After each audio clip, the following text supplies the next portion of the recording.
table number 1. Table number 2, Yaz Hussein, Nicholas Rimbaud. Yaz Hussein, Nicholas Rimbaud on table 2. On table 3, Craig Day, Jake Newlove. Craig Day, Jake Newlove, table 3.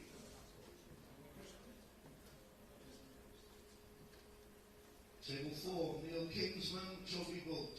Neil Kingsman, Toby Bolt, table number 4.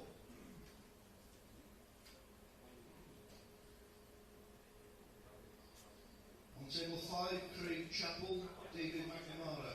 Craig Chappell, David McNamara, table number 5.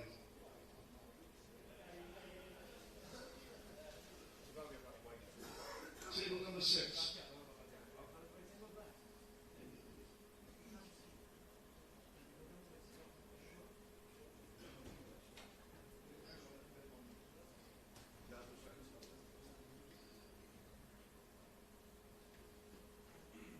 Yaz Hussein, your match, can you stand up, please? On table 6, Sean Stebbings and Jeremy Hooper. Sean Stebbings, Jeremy Hooper, table 6. Table 7, Martin Hazel, Brian Halcrow. Martin Hazel, Brian Halcrow, table 7.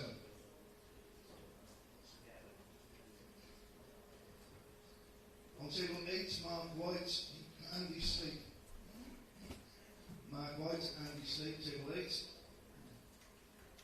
Table 9, Oliver Barlow, Dominic Clemens. Oliver Barlow, Dominic Clemens, table 9. Table 10, John Chambers, Billy Webster. John Chambers, Billy Webster, table number 10. Table 11, Declan Duff, Arthur Dadd. Declan Duff, Arthur Dadd, table 11.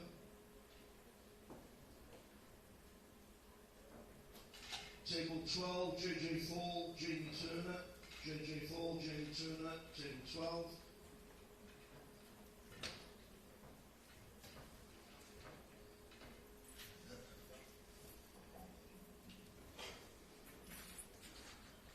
Table 13, Darren McCarthy, Chris Alexander. Darren McCarthy, Chris Alexander, table 13. Table 14, Matty Challen, Steve Thompson. Matty Challen, Steve Thompson, table 14. Table 15, Greg Boner, Liam Waterworth. Greg Boner, Liam Waterworth, table 15.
The JJ4 match, can you stand on a second, please?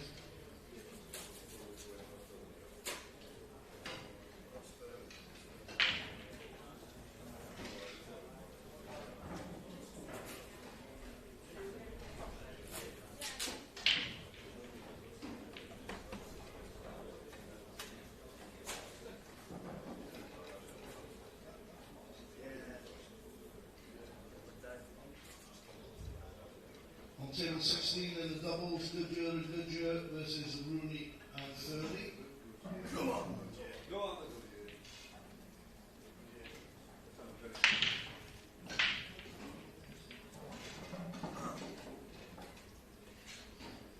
17 in doubles, Hibbert and Shields, Wielden and Wardle. Hibbert and Shields, Wielden and Wardle, table 17.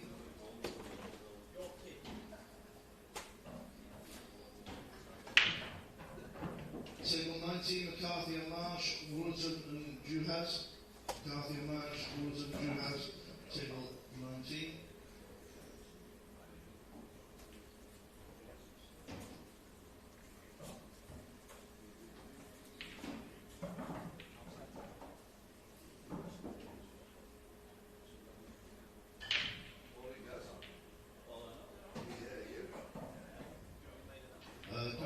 JJ Fall, Yaz Hussain, come back on the top table, please. Bring the scorecards as well.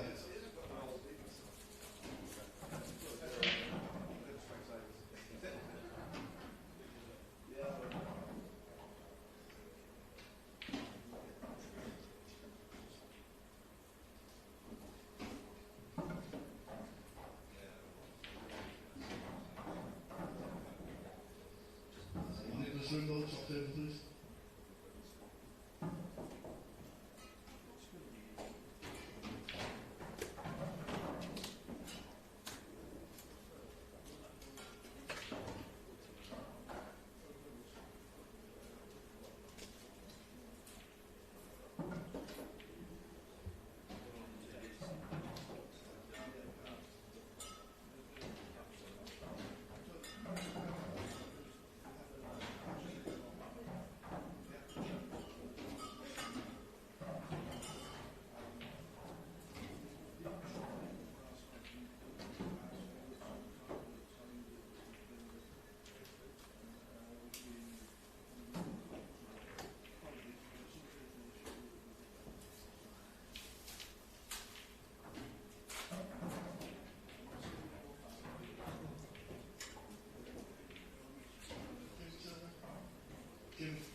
Paul and Hussein, Marshall Reese, take two.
Next one from the screening table is Mark McGawley and Chris Patrick. Mark McGawley and Chris Patrick on the screening table.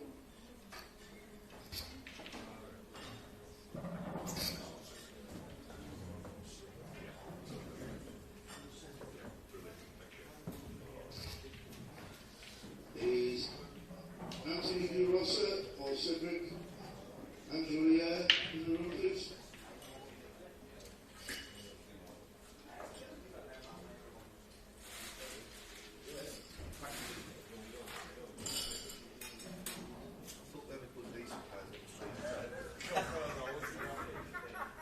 Although we thought we felt sorry for you, there was a war of second tier on there.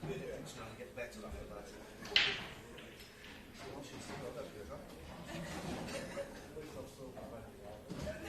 Yeah, that's right. Well, I'll come and watch it because I want to go back first. On table 20, De Rossa and Angelier versus Webster and McDermott.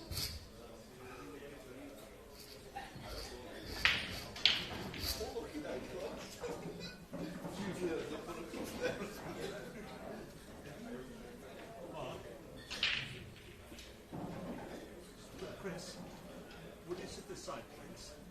That one, yeah, of course.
How did you do last night? It's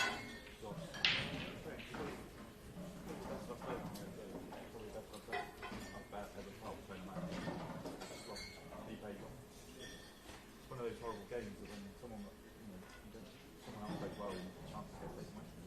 I played as well as I did.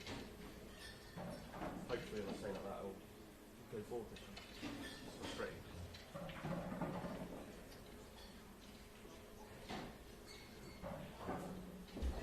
Another tournament without getting on the stream table.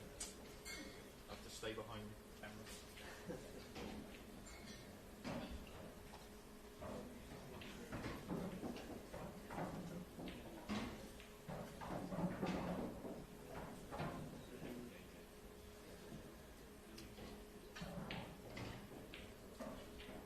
Chaps, you ready?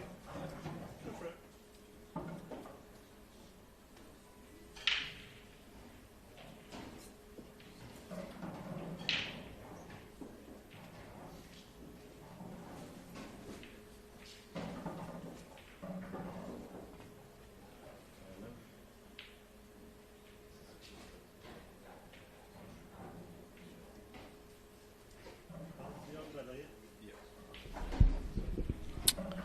Good morning and welcome to the Bradford Hotel for day 2 of the IPA World Championships. We've got a qualifying match this morning, Mark McGawley versus Chris Patrick. The winner of this match will go through to the live draw later on today for the last 64 of the tournament, where the 32 seeds enter the event. So big match for both players.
So first opportunity for Mark. He's just got that one awkward ball, a really awkward ball on the right hand side. The two on the right hand side are fairly tricky. The others are okay. So his first shot, he's gone straight after it. He was actually a little bit unfortunate that just hit the gap.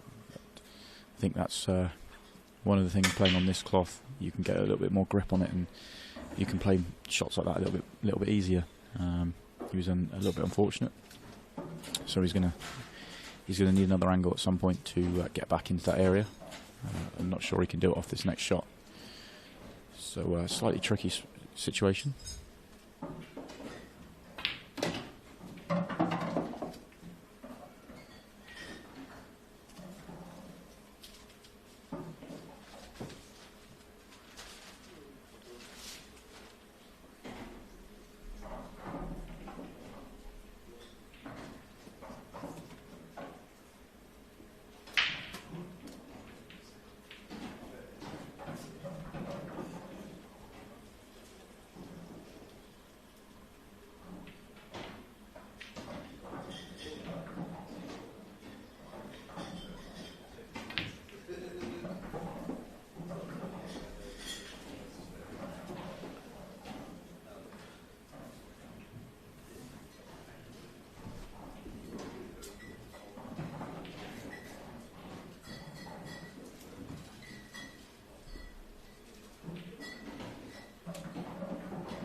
Right, I've just got the chat open, so if anyone out there wants to get involved and send some messages in, and go ahead, and I'll do my best to answer. Hopefully I'll be joined in the commentary box by by Kev Barton shortly.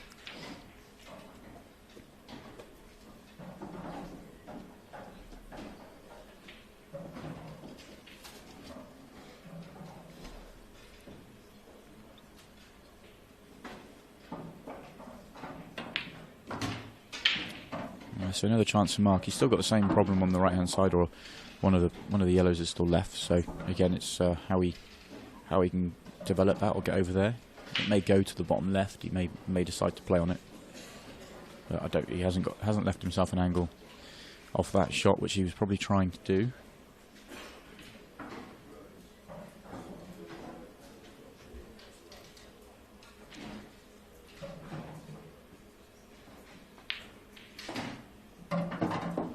Not sure. I think he may have left himself too straight again. He was just trying to give himself again more angle, so to be able to sort of score up the table towards that yellow. But he may just have enough to do this, but it looks a little bit too straight.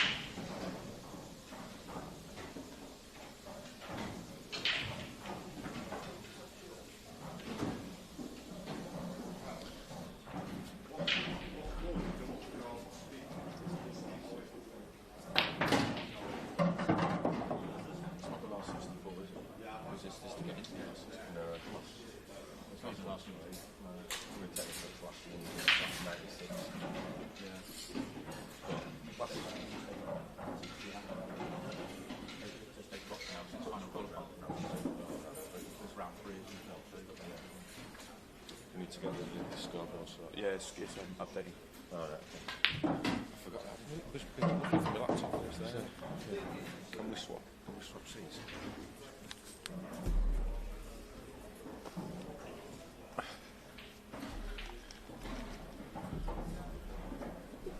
Hello.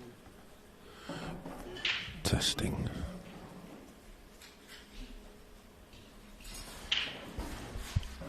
Morning, Kev.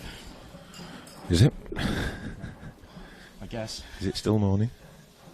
You do lose track in these boreholes. You no daylight in the room for 16 hours at a time. Well, that's me. You're in here 20 hours at a time. All for the cause. Yeah. That's a great shot from Mark. Brilliant. Picked out a great pot there, and it's a tricky black. I think he can play it off the red.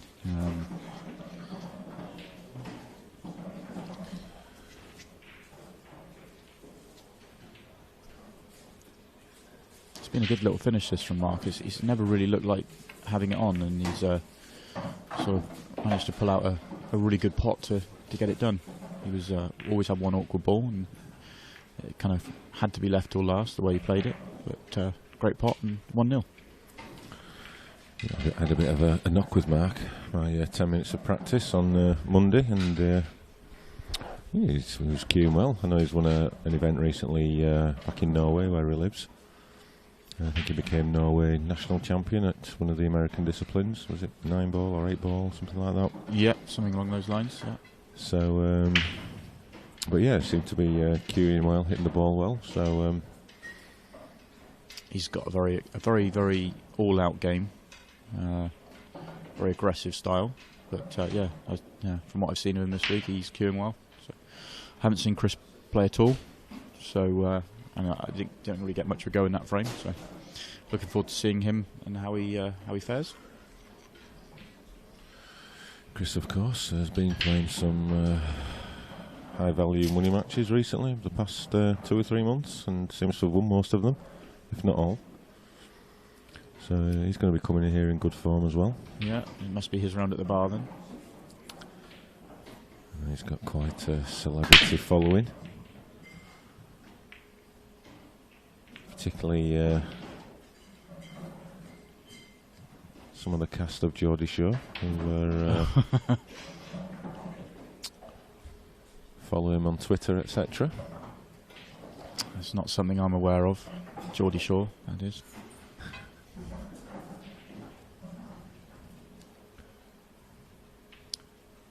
So it's his first real chance. He had a go in the first frame, but it was a tricky one. This is. This isn't easy by any stretch, but he's a bit more of an opportunity here. He'd rather go yellows, but he may not have an opening ball. Well, if you can see through this gap, it's handy. He would have liked to develop the black more than that. He wanted to nudge it out a bit more, but so he's going to have to possibly go back into the black. It does go to the bottom left, so he may choose to play close position at the end, but may want to move it.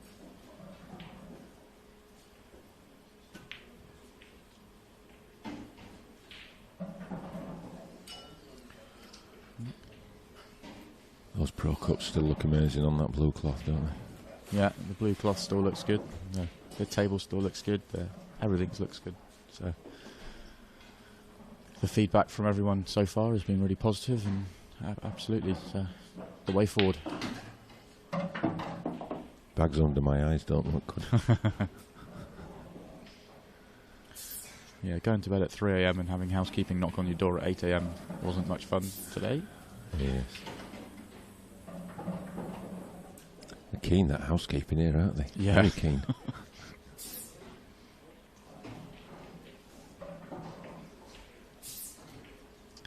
So Mark's going to probably just top through just to knock this. He doesn't want to hit this too firm because he doesn't want that red.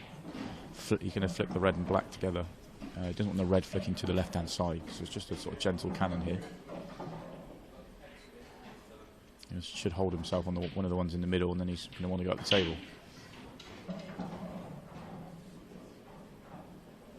I think he's a little bit worried he might just skim off it and not quite get into it. So he may try to come off the side cushion here.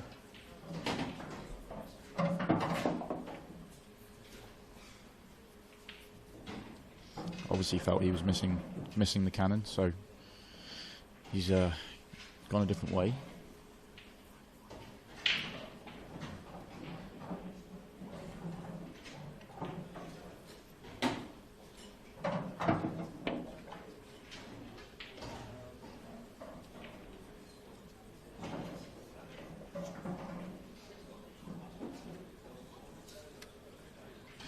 What's with the stream table for this event and the number of beards on show?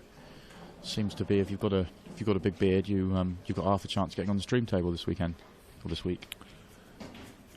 Yeah, I think it's going to put it down to a winter thing where everybody can't be bothered having a shave. I think. You haven't got much chance, have we? No, I think Mark and John Chambers are in competition to see who can go for the biggest beard. Or alternatively, the worst looking beard. It's one way of wording it.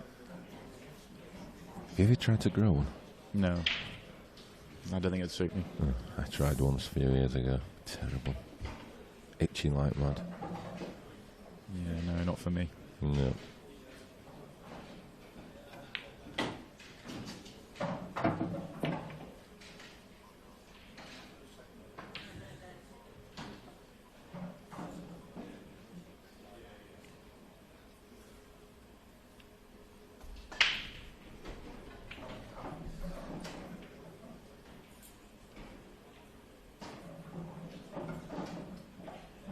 Quick question on the rules, just looking through the chat. Someone's asked, is it a foul if you pot your opponent's ball as a result of a deflection or rebound in the same shot as potting your own ball in the first in the same shot? No, if you pot your ball, you can pot your opponent's ball, even if it's not planned. They can go in any order, as long as you hit your ball first, you can pot their ball and then your ball. But it's one of the really attacking options of black ball. That's the skill shot can really allow you to open up a frame and turn a frame around when you're in a little bit of trouble or you've got a pocket covered. It really allows for a more aggressive game.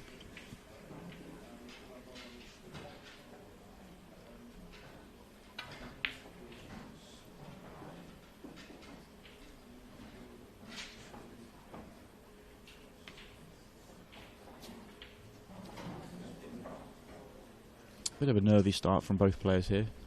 Chances have been awkward, but should settle down once they get into the match. It's a really good shot from Mark.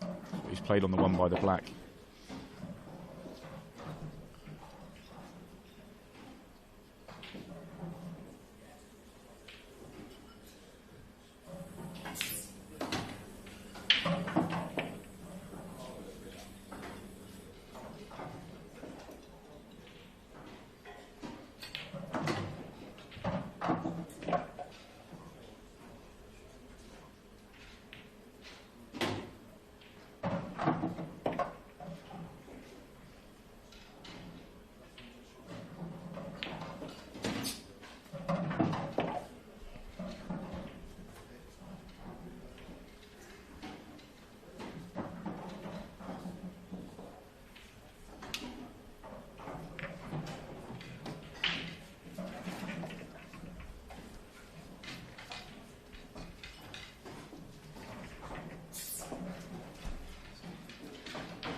fantastic break from Chris.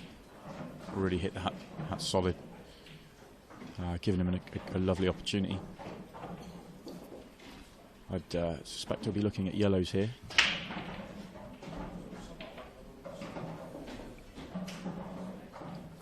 Every yellow's got a pocket, every yellow's in the open, so it's really just a case of working his way around the table now. The first couple of chances he had in those first 2 frames were tricky, and there was a little bit of work and some awkward shots were required. But this is a golden opportunity to get into the match. And at 2-0 down in the set, he really needs to sort of get going. Sets can run away from you quickly. Yeah, they can quickly turn around either way.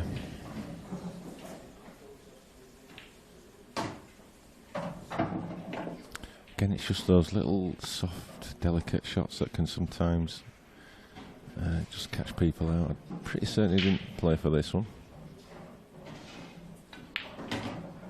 He's played that well though. Yep, covered the situation. But he's going to have a little tricky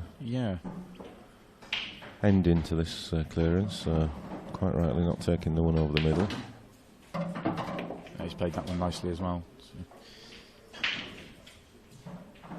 he's going to leave himself a shot which is it can be missed down the rail, especially when he's nervous. He's not won a frame yet.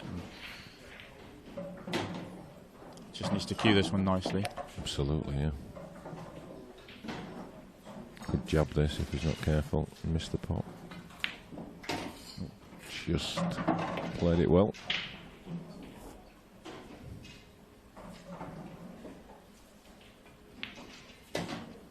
So there we go, good finish from Chris to get himself going. First break finish of the morning.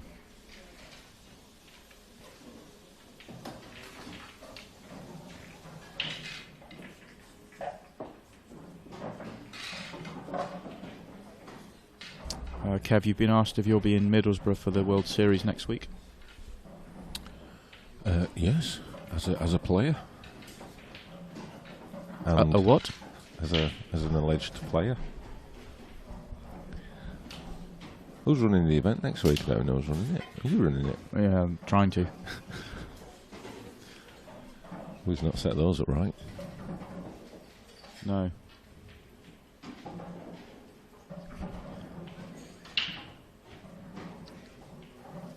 What's the situation here? If Chris notices that, is he entitled to say that's a foul break? Not that I don't. I mean, I wouldn't. I should. Not something I'd do, but I would think that since the shot's been played now. It's one of those situations. If you, as a player, if I'd noticed it, I probably would have said something before the break and said just sort it out. But once it's played, I'm not going to worry about it.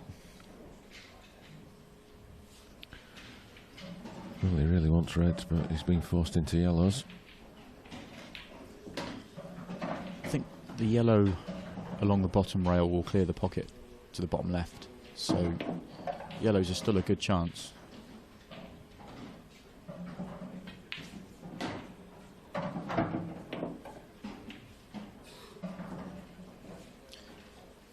What do you think of his headband? Is that some sort of fashion accessory you'd be interested in, Simon? I think with that beard and that haircut, I think the headband is okay, but only with that beard and haircut. I think I'd look silly. I'll let everyone else make their own minds up on Mark. Ooh. He would rather have played the bottom one to clear that pocket, but didn't come down the table far enough. Yeah, I thought he could have still played it, to be honest. So there's another good chance for Chris to get back to 2-2.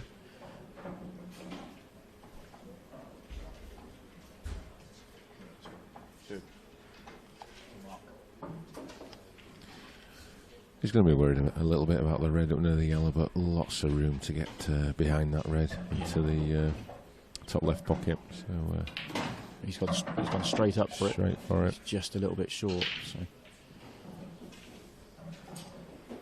I think he'll still go for it. Wells is there. Depends how he wants to play it, because if he tops it through, he's going to cannon the yellow. If he screws it, then he's not going to be able to get anywhere near down the table. So, Depending how confident he's feeling.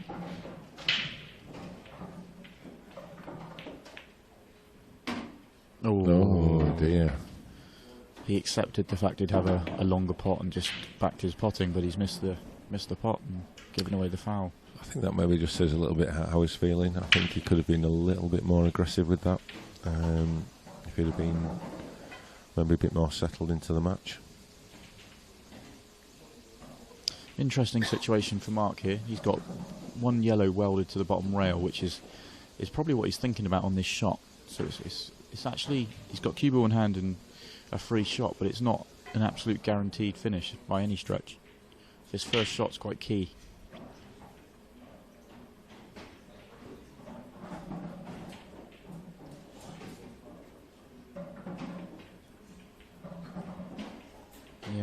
Yeah, that wasn't that easy.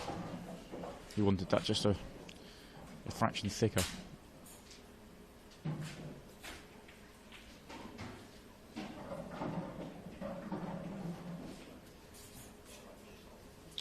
He's still got left with a pot, but he's going to have to cue this one down the rail very nicely.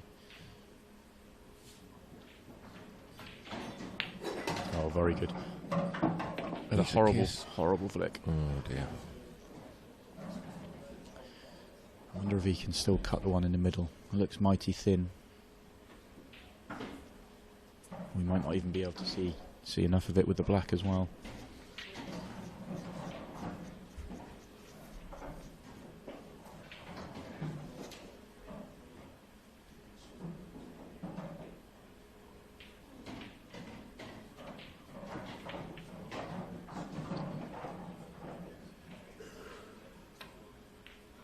A couple of people have said why are we only showing half the table, 3/4 of the table, and somebody else has said the camera angle needs to be changed.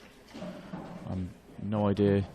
On our screens it looks absolutely fine, so I'm not sure what's happening there. And we're watching it on YouTube as well, so our pictures. Maybe someone can send us a screenshot. Oh, meanwhile, Mark played a brilliant recovery shot and then misses another pot. So very, very edgy start to this match from both players, really. Yeah, he's tried to pinch a little bit of the pocket there and just hit it too thick.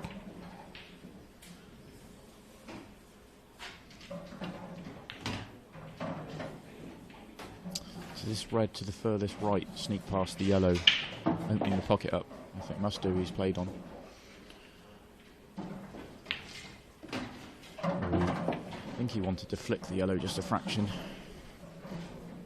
I think we can see on camera 3 that I think there's just room for that red to get past that yellow.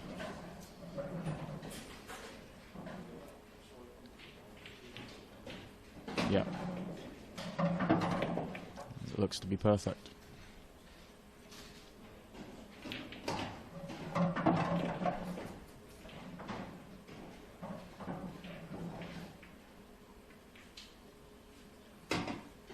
Just.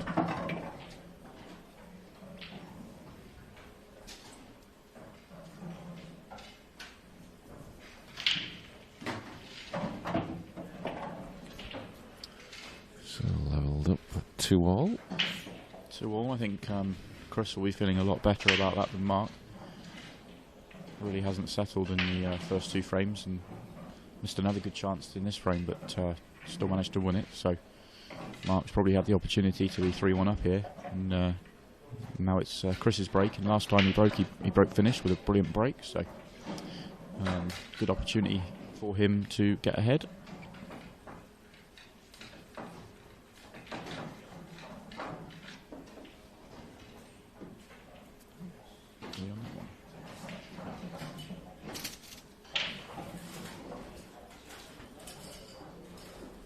Get back to the main camera, Dave. Right. Perfect. That looks dry to me.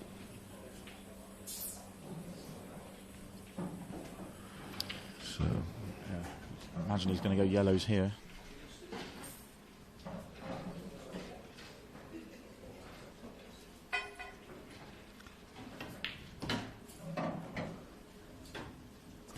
I like the way Mark hits the ball. He's a punchy type of player, isn't he? Yeah. He's never going to die wondering. Does hit the ball quite positively and gets through the ball well. Yeah, absolutely. Plays with confidence. Doesn't seem to let any mistakes affect him either. He'll just go again.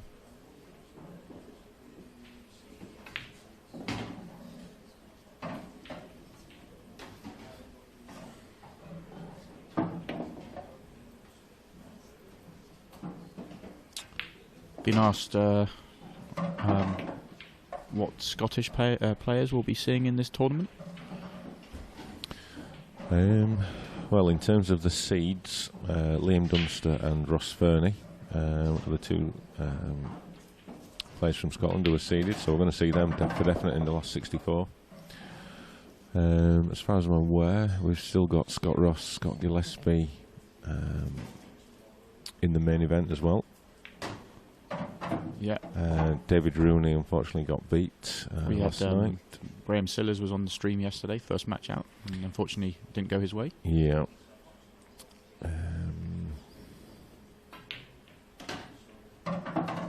Well, I can't understand him playing it that way, but he's got away with it. Tricky Black. Looks good. Cued that one well. Yeah. I think they're the main contenders. There may well be one or two other Scottish boys in. Yeah, I think there's a few others, but there's they're playing out in the main arena. One or two of them now, I would imagine. Just going to crane my neck and have a look. Yeah, it's good to see for the tour as well that the Scottish boys are starting to get on board with the IPA and. We mentioned Scott Ross, Scott Gillespie, and David Rooney, who are all back on the tour this year, and chatting to them yesterday. Really looking forward to it. So yeah, and there's quite a few other guys from across the border. So great to have them supporting us. That's a tremendous break. Crunch that break. Wow. If that yellow goes, I think it does. I think you just see on camera 3 that yellow goes into that bottom right corner. I think it goes. Getting on it's slightly tricky, but I think it goes. That'll be for later in the clearance, but... Does his first yellow go? That's when I'm at the top of the table. Does the first yellow pass the second yellow? I would have thought so.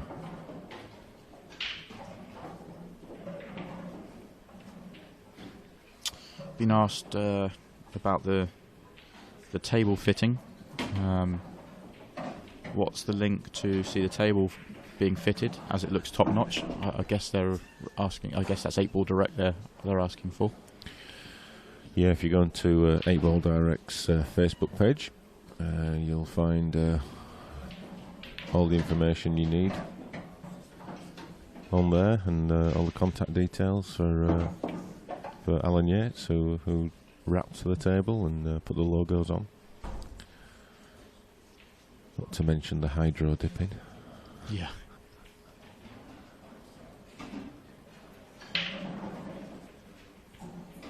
He's gone a little bit further than he wanted on that one.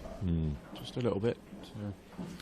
I would say for something like the wrapping, you do need an expert doing it because it's a tough job. He's focused on the position there and missed the pot. Yeah, he was trying to cannon that black full ball, and that was his focus. It's certainly a job that is quite time consuming, and it's not something you can rush if you want to get a great job and great finish like Alan's done. It's a day job. So stripping the table down and wrapping it, and making sure you get no bubbles in it, and it's nice and smooth, etc. So it is a specialised skill. It was a bit short there. Yeah, and I think he's hasn't gone far enough for the white as well. So Mark's got a couple of problems on the right hand side still. So not a bit of work for him still. So a little bit of hope for Chris. Yeah, but if he gets the right angle on this yellow that's nearest the red on the bottom cushion, after he puts someone in the left corner, he could try and drift the white onto that red that's in between the two yellows. Yeah, That would just open everything up. absolutely. Looks like he's looking at playing on the top one. That's his way. He's just looking at the table. I like your shot choice. Yeah, I mean, he's only going to screw back. I say only. He's going to screw back maybe 3 inch. He just wants to be slightly off straight.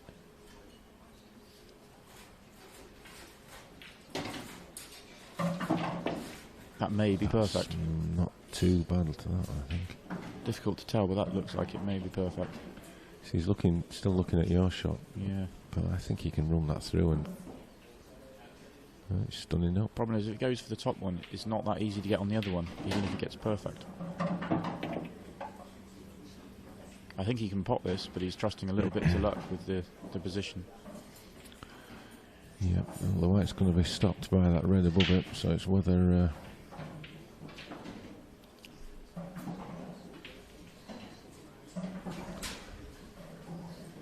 he gets a little bit of luck and lands on that yellow on the cushion. Question for you, Kev.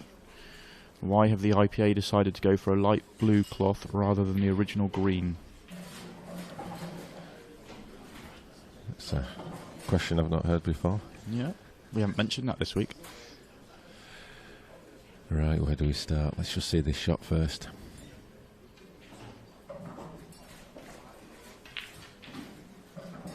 There's the white. And white as well. So the one awkward red that Chris has got is going to be able to develop with his first shot. So great chance for 3-3 and the break.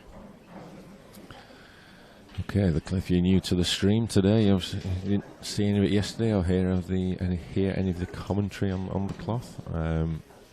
So why have we gone for blue? Well, there's a lot of reasons. Firstly, when we're trying to market Black Ball and trying to sell it to sponsors, it's very difficult to sell a small snooker, which is basically what pool on the green cloth is. And that's how it's perceived as well, which is more important. So, firstly, it was about creating a new identity for Black Ball, and so it gives it a more modern look. Our opinion is that green is a little bit dated, and there is only one snooker. We don't need to create small snooker. So it's about its identity. Secondly, it looks modern. Gives the sport a much needed makeover. Thirdly, it is a great cloth. It is more grippy. You can play more shots on it, and I think that'll be one of the things that will catch people out this week with it being new, is the grippiness. How many is that? 3 reasons. I think with the grippiness we've already seen in this match, if everyone that's been watching from the start, Mark's first shot, he's played to screw on and off the top cushion from an acute angle that probably wouldn't have been available off the green cloth. So, even in this match already, we've seen more aggressive shot choice being available to somebody because of the cloth we're using.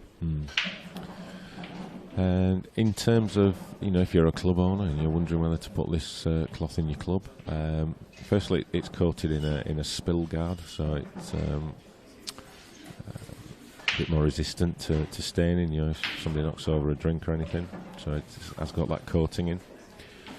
The cloth plays at a higher level for longer. So with green cloth, it starts off, it's all lovely and nice at the start, but it gradually tails off, whereas this sort of cloth plays far more consistently for a longer period. So that's great from a player's perspective. Just going back to clubs again, certainly from a maintenance perspective, you don't need to brush and iron it. It just basically just a little pad that just absorbs the chalk dust. So really low maintenance. Obviously, there's no nap on it, so you're not getting any finger marks. You're not getting any roll-offs. You get the table level, then it's level. So I think that's pretty much all the reasons that I think off the top of my head at the moment. There may be one or two others, but plus as well, Simonis is a company who, that's a good shout, who want to work with the IPA, and we've been working with them in different capacities for a couple of years now. We started off with the Last Man Standing event at Brighton that used the blue cloth, and then we did the World Series last year, all on the 861. And so the natural progression for us is now to roll it out to all our events, and it's great to be working with a cloth supplier who are on board with what we're trying to do and are willing to support us. Absolutely. We can't say that for any other cloth manufacturer. So that's in a nutshell the reasons why. There's a number of clubs around the country that have now put in at least one table. So depending on where you are, give your local club a ring, find out if they've got one in, and go and try it out. I think if you give it a go, I think you'll quickly fall in love with it and prefer it over the green cloth. Obviously, it won't be for everyone, but that's I think the majority of players I've spoken to, that's the sort of feedback we're getting. It really is a lovely, lovely cloth to play on.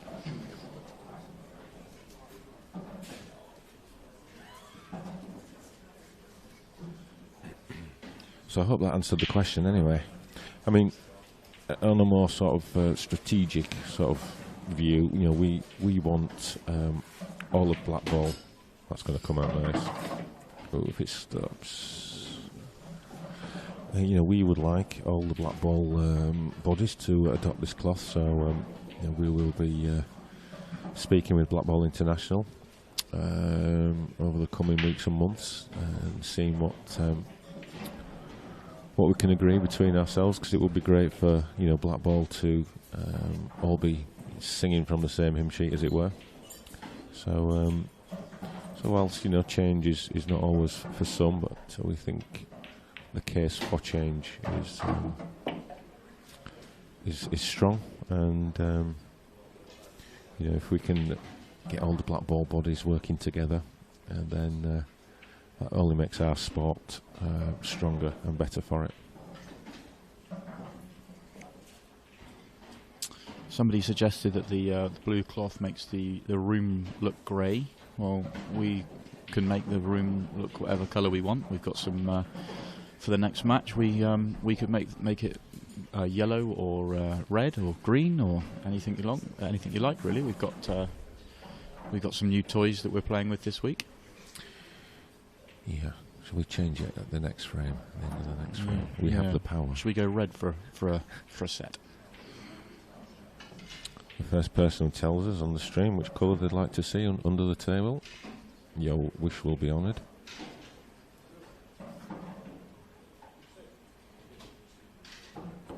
He's going for the double.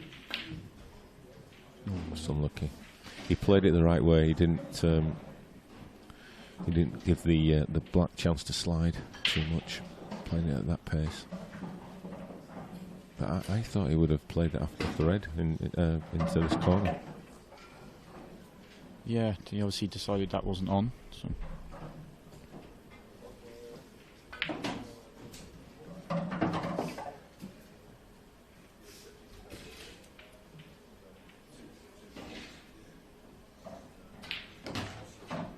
Ooh, Chris.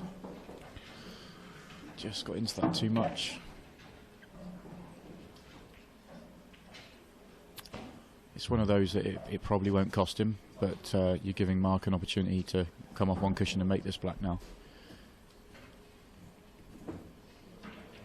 The chance to go take this set to a deciding frame was there, and that could be a mistake. It probably won't cost him, but Mark probably makes this a couple of 3 times out of 10, so it could do.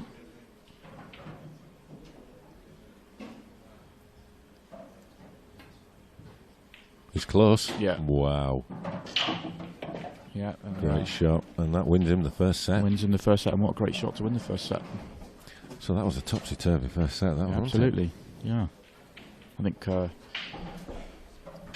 Chris will be a little bit frustrated because although he started Mark started the better of the two, Chris already had an opportunity there to take it to a deciding frame with his break, and it would have been Mark's break. But yeah, great shot from Mark to win it.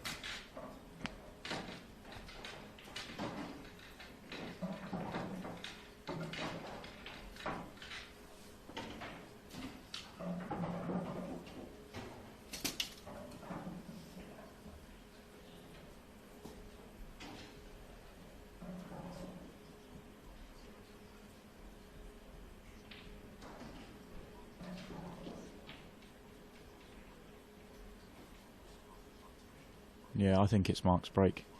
That's why I thought Chris would have had a break in the decider. Yeah. Chris won the lag, didn't he? Yeah, it's your break, yes. Yeah.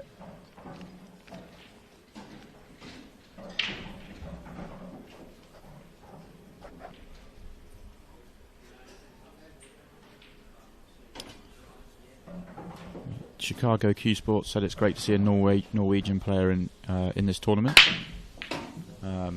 Absolutely, I think Mark would consider himself Norwegian. He is English, having played pool for Scotland and lives in Norway. So something for everyone there. Yeah, try putting that on the flag. As far as we're concerned, he's English for this tournament because he's playing with an English partner in the doubles. But I am joking a little bit. It is good to see. We recently went over to Norway to play in a World Series event, and Mark's one of the people in Norway that's really pushing black ball forward. American pool is a lot more popular and snooker in Norway than 8-ball and black ball. So yeah, Chris is really pushing. Mark's really pushing it. Sorry.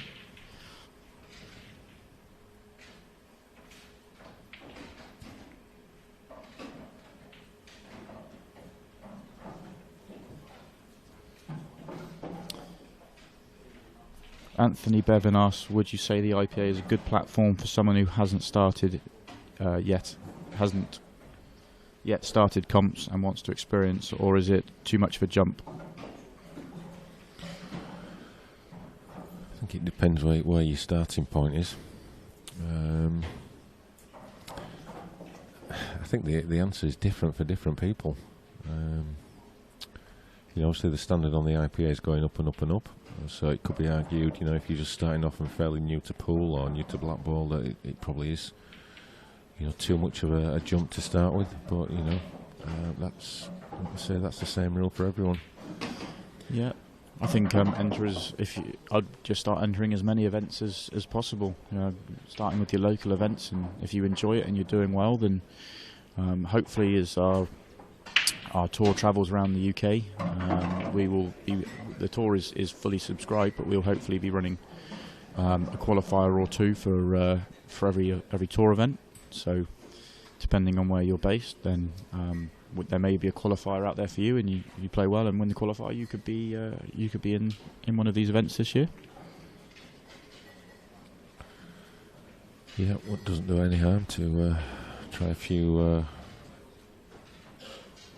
lower level comps, but it's probably not the right word, but local comps. Yeah, local comps, anything that you can travel, it's within an hour or so, get a bit of experience. I think just search through Facebook. I think most pool comps these days are advertised on Facebook. You'll know people on Facebook, but then will point you in the right direction, and the more people you start to get to know and the more comps you go to, you get to see more comps, and there are lots about. Every weekend somewhere within an hour or two's drive there'll be some sort of event you can go and play in. Yep, develop your game, build your confidence, and then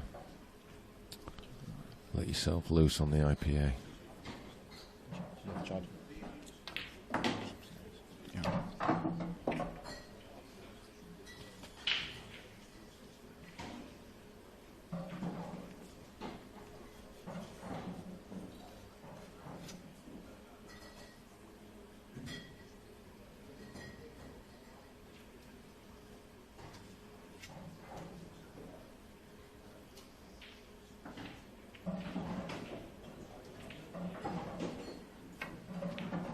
a good shot from Mark. He had to swerve that. Didn't have the potting angle, but played it really, really well.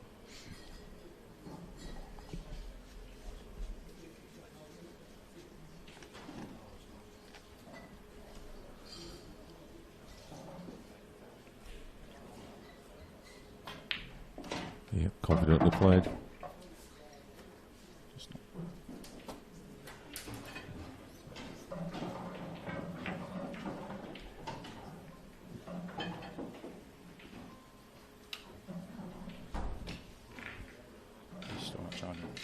I think it still is, even if it says it's not changing. Okay.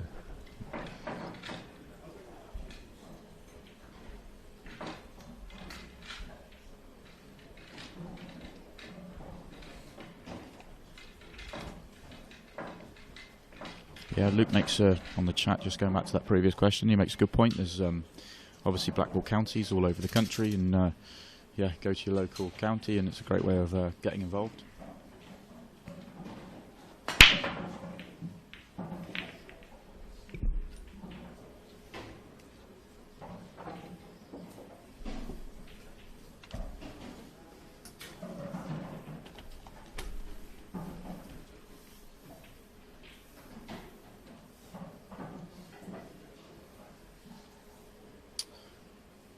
So a dry break from Chris, just everything's going against him a little bit at the moment. Mark's got his tail up a little bit with a good start to this set after winning the first one. So Chris just needs to hang in a little bit. This format's a really long format, and just needs to focus on getting into this set. And if he can find a way of winning this one, it's back to 1-1 and no problem at all. Match on.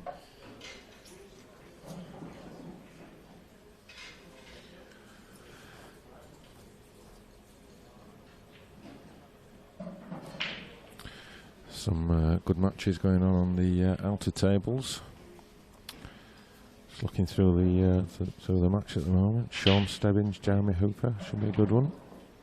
Martin Hazel, Brian Halcrow. That's a battle of the old timers. Martin playing really well at the moment, and Brian getting back into black ball. I think Martin beat Rob Donkin yesterday. So he did, yeah. Very good win.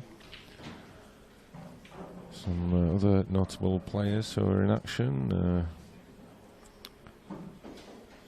Mark White, John Chambers, who we saw on the stream yesterday, Arf and Dad, Declan Duff. That should be a good game. What's the next game on the stream table? The next game on the stream is a cracker. Jordan Church, Ian Alley. Oh, that is a very, very good matchup. It was a toss-up between that and Simon Fitzsimon's Chris Bowram. Because I know there's, they're both good money players. I'm not even sure if they played each other. Chris beat me yesterday, so yeah, Chris is playing really well. So it'll be interesting to see how he gets on against Simon, because Simon's obviously playing well with a really good money match win a couple of weeks ago. Yeah.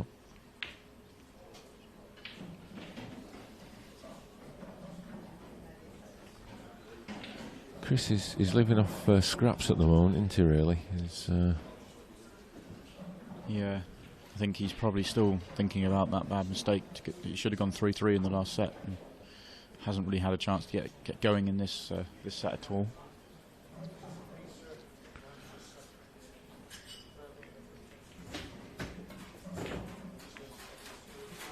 Yeah, you could see his thinking there, just didn't he? Well, he was looking to back double that yellow into the top right, develop the other yellow. The ultra aggressive option again. Yeah. Gareth Jones is saying he really likes Mark's look, and that's fine.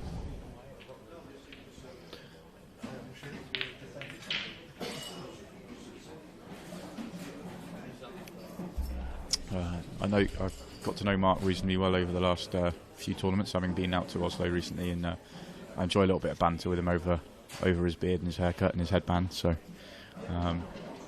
he knows it's all tongue in cheek.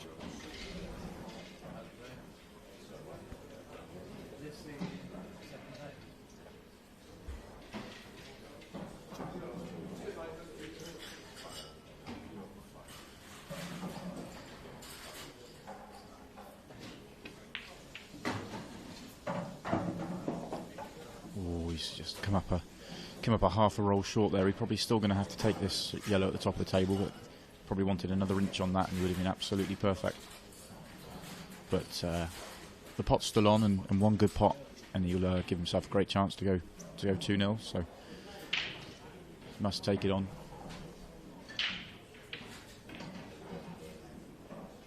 Great shot. It's a great pot. So really good chance now. Just needs to be a little bit careful how he's going to take the one over the pocket now to the bottom right. How does he get back into good position? If he just needs these can go wrong. Just need to be careful with the white. Yeah, played that well. If he just gets into that too much, he could have caught the red. He's played that brilliantly. He's now absolutely perfect. Looks like he's straight enough just to drop this in, and the yellow to the left-hand middle gives perfect position to the black. Looks like I'm about to be joined by Dan Davey.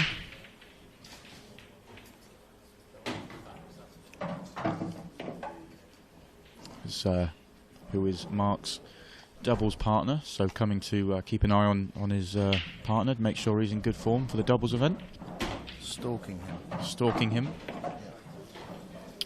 We've just been well. He's playing okay, yeah. It was a nervy start from both players, and both missed a few balls, but Mark was able to get over the line in that first set, and then I think he cleared the first frame in this set and has taken out a really good finish just now to go 2-0, so he's definitely got the upper hand and the momentum. Nice and settled. Yeah, Chris had a really good chance to make it 3-3 in the last set, and didn't get position on his last ball, played the snooker, and Mark potted the black out of the snooker. Oh wow, a played for pot? I played for it. I called it before and said it's probably a 2 or 3 out of 10. That he was always going to contact it, but it was 2 or 3 out of 10 he'd make it. Yeah, sure.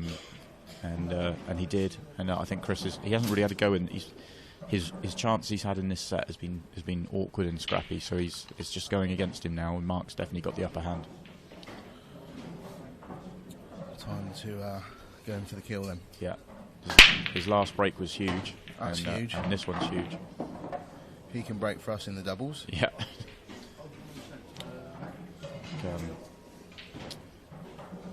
Looking at reds here, the 3 yellows on the right hand side all being covered. Reds, yeah, I think maybe just actually I think the reds do go in the middle off of the yellows as well, so you don't even need to necessarily, so I think maybe play the plant straight away, yellow onto red. Yeah, that may be his trickiest shot in the visit as well. Yeah, and just attack it. Little close cubal control. He's playing yellow onto the red. And yellow onto the red. Yep. And now it's just a case of close cubal control, and it should be frame over. Yep. Just whether he wants to take the 2 at the top first, and then, just work his way down the table. Yeah, just leave yourself straight if you can. Doesn't want too much angle on this, and he probably has got too much angle, so he'll probably have to leave that one at the top now. Yeah, so I think ideally he'd have wanted to have been further up so he could just stun that back to roughly where the white is now. But it looks like he can play this off the yellow fairly straight and just come back for it now. Yeah, it shouldn't be a problem, and it's pretty good. So again, needs to just play this shot at the right pace.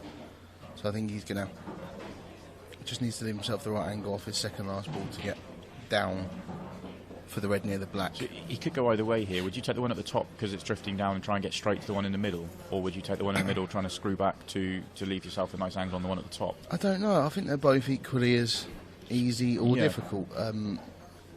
Neither are really difficult.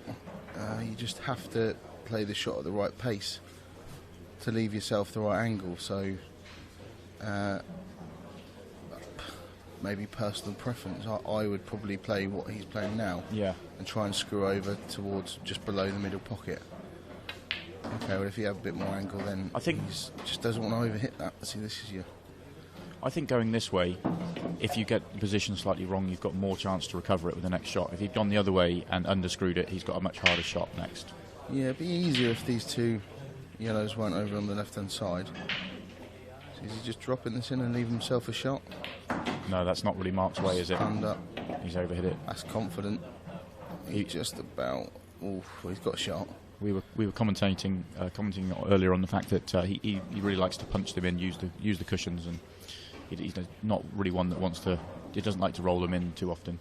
No, I like to roll them in, so we're going to fall out Yeah. in the doubles. We were playing, sort of practicing for maybe half an hour the other day, just breaking and then playing alternate shots without communicating. Yeah. To get an idea, because I know Mark anyway, but like never played doubles together before. Oh, we just missed it. Chance for Chris, but yeah, and we play very differently. Yeah. So it'd be interesting. I have the same issue with my doubles partner. Just see the game differently. It's not right or wrong, just different. Yeah. We've been asked, is there live scoring for this event? Yeah, if you go onto the IPA pool website, go to the World Championship page, and there's live scoring there. It will take you through to Q Score, where all the events are on.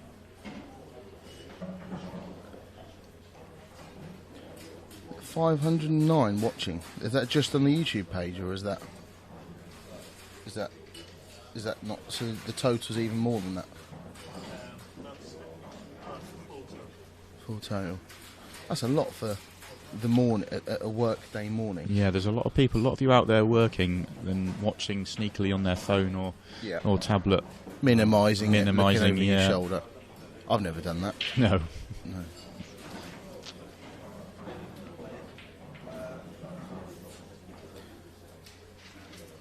It's an interesting shot he's trying here. Can we have some comments of the people that are actually watching at work that shouldn't be, please? Yeah. I want to know who's watching at work and keep looking over their shoulder every time they hear the door go. Who's at work and not working? Yeah, who's at work and not working? If you just name and shame yourselves, that'd be lovely. Yeah. So, I think Chris is going to do it with his two shots. Obviously, it's hard really to play the red safe. I think the red does give the black a big pocket. Yeah. So maybe not necessary to. I found that an odd choice though. Why would you play the open ball when you've got a ball welded to the top rail and then the two on the left-hand side? Why not try and open up at least something with your free shot? Yeah, I don't think I'd have done that either. It shouldn't still have been a problem because he had a good angle there to get that ball out, which he didn't need to get it out, but if you've got two shots you may as well use it to. I wonder, I don't know Chris that well, I wonder if he's got a world rules background just in terms of not wanting to move the white or going for the pot, trying to, that's the sort of world rules way of playing it, isn't it? Yeah, I don't know, yeah. I don't know an awful. I've never seen Chris play before. No, I said hello to him and got to know him a little bit, but I've never actually seen him play at all. Oh, he's a really popular character, isn't he, I believe? Yeah. Seems a really nice guy. So I think he's going to play the one in the middle now. So this clearance should still... he should still make this finish. That's a good shot. He's just got to be careful with this little cannon. He's got to play it for one way or another. This shot can go wrong. Yeah, played that really, really well. That's a good shot, yeah.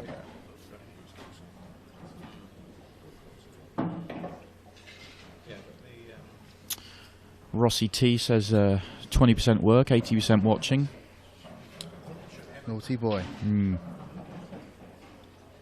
Karen88 is at work. Kevin McGarry, I think he's saying he's at work and watching. Work is a 4-letter word. From He's got away with that a little bit, but I said that in the last frame when he played a poor shot and ended up getting a snooker, and Mark was able to pot out the snooker and win the frame. So it's, the pot out the snooker is probably slightly easier this time, but it'd be left with a trickier black.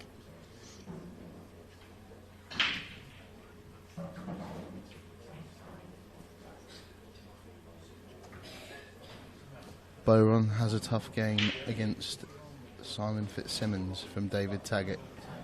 He does, yeah. Yeah, that's two of the very best amateurs. Amateurs only by name, really, at the moment. Well, Chris is. This is Chris's last event as an amateur. He'll be pro next week. Yeah. Big shot. Oh, that's harsh.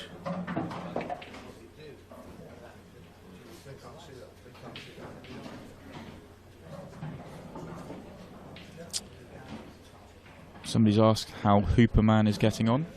I'm guessing you mean Jeremy Hooper. He's playing at the moment. I can see him on table 6. Unfortunately, I can't see a scoreboard, but if you go onto our website or Q Score and the IPA scoring page, and you can have a look for yourself. Although I think it's only updated at the end of matches, so I can't give you a in-play score, unfortunately.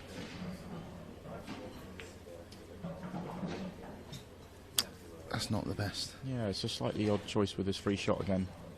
Well, there was nothing wrong with what he did. He just needed to commit to it a bit more and not be scared of potting the black, because he's left himself something which is easy enough but missable. There we go. Yeah. So Mark really needs to take advantage now and kill this set off.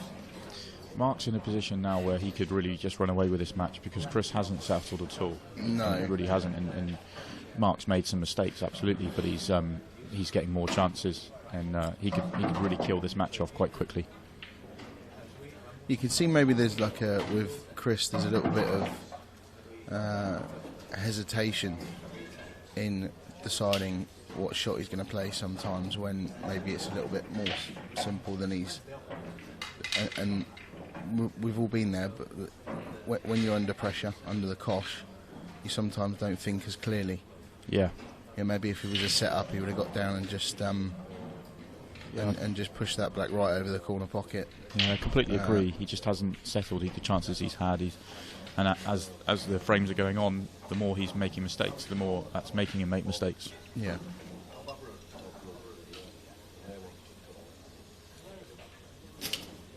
Luke's saying that he thinks Chris is far better than he's showing. Oh, absolutely. Chris is a very good player, going by his results, and sort of seen some of his results in money games as well. So absolutely, he's But this is the game. This is what happens. It gets tricky, and you tighten up, and you can't quite play to your ability.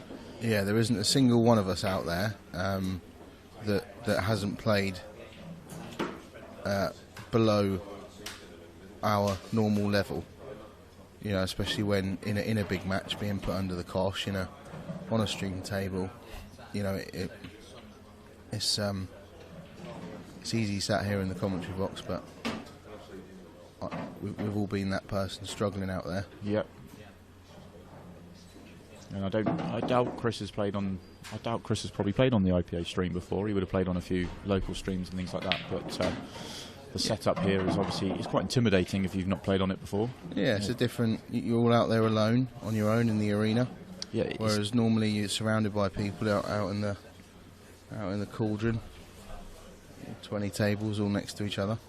So it's a different type of pressure. Yeah, it's not just the stream and the cameras and the lights. It's the fact that the seating's around it. You're in the proper arena. Yeah, people. 1 minute there's 10 people watching. Next minute there's 25. Yeah. You know, and in different. I tell you what I find different is those 25 people that are watching you are fantastic pool players as well, which kind of almost puts a little bit more on it, that you're thinking, you want to show to everyone that you can do it as well, and it can get you a little bit edgy. Yeah, I can't remember who was playing yesterday, and he was sort of looking around the room. Toby Bolt. He was playing yesterday, won his match actually, he played a really good deciding set against Mickey Oliver. But you could see him looking around the room a little bit as if to, there's Hibbert, there's that sort of. I've done it, especially when I was younger. But I think you need to try and not care. Yeah. Because the more experience you get, the more, maybe from my point of view as well, I couldn't care less who's watching me, because I've seen each and every one of a Hibbert, Farnsworth, Craig Marsh, Jordan Shepherd, all your top players. I've seen each and every one of them play badly. Yeah. Because I've played enough tournaments now to know that we all miss balls, we all struggle, we all So I couldn't care less if I miss a ball in front of them. Yeah, I think Whereas that's the maybe thing. when Yeah. you first come on the tour, you're sort of a little bit conscious of it. Oh, definitely. I've found myself like that, and thing is, when you're watching the stream and you watch a lot of pool, you're watching players that are going deep in tournaments and playing well and not missing. But when you actually play them, you realise everyone misses, everyone plays badly at times, everyone makes mistakes. So, you know, Definitely. you sort of, when you're watching good players play and you think they're playing lovely and they're not missing, you kind of feel like whenever you make a mistake, you kind of like, oh, I shouldn't be doing this. But, you know, it's the good players, the top players, is how they deal with when they make mistakes. It's course, their yeah. next shot. Yeah, definitely. We're all good when everything's going for us. You know, it's your B game that I think maybe is sort of defines you in a way. How good you are when you're not at your very best. Yeah. How good you normally are. You know, not, oh, did you see that match where he absolutely blitzed that guy? Yeah. What a player, what a player. Well, if he only does that once a year, that's no good. Yeah.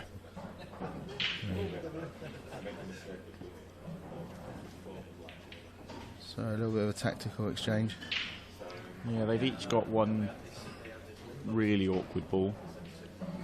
They're both playing chess and their king's protected. Yeah. They've got something. They've each got something of each other's. Yeah, one each half. I think Mark would like to, if he would like to get the red out. If he can get the red out and keep it safe, he would like to do that. I think for at sure. 3-0 up is probably worth getting this red out now and just saying to Chris, go on then, go game. Oh, he's made it. Oh, okay, but then Now he's got a problem. is that much use? If he can only see the red by the yellow, then he's not ideal. No, not at all.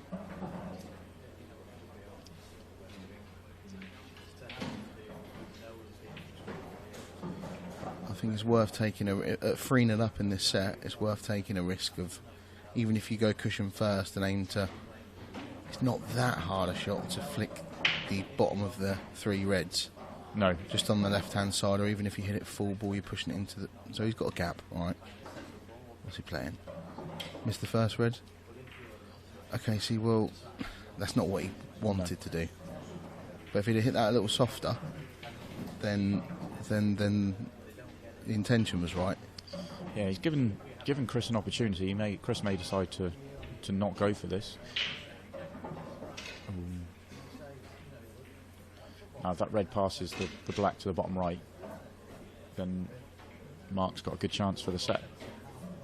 If I quite like Chris's shot choice. If he misses the knuckle, then he's opened the table up for himself and left Mark snookered. So he caught the knuckle. Yeah. So this wants to tough pop. He also wants to make the gap. He's a bit firm. Okay, Chris really needs to he needs to make a good finish here, just to settle him down. Even if he doesn't come back to win the set, I think he needs something positive to happen before the next set starts, to give himself a chance to sort of reset. Yeah. He's missed that as well. He's not playing too well. Needs to regroup for what's probably going to be the next set shortly. And try and shift the momentum, you know, if he can get a game or two ahead of Mark. Is he screwing into his one on the side cushion? No. What are you doing, Mark? So, well, he would just look at you and say, "Your shot now, Dan." Yeah, I'll kick him in the shins. Marking up. Right, I think he just needs to run up into it on the cushion and just leave the white just to the right of where this red is now, really. Not much else he can do. It does give Chris the opportunity with one good shot to sort of take control of the frame. Yeah, it might almost. I think he might be playing. He might be looking at the long double, the back double, just trying to get the red into that pocket area. Yeah, I suppose. Yeah, worst case scenario, you might cover the bag and it gives you another. He's played it. No, Worst outcome from there. couldn't have come out any worse. So, I think the way the match has gone, I think your shot choice was probably the right call because Chris is edgy. You don't need to gift him anything. No, but I think I think the momentum shift we're talking about can, the last thing Mark wants is that to happen here, and him to. There's again another shot he didn't play. Just a little bit careless. Yeah. It's not nothing to do with ability. It's just thinking it. Yeah, that's poor. He's a lot better than that. Yeah. It was just carelessness. That's all. It's nothing to do with ability. It's just you got 2 shots. They're all out in the open. Right up, it's red. I haven't got much angle. It's like we said on commentary before. It's just having a bit more of a clearer idea about how you want to. It's like everything goes, everything's open. Yeah. I just need to just pop the balls now. But you still got to pick the route, and he wasn't. The first shot was so. He could have gotten anywhere off that. He just didn't put it where he needed it. Yeah, if he was 3-0 up in the set, he wouldn't have missed that. He'd have screwed that back nicely. He'd have had a nice angle, brought the white out. He'd be setting him up now. Yeah, from Mark's point of view, he's had 2 or 3 chances to win this set. Yeah. And I can vouch for the fact that sets can turn around very, very quickly, and you can feel comfortable, but if you don't put the set away when you get your opportunity, it can be taken out of your hands very quickly. You had that yesterday, didn't you? Yeah, I was 3-1 up and had a tricky chance to win the set at 3-1. Didn't take it, missed a ball down the rail. My opponent, Chris, made a very good finish, then cleared off my break and then broke cleared in the deciding frame. So, I had I would say, a little better than a half chance to win the set, and that was to go 2-1 up. And that was to go 2-1 up. That was at 1-0. That's crucial. Yeah. Yeah, and that's how quickly the game can change in set form. Yeah.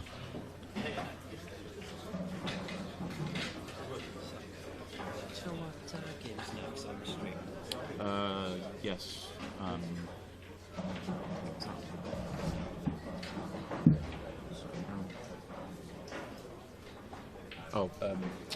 Ian Ali versus Jordan Church.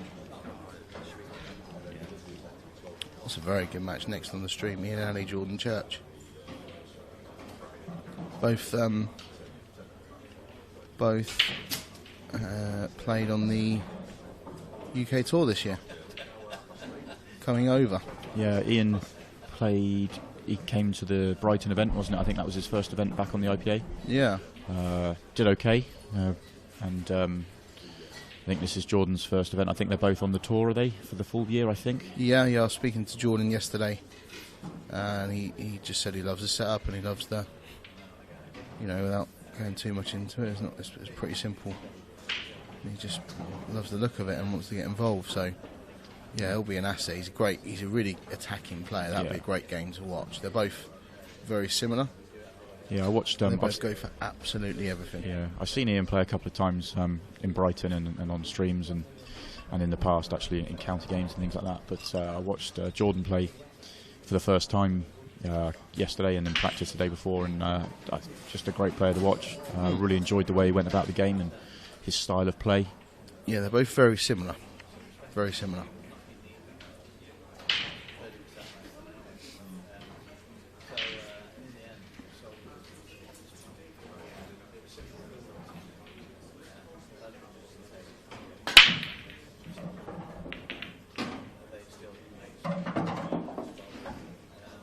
So another chance for Mark to win the set. Yeah, the last thing you want to do, being 3-0 up and having a couple of chances, is fluff these. Then Chris breaks and clears. You're under all sorts of pressure. Absolutely.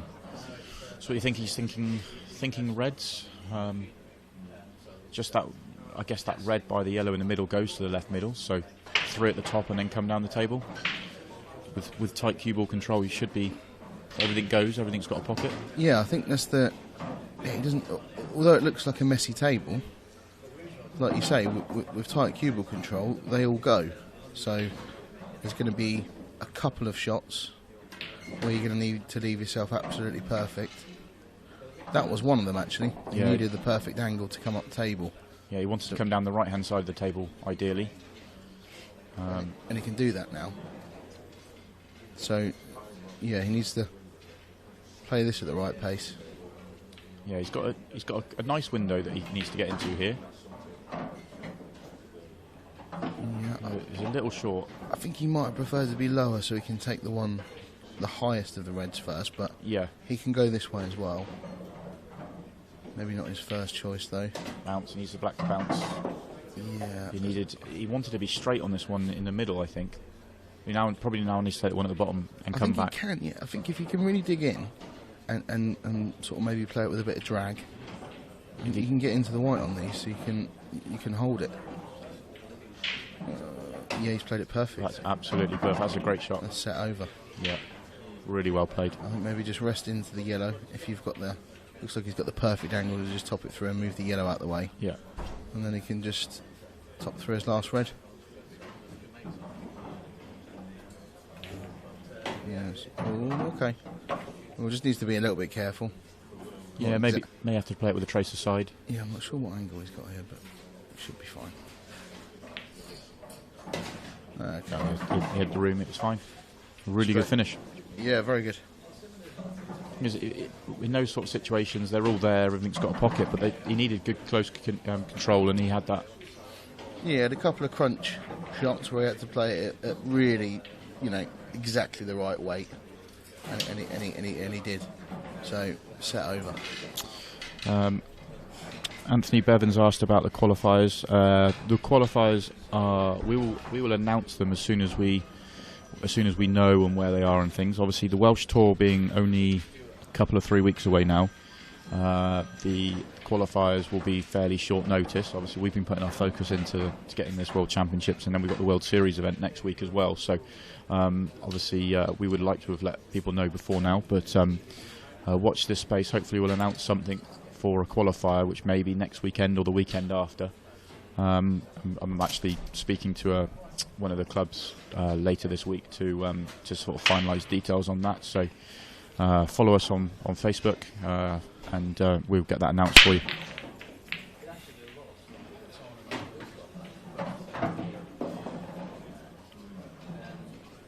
It's a big break from Chris. Really caught that well.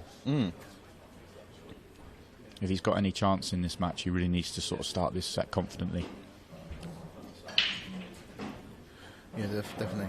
But this is the beauty of set form, though. He's 2-0 down, and he's a long way down. But he's also, if he wins this set, he's right in it. So focus on winning this set, and who knows what can happen. Yesterday, the table next to me, Chris Hinchcliffe. Sorry, Chris, if you're listening. He was 2 sets to 0 up and had a black to win 3-0. His opponent, that was at 3-3 in the third set. His opponent then counter-cleared, first shot, won the set, and came back to win the last 2 sets to win 3-2 in a sort of 5-hour marathon. But wow. Just shows he was one pot away, which he jawed, and it sat in the jaws as well from winning the match. And 2 or 3 hours later, he's out, and that's how that can affect you as well. Yeah, knowing. He said afterwards that it was on his mind. Yeah, he said that he lost the match at that moment. Yeah, we've just seen 2 really, really good shots from Chris there. And the way he's played the match so far, they were out of, they weren't how he played before. No. He's obviously G'd himself up a little bit and said, right, I need to change things up here if I'm gonna claw this match back. And he's clearly a lot better than what he's played so far, and we're starting to see that already. Hopefully, he cued both of those with such confidence. Really got through it lovely. Yeah. He did leave the arena and just to compose himself. So. And that's good. Good temperament. See, he hasn't sort of given up on the game. Hasn't got the hump. Positive attitude. I've sort of been half watching him in the chair, and he actually hasn't shown too much negativity whilst he's been sat in the chair. Obviously frustrated, but it's been quite good to see actually. Don't think you can afford to, really. No, it's certainly something that's let me down in the past, and it's something I probably work on that more than anything else. It's a good shot. It's made that look easier than it was.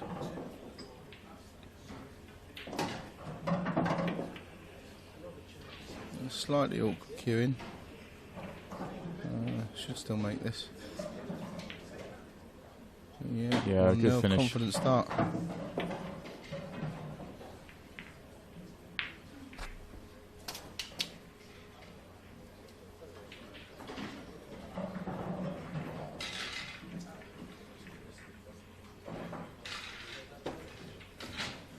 Somebody's saying they think the cloth looks slow. I'd say, having played on it a fair bit the cloth is probably a shade quicker than the green cloth we were using last year. It's not a speed cloth; it's a sort of hybrid cloth, but it's a really lovely pace actually. I think it's the right pace. Yeah.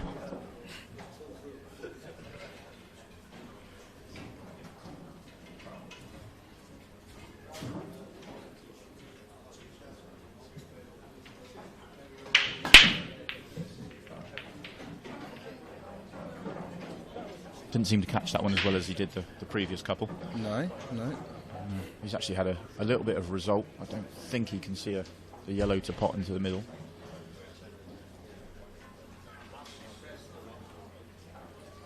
So if you were left in a table situation like this, are you looking for a pot, the way to try and get into the frame, or you're going to just try and hide the white, find a spot on the table that stops your opponent from being able to do anything? I'm looking for a pot first. Yeah. My mindset's always to attack first. What red can I go for? Would I like to be reds if I made a red? And then likewise for yellows. And then if you can't, then I think of that shot that he didn't. He's just nudged that red on. I think he pulled a little face as he's walked around the table, and I think that red he's closest to goes to the middle. So if it just sat on the red without moving it, it would have been fine. Would have been a really good shot. Yeah. Risky shot though. Yeah. I think he was probably in a position where he didn't have any pot on at all. No, I don't think he did. No. Yeah. Unless you're going to try something ridiculous, But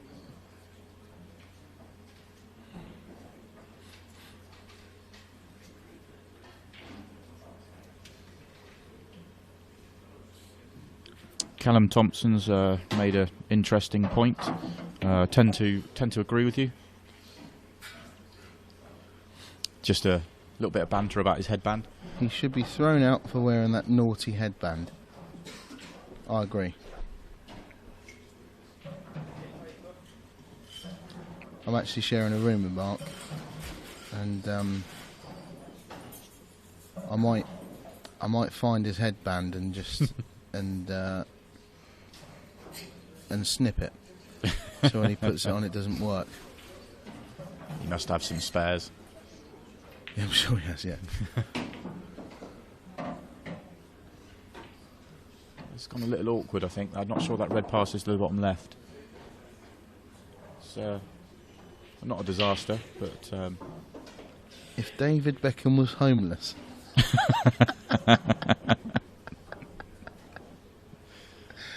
That's funny for you. I think that's my favourite comment of the day. Yeah. A bit of David Beckham about him. If David Beckham was homeless. That's amazing. That's a really good shot from Mark, to be honest. He's opened, he's made the pot, opened up the red to the left-hand pocket, and he's left a good angle, so he could probably pot this, and he can get to the one at the top of the table, leave the one he's nearest to his last ball.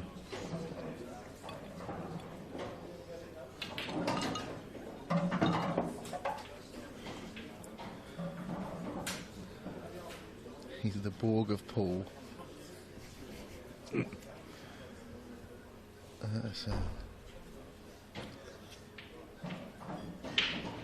Cut it all off when he sleeps tonight. Oh god. It's another well-played shot, yeah. Good shot. I think he's straight enough to just be able to stun this now, and then that should be 1-all. It's a good clearance, this. Yeah, it's been very good. Yeah. I think maybe Chris's good finish in the first has kicked him into gear a little bit. He just used the yellow there, but I think he probably did that on purpose. Yeah, he wanted to play it off this. He wanted to hold it as straight as possible. Just to hold it, yeah.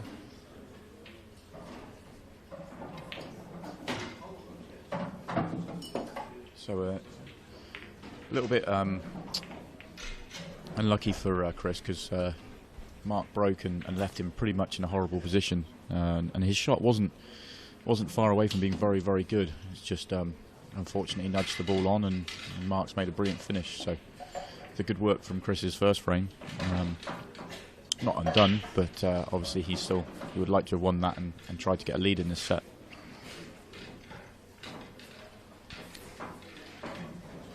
Yeah, I think he'd have been hoping to push on after that first frame of this set. Yeah, watching Mark come up dry, the way he finished broke dish the previous one, he would have been thinking, right, here we go. But unfortunately, wasn't to be. Didn't have a chance.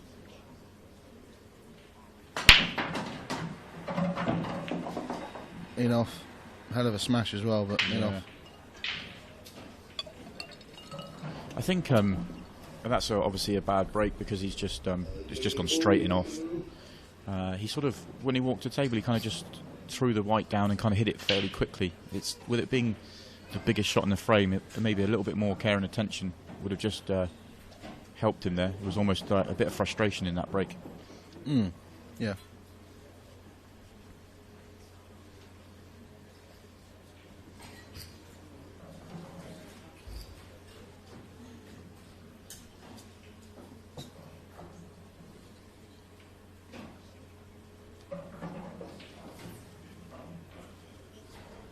So you'd be thinking yellows here? Just look at a way of all the yellows go and the black. Just trying to decide how to go about the first shot. I was just thinking that, these are the clearances where I think sometimes you need to, although whichever way you go, it's not really difficult. You just need to make sure you take enough time to be sure that you're going about the clearance the right way. So if I'm taking yellows, I want to clear the yellow at the top left early, but how do I clear, when I take the one to the top left, what ball am I playing on? And then once you get the white down to the bottom, you've got nice close control. It shouldn't be too much of a problem. I think maybe push the yellow top left towards the middle pocket. Yeah, I like that and then shot. bring the white out towards the blue spot if you can. And you'll have a choice of both bottom left and bottom right and the middle then. Yeah, and then you potentially maybe later on got that yellow into the middle as your last ball. Yeah. It might give you another option that way. Yeah, I like that choice. But I think it's depending on what first shot you play. I'm not sure what Mark's doing. He's just trying to tie a red up. That's what he was thinking. He's trying to get that red on the right. He was hoping to make. I think he was hoping to make the red that sat on the lip of the pocket. Make that, and then he's tied a red up. Yeah, that made sense. Yeah, he's not played that shot so well. Needed to pot that thicker into the pocket, or thinner, one way or the other. I'm not sure which way around he was trying to play that, but he's yellows now, and he needs to now make a recovery pot already. On table 2, judging 4, G2. Judging 4, G2. I think the yellow He may only have the yellow that's nearest to the black, to the top right. I'm not even sure if that goes. I'm not sure of the one. I'm right behind it. It does go. He's going to just play the safety. Yeah, I like that though. You know, sometimes people push the boat out just Yeah. because they should have cleared from the break. If he's left the cut to the right middle, he's got the sort of cut plant. I don't know from our angle whether he's got that. If he hasn't, then he's played a very good shot. Yeah, he doesn't look too happy. I think he might have left the cut to the right middle. I'm not sure. I think you're right, though. I think it's one of those when you come to the table and all you cue ball in hand and everything goes. You're kind of very frustrated not to win the frame off it. But I think Chris has played a positive shot there. Yeah, he did that on purpose. He was trying to get into this area, so yeah, the red that he's about to play now into the middle. Yeah, He's doing the right thing, you know, get into your bad balls early. yeah, that was his hardest ball, and he's gone straight after it. Yeah. So he's now got the two on the rail. Aren't too much of a problem. Certainly the lower one, and the one by the black he's going to have to nudge at some point. Yeah, plenty of work still to be done. I think he could play to the bottom right now and screw into the one nearest the middle pocket. Screw into the black, yeah. If you could try Screw into the black, yeah, absolutely. Oh dear. I was thinking maybe, but I was thinking take this one, then screw into that one, but then you still have the problem with the black and the red. Yeah, absolutely. yeah, I think he maybe could have taken a little bit more time deciding what to do there. I think you need to do that sometimes. You need to reassess. You know, right, actually, is this the right thing to do? Let me just. Obviously, I think that's one of the hardest things. You know, there's a fine line between having a rhythm and not playing too quickly, but then not bogging yourself down. Yeah. You know, obviously, all the time trying to make sure that you're always got a clear mind and you're actually doing what's right for that particular layout at the time. That's one of the hardest things, really, is to get the balance right. sometimes you think, oh, I just need to quicken up a little bit, just get a bit of a rhythm going, and then all of a sudden you make a silly mistake, and you think, actually, you can overthink it from time to time, and you get absolutely. It was a good shot from Mark though. He was lucky enough to have a good angle off that first ball and a gap to put his cue. Yeah, but he got into his bad area straight away. They were always going to come out, but they've come out okay. If that black goes through the gap of the reds, which I'm not sure that it does, then If you look at camera 3, please, Dave.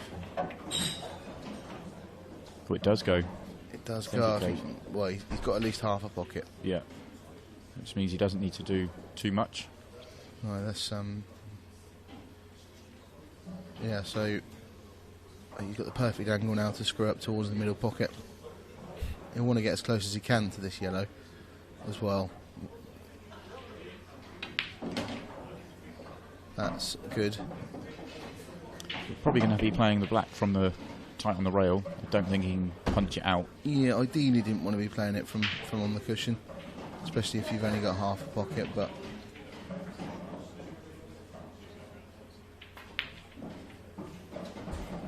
I think he was maybe conscious of being on the cushion and tried to nick a bit of the pocket. So another chance for Chris. Yeah, not easy. He's got a ball he needs to dislodge, but you need to, if you've got any hope of winning this match, you need to sort of be taking these out, really. Yeah. And it's a chance he probably wasn't expecting when he was sat in his chair, so which sometimes helps. Yeah, definitely. He's maybe got the angle now to either play on this red on the cushion or go into it off of the red that's closest to the black if he wants to. Yeah. If you were really confident and if he was playing well in the head, I think he'd play that without thinking. Yeah. I don't know if he's a little straight. Yeah. No, lovely. Great shot, Chris. Yeah, I think it was a bit straighter than it looked. He needed to really hit that to create the angle. Yeah, it was a really good shot.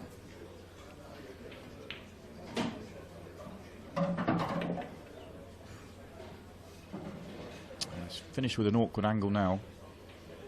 But with these cloths, I think getting around the table you can do more. So he might be able to. Might even screw this to come off the bottom cushion. Take the red he's nearest to and screw on and off the bottom cushion if he's got that angle. Yeah, just again a little bit more difficult than it needed to be for him, but he could have got into that a little bit more. I think and come up the other side of the black. A trace of right hand side, and it would have reversed out a little bit, but he still should make this. Good shot. Yeah, it's good. And it's a good white as well. It's a good white. Queuing just off the cushion makes it missable, but just the way this match has gone, that being in that 2 inches closer to the cushion, makes this tricky. Yeah. Almost at the jaw. Yeah. Just the way this match has gone, I didn't fancy him for that. I don't, it's just hard work, everything. Yeah, it seems to go that way when you're up against it. That was a really important stage as well. That was to go back to 2-1 and get himself ahead in this set. Yeah. The set that he needs to win. Yeah, that's tough to take for Chris. Yeah, it's a good break from Mark now, and it'd be hard to see Chris coming back just the way it's gone. He's more than capable of coming back from 2-1 and 3-1 down in the set, but he needs to really start playing well.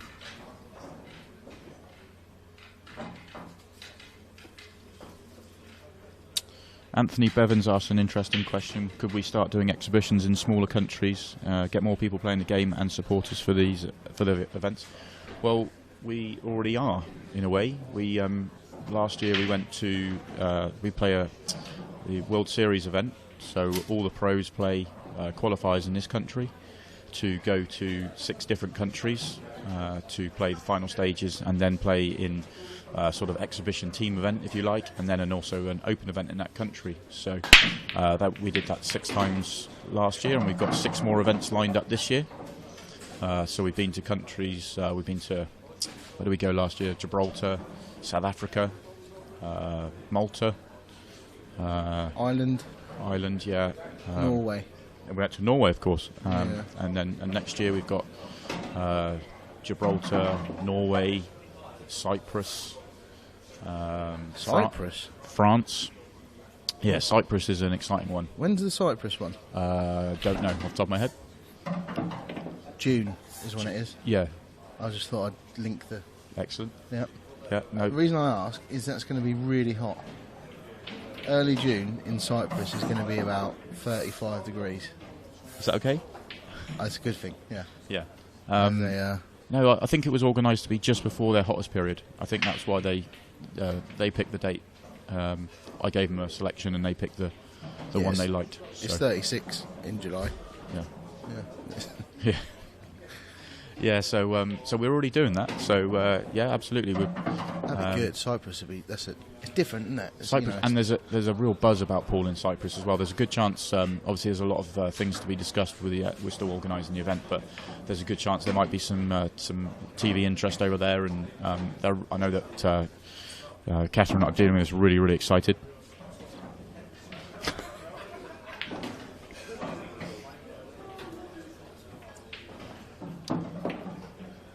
Oh, okay. Certainly's asked about British counties as well. I think that's maybe what he meant. But Oh, sorry. Okay, I misread. on the World Series, but Smaller counties. Sorry, yeah. So, well,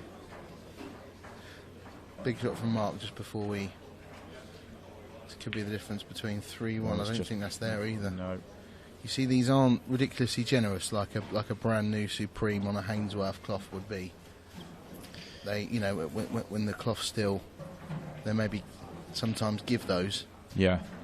I think you got to still expect Mark, even if Chris was playing really well, this is a really tough table.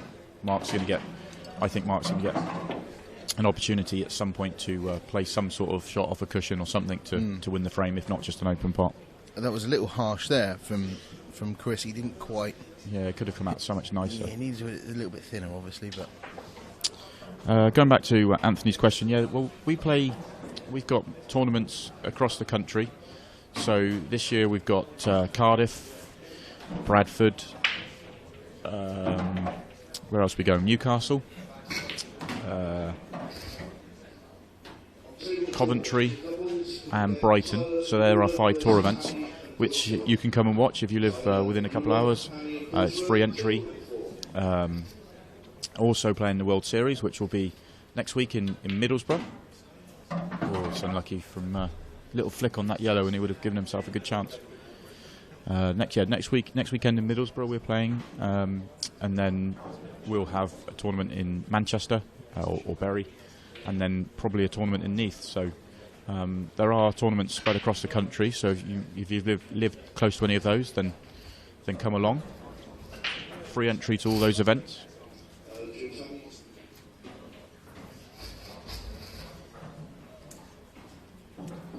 Yeah, and obviously if you, Anthony, if your county, if you think you can organise one, then get in touch with the IPA. I'm sure they'd be able to send someone down there to do an exhibition for you guys or wherever you're close to. Just message the IPA. That it is something we definitely look into. Absolutely.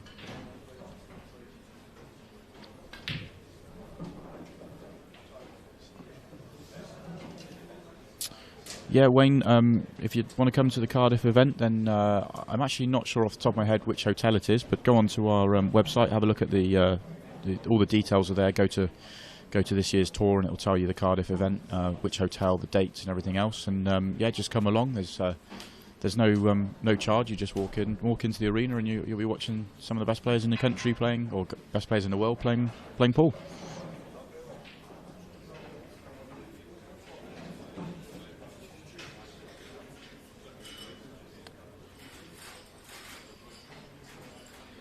John Chapman, Ian Alley versus Jordan Church.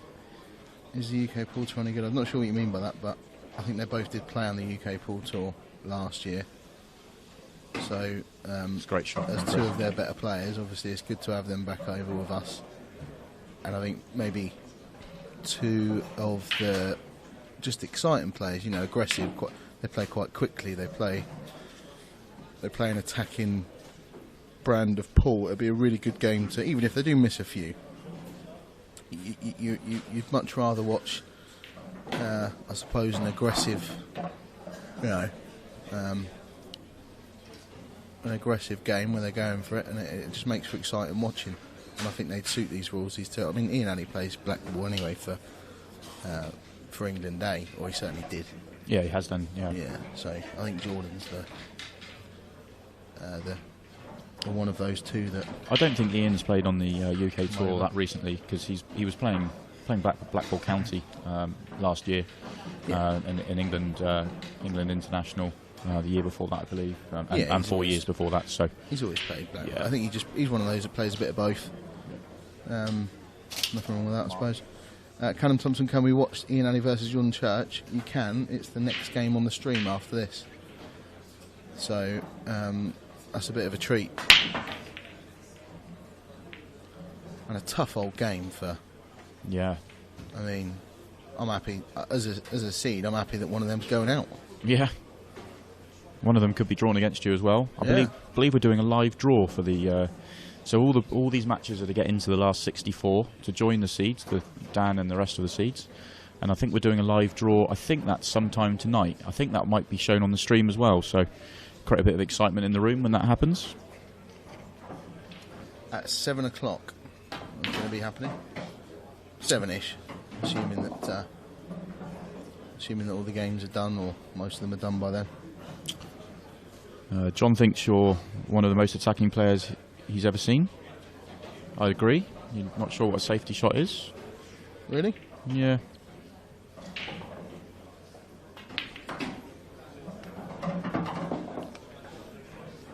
I think everyone's really attacking it, though. I think it's weird. When I'm playing, I don't think of myself as gung-ho or ridiculously attacking, but then when I've maybe thought back on matches and hold on a sec, I didn't cover a single pocket in, that's 4 matches in a row now where I haven't.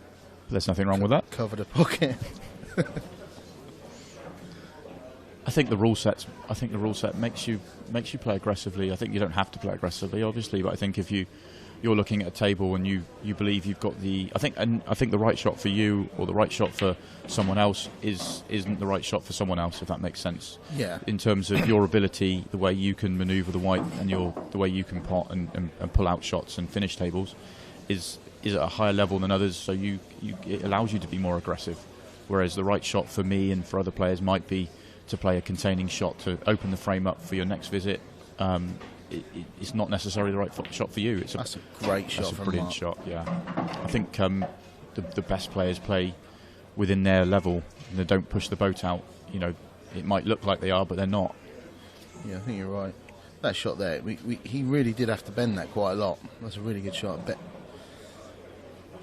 Bent it like Beckham.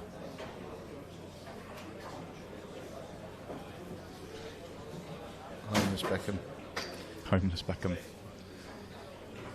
He's probably in that lovely space at the moment where he thinks he can't really... Probably thinking he probably can't lose this match, which is not a great thing to be thinking. But the chance... He doesn't seem to matter what he's doing in the frames at the moment. He's getting another chance to take them out. Yeah, he is, yeah. I think you're saying about the players playing their own way. I think that's one of the things you kind of... I've definitely learned in the last couple of years when I've started playing a little bit more is to just do it your way. Don't, we said earlier, you see sometimes people are looking around and trying to see, Gareth Hibbert's watching me, Mark Farnsworth's watching me. They said maybe conscious of that. Don't worry about that. Just do what you do. Play your way. Because the last thing you want to be doing is... There's nothing wrong with learning from other people and learning from people that are better than you or learning from people that are more successful than you, but just do it your way. Take bits from what they do, fair enough. But don't try and copy, just be yourself still. You need to, And if you think that a shot's right, then just do it that way. The last thing you want to be doing is, I fancy playing this shot, but I don't know.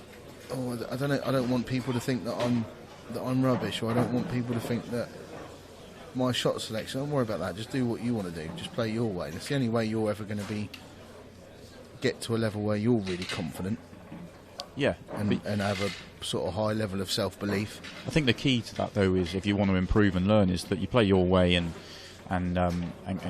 do that, but try and learn from the other players as well. So you're learning from better players and understanding when you go your way, understanding what worked, what didn't work, what you do next time in that same situation. I like to watch the other players and understand. That's why they went that way and that worked, and I might be able, next time I'm in that situation, that might be something I could try. But I'm not trying to copy anyone. I'm just trying to learn from them. Exactly. Yeah. This set isn't, I know Mark's 2-0 up and it's 3-2 now, but nothing down here. Yeah. Those yellows look pretty good. And Chris cleared that last table up very, very confidently. Yeah. It's as good as he's looked in the match, and probably back against the wall. He was sort of last chance, really. So we could be 2-1 in 5 minutes' time. Chris is quite a quick player. Yeah. Now these yellows are as easy as he's had. The black maybe only goes into 1 or 2 pockets, but we'll see how he gets into that. But his break next in the last, he's already broken cleared a couple of times. So with the black, would you be thinking? I'm thinking I'd clear the 2 to the middle, and leave the yellow to the bottom right, and maybe just try and nudge into the red above that's sort of blocking the black, or would you just play on the bottom one? It's not that hard a shot. Obviously, you don't want to be taking unnecessary risks, but it's not that hard a shot to just drop these 2 into the middle, and if you leave the white maybe in line with the red, in line with the yellow going up the table, so it's a half ball pot into this bottom right hand corner, to just play it gently with a trace of running side, and you should be half ball, quarter ball, full ball, flicking that. Yeah, but just at a nice, contact pace, really. Yeah, and I don't think he can do that now. It's gonna be a bit more of a risk for him to do that. So, and we've seen him miss a tricky-ish black that he should have made a couple of frames ago. So he may leave himself one of those again now. Yeah, is he gonna? He's played that really well. Fine, yeah, very delicate little shot. That they're not nice to play. No, that could have gone wrong easily. Yeah, but I like that. Yeah, good shot. Well, it's a really good, confident shot. And now, like we say, he's cleared those up in about a minute and a half. Yeah. This is now crunch time, because if he can break and clear these, and before you know it, he's 1-0 up in the next set, all of a sudden the match is in the balance again. Absolutely, and I said a frame and a half ago that Mark's probably feeling a little bit invincible because of the amount of chances that Chris has been giving him, and that can turn around so quickly in this format.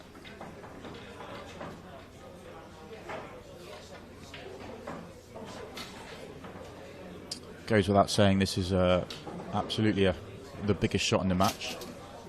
I think the last break he scratched and he just sort of plonked it down and hit really quickly. Maybe that's just his way, but he almost did it again with the white to the right middle, but that's come out really well for him. I watched somebody break in yesterday, I won't name them, but and he was queuing up, and as he's queuing up for the break, he's kind of lining it up as if he's playing it with breaks of right hand side.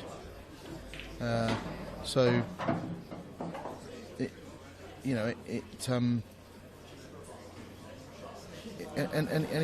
just had no control off of the.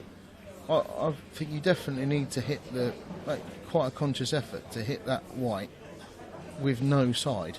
Yeah. I know quite often we play shots with a trace of side here and there, but not the break. Well, any side you put on, you're ruining your chances really of getting the contact you need. And getting a flush contact with. Yeah. Especially when the harder you hit it, the harder it is to strike the ball in the centre and to be accurate. And obviously, you need to hit that front ball as flush as possible, as you need to really be hitting through the centre of the front ball of the pack. Do you think this is it now? Chris is running around the table and do you think he's made a mistake by leaving that red at the top of the table? Well, we're just about to see, because he needs to He obviously played Even on if it he a couple of underhits shots it, ago. though, he's got an angle to come back round. Then he's He's fine. played that really well. Brilliant shot. He may need to leave it into the corner. I don't know if he can stun out. I think he can stun out, actually. Yeah, it's fine. Yeah, he's took the set. That's how quickly. This is why this format is brilliant. It's Yeah. how quickly a match can turn. And now this really is an even match. Obviously, Mark's still favourite because he's a set ahead, but momentum's with Chris, and it's just a straight race to 4 now. That's all that either will be thinking. For Chris to take it to a deciding set, or Mark's got to climb to the hill again. I think they put the. It's one of the good things about Paul. Look at this match. I mean, 2-0 down, struggling, nicked a frame. Mark's had a chance to win the match, not got it, and then all of a sudden, one dry break. Yellow's come out lovely. Break and finish. 5 minutes later, it's 2-1 in sets, and all of a sudden, Mark's only a slight favourite. Yeah. Whereas 10-15 minutes ago, Chris really was right up against it. Yeah, there's a bit more pressure on Mark now. Be interesting to see how he starts this set. Well, he was 3-1 up in the last set, wasn't he? So 3-1 up, yeah. He was effectively 11-5 up. And a couple of pots away, probably 3-4 pots away from winning the match. And now he's got to win 4 more frames. Yeah. Yeah, be interesting viewing.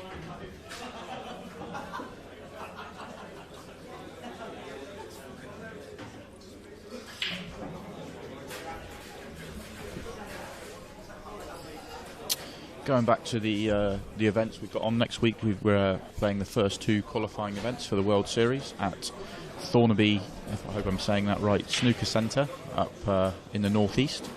So anyone up in that part of the world wants to come along and watch the top players playing. It's a professional event, so there'll be somewhere in the 32-ish pros playing in 2 tournaments on one Saturday, one Sunday. So come along and it's free entry and watch the top players playing. Yeah, I think just quickly, a couple of results. Some of the earlier matches, some of the 10 a.m. matches that are just finishing. Obviously 3-0s. Toby Bolt won 3-0 against Neil Kingsman. Dave McNamara won 3-0 against Craig Chappell. Jeremy Hooper won 3-0 against Sean Stebbins. That was Jeremy's a fantastic player. He is, so Sean though. Yes, so Sean. Yeah. I'll be happy with that result. Mark White won 3-0 against Andy Snape. And Steve Thompson has beaten Matty Channon 3-0. Which is Matty Channon's a very good. Won one of the IPA. Yeah, and it was Steve Thompson that was that Chris missed the black to beat him 3-0 yesterday, and he came back to win 3-2 in sets. Oh really? So he would have been half ready to shake hands, and obviously black's rattled, and 2 hours later he wins that, and then he wins the next. Chris Hinchcliffe. Oh right. And then two hours later he wins that, and then he's back this morning, wins 3-0, and he's in the last 64, and could be playing you tomorrow. Up and running, yeah. A couple of comments about the sets, the format.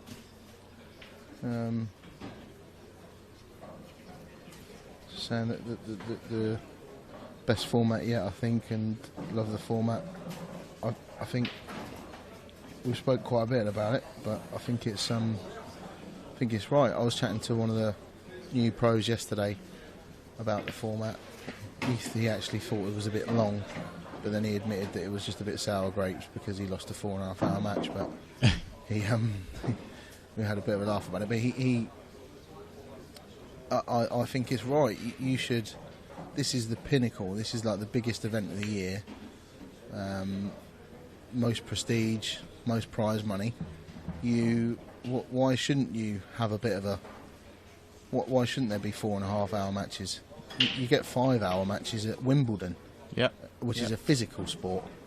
You know, and they have 4 of those a year, don't they? Four Grand Slams a year. There's nothing wrong with having long races in your pinnacle event.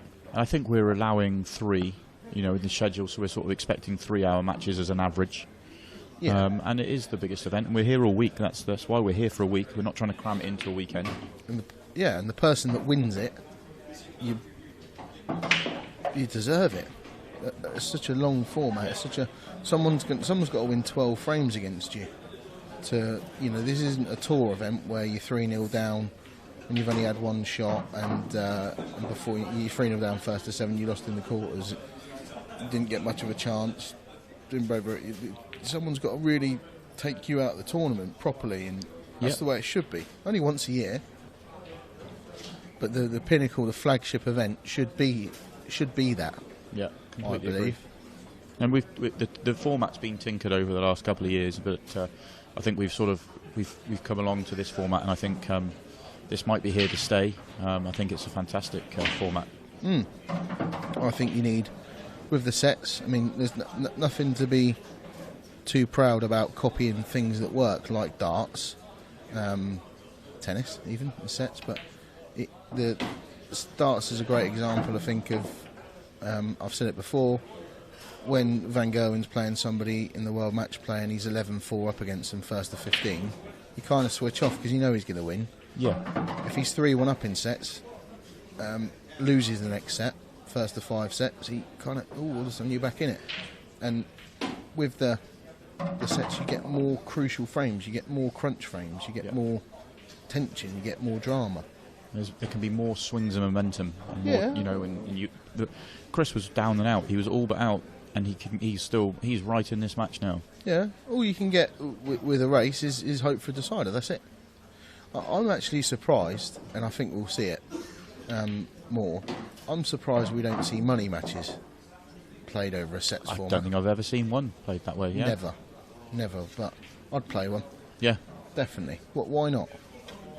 Why not? What do you play a money game for? Are you doing it for the actual money, or are you doing it to play in front of 100 people, 200 people? Me personally, it's more about playing in front of a big crowd. It's not about the atmosphere cash. And the experience. Yeah, absolutely. If it's about the money, maybe you shouldn't be doing it, because you shouldn't. If you need the money, then obviously the money's a nice bonus. It's a money game. Yeah, it doesn't sound stupid, but for me personally, playing a money game is more about the buzz of playing in front of lots of people, which we don't often get the chance to do.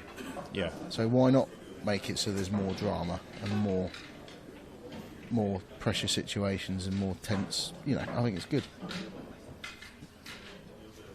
Bigger upsets as well in this format? I don't know, because it's first to 3 sets. Yeah, if it was first to 2 sets, I'd agree. There's been a lot of discussion about that, and I think we're going to see less.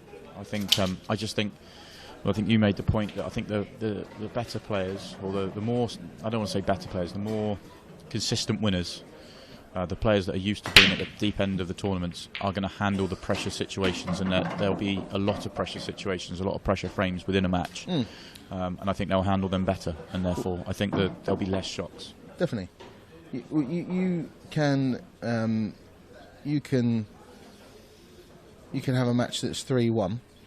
And every match and every frame will go to a deciding frame, and it will just be about who holds himself together, and that's what it's all about, isn't it? Really? Yeah. You watch when use tennis as an example again, or darts. It's the crucial doubles at the crucial times when you got one dart left, or the tie breaks in tennis when it's 1-1 in sets, and it's the big points. Yeah. That's why Djokovic wins. That's why your number one is because them big pressure points, you might have 10, 15 of them in a match at deuce or at break point down, and they play great points way more often than the rest. Yeah, hold their nerve and play. Yeah, play when it matters most.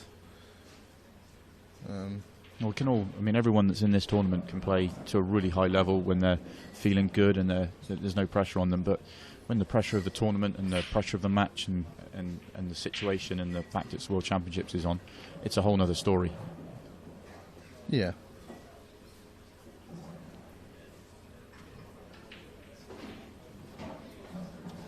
But that doesn't say there won't be upsets. I think we'll see some. We'll see a few. We'll see plenty. But I don't think the format lends itself to it more. No, and there's nothing wrong with upsets, but I think for the World Championships, you should have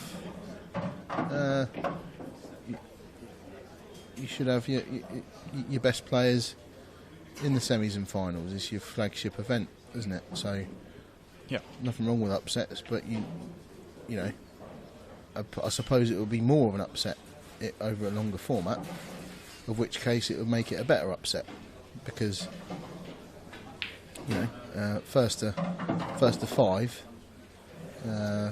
someone knocks out the top seed in a race to five. You go, well, there's only a race to five. Yeah. It's more of an upset to get excited about, I think. But we'll see. It will be really interesting to see the quarter-final lineup and how many of those are seeds. Yeah. It'll be really interesting to see, because there's loads of really good amateurs in this. Yeah. Tons. I think we'll see Stronger than ever. I before. think we'll see one at the quarter-final stage. I think we'll have one amateur's going to make it, or Reckon non-seed. I think we'll get one, maybe two. I don't think I just think there's so many of them. Oh my God, he's got that, hasn't he? Yeah, but he's not going to like it. He's sort of potted himself into trouble in this frame. Yeah. I mean, you can say it's harsh. I mean, he was trusting to a lot of luck there, but he's tried digging himself out the hole there. It is a total snooker.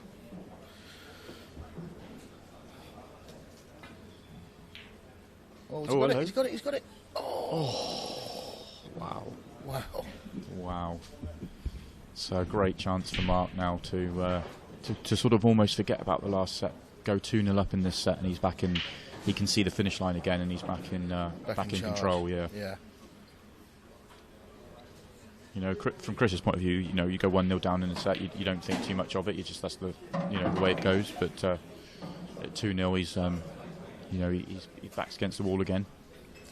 Yeah. 642 people they must all be on their lunch break. Yeah. Hope you all got a long lunch break, because the next match is a very exciting one.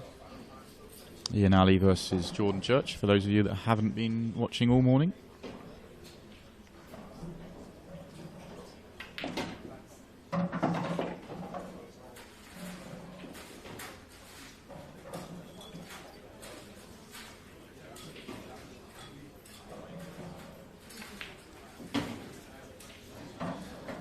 So I think he'll stun this out. He's just thinking about it. Sometimes you like to just play these into the... I think if it's right in the pocket, you need to just punch it out. A confident stroke. Yeah. That's good enough. So yeah, should be 2-0.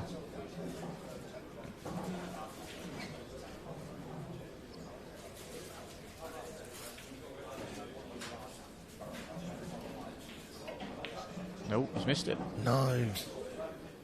Oh dear. Now then, Chris, how's your...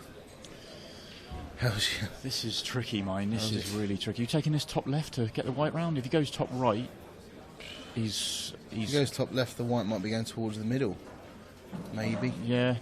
It's probably not going to be a good white anyway. If he goes top right, he's probably going to... Is there a call for a safety shot here? If he can brush off it thin, leave the white in the top right pocket. I don't know. He might get the snooker as well. If you brush it off thin. I mean, it's unlikely to get the snooker, but there's a chance. Yeah.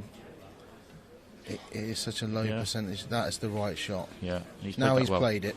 Now he's played that. That is the right shot. It's a clever shot. And if Mark went, the further right he left the white, the harder the shot is for Mark.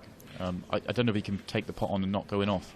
If he can't, then, Yeah. it's a safety shot. Maybe a double. I think maybe I am the most aggressive player, because I was just... Until he played that shot, I was thinking, I don't know, maybe he should go for... It was actually definitely the right shot. Now is his chance. Now you go for it. Yeah, well played from Chris, and now's your chance, yeah. I think you just pot this plain ball, the natural angle brings it off top and side He's going to cushion. stun it, I think, is he?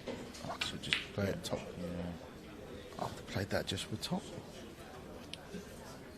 Just plain two ball. round at two top cushions, and, yeah. Yeah, I think. That's personal preference. I don't think there's nothing wrong with stunning it. I don't think, because I think a number of players would play it that way. I see it the same way as you. Oh, a little bit of drama. He's got a second bite of the cherry. This time's harder positional shot though. Is he going to play a safety again? Similar shot, just flick off the left hand side. Yeah, Thin. very similar shot, isn't it? Yeah. If he did it last time, I expect he'll do it this time. See, I think that one I might have gone for it. It's a great shot though. He's moved the yellow further right this time, but he's the white further right, but he's got the yellow further right as well, so he's played it brilliantly. Sort of snooky, yeah. It's a great shot. You'll see Mark come 2 cushions there, I think. Side and back cushion. It's interesting that there's obviously the tension of the match, but also you can't see on the camera, but the arena's just filled up a little bit. Yeah. And, that might have added to the tension. There's probably 20, maybe 30 people watching now. I know it doesn't 30, sound, 35. Yeah. We can't see from here the sides, but it doesn't sound a lot, but that does add to the drama and the pressure on the players. Mark's played a good one there. He's hit it, but he's got a bit lucky to leave Chris Chinese snookered. Say awkward queuing. Yeah, and this is a lot harder than the balls he's missed to win this frame already. Maybe Japanese snookered. And he's nailed it. South Where's the Korean white? snookered. Where's the white? Oh And no! this black's nasty. Oh, this is horrible. 2-1 down, 1-0 down. Scrapping for you. The white's no problem, so you just get down and cue through this one. Just get down and cue through it. Nice pace. Great shot. Brilliant shot. Big balls. That's a huge frame. This match is very much alive. Yeah. Up to 700 now. 692. Make sure you, when you speak to Mark later in the room, you mention that there were 700 people missing him watch that black. Missing Miss him that watch black. The nerves, the tension's getting to me. Another result. John Chambers 3, Billy Webster 1. Okay, there's another one that's in the draw that that we could see go. That could be a quarter final. We're talking about. Could definitely be one of your amateurs in the quarter. Definitely, yeah. He's a former pro, England A. Great player, John. Saw him on the stream yesterday. Won quite comfortably, I think. Funny guy as well. We're just panning around the arena now. Is that the camera that's on view? Yeah. So we've there's the bookie's favourite in the corner, Mark Farnsworth. Must be getting ready to play a doubles match of some sort. Yeah, I think it's sort of filling up a little bit because the 1 o'clock session's about to start, isn't it? Yeah. So you're naturally going to have people just sit on these chairs whilst they're waiting as well. There's my doubles partner sat there in the glasses on the right. With his missus. With his missus. Danny Tannentire. Yeah. 7 breaking dishes out of 11 breaks yesterday and lost 3-1. That's the standard of the qualifying section. Did he really? Against Andy Lucas? Against Andy Lucas. 7 break finishes, yeah. Wow. Let's have a look at the draw. Let's see who... So Andy Lucas plays Jonathan Bushnell next. Andy Lucas, a 3-time world champion. Won his last one a few years ago now, maybe 10. I'll do it. But great player, still a great player.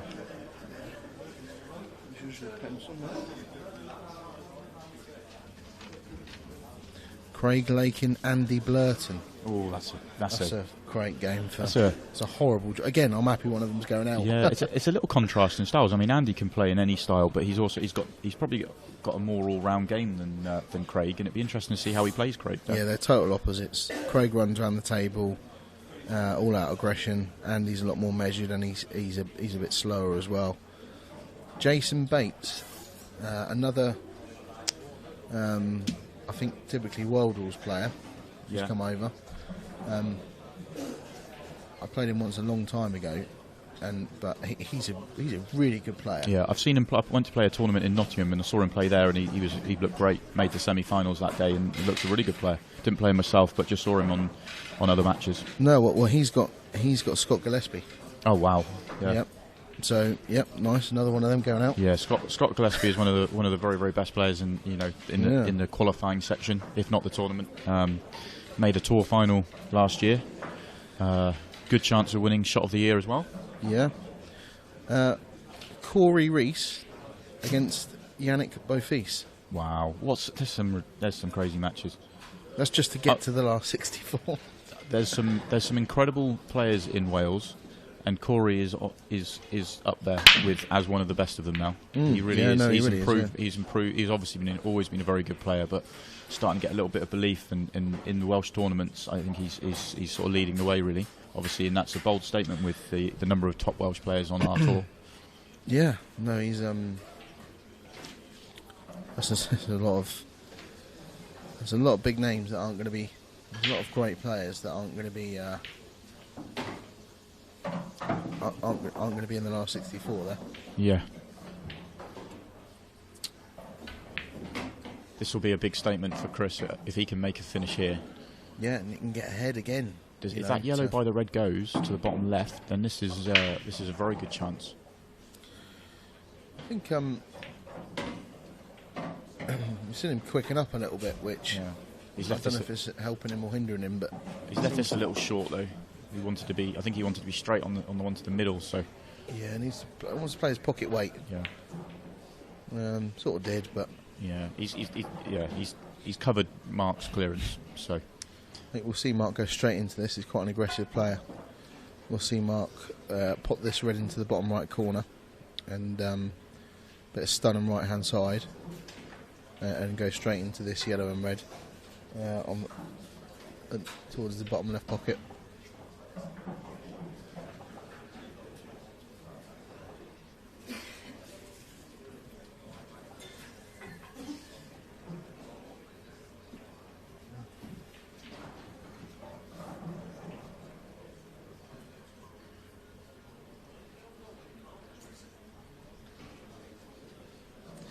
I like this. Mark's taking a little bit more time. yeah, I think he's realising the match situation, and he's giving it the respect it deserves. yeah, and he's not going for the finish. I don't think. No, he's weighing up his options. Maybe just keeping it a little bit tight. Yeah, if the yellow and red aren't a plant, then He was hoping to get the snooker, but he just flicked the second red, which he didn't want. But yeah, if that yellow and red plant, then Chris maybe have some attacking options here.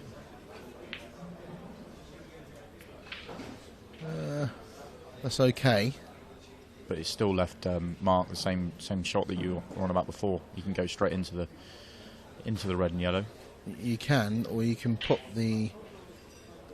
So make this ball get over on the left-hand side of the table. He's got too Yeah. far. Oh, he's No, going to no, take it down. perfect. He's going to take it down to the bottom left. Yeah. Yeah, cushion first, fairly hard, and flick it off the yellow, and that yellow should go into the other yellow. You're trusting a little bit to luck that that the red's still not going to be tied up. He needs to play that harder. The pace he played it, he would have been better off with that not dropping. Yeah, I think it was actually probably quite difficult because he needed to play it firmer than that, but that would have meant he needed to be more accurate. Yeah. He's going into it now. So still, again, he's doing the right thing. He's getting into it as early as he can.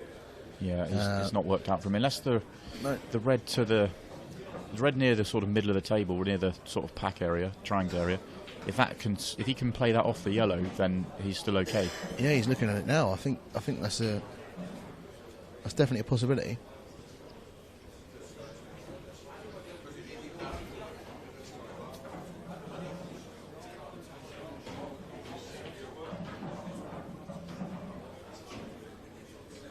Afternoon, Dan and Greg.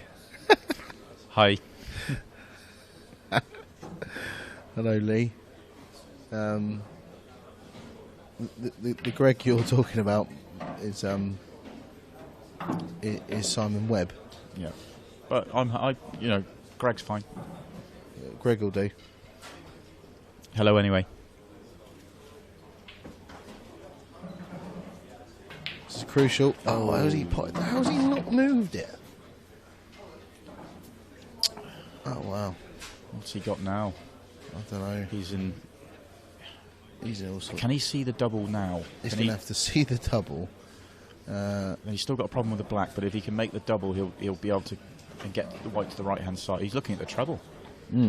That's a nice choice. I worry about the treble. Can he get the white out far enough for the last red? Obviously, it's a big bag treble.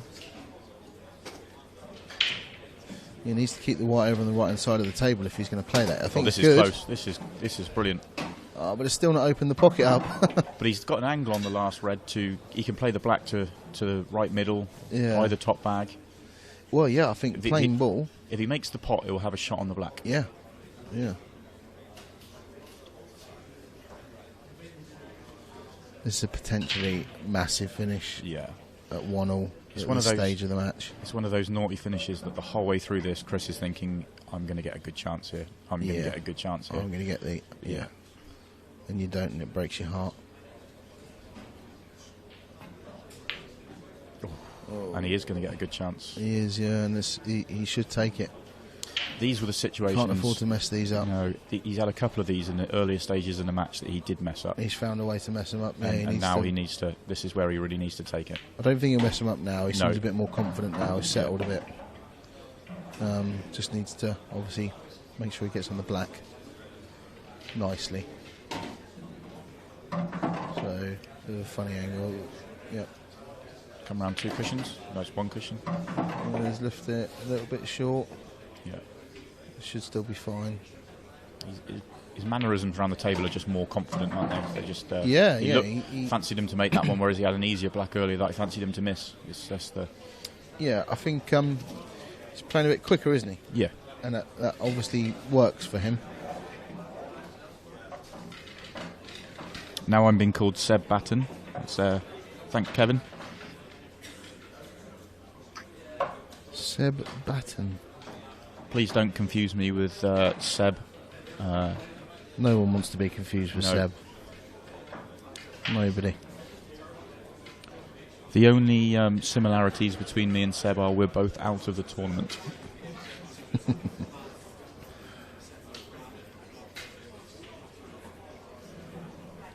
An exciting game between David Beckham and Adam Sandler. Homeless Beckham, though. Homeless Beckham. Homeless Beckham and Adam Sandler. Oh, that's not the first time. He's gone close to that, sort of, with quite a few breaks. No, I think he just puts a bit of side on it, doesn't he? He just need to... Yeah, just catches it. Just doesn't catch it not fully. I think when you break... I break from a similar position from time to time. You break slightly wider and you play that stun shot. You bring those middle pockets into play. You really got to catch it square on the nose and get the white to stun up the middle of the table. Because you go quite straight on, don't you, and screw the white out the way. Just straight on, hit the white, very central, and try to hold the white. I think this is a huge frame for Mark, really. Yeah. Because he's got first chance. They're not really difficult.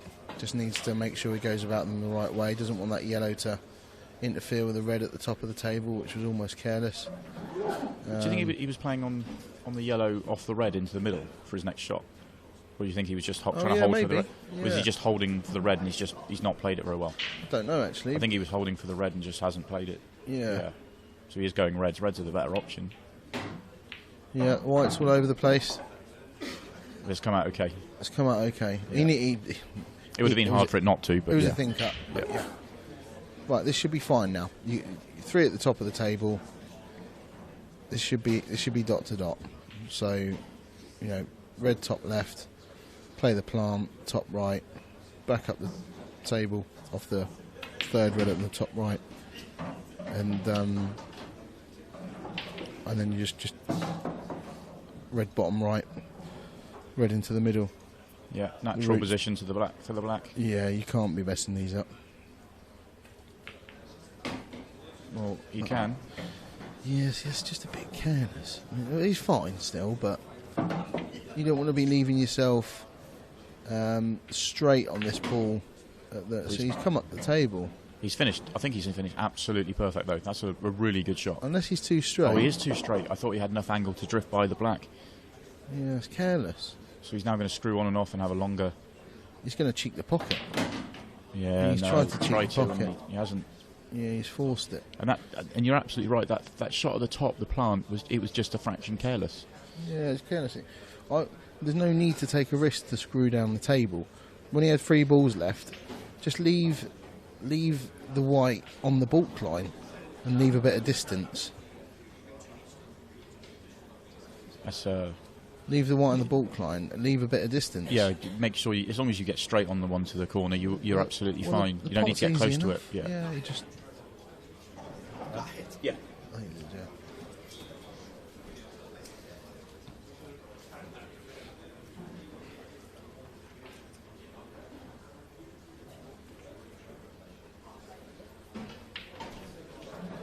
$725.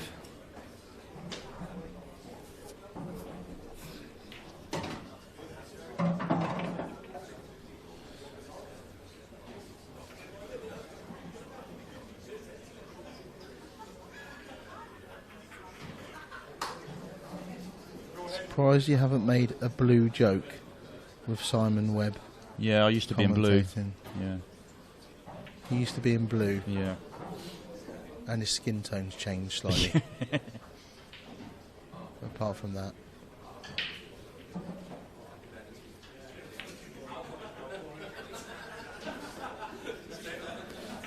How is Chris getting back to the table from there? That's because Mark missed. I think he was probably just emphasising the point that Mark probably shouldn't have missed and should have made the clearance. Oh, he is. Yeah, wow. Yeah. Okay. The wheels are falling off here for Mark. Yeah. There's no question if Chris can finish this frame off and finish the set off, that he'll be favourite going into the deciding set. I think you're probably right, yeah. See, I thought there was a chance, although it's maybe not necessary, but that first shot Chris had there, he had the perfect angle to just play with a bit of left-hand side and just move this yellow on the right-hand side cushion. Yeah. Although it's fine to land on it.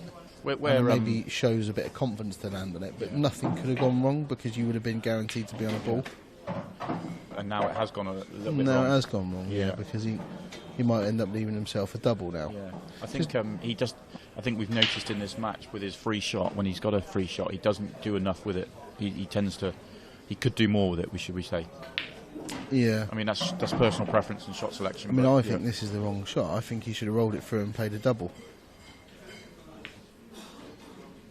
It was a good shot. It was a good shot. Very good shot. He's definitely more confident now. Well played. Well played. But the point's still there that earlier in the match the same thing was happening, and it was just because of certain little shot choices he's left himself harder shots at the end of frames and finishes than he needed, and he hasn't made them. He could have made that finish easier with a slightly different first shot, but he's now confident and he's making those shots, which is the difference. John Burrows, thanks for the live stream, by the way, watching from South Carolina, USA. That wasn't really a South Carolina accent. I don't know It was what- just a USA accent, I think. All right. Isn't that it's quite southern, isn't it? South Carolina. I don't know, Is it? California, Carolina, whatever. I'm not sure. I don't really know. It may not be. I hope it is now I've said it. I ain't got a clue.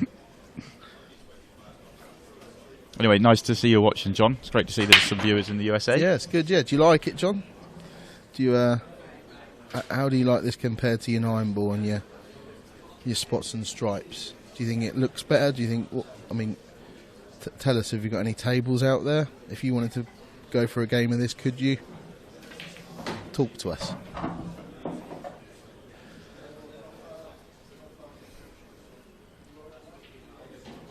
So Mark now maybe he's the one that can relax because he's still got a deciding set. Yeah, and he could just free up. He's obviously He doesn't still look trying- very relaxed. No, Now, is that open table? no, he is yellows.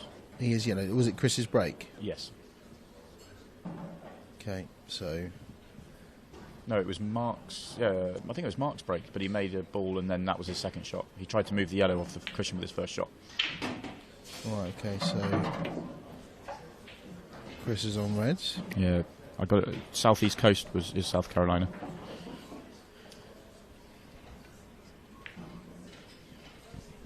Do you think Ronan McCarthy has a good chance to win outright?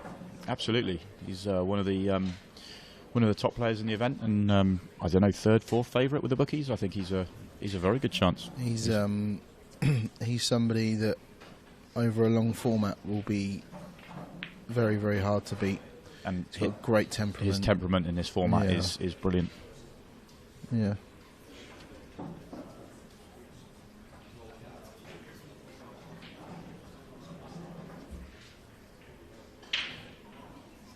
Wayne, who's all the Scottish players in the tournament?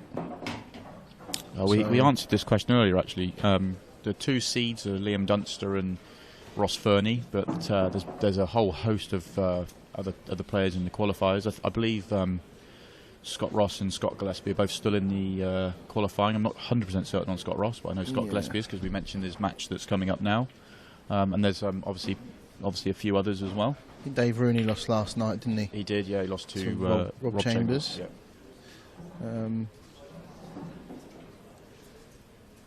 We saw, was it Graham Sillers? Graham Sillers, played on John the stream. Chambers. Yeah. Rob's brother. So, right. Mark's back in this now, and this should be 3-2. Yeah. So he needs to... This is this is probably even easier than the finish he didn't take last time. I hate saying easier because nothing's easy under this pressure on this table, but this is a finish he should, he knows he should take this. Yeah. So it's important for his confidence that he does, even if he goes on and loses, Chris break dishes the next frame. Going into the next set, you want to, go in with confidence again. Yeah. Didn't want the flick. So as long as he can pot, I mean, I don't know how close this is to the top cushion, but that's fine. That needs to slow up. Slow. If he gets his next shot right, he's okay. He wants to. He doesn't want to leave it too short. He wants to come down the table. Yeah. So he's got.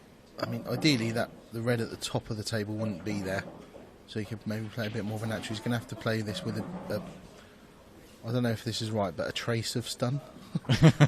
But he does need to. Yeah. He needs to just hold the white. It's one of those feel shots that nobody likes. But you don't want to get into it too much because that is very well played. If it slows up, pull up. Oh, it's perfect. Yeah, he played that really well. Really good shot.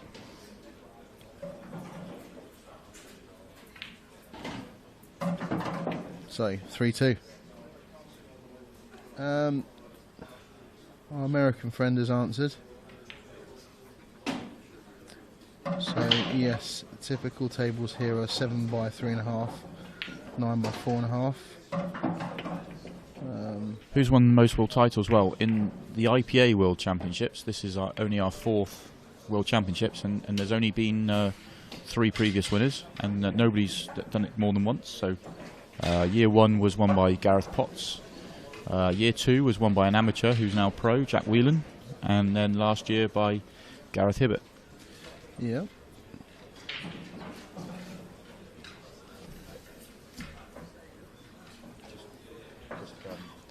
Yeah, John. So yeah, John Burrows. We're familiar with the 9 by 4.5 pockets cut with the sharp edges. So that's your typical American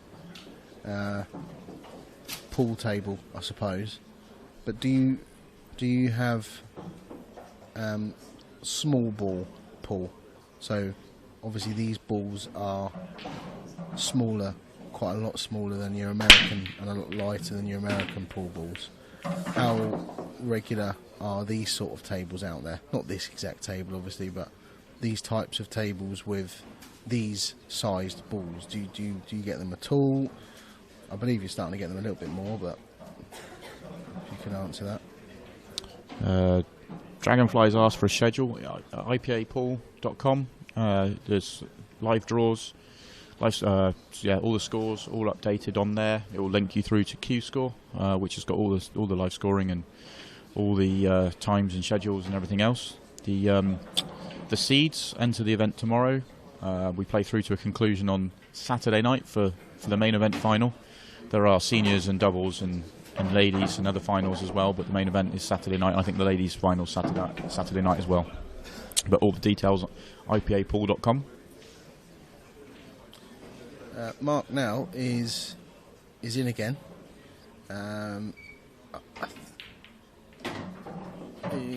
It's not an easy finish. His next shot's really tough to get anywhere really. If he cuts this in and leaves himself over on the left-hand side of the table, I think he might be able to play the plant and then off the red into the bottom left corner. Yeah. So that, and I think it will go off the red. And I'm sure he can make that. He can make that definitely. There's a big enough gap to do that. So I mean, I think he's in control in this frame at the moment, but crucial next 2 shots coming up.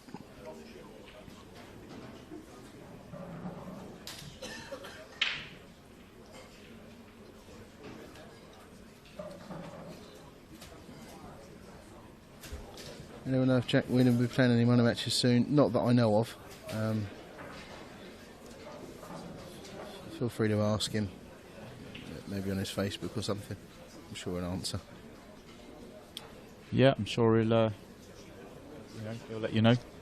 Normally, when if and when Jack plays games, he plays they're big affairs, and plenty of notice for everyone.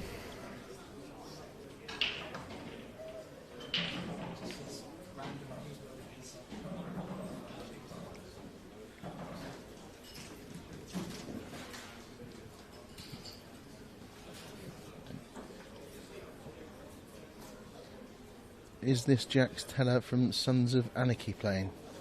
That's a TV show, I think, isn't it? I've not seen. Yeah. Sorry, Nick, don't know. Could be a TV show, could be a band. I don't know. Yeah. Our server's down. We will get onto that and make sure the powers that be know and get that sorted for you. Dan's just checking to see what he's got. He's got some scores coming up, so he's got Q Score. If our website's down, go straight to Q Score. Is it qscore.com, I think, or just Google Q Score. Go into that and then search for the IPA in there, and you can go through that way to our tournament page. So if it's our website down, then Q Score will be able to just go straight there. And one more result since earlier. So of the 10 o'clock session, Glyn Crook, and Pierre Damien Cos. No result yet. Yas Hussein, Nicholas Rimbot, no result yet. Jake Newlove has beaten Craig Day 3-2. Toby Bolt has beaten Neil Kingsman 3-0. Dave McNamara 3-0 winner against Craig Chappell. Jeremy Hooper beat Sean Stebbins 3-0. Brian Halcrow, Martin Hazel still playing. Expect that to go on a while. Chris Patrick, Mark McGordy we've got on the stream. Mark White won 3-0 against Andy Snape. Oliver Barlow, no result yet against Dominic Clemens. John Chambers beat Billy Webster 3-1. Arf and Dad Declan Duff. JJ Fall, Jamie Turner. Darren McCarthy, Chris Alexander, no result yet. Steve Thompson won 3-0 against Matty Challen, and no result yet. Liam Waterworth and Greg Bonar. There's a few people asking about when certain players are playing. If you go onto Q Score, there's a separate draw for the last 64. So there's actually 2 tournaments for the World Championship. So this is the qualifying section. So I think that's called the World Championship Open. If you go back to the list of tournaments, then there's the World Championships last 64. So that will give you the times for all the seeds. All their matches are already. All the seeds know what time they're playing. They just don't know who they're playing yet. And that live draw will be shown tonight at. I think it's originally scheduled for 7 o'clock. So depending on how today's schedule goes, which will be an exciting bit of viewing. See who's playing who. Yeah. Quick answer. Next on the stream is Ian Alley, Jordan Church.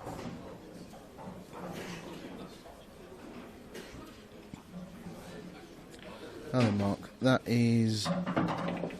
was okay. He'd wanted to be straight, really. His issue is if he cannons because he's not going to be able to play this from anything other than top. So if he cannons the red, he's only going to leave himself a double on the black. I think if he plays it with a bit of pace, the white throws a little bit, and he might just flick off the right-hand side, or he's digging in to make it harder. I wouldn't do this. Great Oh, shot. brilliant Great shot. shot, though. Brilliant shot. Really, really good shot. Here we go. We got another one of those. One good black for another one of those 3-3 huge moments in the match. Yeah. It's what sets play is all about. Well We're played. going to get back-to-back deciding frames in sets.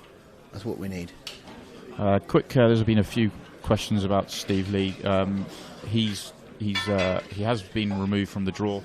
It was taken out of our hands. One of our governing bodies has made it known that we wouldn't be allowed to let him play.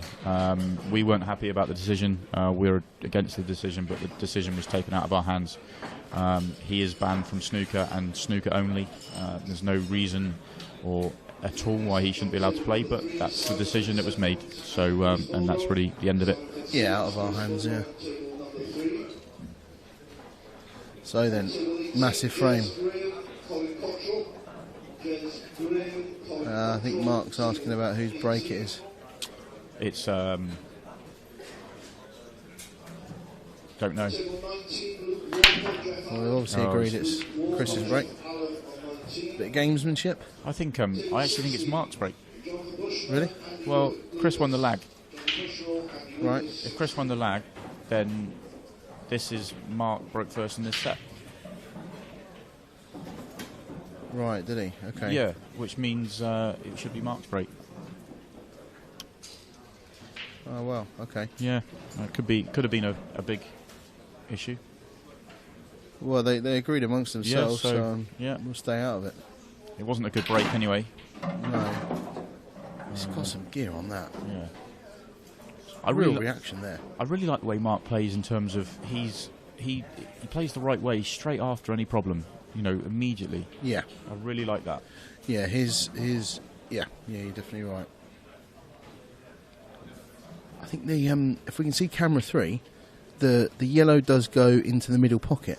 So maybe your shot for the match, is it play the double into the middle and bring the white down table To leave and open to leave the yellow into the middle. to the right middle, yeah. He's got nothing else. I mean, unless you're getting the spider, swan, giraffe neck, whatever you need to play. Plus, you're really close to the yellow. I'm not playing that. Yeah. I think you're right. I think if the yellow at the top left covers that red, he's got it's not a safety barrier because he's got ammunition to move it. But you're leaving some work if you get it wrong, and you're leaving an awkward first shot as well. So yeah, I think there's some mileage in your shot for certain. And the black does go into the middle as well, so you don't necessarily need to dislodge it. He is playing the double. And I thought he made that. So he may have left the red. The red goes past the yellow to the middle, so this is a good chance for Chris. He's also left the perfect angle for Chris to play the red above the black and go straight into his problem area. Yep. Which he should be doing. Yeah.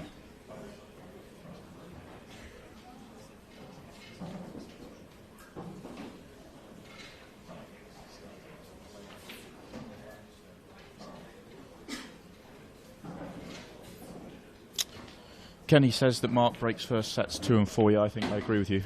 So.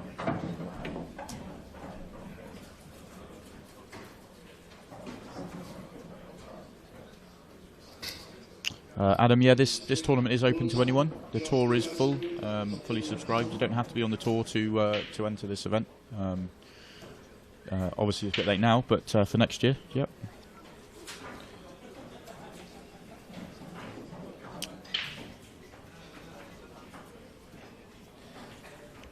Big moments in this match now. Yeah. The result just come through. Liam Waterworth 3, Greg Bonar 1. Yes, there are some more Irish players in. I think there are a few. I think Declan Duff and Gary Clark are both still in the tournament.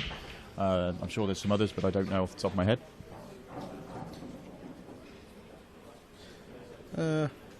It's quite a clever shot from Mark. I think he did play that. He played to just put those two reds up against each other. He's going to just open them up now. And well, the plant's on. Play the plant. There we go. There we go. Drop. No. So if that had dropped, if it had been a bit thinner, the red would have come out. If it had a bit thinner to actually pot the red, then he probably would have been on the other red. Mark's playing the big pocket. Playing to... It's a good shot. Yeah, he's played that well. It was a good shot, and That's he's now... Yeah, turned the tables a little bit on this frame. Just a little bit, yeah. But I think the yellow that we talked about earlier still goes into the middle between the red and black. Again, it's a lovely choice of shot, but yeah, he's done the right thing. He's got into his bad ball straight away, but hasn't come out great, has it? Lee wants to know what seed you are. Are you 5, 4, 6? 7. 7. Yeah, I was 5 before Tour 5, where I lost to the final to Gareth Hibbert. But then Craig Marsh got to the semis of both. Yeah. And Simon Ward won the pro event and did better than me. So yeah, Simon Ward won the pro event. So all of a sudden, down to 7, into a Tour final. Cheers. Yeah. Not 5. Good enough. Not good enough. Not good enough. I don't like Chris's shot choice there, because he's opened up one of Mark's bad balls and hasn't done a huge amount for himself. Maybe maybe he's egging Mark on to go for it, but this is a good chance. I believe the yellow by the black goes to the bottom left. Yeah, you have to go for it.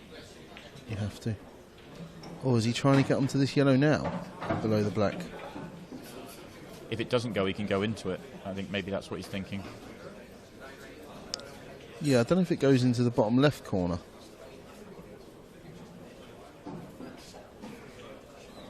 But either way, this is your chance to win the match. You have to go for it.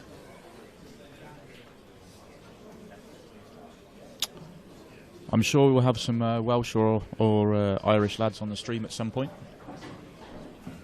There are quite a few Welsh lads in the seed spots, so wouldn't be surprised if one of those is the last 64 round matches. Wait and see. But yeah, we haven't been picking the matches on the nationalities.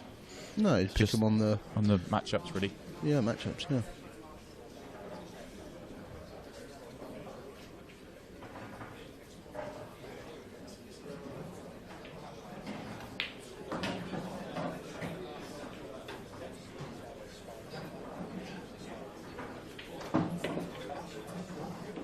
Yeah, he is playing for this gap. It looks to be like that's what he wants to do.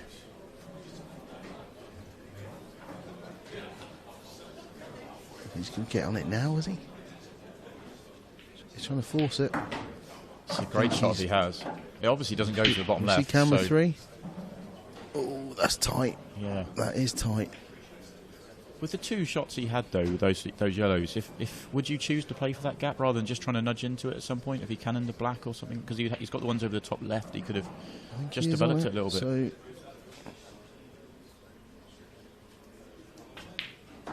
that's perfect. He was on it quite comfortably. Oh, he hasn't quite come back far enough. It's not ideal. We're just slightly awkward queuing. Could he play this just cushion first? So just play it straight. So just.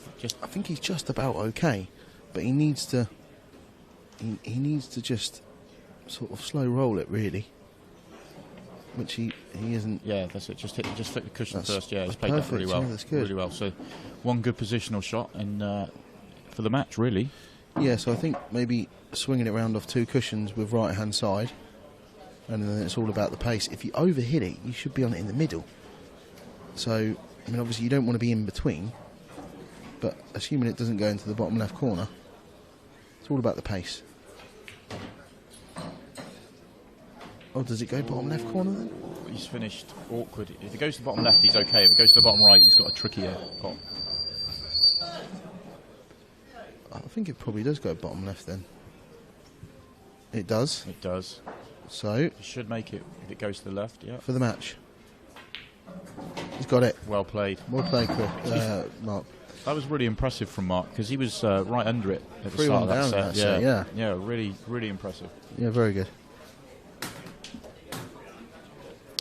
We're as most of you are aware, we've got Ian Alley versus Jordan Church. That'll be coming up probably 10 minutes, give or take. So yeah, stay tuned and we'll get that on.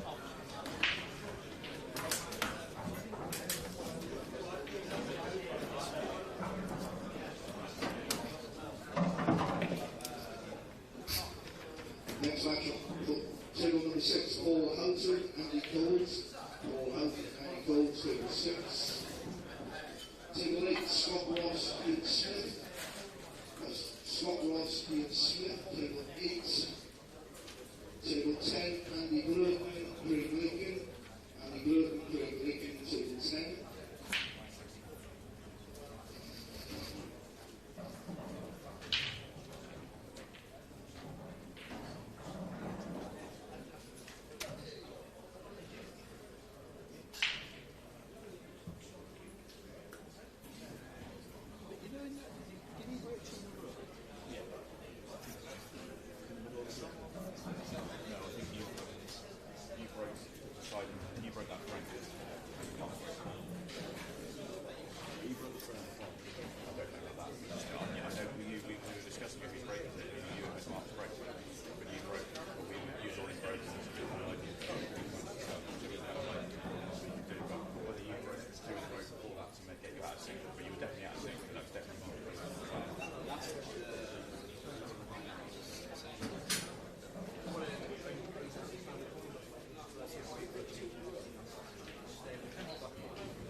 Table 14, Jason Bates, Scott Gillespie. Jason Bates, Scott Gillespie, table 14. On table 15, Aidan Finch, James Simmons. Aidan Finch, James Simmons, table 15.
2, 1, 2.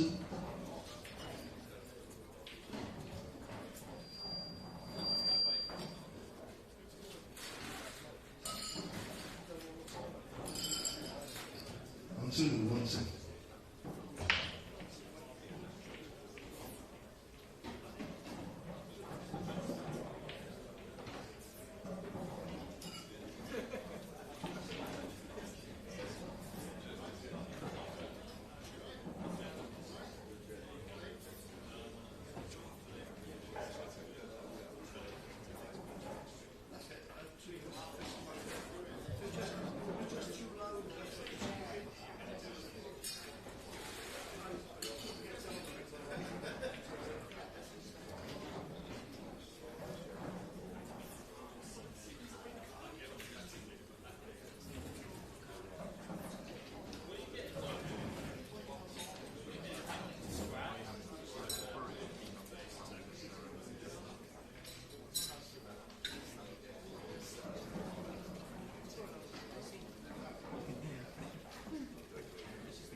For those who weren't here yesterday, we've got some programs on sale at £2. Everybody's name is in there. All the drawers, some pictures.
streaming table, can we get Jordan Church and Ian Alley?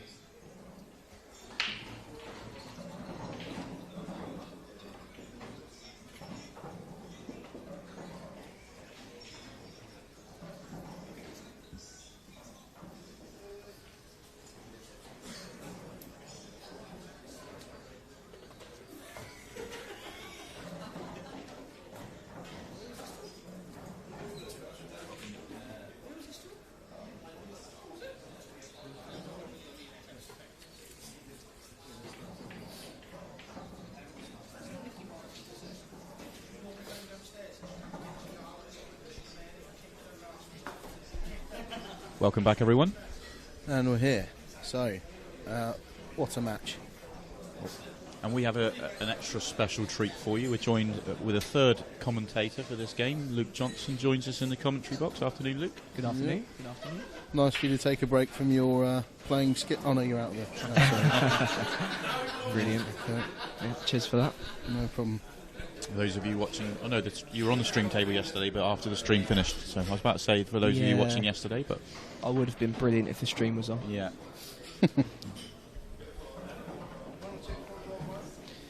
Yeah, so what a treat. Last 128, these two guys. I think Sean Travass, a PR guy, just getting a couple of photos. Yeah, these two, just their style, I was saying it before, previous match, their style of play is just going to make it a really exciting match to watch. Yeah, it's going to be quick fire this game, Quick isn't fire, yeah, whichever way it goes, which, you know, it's going to be a treat. It's going to be really good to watch. Whether they play at their very best or not, it doesn't really matter. They're both. They're It's just still good to gonna, watch, It's going to be yeah. entertaining. I think yeah. that helps though. We see a couple of mistakes, we'll see some great Oh, finishes, definitely. some great shots. Yeah, definitely. So let's get off the fence. Let's pick some winners here. What are we going for? I don't know a huge amount about Jordan. I know he plays World Rules and he's meant to be one of the top World Rules boys, but I'm going to go for Ian Alley just for price. Oh, yeah, because he was 6-4, wasn't he? 6-4 before the start of the It's a match. big price on a very good player, yeah. So especially because Jordan, you know, is new to the rules. Although I don't think it takes much getting used to these rules coming from world rules. The other way round is difficult. It's like you're saying, though, when you're playing with the top boys, the rules don't make a huge difference. No. Yeah. For a world rules player as well, you don't play the skill shot. But I watched him yesterday, and he played a skill shot like it was nothing. So You know, it's a skill shot. I think people can use it as an excuse possibly if they, but I don't think it takes much getting used to the black ball rules from. I think top players, when they're playing, it doesn't really matter what rules because they're just dishing the table. It's only when the frame goes tactically that it makes a difference. Exactly. And top players on a good table, playing well and breaking well, there will be very few tactical exchanges. So does the two yellows actually that are close to the reds, do they both pass to go into both corners? Don't know if the. That tells me they must Yeah, do. I think they both do because of the way he's gone about the start of this finish. Yeah, he may only have sort of half a pocket to play this yellow, and he's just looking at it now. But he only got to drop it in because he's going to take the yellow to the middle afterwards, isn't he? So Yeah.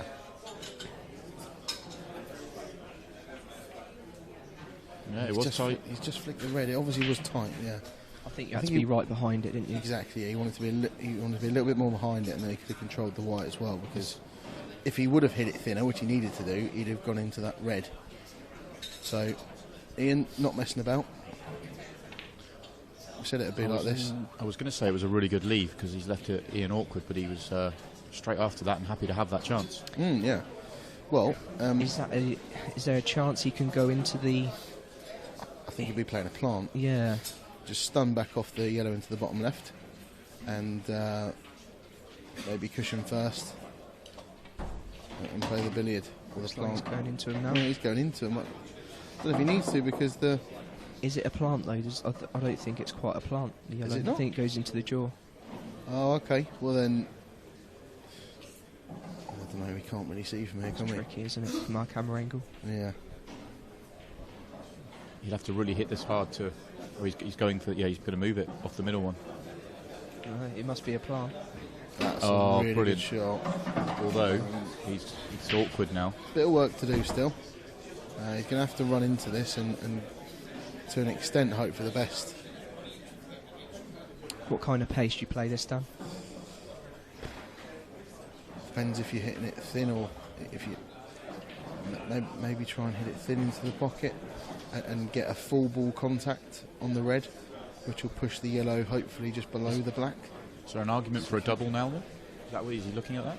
Double now, possibly, yeah. It's more of a guaranteed outcome. what he's But then playing. he's awkward queuing. Big shot first frame. Ooh. Oh, he's also played. Okay. Bounces? No. No, He so- wasn't trying to make the one over the pocket. No, I don't That's think a so. certain.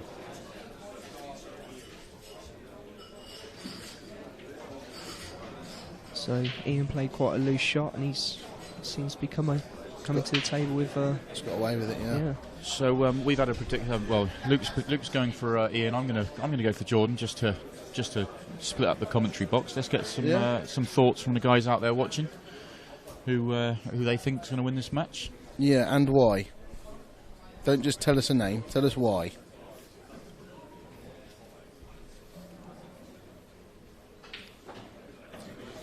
I can't see how this can possibly go well for Jordan.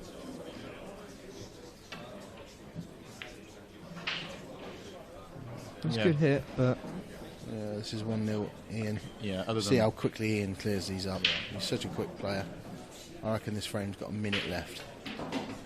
13:34. I'm saying I think it's 34. yeah, it's a minute only if he runs awkward. Not sure he played that little kiss, but it's worked out okay. Yeah, he's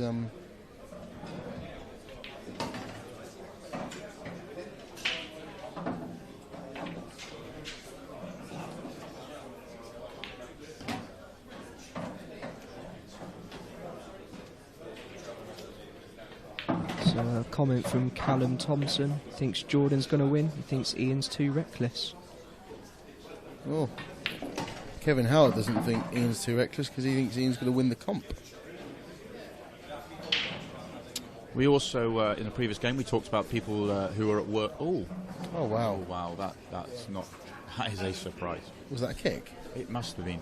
I'd love to see a replay of that. I think he was trying to play it off that side of the pocket, but it may have got a kick as well. He wasn't playing in the centre of the pocket because he was just trying to hold the white. I was just about to see. Get the replay.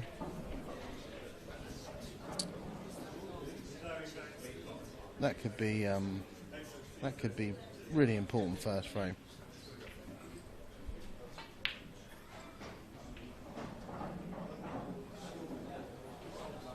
I like that shot choice. I'm not sure it did kick myself. I'm not sure it kicks, no. I don't know. I mean, he may have been trying to cheek the pocket anyway, just to hold for perfect position. Just a bit of bit carelessness, I think. That's all.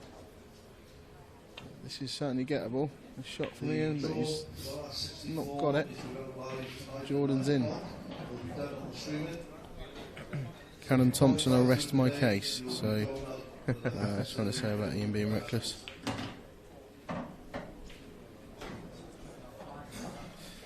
Ian Ellie, all the way, watched him play a money match in Eltham Terrace against Tony Alpin and won 15-2. Didn't miss a ball all night. Great price at 6-4. I agree, a great price at 6-4. I think it's more of an even game than that. Yeah, if you had both these players at 5-6, you wouldn't complain, would you? I think that would be maybe fairer, yeah. But time will tell. We'll come down to the mistakes, and we've already seen one from Ian. That was a bit of a giveaway. I mean, we could maybe let him off if it was a kick, but it was a one that will hurt him. I know it's early, but that would be annoying. It didn't look like an obvious kick, and to be harsh, maybe. I mean, it was a dead straight pot into the middle pocket, so even if you get a kick, it should still go in. So, if you're talking tennis terms, so Jordan's broke Ian's serve. Good one. 1-0. He screwed the white straight off. Well, that's a double fault. So what's the plan here? Red, yellow plant, go go reds. He'd have the red on the rail. You could take the red yellow plant and go yellows. There'd still be a little bit of work with the black. I think maybe I'd play the plant and go reds myself. play the plant with a bit of left-hand side and maybe run into the black and then see how the table lies Oh, after he's gone that. after that one. I didn't think that that's shot was on. It's reckless. Callum Thompson. He's called it. That was a bit reckless. I didn't think you need to play at that pace. But if he catches the red, he was trying to move the red on the right-hand side. If he catches that full ball, it's a great shot. Yeah. But Did he need to play at that pace? I think it's easy to criticise now.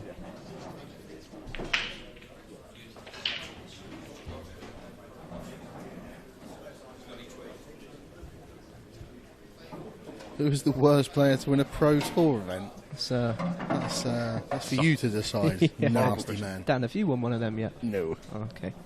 What a tour event. You trying to say, Luke? I was going to say, the worst player to win an open event. I'll probably give you an answer, but... Yeah, fair enough. There are no bad pro winners. I'll quite happily take that mantle. I'm more than happy to take the mantle if I one day would happen to get there. A title I'd more than happily wear. Yeah.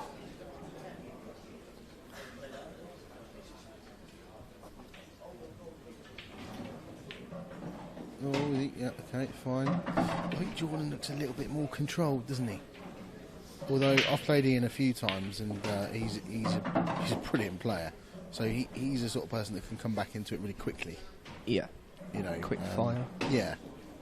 But Jordan just looks a bit more controlled. Like his white, cue ball, he's just started a little bit more assured. Yeah, I kind of like your shot with the first shot he had in the two shots. It just to play that plant and just roll into the black, and he had choices then. Yeah, just don't risk. I didn't think there was... Because I think if you push the black out, then yellows are the colour. And they go quite easy down the rail as well. I mean, he could have quite easily got onto that ball later on. Obviously, you ideally want to get it out early. But I like the shot he played. I really do. It's maybe question the pace, maybe, but I think if that shot goes well, it's a brilliant shot. And I think if the shot was on, then he was unlucky. To be honest, you can't. The white flying in like that was unlucky. Yeah. Who's commentating? It's, we've got the number 7 seed, Dan Davey, and then you've got two guys that have already lost in qualifying. Myself, Simon Webb, and Luke Johnson.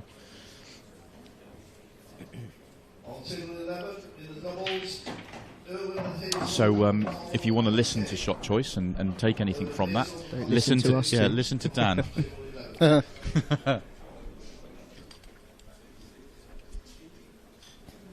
Just trying to see some results from.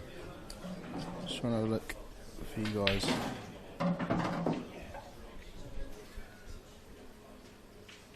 Let's finish slightly awkward for Ian. He wanted to. He just needs to get his first frame on the board just to settle down a little bit. He's a missable, especially the way the first 2 frames have gone. Played that well. Not a good flick on the black though.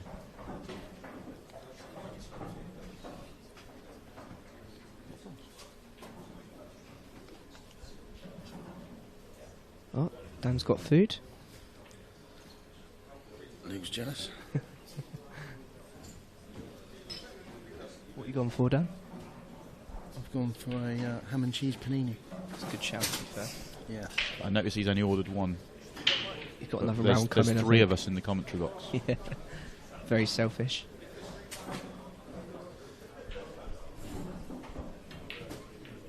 Oh, I'm not sure what happened there. I'm not sure what he was playing. I didn't think the double was on. Didn't look it. So very quickly, this first set sort of running away from Ian.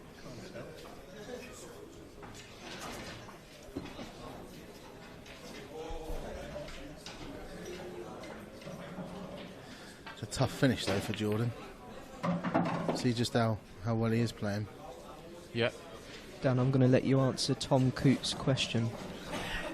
All right. What question? So how IPA much of an ball. impact? How much of an impact does having a good/bad cue action have at the top level of the game? Obviously, in snooker with the biggest distances, it's very important, but I don't know how about in pool. Less, I think. A lot less. It's still good to have a great cue action, obviously, but as long as you're still on the shot, I think pool is a lot more about your brain and shot selection. You get a lot more, I think, ups and downs in a match of pool. There's a lot more luck involved, running the ball. So keeping a good temper, keeping a good head. I don't think cue action isn't anywhere near as important as snooker. Snooker, you have to have a great cue action, really. Yeah, I've seen players that sort of flick the ball in with no real sort of textbook, if you like, cue action, and they would struggle and I've seen them struggle on a snooker table, and they play absolutely phenomenally well on pool tables. I think if you've got something that repeats and it does well, I think it's less important on pool to snooker. Yeah, it's a very good shot by Ian, by the way. Oh, he's just Cued across that one a little bit. Yeah, after that shot that he's just played as well, that's got himself back in position, really, didn't he? himself back in and then gave it away again. Yeah. So 3 really costly mistakes in 3 frames from Ian. Yeah, just a little, just a couple of careless ones, really. Jordan should take advantage here, play the plant down the cushion. Be careful to keep that red in the pocket. I think if anything, play a bit harder, get the red out towards the black spot. I don't like that shot. Don't like that shot at all. Now, will he play the skill shot? I think he will. He can still cut it, can't he? No, he can't. I don't think he can. I think he always got the cut. Yeah, you're right. I didn't think that shot could go wrong if you played it a bit harder and the red comes out towards the black spot. There's no need. It was just he just had to pod it thick. That's all. Looks He's got good. the cut. Looks good. That's a good shot. Yeah, it's good. Yeah, as the white slowed up. How's done?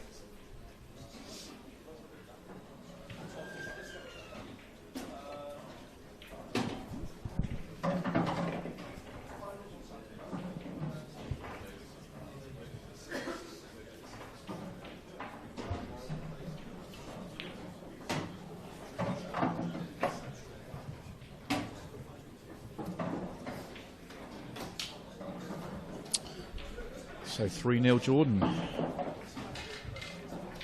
Not a great start from Ian. He's made a couple of mistakes and a couple of bad kicks as well, or in-offs.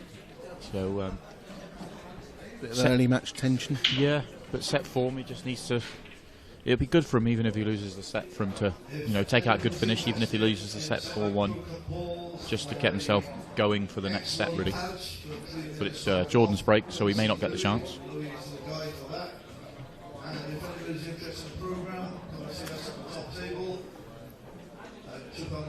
Question from Alan Welton. Which rules do you think are most difficult, black ball or world rules? It's each to their own, I guess. I don't think there is one that's more difficult. They're just different. There's a lot of similarities in terms of an open game. It's only when it gets tactical that they're different. Yeah, they're just different. They're not. There's no one more difficult than the other. I don't think you need to be more skillful to play in one version or the other, or have more ability. I think one's more exciting than the other. Not more difficult or easier, or just a bit more exciting. And in my opinion, I don't think there's a more difficult rule set.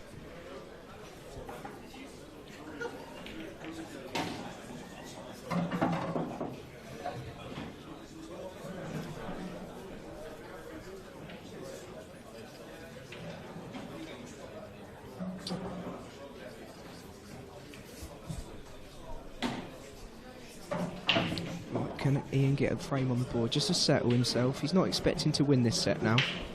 It's just a case of he wants to set himself ready for the next set, I should imagine. Our current and 2-time defending ladies world champions just messaged me to say that she thinks Jordan's a fantastic player and superb potter, and I think she's sort of indicating that it's probably her choice for winning this match. She doesn't know Ian particularly well, so but she knows how good Jordan is. Said he's had a used to a lot of pressure playing in international events, so should deal well with this. She also messaged in to say that she should be working, but she's watching the stream, minimising whenever her boss is around. Tut. Yeah. It's what I used to do at work, to be fair. We used to get away with it, though. Oh, we've all done that. Of course, Deb gets underway tomorrow, I think. She's coming up tomorrow to defend her title with a ladies' event. So one good shot here from Ian off of 2 cushions, just to get the white up. Anywhere towards a brown spot would be great. That's perfect. Played that very well.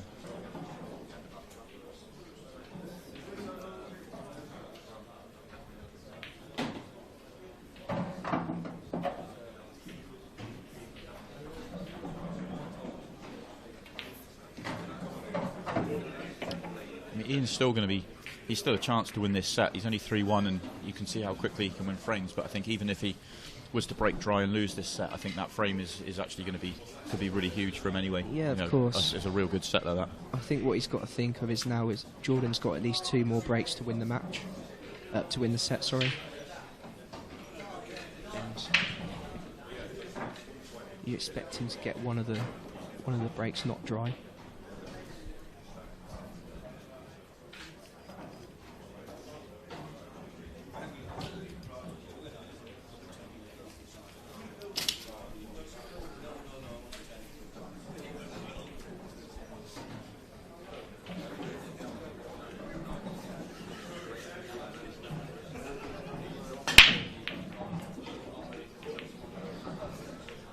Up to 776 watching on a That's good.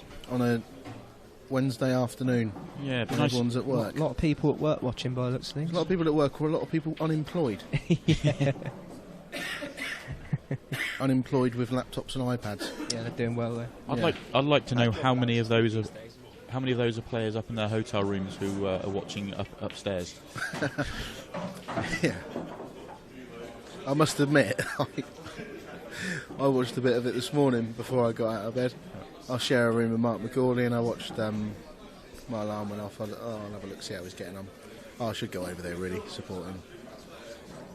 I did it yesterday. I was watching Greg Batten versus Max, and got to the last set, and I decided to sneak upstairs because I had some snacks in the room, and I could lie on the bed watching it rather than in the arena. Great double from Jordan. There's a bit of work to do with this finish to finish the set off, but he is good to watch, isn't he, Jordan? Oh, didn't cue that one well. Bit of a grimace as well, and Ian's straight out of his chair, like a little whippet. Yeah, I think they know each other really well. I think Jordan knows that he may be 3-1 up, or having been 3-1 up, this set can get away from him quickly.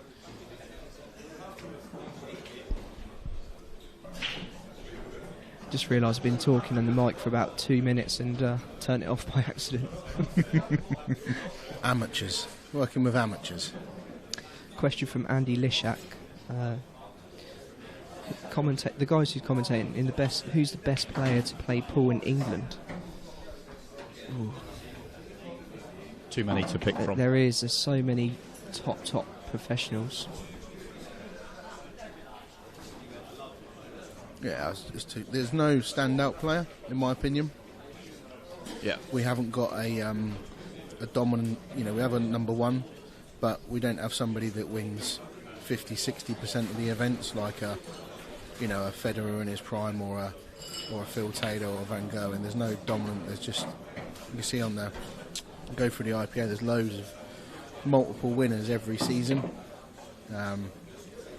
So yeah, at the moment we have a ranking system, and Mark Farnsworth's our number one, and rightly so, because he's more consistent than anybody else, but I don't think we have a standout. Completely agree. Yeah. Spyros asks, are all the players from England? No, they're not. This is the IPA, it's the International Pool Association. Obviously, with it being English 8-ball, or black ball now, it's a fairly UK-based tour, with the majority of the players being UK-based, but there's players from a number of countries playing today. The Mark McGawley, who played previously, he's from Norway, although he has English and Scottish background. But there are a lot of French, half dozen French. There's some couple of South Africans. South Africans, and I think there's I don't know. There's a good few countries represented. Norway. So yeah, this is, and we're obviously we're trying to push that, and we're hoping, or we will be running. We did 6 events in 6 different countries outside the UK last year, and do 6 more this year. So it is expanding. But, yeah, open to anyone. It's not just UK based. I was listening to Kev Barton on the stream. I think it was yesterday or the day before, and he's saying that America, the USA, is starting to get some 8-ball tables in. Yeah, that could be massive. And we had a chap from South Carolina watching our stream earlier on as well. He said there's a couple of tables going over. It's not massive yet, but if it takes like they do with 9-ball, then it could be brilliant.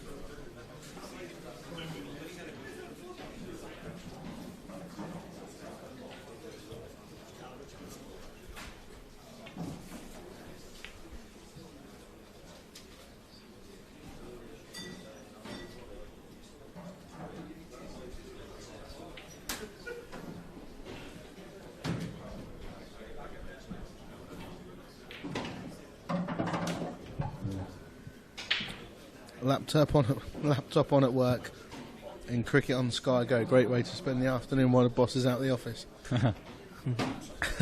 What's the score in the cricket?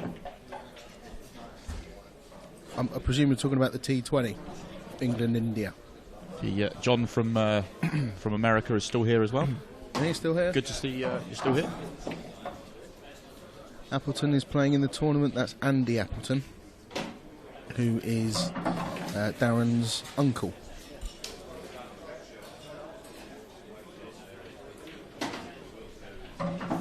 So this should be the first set.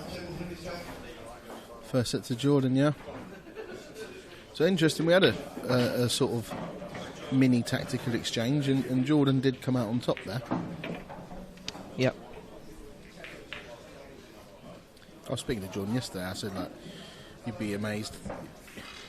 Played before in I used to play some World Rules tournaments that were close to me, and if you play at a decent level on good tables, you can be 5-6 matches into a tournament or in a final, and you realise you've only really had one tactical frame all day. Yeah.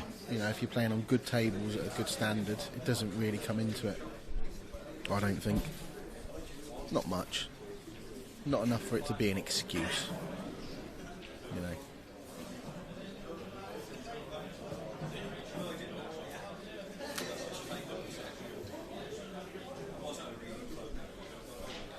These guys make a bridge like snooker players. Is this a UK trait?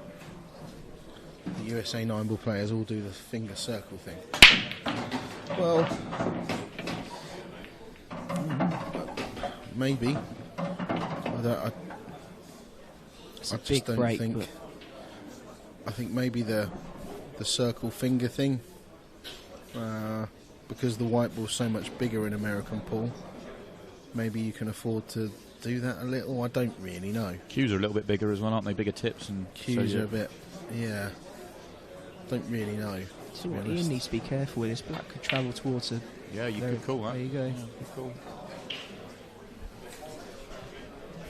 That's come I out don't okay. think he really looked at it that well, to be honest.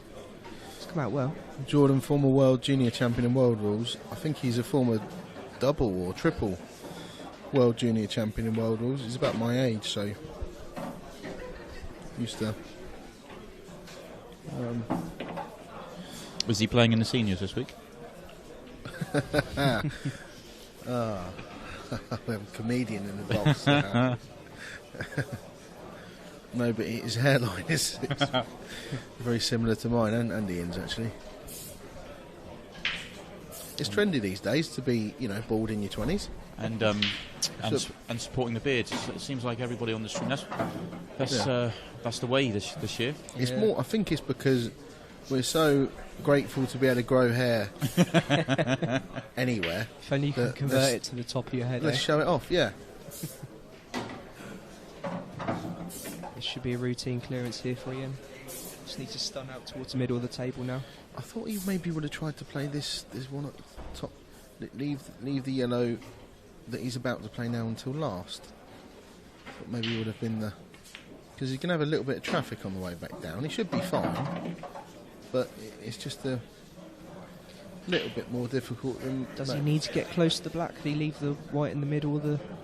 I think he's got a gap to screw up down the right side of the table, so he should be fine. Yeah, it's fine. Played lovely. Played it well. I mean...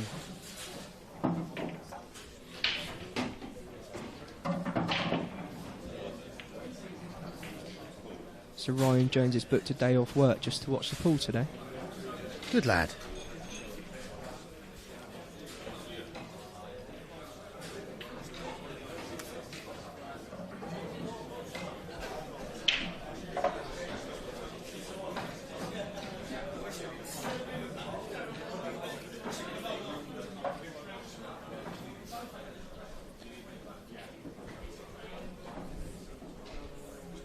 Arena filling up a little bit again. I think it's another change of sessions. I think there's some of the other qualifying matches and doubles are going on, so it's probably maybe 25-30 people watching on the sides. You can't quite see on the stream. You can go in with a cup break, interestingly. Yeah. If you're in the Bradford area at all, then come in and have a watch. There is it's free entry. So we're at the Bradford Hotel in Bradford, right in the centre.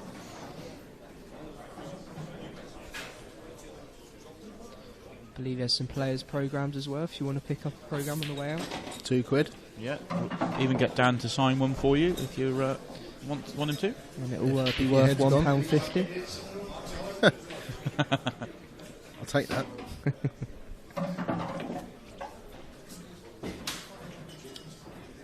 So it's the red next to the black that's is the key to this finish. He's going to try and move it now. He's got a good angle for that? Yeah, I think he's played that really well, yeah. He's straight into it. As we say, getting your bad ball early. Played that very well. Come out very good. Couldn't have come out better. Yeah, that's... Quick stun across the table towards the brown spot. They're seeing what I was talking about earlier with Ian. He's a very quick fire. He can rattle off the frames. I think maybe sometimes... somebody said earlier that he's a little bit reckless sometimes, but it's easy to be tagged reckless when you play quickly. Yeah. There's lots of people that play slow that, you know, play bad shots. They don't get called reckless, I think, just because you play quickly. Doesn't necessarily mean you're reckless. And then some people will see the game quicker and have that quick rhythm, and that's the way. If they slow down, they play worse. So yeah, it doesn't make the shot choice any more or less reckless. That's right. Yeah. I always argue about, I don't want to get into, but I'm going to, about people say Ronnie O'Sullivan's the most naturally gifted player or the greatest of all time and all that sort of. Well, I just think Stephen Hendry's definitely the greatest of all time because Ronnie O'Sullivan plays quicker and with a bit more flair, he gets that label. Well, for me, Stephen Hendry dominated properly, which Ronnie's never done. Dominated properly for sort of 10 years, and he just did everything that Ronnie does, but slightly slower. And he wasn't a slow player, but he just did everything. I've never been a fan of that question. Just like simply, why do you need to pick one? Why do you need to compare? You don't need to pick one. Actually, you're right. Yeah. But it annoys me when people say it's definitely Ronnie, and if Ronnie had Hendry's attitude, Ronnie would... Well, he hasn't got Hendry's attitude. And that's the game. That's part of the game. If my auntie didn't marry so-and-so, she wouldn't be my auntie. It doesn't matter, does it? He hasn't got a great temperament. That's all part of it. See, I disagree. I think Ronnie is. The only reason why I say that is I think the standard's a lot higher now than what it was. No, I don't agree. I don't. I think the tables are easier now. The balls are... The pockets are slightly bigger. I think I don't know. It's hard to... I definitely think the standard's improved a hell of a lot. The amount of centuries people are getting these days... Maybe the strength in depth has improved, but I think the standard at the very top hasn't. I think a good way of looking at it, if Hendry was still at his peak now, I don't think he'd be dominating in the same way because of the strength and depth. Don't know. If Hendry was at his peak now, he'd definitely still be number one by. Yeah, he would. Yes, he would. Has he hit it too hard? Has he hit it too hard? No, he's good. He's fine. He's actually a very good snooker player. I think he went to Q school a couple of times, didn't get through, but he's obviously at that level where he feels like he can compete. This is tricky, this shot, just to hold for the black into the bottom right corner. Yeah, you don't really want to... Can he use the red as a holder, though? If he just rests on the side of it. It's just whether or not he needs to play this with a bit of stun or a bit of,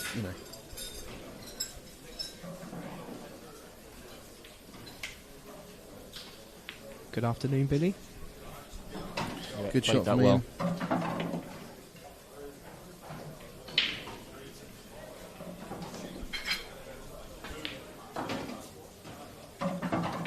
(3-1), 3-0. 3-0, yeah. Quick fire. Have we had we had a deciding set match on the stream first up? Oh, Greg Batten versus Max, didn't we? Have we had a deciding frame yet?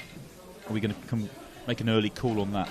This is don't think we have we? This is a 3-2-3-4-3 match. Don't think so, no. That's what I'm rooting for. I'm sure we will get one. Be nice to get the tension, wouldn't it? Was the world final last year a deciding frame? Yep. Deciding frame, deciding set, yeah. And the doubles went to a shootout as well. Shootout, yeah. It was a break and finish from Gaz in the final. I remember that, because Gaz went out of position, didn't he? Yeah. Had a couple of nudges. Yeah. Yeah. Over 800 now on a Wednesday afternoon.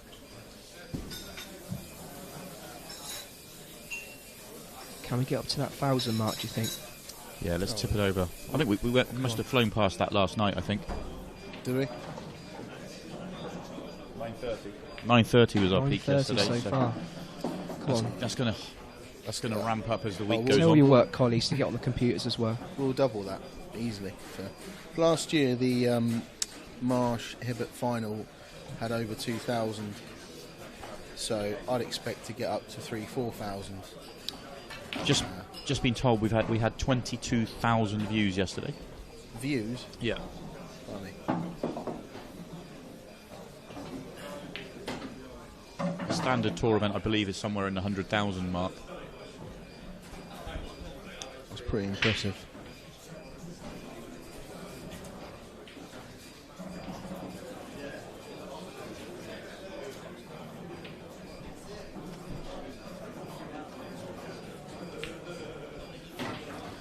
And I'm told that each one of those views was an average of, or the average for those views was 22 minutes.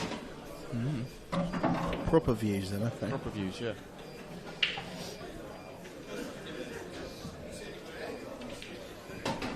India 54 for 1 after 6 It's a bit overs. short here. Should be okay. It's a bit short though. Yeah, he's fine.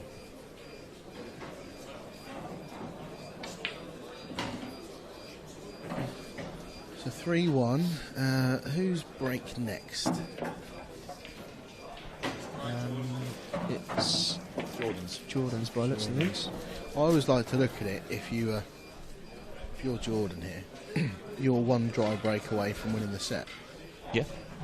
I mean, on these tables at this level, for Jordan to break a clear twice and Ian to have a dry break is not that unlikely. So you're still well in this set, you know. And if you could somehow nick this set to go 2-0 from, well, that's hard to take. Do you think players are break running or break dishing enough to think like that? Think of it as a break of serve? What do you think? You've got to have a positive mental attitude. You've got to try and think like that. Yeah. I think it would be an interesting thing to keep stats on break dishes for a full season or a full tournament, just to see what sort of percentage players are going It's a at. brilliant break. It deserves a ball. Deserves a ball, but Ian's on nothing. Nope. So, yeah, little smirk for me in there, as if to say, you've got away with that.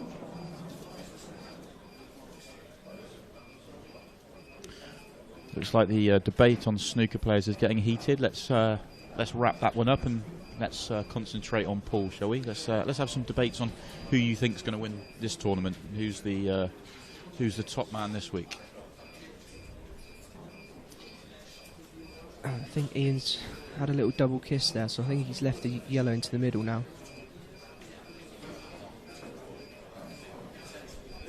It'll be a tough finish here, though. Needs to. So that's a good shot, yeah.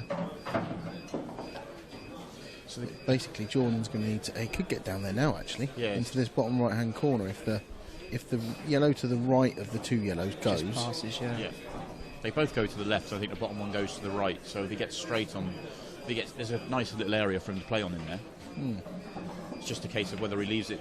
Oh, he's played that. That surprised me, but no, that's I think it's a good understandable. choice. Understandable, yeah. It's a good choice depending on the outcome of this shot. Yeah.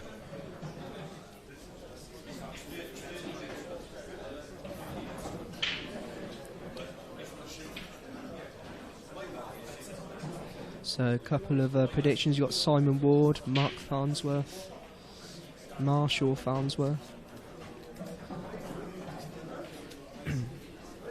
I want to see some. We've had a lot of predictions, and it is obviously the consistent winners that are. It's good. It's a good choice now. It's the consistent winners that are getting picked, and rightly so. I think it's going to come from. I think the winner will be someone that's won tour events or is a regular winner on the tour. But who's everyone's dark horse? Who's going to who from the qualifying is going to make the furthest run into the tournament? Yeah, let's maybe make a. I want predictions for people that a dark horse that you might not necessarily going to win it, but get to a quarter-final or a semi-final that is at least 50-1. Anyone out there who you think's at least 50s, who on Coral's website now, 40-50-1, who you could see potentially in the semis, and why? I'll make one, and I'm saying this without knowing his results from yesterday, so this could look silly because he could already be out, but my prediction is Corey Rees. Yeah, Corey's still in. Spoke to him this morning. He's playing Yannick Beaufils at 1. Oh yeah, you remember you saying now, yeah. Yeah. He looks relaxed. He's sat in the front row to the left of us. So we've got a few predictions already. Dunster, Croxton, Jake Newlove, Toby Bolt, Arthur Dad. Arfan's a good shout. Yeah, good shout, yeah. Buzzers could go well. I think they're on about Brian Halkrow. John Chambers, Jez Graham. John Chambers is a Hold great on, that's shout. from Jordan Graham. There's bias there, surely. What's the first prize? Mark McGawley.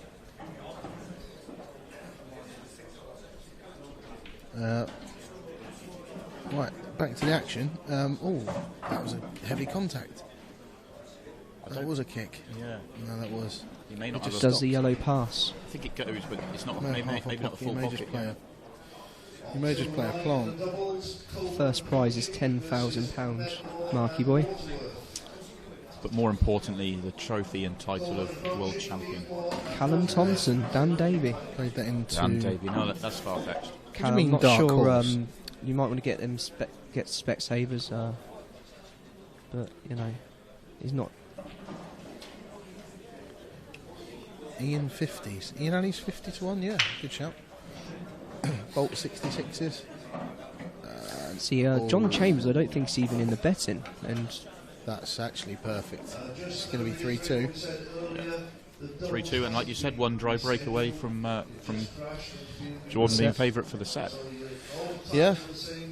Yeah, or one mistake even. You know, if Ian breaks and is in amongst the balls and just maybe they don't come out great for him. It's at top level. 4 frames in a row isn't that unusual. Luke Sanges. I think this is the beauty of it. There's so many people you can make a case for that are going to either that can win it or that can at least get themselves to a quarter or a semi-final. You can see we've just changed cameras. You can see the guys in the background there. There's Corey Reese, my pick, with his back to us. And you can see the other matches happening in the background.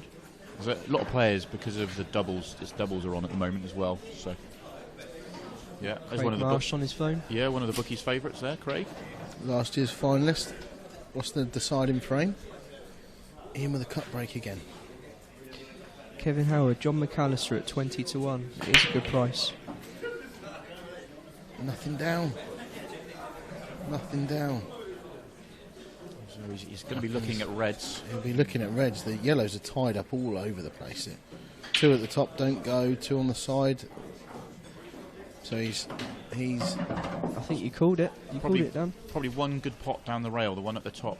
Makes a good pot there, and he's a big, and he's straight after it, as Straight good players after, do. yeah. And he's perfect on it as well. Absolutely plumb on it. Makes this, and they're there.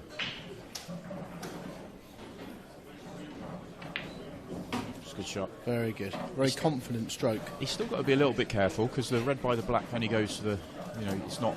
It goes to the bottom left and top right. Doesn't want the kiss on the yellow here. He's set to slow down. He's okay. Yeah, I think he's okay.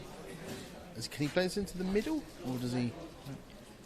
Yeah, I think he's had a quick look. He really wants to take these. He'd be annoyed if he doesn't, because it's a real chance to not kill the match off, not at all, but to nick this set would really hurt. And maybe just drop this in dead weight. Dead weight. Doesn't want to Could go come on into and off the the top yellows. cushion. Dead weight, good call. Before you know it, we're into a deciding frame, and Jordan is breaking. Has the break and won the last. Was it 3-0 in this set? It was 3-0 in yeah. this So set, yeah, yeah. so 1-3 on the trot. Momentum's with him. Yeah, all the pressure's on Ian. Ian's not really done a huge amount wrong to get us back to 3-0. Like you say, it's just. No, he was put in a snooker, wasn't he, by Jordan in the last frame, which he should have got out of really, but didn't. But he hasn't made any proper mistakes to go.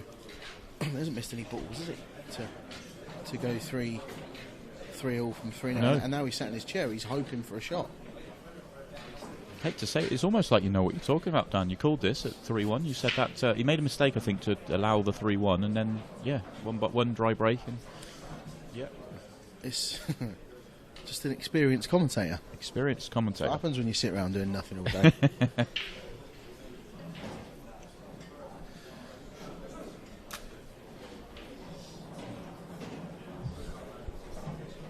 What a huge frame this is. The difference of 2-0 or 1-0. Oh, it's a massive break. And He's it's got gone in kicked it off. Oh wow! And it was a great white as well, because Look he's at the pretty much sitters stunned the as white well. back to the brown spot, and it got kicked in off. So if Ian takes these out like we probably expect him to, he's got a great chance. Do you think the fact that Jordan's come back to 3-3 and had the break is now working against him? Yeah, he'd have rather lost it 4-0. Yeah. Yeah, definitely. But these are right. The reds are easy. The yellows are quite easy, especially because you've got 2 shots. Yeah. Fluff these up and it's going to destroy you. Yeah. I often find when There's they're like almost this. more pressure on the balls when they're this easy. Yeah, I mean they're not absolute gimmies. You need to figure out the route, and you need to, but it's a chance that you should be taking. So that he was chose, a good first. Yeah, played he that. chose to put the yellow safe. It was a good first shot. I think he's going to clear the 3 down the bottom of the table first, and then go up table for the 4. He wants to just make sure he could stun past it. I thought he was going to come off the top cushion. He's played that well. Played that well, yeah. Just slightly hamper queuing. Just going back to that betting, I think you could probably back 5 or 6 players and still be nowhere near. You Because could, it's just so open. yeah. So, Expecting to mop these up now. yeah. So which one would you leave for your last ball then, Dan? You're going to leave the one to the top left or the one in the middle of the table? I'll try and get on the one to the left of the white ball now, next. He's overscrewed that slightly. Yeah. Yeah, I would have just played it into the middle of it, but it doesn't really matter. It's fine. So, yeah, I just need to screw up table off this red. He's got quite a big margin for error.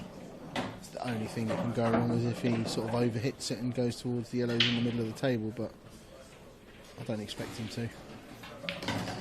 Oh, he's not played that great. It's just a nervy shot, isn't it? I thought he was going to snooker himself for a second. He sort of stunned it instead of playing it with a bit of side. He was scared of doing what I said. He was scared of going towards the blue spot. He was He's okay got though. it. He's played that really well. No, Still quite close. He's no, okay. he's fine. He's fine. So 1-1.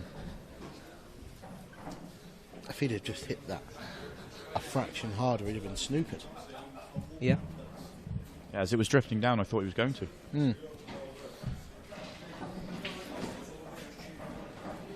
Emma Sanders, what price is Craig Lake in? Go to coral.co.uk.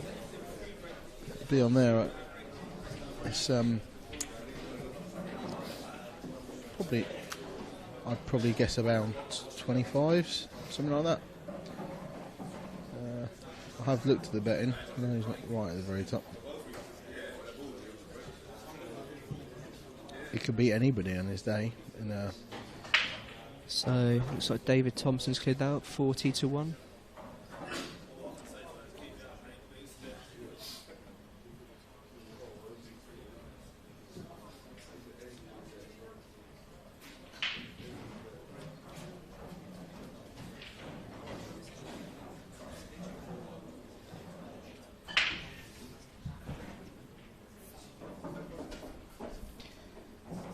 Is it me or was Mark Farnsworth? He's been backed in. He's backed into 5-1, or was he? He was 13-2 he yesterday. was, He's yeah. been backed into 5-1. Let's have a look. You got Gareth Hibbert at 7-1. I don't know if it's changed, but at the start of the tournament, before the balls hit, as in just before the ball tournament started, Mark had the most money on him, but they stood to lose the most money if Jordan Shepherd won. Okay. So he's been backed right in as well. Jordan is now 8-1. I Yeah. think he started off So yeah, at least 10s, wasn't he? he was 10s yesterday, Yeah. and he must have come in from wherever he started because of the money that had gone on him. So there's a lot of money going on for Sheppy. It's quite interesting. Jordan Church is 12-1. Ian Ali still 33-1. He's one set all here, and he's 33-1. Lee asks, "Is this cloth being used for all events?" Yes, this cloth is here for the season, and hopefully beyond. And Yeah, for at least the season. for at least a season, and hopefully other Black Ball events are going to follow suit. There's a few things working in the background, but with other organisations, so we'll wait and see. But hopefully others will adopt it, and Black Ball will have its own identity.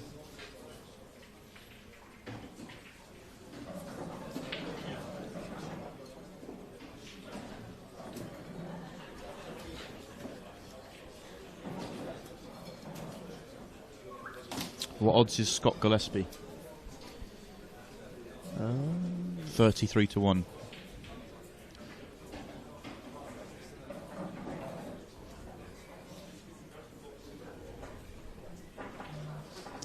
It's a funny game because so I screwed that one straight in. I was about to say it's a funny game because it's 1-1. Ian was very close to being 2-0 down in sets, yet he's the one that's he's now, because of the last frame, sitting there probably much more comfortable than Jordan. He more comfortable than if he'd won 4-0. And more comfortable than if he'd won 4-0, yeah. Strangely. So for all of you interested, they've now got a doubles outright on the Corals website as well. Okay.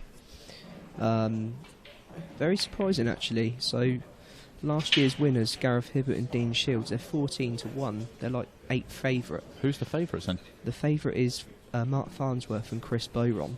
What about Craig Marsh and Corey Rees? They are 10-1. So you've got Arfan Dad and Jason Twist at 8-1. Clint Ianson and Jordan Church at 8-1. Scott Ross and Scott Gillespie 8-1. There's some real. It's really difficult to pick, but being defending champions, they've not really got the respect there, have they? No, not at all.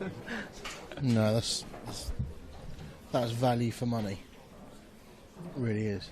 Because to be honest, the doubles is not always about It's not two big players playing together or two big names. It's how you gel as a partnership. Completely. And they've obviously proven that they gel very, very well. I think sometimes if you play with two really good players, but you don't really know each other, you decided to go with each other just because you know they're good players. I think sometimes it's nice to have the partnership, knowing you're really good friends. Yeah. And Definitely. then you sort of care less about the match as well. Yeah, you'll never feel like you're letting your partner down as much. Completely. I think when you much better friends, and if you don't know each other that well, or if you're with somebody that you'd be classed as a superior partner, maybe you feel like you're letting them down as the weaker player. Maybe it's an interesting format, Scotch doubles. It's something I really do enjoy playing as a bit of fun.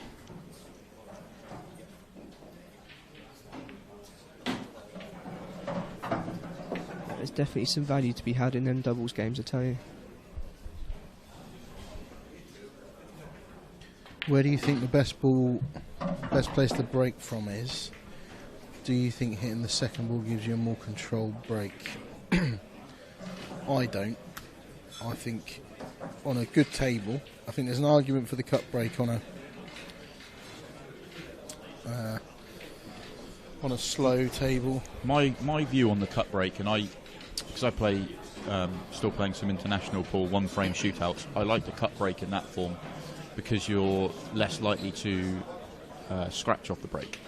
You're not guaranteed to get as good a split, but when you're playing one frame shootouts and the pressure's on, and in B team pool that I'm playing in, people aren't taking out finishes.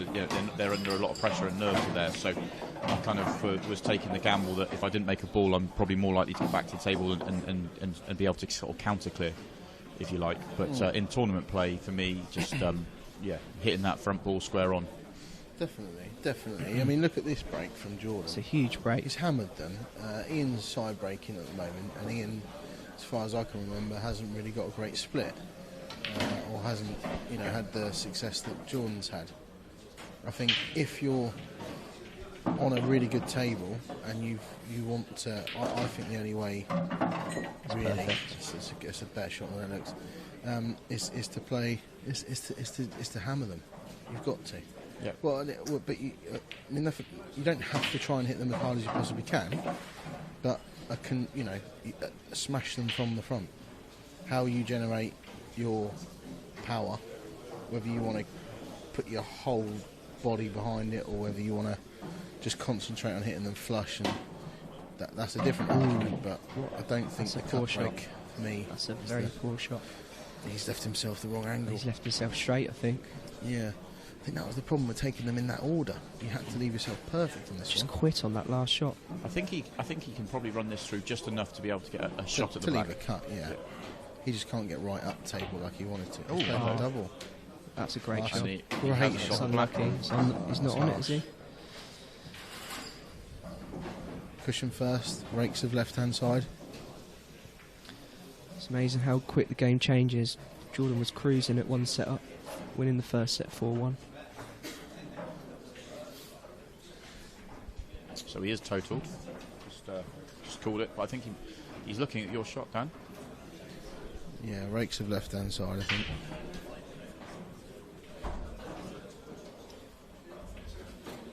It should go close. It's there. Yeah, great shot.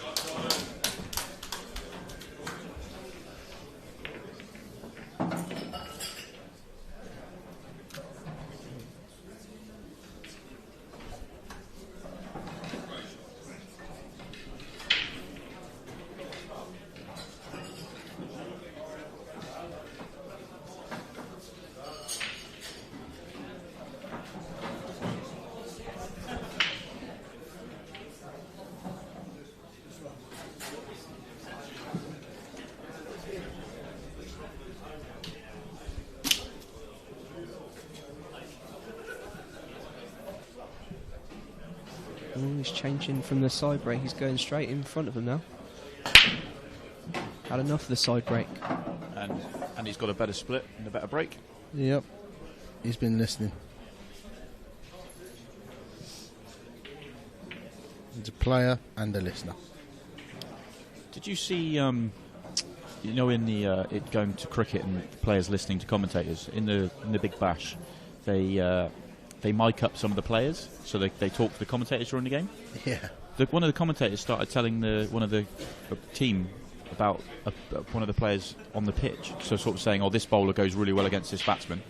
So he then next over he was on and got him out, and it was like the commentators were sort of, and it was really bad. Really, it's naughty. It shouldn't be done. Coaching. Yeah, we shouldn't be allowed to tell the players what shots to play. No. And that's kind of what was happening. Well, Ian's listening to commentary in his ears. Yeah. He's got the absolutely. earphones in. Well, he's not listening to us though, Luke. No, that is true. That is true. So if this yellow goes past up into the top right corner, then this is as good as frame over. We can talk a good game, Simon. Yeah. What's I've been asked what odds is Dan for the tournament? I think Dan was 20 to 1, wasn't you, Dan? 16s now. 16s. They must have seen how I got on in the flyer. It's not a good shot from Ian. Yeah. So I think he can still cut this in, but it's a lot thinner than he wanted, and he's going Just a bit to losing the careless white a little bit. again. Yeah, he was always going to be going towards there, so I don't know. It's getting on the next ball afterwards. See, that was a good shot, but It's the What's lack he of on control that it brings. Yeah. yeah, I mean, Can't he had no expect to be on choice. He had no choice to send the white all over the place because It's he had still to. okay. Still absolutely. If he plays it off the side cushion, the yellow's going to come again towards the black spot. If he just stuns white where it is. Yeah, it's yeah, it's a good That's shot. a really good shot. I wanted to bring it out a little bit more. He's slightly awkward queuing, but I think it's a No What? ice tech. Jump shots are not allowed in pool. 9 ball, but not 8 ball. it's a good Yeah, shot from well Ian. played. It's a good shot. Pressure shot at 1-all in the at 1-1-1-1. There's the clearance in the end. It's an exciting pool being played. There's some mistakes, but some great recoveries. And the last few frames have been very impressive. Some of these shots they're pulling out. So that would be, yeah. I mean, all right. In theory, a Mark Farnsworth at his very best with his white on a string wouldn't play any of those shots because he wouldn't get himself into trouble in the first place. Wouldn't need to, yeah. But this is probably more exciting. Yeah.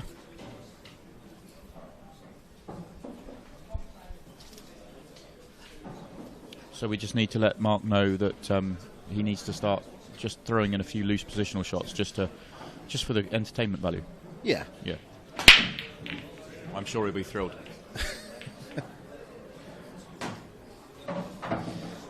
Not the best split this time.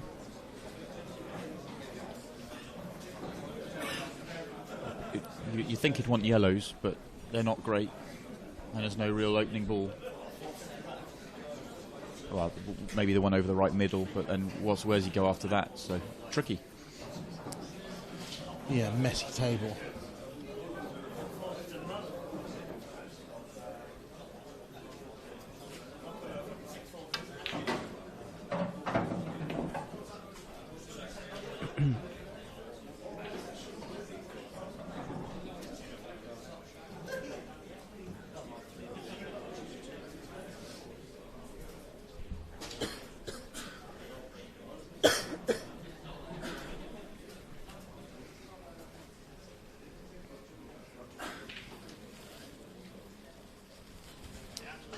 He wanted to have an angle on the one by the black to be able to screw up, I think, into either the two on the left or the two at the middle, but he's got neither, so just a containing shot.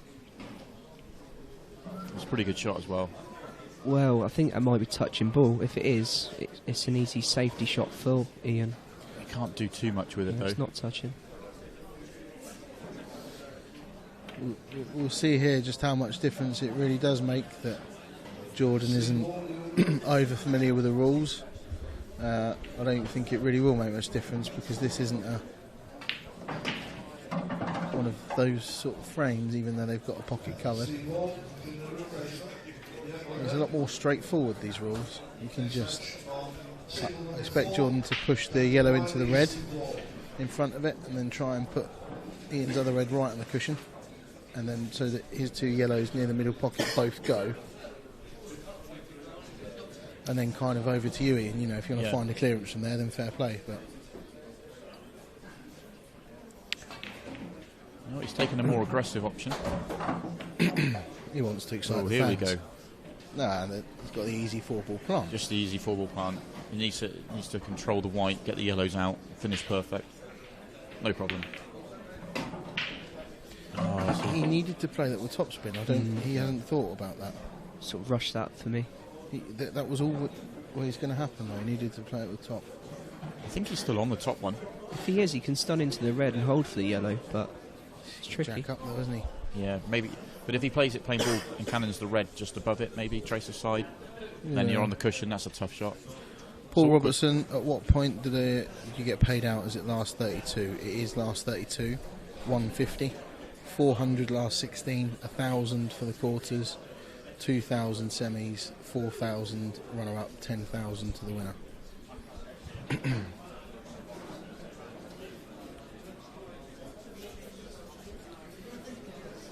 What is the name of this type of pool? It's English pool.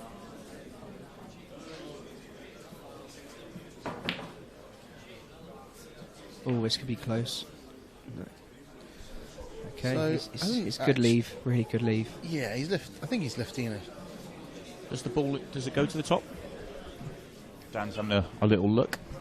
Or maybe into half a pocket. Oh, that's nasty then. Horrible shot to have to play. Can he just rest on the ball on the bottom rail? He can, yeah. What I would be He playing. can, because even if he leaves Jordan the yellow, he's not getting on the other yellow. Yeah. What I would play is the red next to the black. Just play it half ball and leave the white at the top of the table. 'Cause he's got no cut on the middle.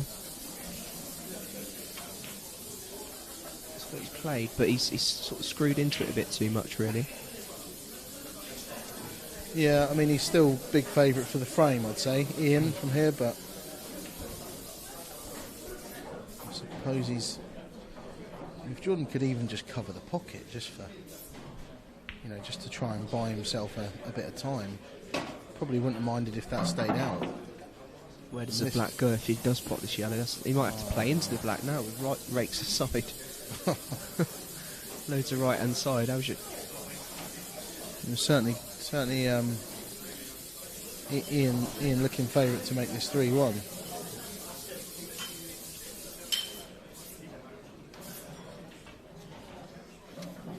Yeah, he's missed the cut, and this is a good chance for Ian. Needs to. He's only got one red next to the black, which I think probably goes into the right middle. So they're all there. It's just a case of taking them out in the right order, really, and punishing the mistake. Doesn't want to leave this one on the bottom too late. Maybe would like to get rid of that early. Yeah, he's not got a good angle on the reds in the middle now to get on it. Yeah. I quite often think with the one on the rail like this, you don't really want to be playing it with any pace. So it's like, what are you going to be playing on after it is quite often my thoughts. Hello, Ian Norris. Yes, it's me, Daniel Davey, with Luke Johnson and Simon Webb.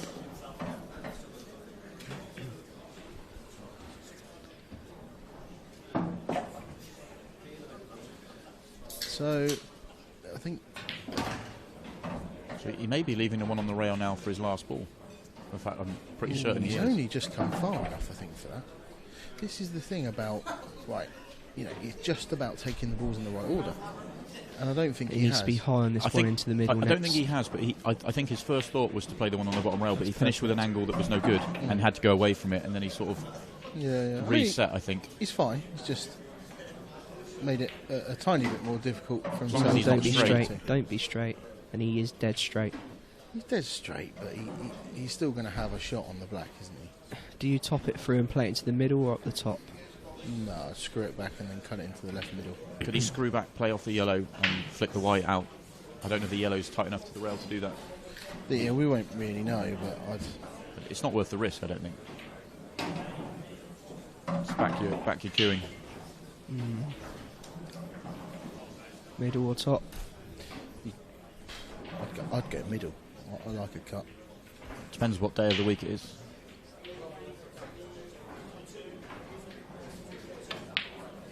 Oh, he's Great cued shot. that really well. Yeah. Flicked his cue up as well Yeah. afterwards. Just Was that just to say I think that White's going close, or? No, I think that was No. that's a way of punching the air without punching the air, I think. Okay. yeah, I think that was a sort of a come on, sort of Come on, Ali. without saying, "Come on, Ali." Is that what you're saying? That's the black. Let's not sing. That's the last thing people want. Right, so Ian again 3-1 up in the set. Is he going to polish this set off, or is he going to? We're going to go back to a decider again. Ian's in the position now where he's got 2 breaks, Yeah. And the way the last set went, he's going to be giving this everything. There's not really, and he you know. breaking from the front again as well. Which and look a at the great results. We had a question earlier about what's the best way to break. Well, this to me on this particular table has proved there's only one way to break. Yeah. Because Ian started with a cut break, wasn't going very well for him, and he's changed, and now look at them. So Ian again, he's straight down, knows what he wants to do. I mean, No. So Dan, looks like Ian Norris misses your impressions. Do you want to give us a couple? What about a Chris Eubank for us? it's not. Give us a Chris Eubank, just No, a little taster. Would you No, we're here to watch the pooled. It's not necessary to. Chris, would you look to develop the yellow on the left-hand side, or would you try and play on it? Personally, I would be. It's all down to personal preference, in my opinion, but let's concentrate on the pool. There you go. So Jordan's got an opportunity with the angle he's been left to go straight into that red-yellow on the left-hand side. He's trying to open all 3. He was trying to catch that half ball, and he would have opened all 3 up in If one the red shot. goes into the bottom corner, then he's only a double away from. I don't think it does though. Well, I'm right behind it. I think he's got like half a pocket. If okay. if that double had gone in, that was maybe frame over. But he's moved the red away, which makes it easier to get on that on Ian's awkward yellow now. If he chooses not to move it, he might be on it now. I mean, he's going for In it fact, now. He is on it now. Okay. Yeah, it's a good shot. It should be set over now. Should be. Yeah. Down for these 2 down here, and then back up for the yellow at the top as your last ball.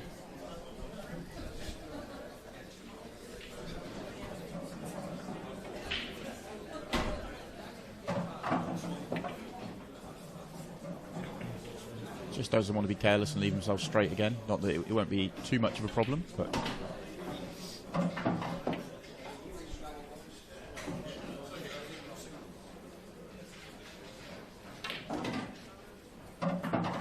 it was a little bit straighter than he wanted, but it's worked out well. Absolutely fine.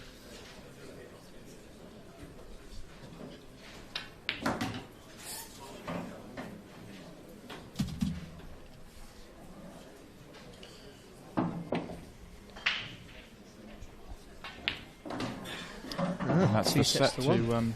to Set over.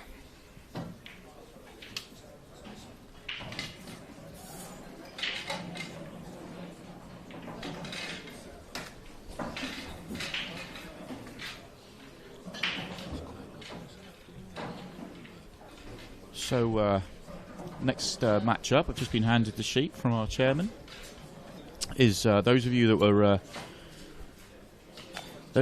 asking for some Scots on the stream. We've got a doubles match, Shepherd and Allen versus Rooney and Fernie. What a break. That's the break of the tournament. Incredible break. Sorry to interrupt, but it made me jump. He's wasting no time clearing these up as well. I think he's going to play the skill shot for the fans as well. He has. I'll tell you what, that is some doubles game, that. Jordan Shepherd and Jeff Allen versus David Rooney and It's not Ross Jordan Fernie. Shepherd and Jeff Allen. Must be. It's not, no. I think It is. No, I've just double checked. It is Jordan Shepherd and Jeff Allen. Is it really? Yeah, the rules may have been slightly. Well, Kev just said they're an international pairing. For those of you that don't know, it's supposed to be pairings from the same country. Although Dan is playing with a Norwegian Scot. Norwegian Scot from Milton Keynes. We picked him up from Milton Keynes.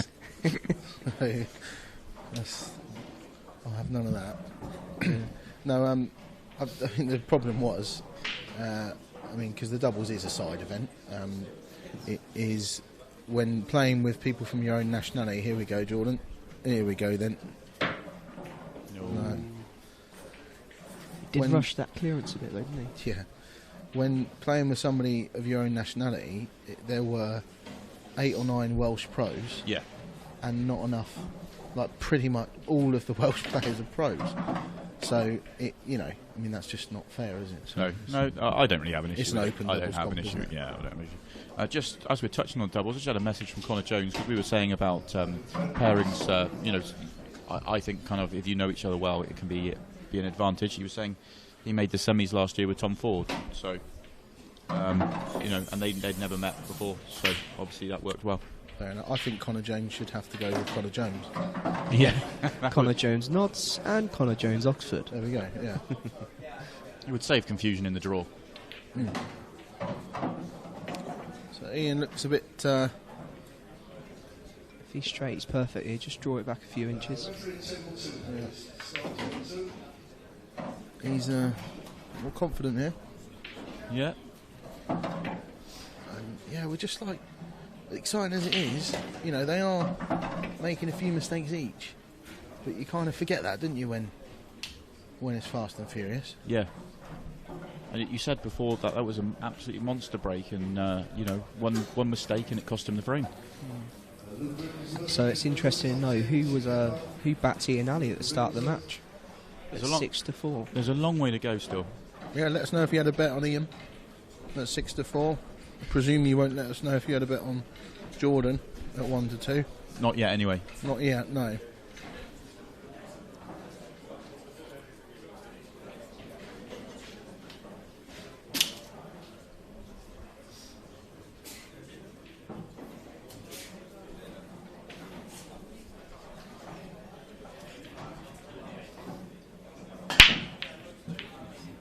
Didn't connect so well with those. No. You see that the balls didn't rush back towards the balk line. It was almost like the pack wasn't racked well. That gave me that sort of dead pack feel. Yeah. Jordan straight back down. Ooh. See, he's playing a little quickly now. Yeah, he's really under it He's now. a quick player anyway, but I think everyone's got their own way of trying to get back into a match. Some people are grind away, some people are trying smash their way back into a match, and I think they're both sort of really similar players. This frame's going to take some figuring out. Yeah, but he guarantees going from.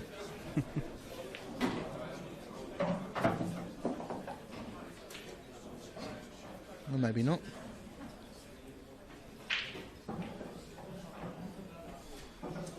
Yeah. I think if you're going to play safe, why not try and play safe off the one at the top somehow?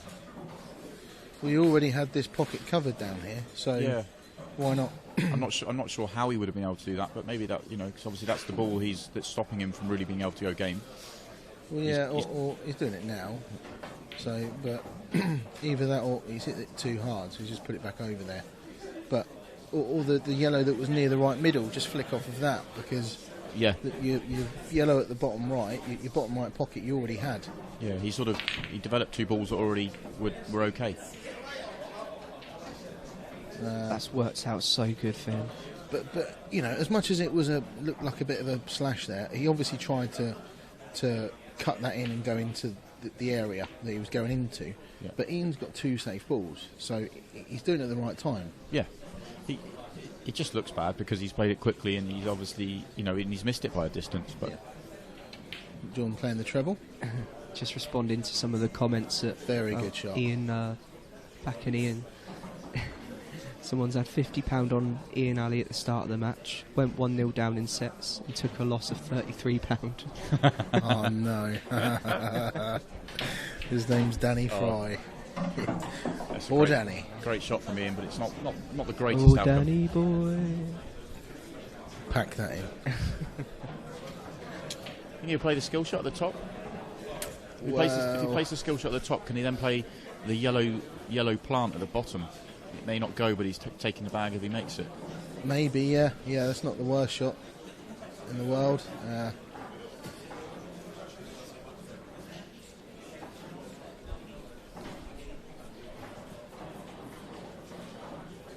No, he's playing tactically again. Yeah.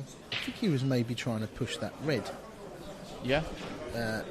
behind the yellow there.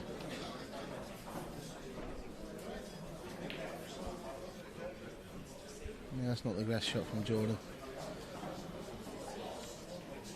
Although, he's tied that area of the table up. But Ian can just rest on this and leave him only a shot of the two reds at the bottom. He's going to get his bad yellow out again as well, so... I'd have been more inclined to leave the yellow over the middle, just nudge it off the cushion. Yeah, that's just the for shot a I was ball to thinking. get. It's a ball to get his bad ball out, isn't it? Yeah, I think if that would have gone, we could have seen Jordan screwing up the table, bottom right, into this bottom corner pocket off of the red over the pocket. But so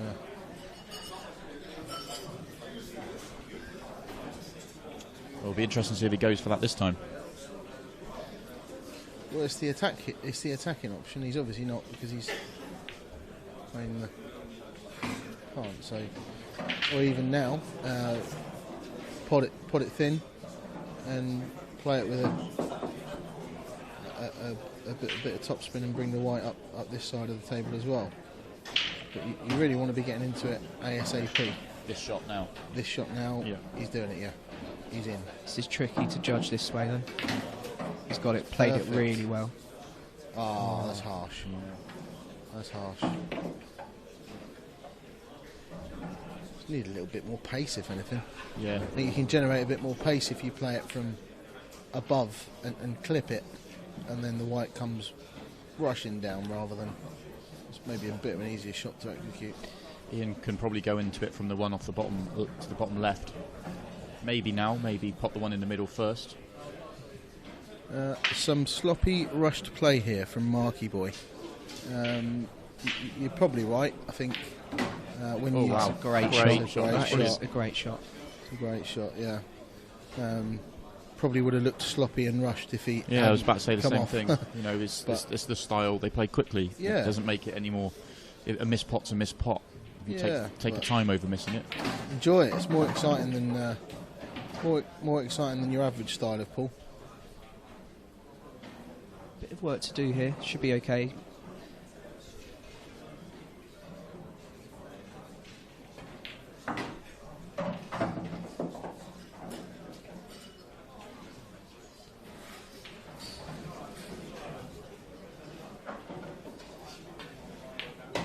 Don't snook yourself behind the red, Ian.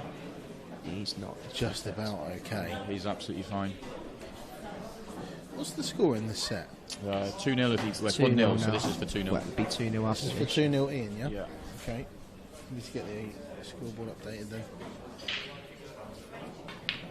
Yeah, 2-0 in this set.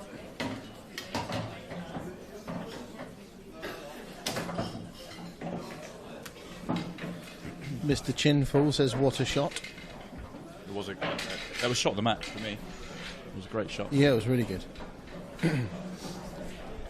Someone had to do something in that Yeah. little area. Jordan tried first and didn't come off for him. You could see that Ian was able to generate a lot more pace into the area than Yeah. Jordan was.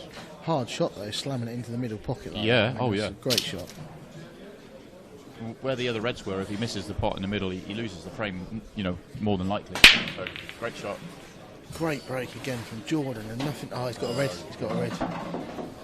So this is, I say do or die. I mean, he needs to. He needs his frame. You don't want to be going 3-0 down when you're 2-1 down. He's just got that one bad yellow, so it's a case of whether he can play on it or needs to move it. It's difficult to tell from here. Probably Jordan- can pot it. He's wasting no time, is he? Jordan's running around the table. It's as if he's actually got the hump. He's on it now. He was able to play on it. He's there. It's well played. I think it's a bit of a nerve mechanism. No, He's under no, hit mechanism. But you know when you are under it a bit, to quicken up, perhaps helps you relax a little bit. And I'm grateful for it. It looks awesome. Yeah. So much better to commentate on this. Than I wish I had a stopwatch on this finish. That's been, Yeah, that's the quickest finish of the match. it's definitely a break dish in under a minute. yeah.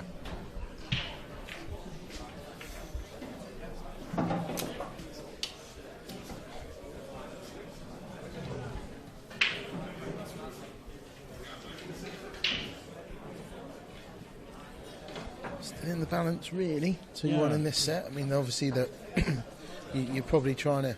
Well, you're trying to win every frame anyway, but you want to keep Ian away from being on the hill as such. Well, it's the way the breaks have been going, and the way the way you look at it. This is a one breaker serve to Ian, but if Ian comes up dry here, then Jordan's got the momentum in the set. And then from 2-2, Jordan's got 2 breaks. Oh, Ian's gone back to the side. he's break Side back. break. Why have you gone back to the cut break, Ian? I bet any money now he goes back to the front break now. There's no way you're going to go and play Quid. side break again. Quid. Yeah, we'll have a quid on this, yeah. That was probably the best break he's had off the side, mind. I know. He just doesn't control the white, does he, with a side break? So I'm saying he's going to cut break again, yeah? Yeah, I'll have the front ball break. Front ball break. I'll have the one from the back of the pack. Yeah, stick your Just quid to in. get involved. Not a problem. Right, I'm in. I'm not. I'll sort you out. Oh, really? How it goes, is it? Ian just gently putting the rack underneath the table there. Oh, that's dear. not good when he's gone to the side. Oh, dear, he needs on the Miscue. No, that was confirmed as a cut break. It's a bizarre choice, really, the way the Why he's have you broken done this that, match. Ian? He started to break really well. It was just his last break. He didn't. It was a bad break, and I don't think the pack was set up right. It was a bit of a dead pack. But the two breaks before that were huge. Since he switched, they were huge. And Oh, Jordan's that's missed his first ball. careless. But also his pretty much all of his breaks before that with a cut break weren't very good. I like this from Ian. He sat there for an extra couple of seconds and just composed himself because he knows this is a big moment in the match. Yeah, Yep, yeah, I like massive. that. Yeah, good. When he's at the table, once he gets into the visit, he goes quickly. But he's just composed himself, ready for this. It's not a great shot. I think he's got an angle straight away though to just punch this one in and flick one of the two on the way back out. So we're playing this with screw. I think that's come out fine. Yeah. Again, he hasn't got it on a string, No. but I fancy him to make the clearance. Oh, he's digging in. Can he not just drop it in? He's just dropping it in. He's got a great angle now. Perfect, yeah, get right over onto the left-hand side of the table. Take the red into the left middle next. Underhit it. Underhit No, I it. think that was a kick.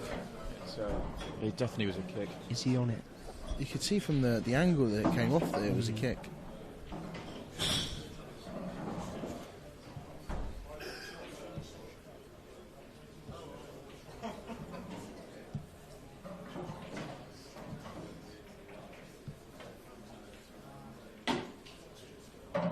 It's a good recovery. Can he find the This gap? is tricky. This is I very don't think He this needs is. Can he to screw flick the yellow. off? Screw yeah, into the yellow. screw, that's it. Off the cushion into the yellow. I think he may even be. Yeah. Doesn't want to flick the red first and doesn't want to miss the yellow completely. He's flipped. Doesn't want to flick He's the in red trouble. first. Dan's having a very good commentating session, isn't he? He's called some shots here. Always, mate. I'm always On the ball. never missed a shot up here. Oh, That's lovely. a great shot. Didn't even think it went. Didn't look like that was on, but this is Where are you this playing takes some to the cueing. No, I'm going corner. Corner? I'm going corner. He is going corner. Oh, great shot. What a shot that was. Great shot, and he's That given was a bit of a come on there afterwards as well. He gave it the Henman fist pump.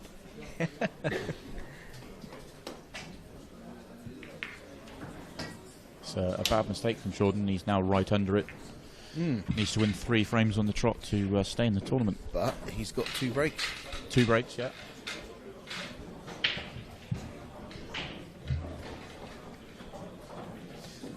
Yeah, great long black under pressure from Ian there. That's 2 of those he's had in this set alone, isn't it? Or is it? I can't remember if it was back in the last set he made the other one, but it was, yeah, very good. Jordan, the raging hump. He has got a massive hump, yeah. But for me, he plays quickly, but he didn't. He seemed to rush that shot. It's the biggest shot in the frame, and he hasn't hit that break as well as the others. No, you are right. I think he wants to get back to the hotel room. But he's still right in this match. Yeah, if he he's getting lovely. So that's a much better shot than it looked. He needs to leave himself a good angle so he can get off the cushion. Needs to flip that around. It's a great shot, and he'll probably just not this in the slam the double in. So Is he snookered himself on it? no, he'll slam the double in. He's got the umpany. That's incredible. That's ridiculous. That's ridiculous. Is that back-to-back break dishes in less than a minute? I think from Jordan. That's ridiculous. If you don't like watching Paul, If you don't like watching that, you don't like Paul, do you? That's me saying I think he rushed the break and it wasn't a good split, and he's made that look absolutely ridiculously. Barely had time to finish his sentence. This is what it's all about, though. It's entertaining. So here we go, big moment now. Big moment, and he's cut breaking again. Is that another pound you owe, Dan? I'll be lucky to see the first quid. White. Oh, honestly, why is he sticking to that break? I think maybe another little pointer towards this. The white doesn't. It's not as though the white doesn't go in off when you cut break. It does sometimes, you know. So Jordan straight in and going for yellows then, I guess. Well, this is 3-all. Is he just going to screw into the 3? The No, pack? he's gonna just- Oh, they plant. That's fine. Yeah, but he needs to make sure he's on something afterwards. I think. He should be on this one into the middle. Needs to come out okay. It has. If that goes to the top, he's happy. But even if it doesn't, he's happy. It's a pleasure to commentate on. I don't care if they've missed a few balls between them. That makes it more exciting. Yeah, it makes it more exciting. He took the wrong ball there. Why didn't he take the yellow that he was closest to by the blue spot? Yeah, that's what I thought. If he was straight on that, you know. Oh, Jordan, what are you doing? Oh, hello. What have you done?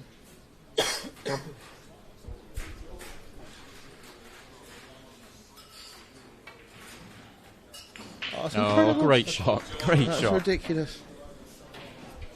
Don't worry about controlling the white ball. I hope he never controls the white ball again. So his last I two. could watch this all day. His last 2 breaks were break dishes in a minute each. Yeah. So, and here we go. Yeah. I hate to say I've called it again, but from 3-1, he's got 2 breaks of his own, and he's only 1 dry break away from. Here we are, 3-all. That'll destroy Ian as well, going into the deciding set. Yeah. Seeing him run around the table, thinking, his head's gone now. And all he's done is break. If he break dishes here, all Ian will have done is break. after making that break black and punching the air, one break. Yeah. I mean, Incredible. don't get me wrong, don't change your winning formula, but if you get a chance here, Jordan, make sure you don't need to run around the table. This isn't the loser's stroke anymore. You're in this match. Great You break. can see how he hit that so much more solid. I mean, Great break. it's Nothing just down. Nothing down. It's just the sod's law of Paul that nothing's down. Look at the reds. He can get on his hard ball as well straight away. Just roll the red into the bottom left as we look. Look at those reds. Yeah, get onto the bottom left of the corner of the table. Get onto that straight away. This is a great chance for the match. A great chance. You'd love to have this chance for it. Yeah. They couldn't have come out easier. No, he's not. Oh, No. There's some good support for Jordan in the I'm crowd right as well. behind that. That was no kick. that is just pressure. That's That all it can was- be. Yeah, mate, happens to us all. We all twitch now and again. I've done it too many times. One of those. Wow, that's incredible.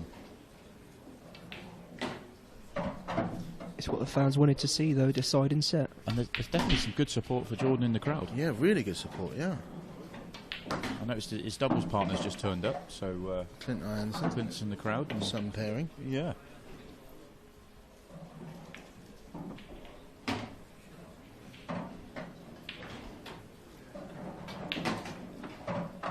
Oh, wow. Get in there, Jordan. Josh, do you have something, please? Well, Two sets all.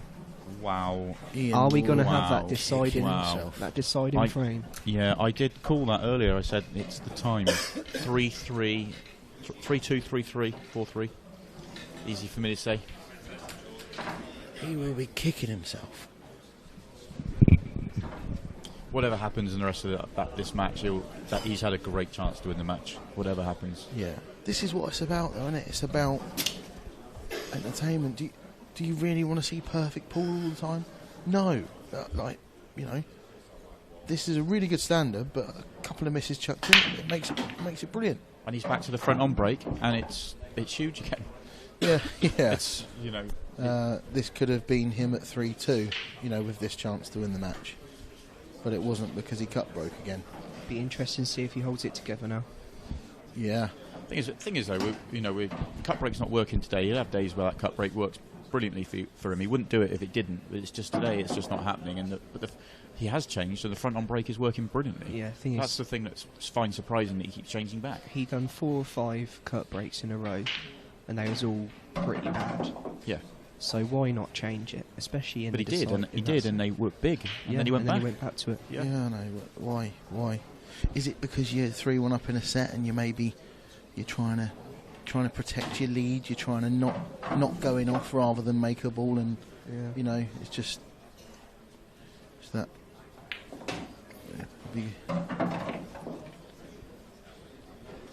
So Ian, no slouch himself, has just cleared these in about a minute as well. So this is great stuff. It's great to watch. We've had 4 or 5 frames in the last 10 minutes. Yeah.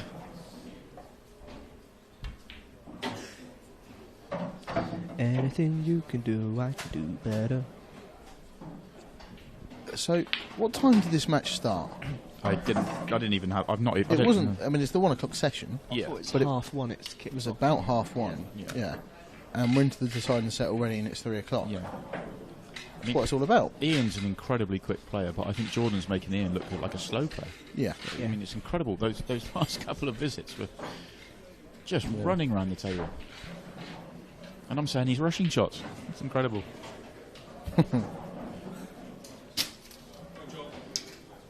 That rack is going to do well to last this match.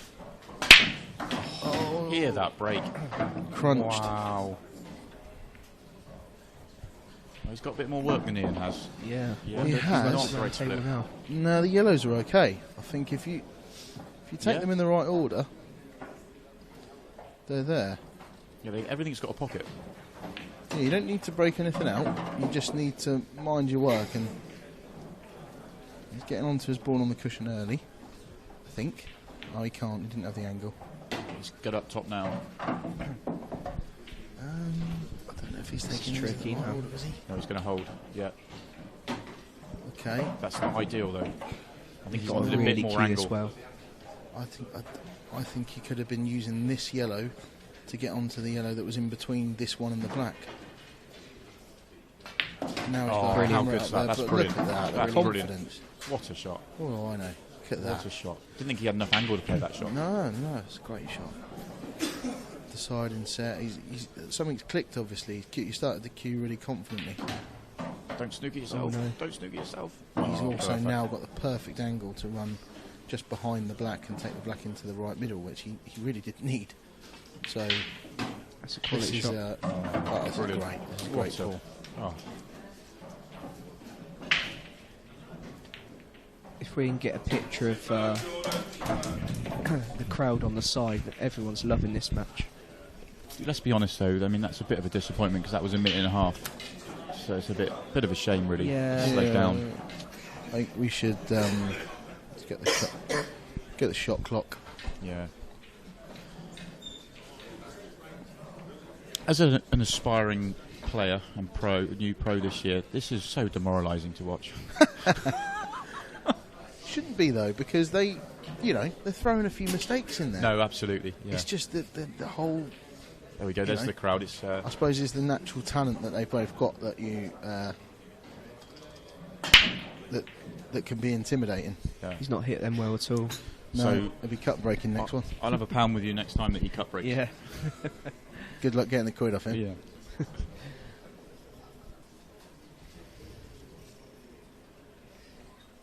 Match of the tournament already. I don't know. Entertainment-wise, yeah. yes. Because Greg and Max, that's the standard of that match was. The standard of Greg and Max was fantastic. higher, Yeah. in my opinion. It was more controlled and Less mistakes. yeah. So there's but- been some unbelievable ball in this match, but there's been a few mistakes thrown in, which has just added to everything. Yeah, but this one's the most exciting match of the tournament, Yeah. definitely. What's going to happen when the seeds get in the event? This is. We should. This is just a qualifier to get into the seeded event. It's mad, isn't it? Absolute madness. Yeah.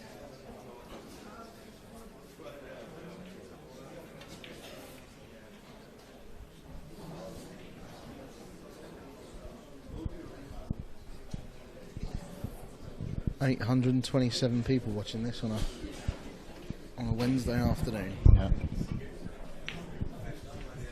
Look at these Great two shot. fudgers. Tippy tappy, boring. Most safety been played in this whole match. Yeah. This frame's got. This Two or frame's got. three shots. Yeah, this frame's got the potential to last longer than the last 10 frames Yeah, combined. we could have a 4-minute frame here. Yeah.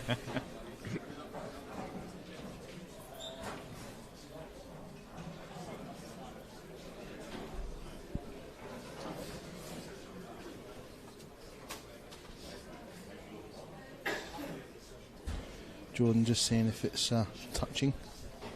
I don't like the roll on this. Yeah, I don't like trusting the. Yeah. Oh, okay, so he's playing the. Into it. Flick that. That's lovely. That's exactly as he wanted, I think. Don't think the red squeezes through. Max did lose his next game. Just He did. goes to show the standard of, or the strength and depth, should we say? Lost 3-1 to Steve Wall. Yeah.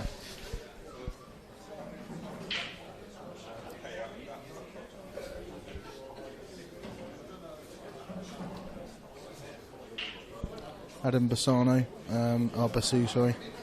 To be fair, Jordan is a control player. He's just on tilt at the moment.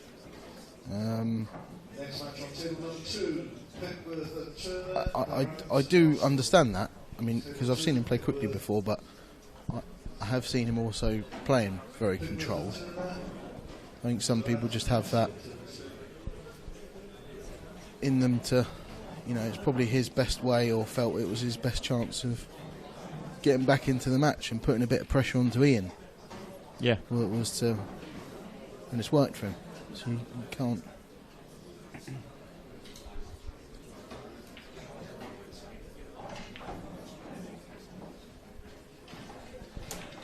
No prizes of guessing what Ian's going to play here. Just checking it's not frozen. I think it is frozen. It's just called it. Shouldn't be a problem. Well, if it is, it's a foul.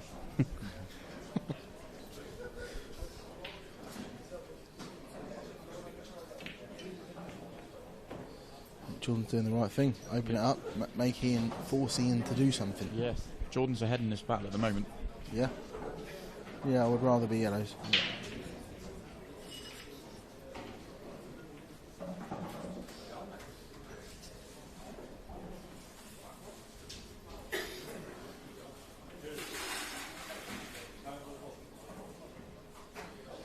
He's trying to hide behind this red near the middle pocket. Take that one. It's a good shot. Yeah, it is a good shot. Top of the table from Jordan.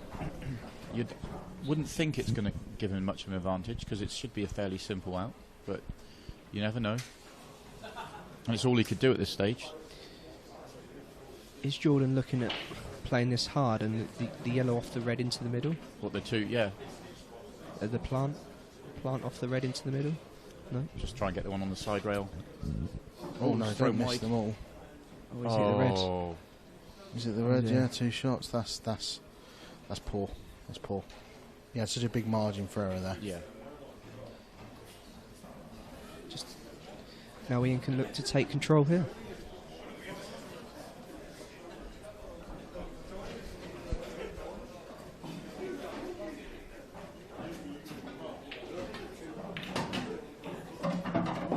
It's a good shot.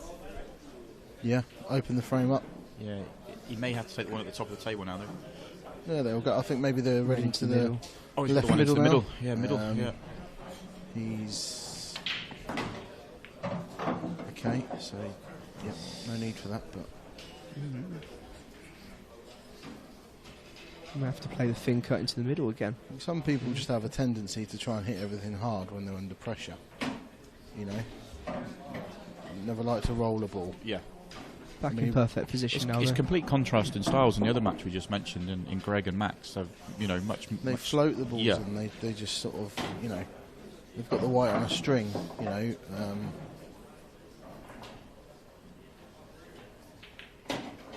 It's a good shot. Really good. Almost flicked the red on the way out, Yeah, but just had to avoid it. yeah, perfect now should be. So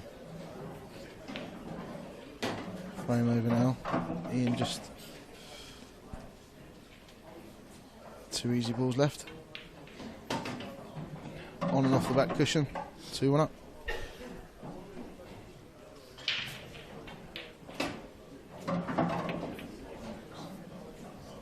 The real number 1 would smash these. I don't know who they're talking about. The number 1 is currently Mark Yeah, Farnsworth. it's Mark Farnsworth, yeah. Yep. I mean, I suppose if that's your opinion, then fair enough. He's the most consistent player, so maybe he would. I don't know about smash them though. I think they're on about George Clearly. So, aren't they? I do. What? I don't, not aware. Don't know who that is. Who's that?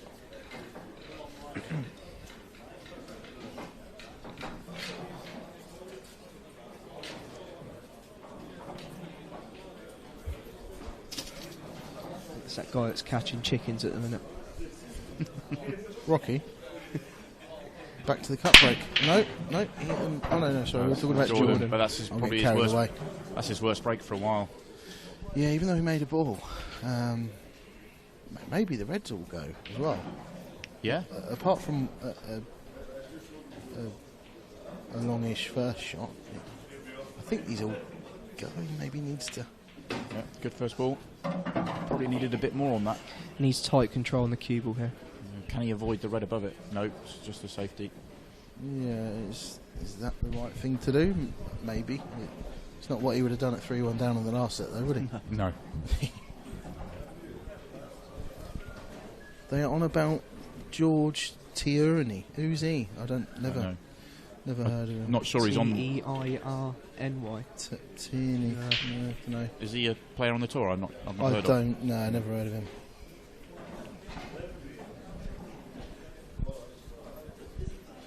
Real number. They must be on about American pool or something. I don't know. I don't know. Right, so Jordan's in.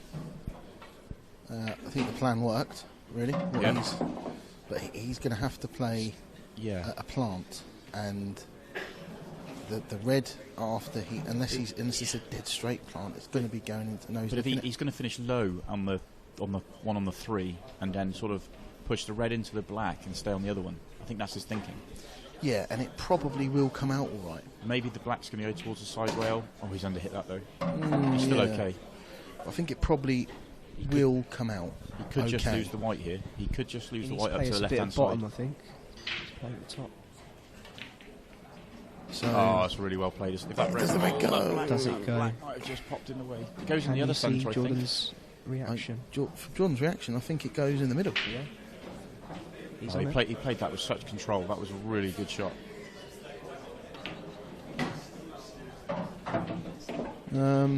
So it wasn't as good a break, but he played a really good controlled safety, earned himself the chance, and then made Yeah. these look easy, and they Good weren't. play. Yeah, very good. Well done. Here we It's go. got the side in frame written all over it. Who said? Someone said that earlier. He's from Ireland. Must have been someone on this He's commentary. a money match. He's a money match player in UK. 30k the other day. I don't know what. they're rhyming or something. I don't know what they're doing, but I don't know if he's a good player from Ireland though. Maybe he wants to look at joining the tour. Maybe I don't know. I've not heard of him, but yeah. you know. how do you not know George Tierney? I don't know. Maybe it's just the same way I don't know Barack Obama. I've never met him. I don't know. No, I'm not sure. Anyway, George is a keyboarder and loves a big up on face, but massively out of his depth at this level. He's back to the cut breaks. That's £1 you only lose. Yeah, let's talk about the real Paul. Did he get a ball? He didn't. No. And these yellows look good. Yeah, if he can flick that red above the other yellow in this first shot, then absolutely. And it would be if he can roll these through, he'll be back to his break. And he's had a lot of break dishes on the trot. Or the last one wasn't a break finish, but Ian didn't really have anything to do.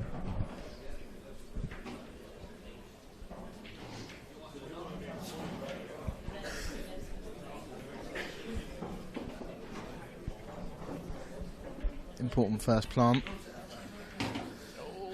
Wants He's to be on perfect. this now, and he is on it now. Yeah, So if he can perfect. just hold the white exactly where it is, he'll be on the yellow in the left middle, Yeah.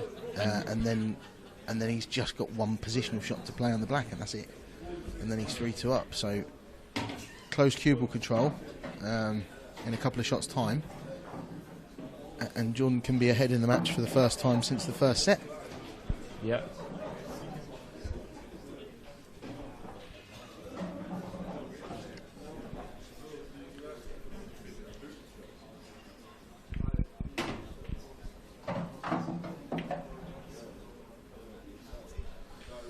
So now's where you need to take your time. Just make sure you're giving yourself the best chance to leave yourself the right angle. That looks perfect as well. Yeah, Just I roll think this through. Well, I think if the yellow goes into the left middle, Even he'll just better. stun this back, Even better. and then it's just dot to dot.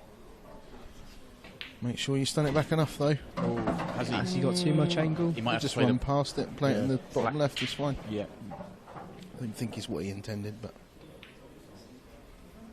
Ooh, that swept its feet. Obviously didn't have a full they had pocket. a whole pocket anyway. don't think, yeah, yeah. but right. This is a 98 out of 100, and he's got it. This is mental, this game. He Yeah. has come from nowhere. So a couple of fist pumps now from Jordan, giving it back. Should we review your bet, Luke? I haven't got a bet on this game. You're £2 back, £2 down in the com box.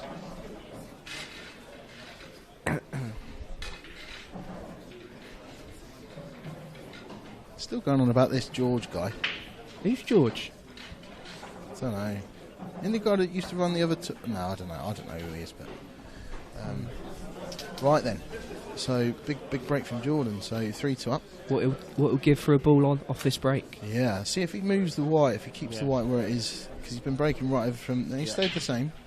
Oh, he's moved it a little bit more central. Great break. Oh wow, he's Crunched. Crunched that massive break. How have they come out? Reds. Yellows. Reds, Yellows. Oh, he's got a little problem with both ways. It is red, yeah. Depends on that red yellow in the Yellow middle. don't go past Yellow the side doesn't go cushion, does bottom it? left. Red doesn't go middle left. But can he take one of the reds near the sort of triangle area off the yellow to open up that pocket? Yeah.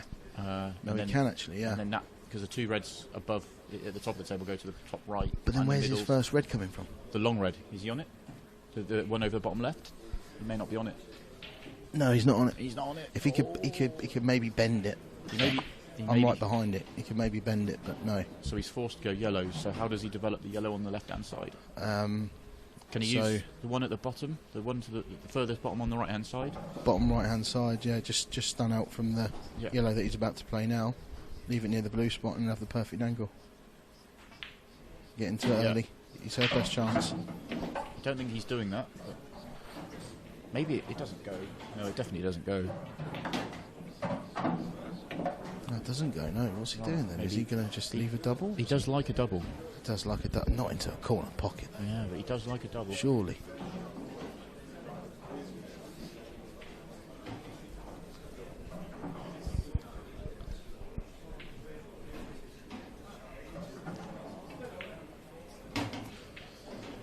I think he's going to go into it now. Yep. This is effectively match ball. If it comes out good, it's game over.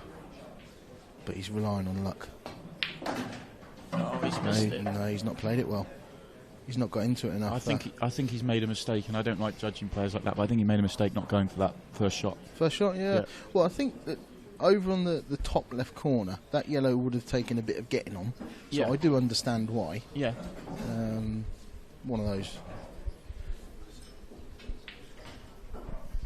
Bit of magic now. But of course, if he plays that last shot well, then it was a right choice. Up to 917 viewers. Can we get the magic 1,000 mark?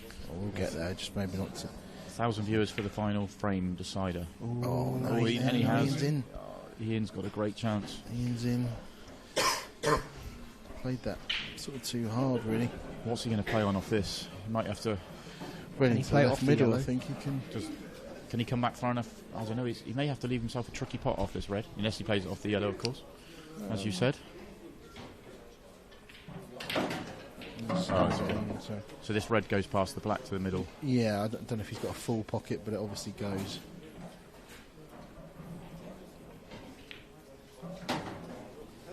Well, we all wanted the decider. Ebbs and flows. This will be a decider. I can't see Ian messing up from here. And if it does go to a decider, it's Ian's break. Which way is he going to break? Yeah. I don't know why he's nudged into that, but yeah. Will he be getting the cut break or the... Doesn't want to be too far, but that's perfect. Yeah. Perfect. Decider. Perfect. What do you think about the last set? If it's 3-3, you need it to be too clear. Yeah, I thought about this some time ago when I started thinking about formats and stuff. Yeah, I like that idea. Yeah, I do. Because 3-3, you've got 3-3 and 3-3. It doesn't happen often, so why not have a match that goes 9-7 in the deciding set and everyone's crowding round? Or you could do it like without back to the darts format. You could go if it goes 6-6, then you lag for break. Shows how big the lag is now at the start of the match, doesn't it? Yeah, you could do that. Yeah, just go. Yeah, to play too clear. But if it goes 6-6 or 7 or something like that, then lag for break. Yeah, I like that idea. Front break or side break? Oh yeah, blimey. I think he's going to cut break, but he should go front break. I think he'll go front break. He should go front. He is going front break.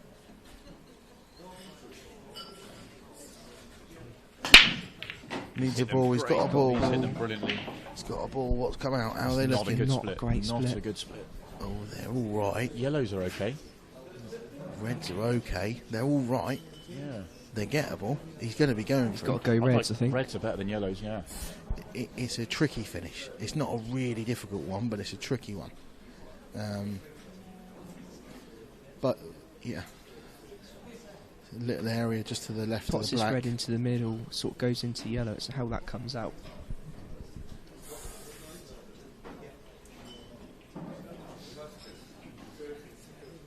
He's trying to screw to avoid it, is he? Yeah. If he's on the gap, that red, the top of the three, if that goes to the middle, then he can just open everything up in this one. No, he's not on it. No, I don't know. This is where your pool brain comes into it. Yeah. I think that's what he was playing on.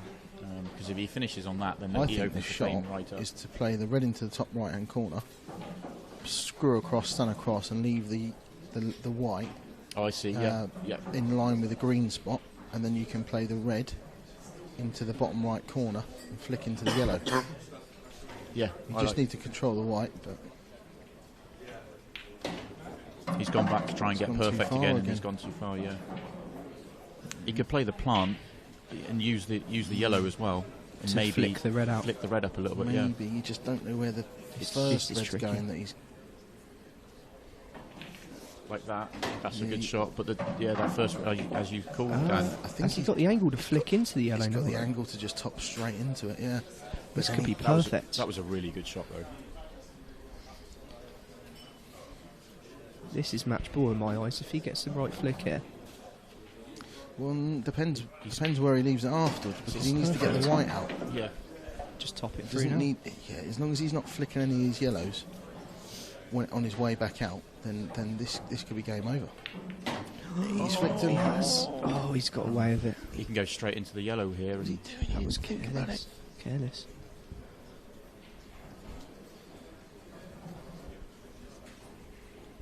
Pressure shot. He's getting up. Tell you what, the white is close to going off if he flicks to the wrong side of that yellow. It'd be harsh if that went off.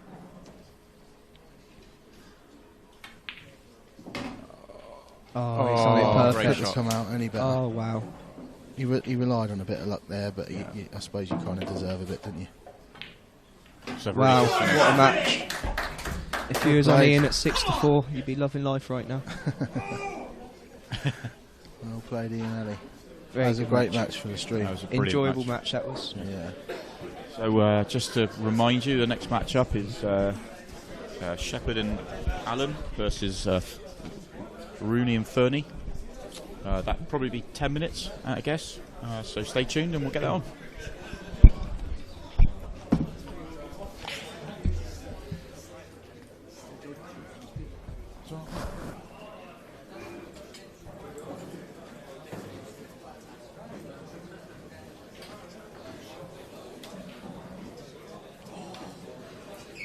The Zoom for about 2.5 sets.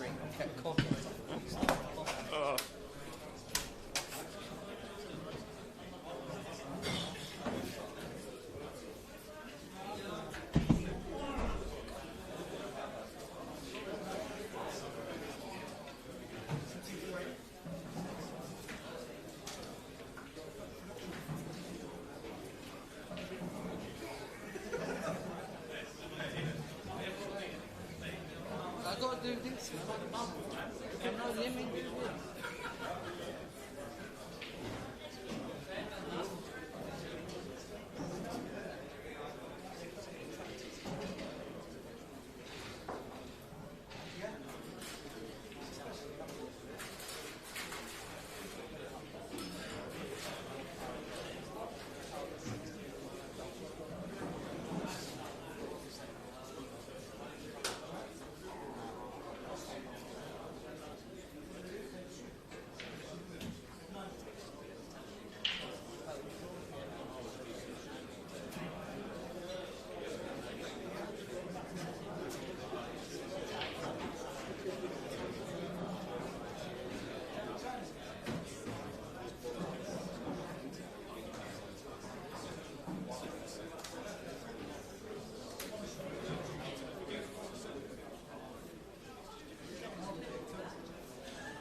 a match.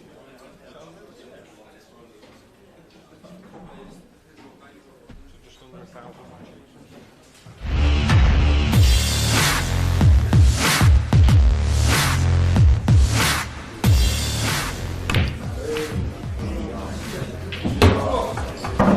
Now then, I can't believe that shot. Well, yeah, it's a great shot. This is they don't come much tougher than this, Blacks.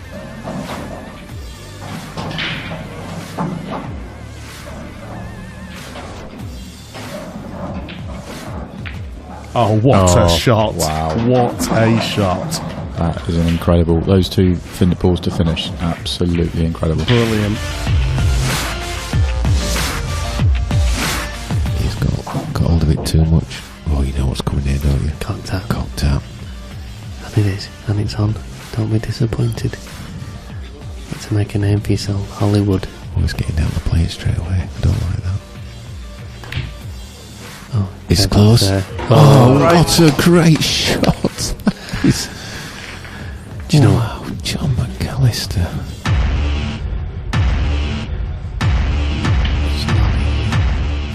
He's gone for the skill shot. I can't believe it.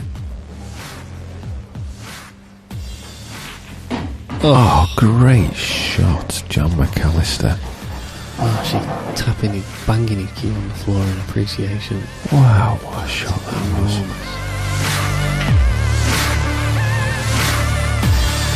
Yeah. Is he taking this on to the bottom left?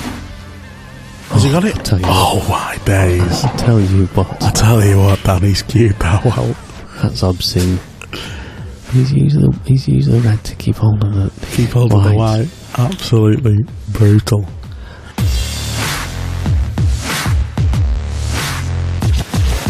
Get that yellow fin. Legendary be that's a shot. And that'll be playing to the crowd as well, even though you want the treble. There we go. This is a shot to stay in the match. It's close. Oh, what a shot, Mark Farnsworth. What a shot that was. Got the crowd up on their feet.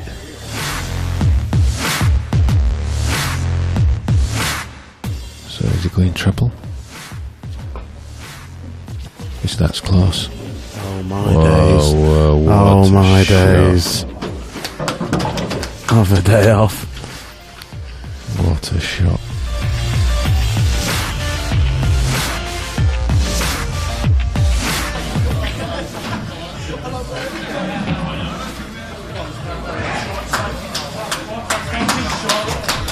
Wow. If you've played that, that's absolutely unbelievable. You see what he did there?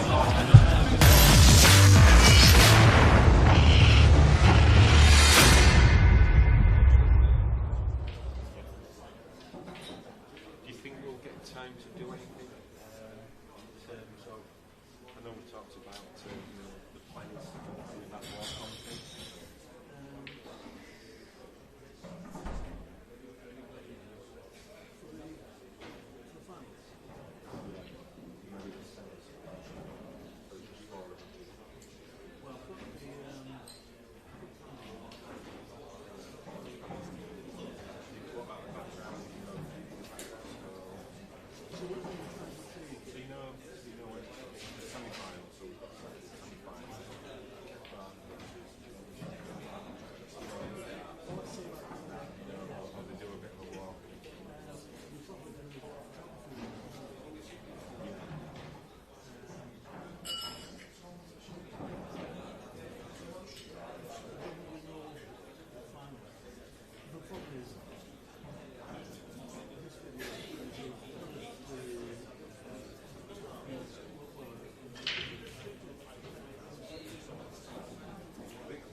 Criminal Schofield, Hughes and Edwards. Criminal Schofield, Hughes and Edwards, table 8.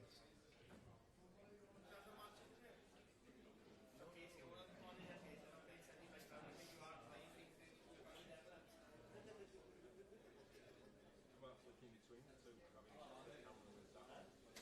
Yeah, I was going to say Chris second.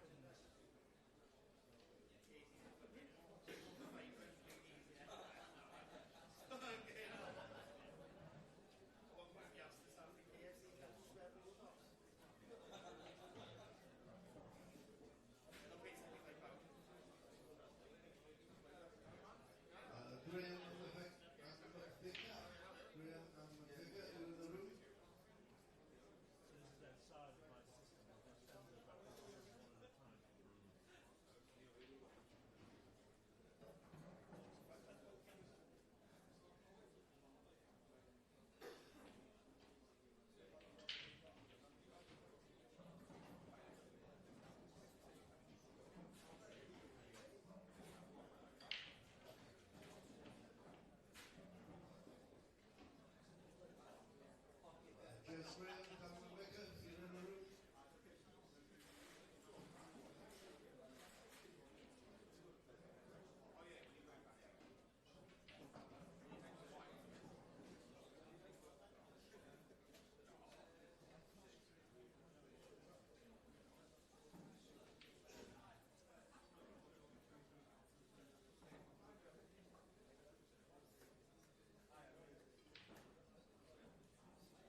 for Jez Greer, Dan Becker, table number 1.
can see him coming back at like 4 o'clock in the afternoon. I'll say, so what are you doing? Like, oh, we're retired, at least. I think that's good.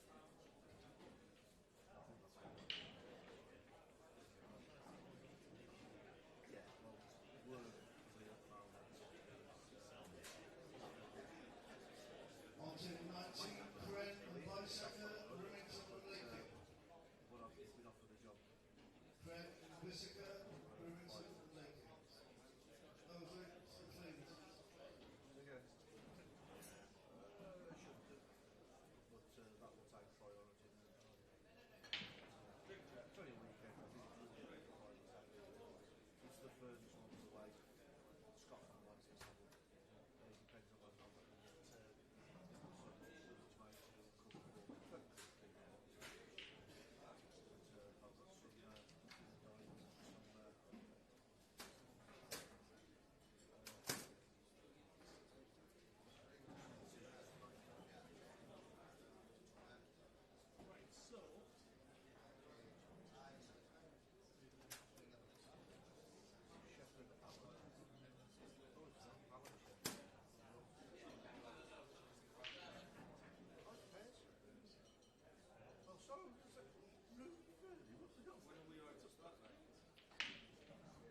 Sheppy now practicing plays on the table, you should know better. Right. How are you, mate? Well, yeah, so little David always. Yeah. I didn't say Yeah, I've seen them. Come in.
the streaming table, we get Shepherd and Allen versus Rooney and Fernie. Shepherd and Allen, Rooney and Fernie, on to 21.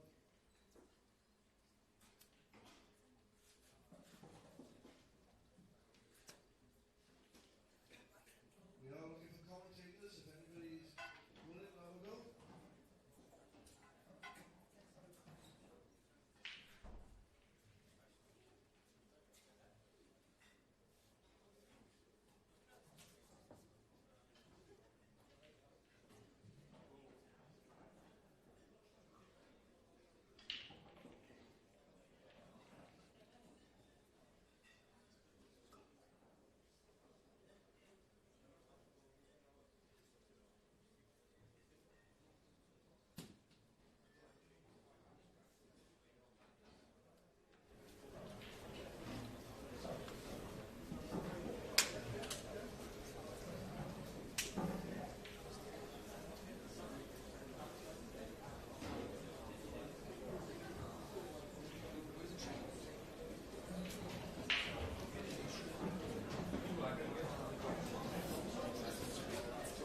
Treat Dave.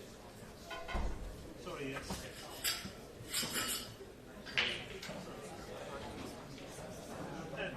Have you got? Back on your head.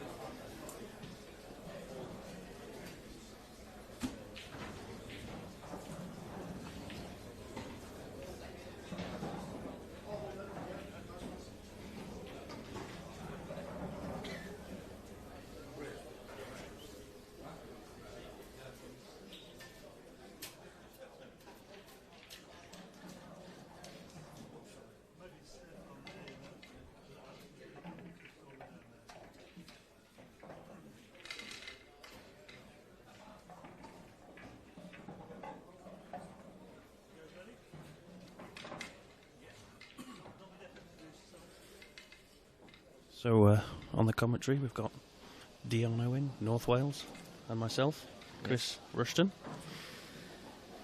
Hello everybody.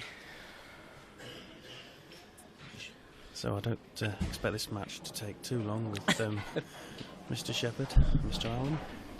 Very, very attacking players. Should be a cracking game.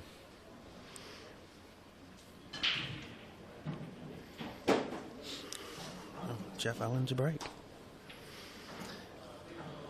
Obviously the format's slightly different in the doubles than the singles. It's a race to 7. Should it go 6-all, they have a black ball shootout. Great break, but a bit unfortunate really.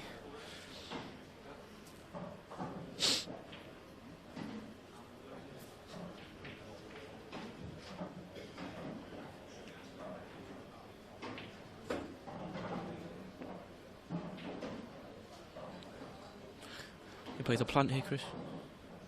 The red onto the red. I think that's the only shot he's got, isn't it?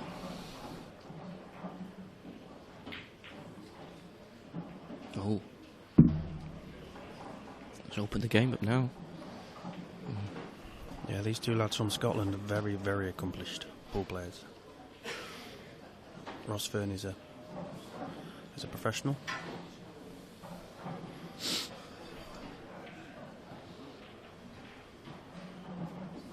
Should be a really good game.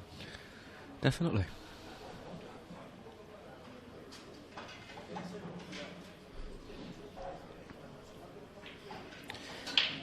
It's just one awkward red now, isn't it, Chris? The one on the left-hand side. You can leave an angle off this plant now to knock that out. It's fairly straightforward.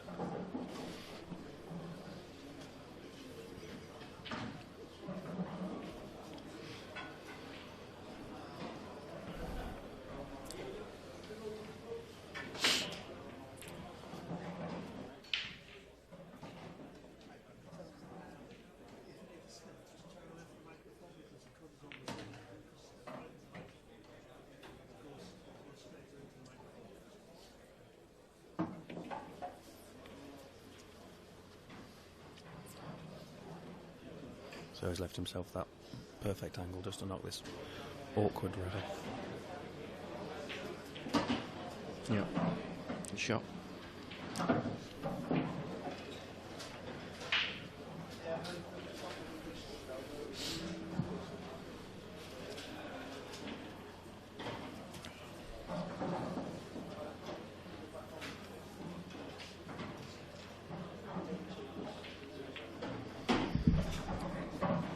So this is your first World Championships, Dion. It is. How have you found it? It's been good. It's been a very good experience. Tables are lightning fast. I don't think I've ever played on such fast tables, to be honest. A great experience, and definitely be back next year. This year's not finished yet, Dion. We've got the doubles at 8 o'clock. If anyone fancies a bet, we're currently at 50 to 1. It's a bargain at the price. Probably worth 50p each way.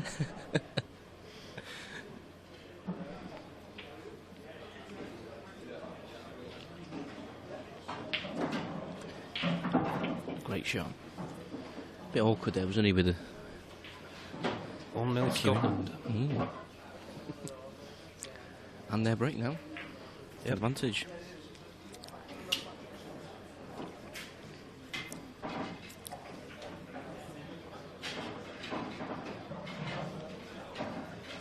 So now I've got one of my friends watching from his hospital bed. He had a bad accident a few weeks ago. Mr. Callum Stewart, we wishing you a speedy recovery.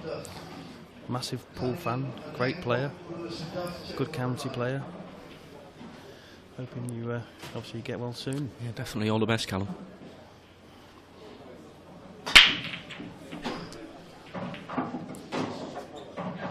It's a super break, my God.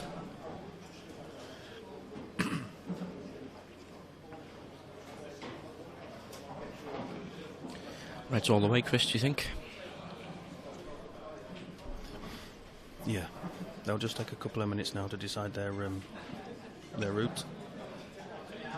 There's absolutely no problems whatsoever. A couple of ways you can go, really, isn't there? But I think one he's aiming at here now. Play the one by the side, maybe next.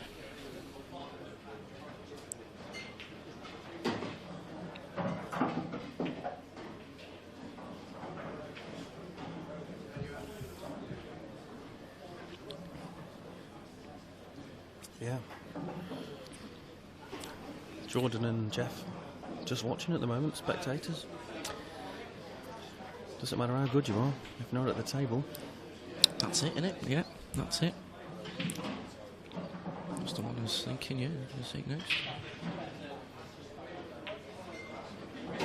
Be very surprised if they miss from here. Yeah. I mean, it looks 2-0 all over.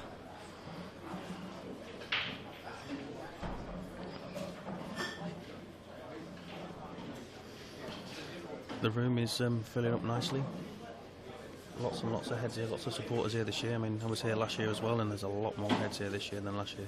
Obviously, it's getting much bigger, a lot more coverage. Obviously, with Coral on board now, sponsors. It's a great venue as well. Yeah. Fantastic venue.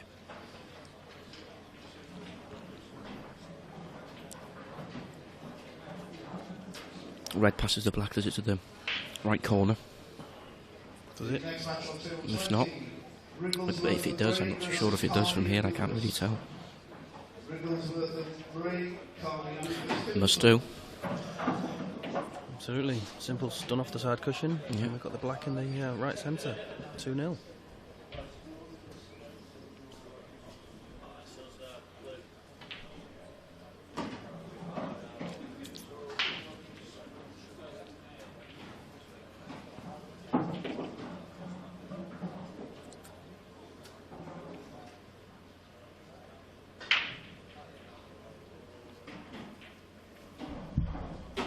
A very good start for the Scottish lads. Yeah, they'll be very relaxed now. Any early nerves gone, and obviously a little bit of pressure on these two. It's only the break I think they've had so far, isn't it? Yeah. Yeah. Jeff broke in the first, and Jordan had that attempt, didn't he, at the 3 or 4 ball plant along the ball cushion, and he's unfortunate really to rattle the red. Quite a key frame this, don't you think, Chris? Massive. I mean, when you're playing a race, I mean, when you get to 6, you know you're definitely guaranteed the shootout. So this frame is halfway to obviously to 6. Massive pressure, especially the two players that are very accomplished. That's a good break. Oh, safe. It's not straightforward though, is it? God, no, not from there at all. Colin Cottrell in the room. They'll be looking to attack though. These two players are very attacking players. They'll be looking at playing onto a red to knock into the red above the black to knock the yellow in. Hopefully to open that corner up. What they don't want to do is block the pocket with the black.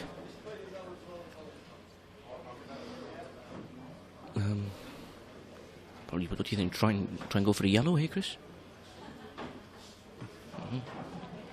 Yeah, you're right.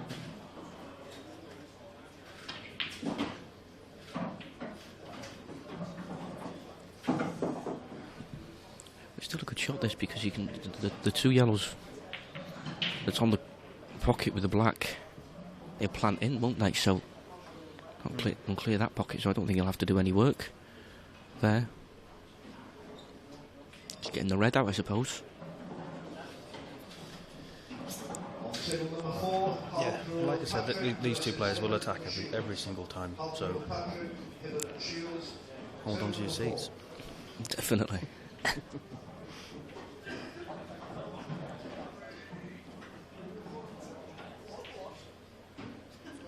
It's not played that well. Where's the white ball? In off here, yeah.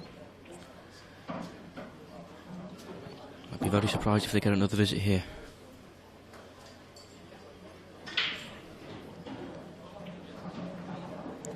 If those two plant, one's near the black on the right corner here, it's possibly the best shot to get the yellow out where the red is, middle of the table, and then work their way from there.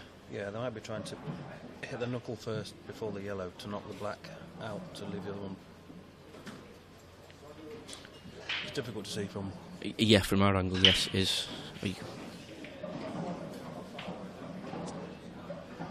We'll just go to camera 3. You can see it might even pot directly. He probably doesn't want to do that, obviously. No, because obviously that yellow is still not... So it's like I said, you're getting this yellow out initially and then work their way from there, as long as they get a nice cannon with the two yellows, the black and the red. Like you say, it's a big frame now. A huge frame. I'm going to play for it straight away. It's not too bad. Yeah, it's a good practice that, if you try and get your bad balls out as early as possible. If anything goes wrong when you're trying to get them out, you've got your other balls on the table then to try and recover the situation. Play the plant here, will he? Open it up. Oh. That's not too bad, is it? No, they're still in control at the moment.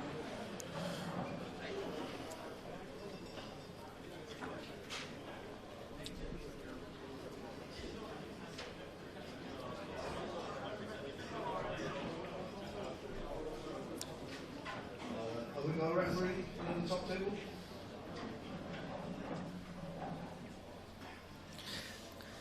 Got a bit of work to do here now.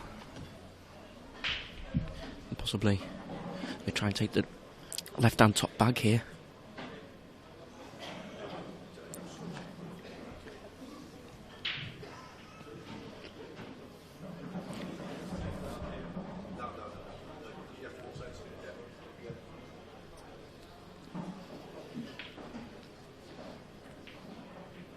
Well, it's a bit unfortunate.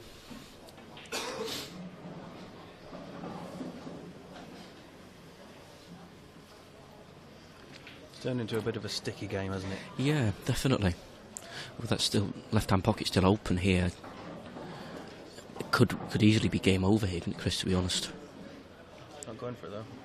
This is going for this back double. Oh my! That ball must have been frozen. It must have been. What's the definition of the frozen ball, Dion? Can you explain? I can give it a go. So the ball's tighten the cushion and absolutely tighten the cushion with no gap between the cushion and the object ball. The player must hit the cushion with obviously a white ball or another ball after contact with that ball. Otherwise it's a foul stroke. So with the ball already touching the cushion, that ball is deemed not to have hit a cushion until it hits another cushion. Better explanation than me, Chris. Well done. I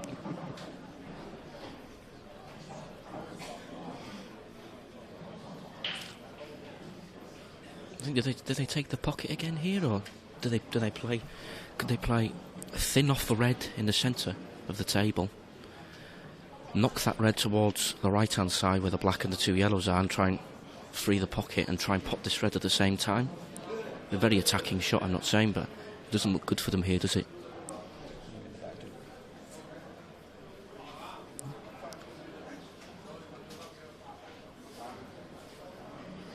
I mean, they've got a cushion, obviously 2-0 up, so they don't want to throw that away easily. I mean, you've always got to make your opponents work for their game, work for their chances. It's not easy for Shepherd and Allen to clear these 3 yellows by the black here, so they might try and keep it as tight as they can here. Take the pocket. Yeah, I don't blame them for doing that, really.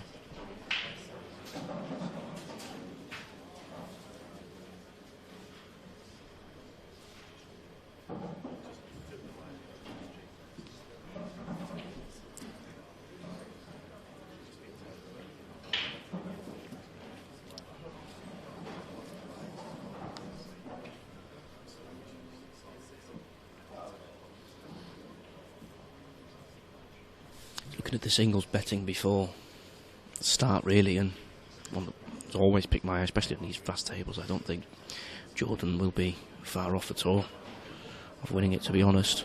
What do you think, Chris? I think you're spot on. I think the bookers have bought his price right down. I think if Jordan wins outright winner, the bookers stand to lose obviously the most amount. Yeah, they like their liability on it. And he's a really nice lad, a really attacking player. He plays the game how it should be played, in my opinion. Well, that's a fantastic shot. Yeah. Jeff Allen's obviously a very experienced player himself. Plays a lot of big-time money matches. More often than not, he comes out the winner. He can hold his nerve under extreme pressure. So I'm not saying it's a walk in the park for him, but he's got the experience. And obviously the other 2 players will know that only too well.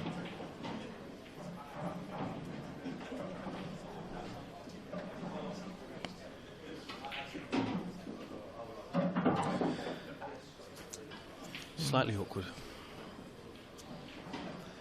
I don't think he can get through to the top yellow, can he? I think he can get to the bottom one enough to leave a thin cut either from the bottom cushion or down the rail, which obviously will leave a natural angle to finish on the black in the same pocket.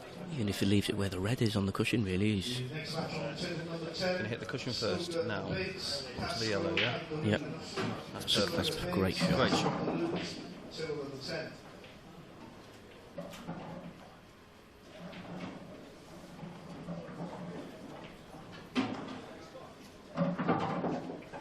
Oof.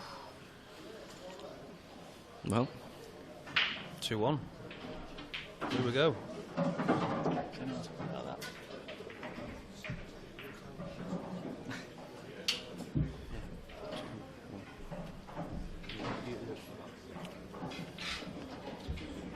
Nobody's told you about it. No.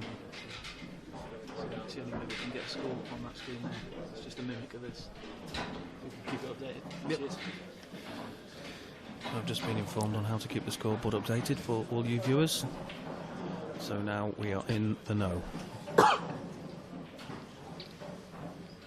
Currently 2-1.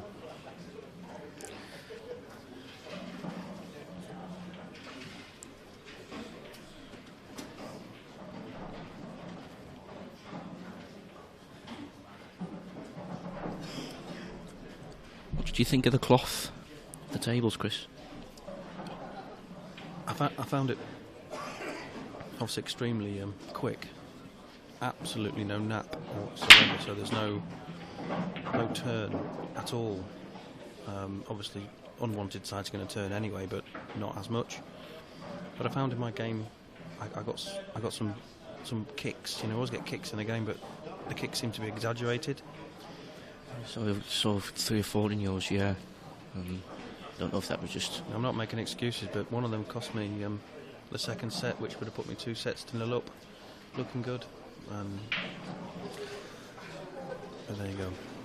It's just very reactive, isn't it? The amount of side the Yeah. ball can take off the cushion, it's... They're cleaning the tables. Obviously, all of us pool table players know that you brush and iron a table to the nap. Well, they're not using a brush or an iron on these tables, they're using a square pad. And it rubs the chalk back into the cloth or something similar to that. They're just doing like a circular motion, aren't they, to go off, not in one particular direction.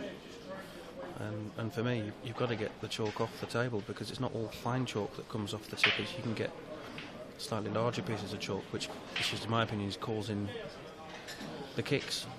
Possibly. I mean, we're going to get a lot of feedback after this first tournament. It's the first time they've been used in a major tournament, so I'm sure the feedback's going to be good and bad.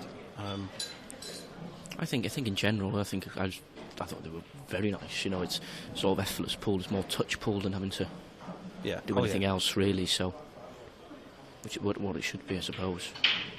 Oh, it's a surprising miss there. I was just going to say if it was going to be game over, then, just to be honest. I think it will be now. Well, where the balls are situated, definitely. They've got lots of options and no obstacles. No, not really at all. As long as they can leave themselves on this left red ball, the left-hand side cushion, and stun that in. Play the one by the black, and then these two, I think, pot to the bottom left as well. So I think they might try and do that now, if they can. Get back to that cushion.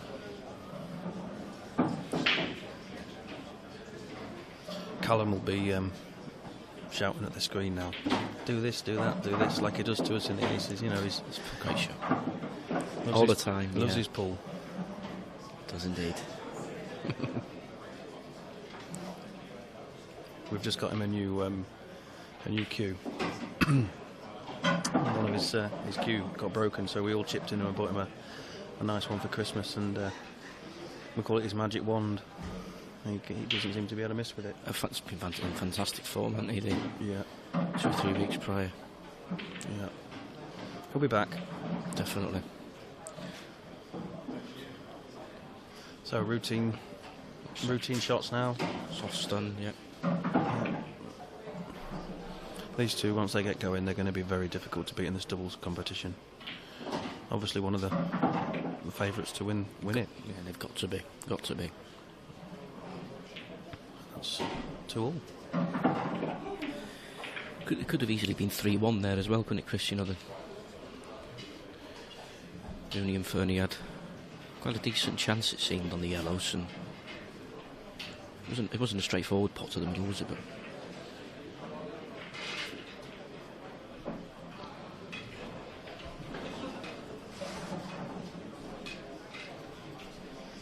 no, but any mistake at this level is going to be punished. Exactly. Rightly so. This is the World Championships. Yeah. If you want second chances, go and play in Division 3.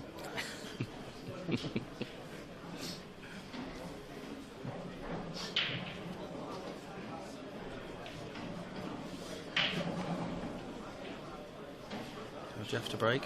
It's his second break because we've had 4 frames.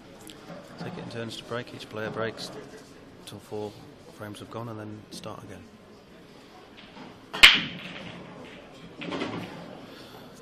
That's a fantastic break. It's a great split, isn't it? Very good. With the black ball shootout, Chris, as you've got experience of playing in World Championships, what format is that then? Is it a straight elimination or is it like 5 shots each? 5 shots each anywhere on the baulk line, and the black ball obviously goes on the black spot. Should it be a draw after 5 shots each, then the white has to be played off the spot in the centre of the baulk line, and then that's sudden death. Very similar to a penalty shootout then in football. Very similar, apart from no football. And no goalkeeper. And no football pitch. But apart from that, Dion, it's extremely similar. Thanks for the clarification on that.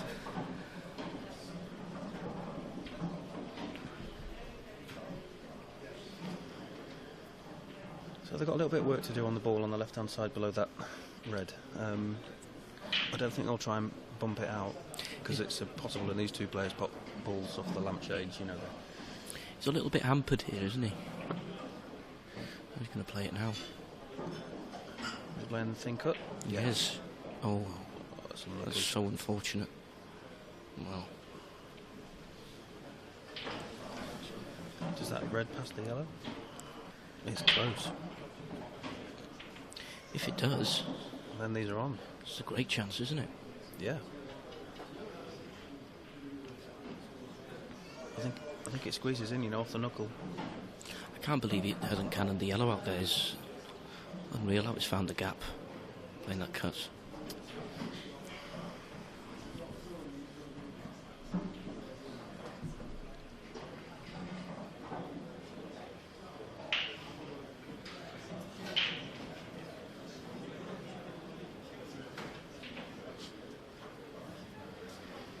Yeah, I think they must think it goes. They're going for these. Have a look there now. Very close. I think they've got to go for it. If this goes in, they're back in the lead, 3-2. And we always say there's crucial shots in frames. It's not about potting the black. Obviously, you pot the black to win the frame, but the shots that lead up to that give you the opportunity to get to the black. There's big shots in a frame, and this is obviously one of them. What would you do here? Would you play down for the one in the baulk or the one in the middle? Well, it flew in. Easily. Played the one down in the baulk, yeah. Ken, great shot. Could have done a couple of inches off the cushion, but he's only got to float this in and come back down the centre of the table for the ball directly over the centre, and then stun down for the one in the same centre, black in the centre, probably the same pocket, or in the top. Oh, in the top, yeah.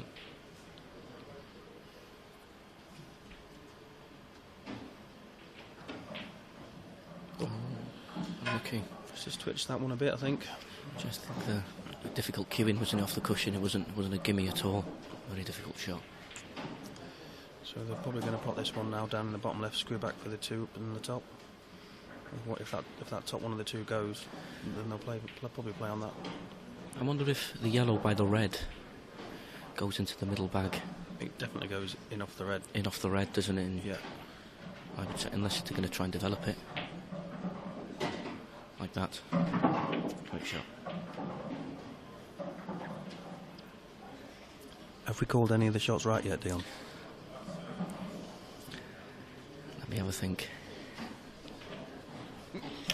We're giving it a go, aren't we? Everybody plays the game differently, don't they? Those two yellows in the baulk there. They're awkward, aren't they? That's what I mean, yeah. When, you know, it's going to have to try and land in behind them to play into one of the top bags. I'm not too sure.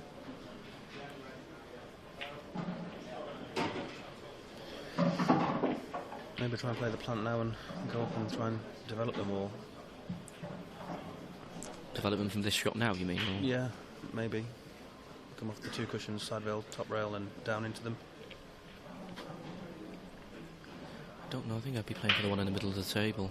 That's a perfect angle, I think. You can just roll this down now. He doesn't really want to be catching the red here, though, does he, Chris? You might push the black safe.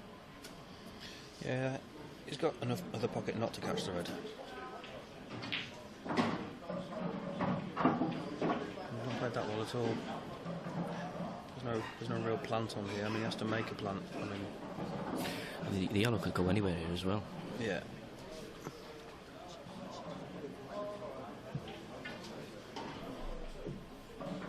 Channel 17, Cranham by Saka versus Robinson and Maliki.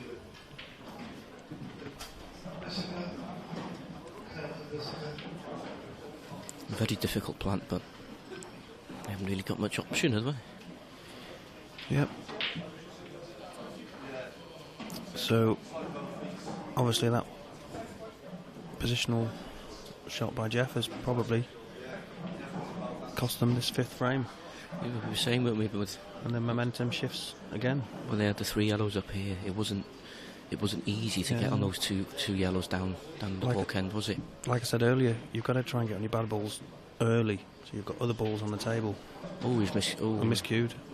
That's 2 shots. That's 2 shots. It's foul.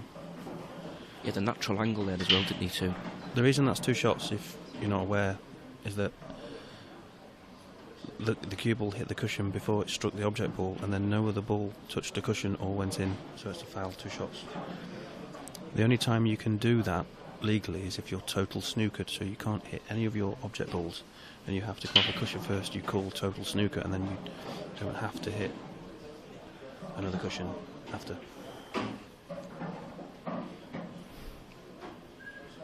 A full set of the black ball rules can be found on the IPA website as well, but it's a fantastic set of rules. So, Chris, you're reciting them very well, to be honest. You should maybe stick to saying the rules more than playing.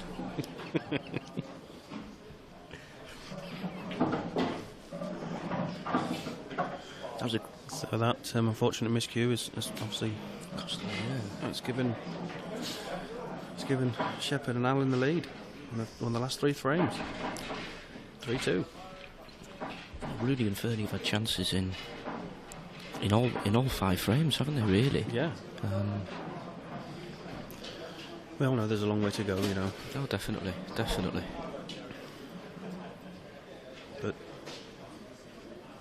you know, at 2-0 up and cruising to 3-2 down, they're going to be feeling it.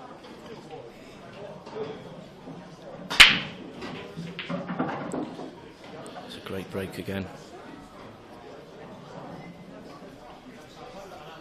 You know, if there's an easy yellow here, he goes yellows. I mean, he's got one to the centre, the right centre, 2 to the right centre, but not easy. You know, it's a fantastic break, and that's what it's all about. It's after the break, it's a lottery. You know.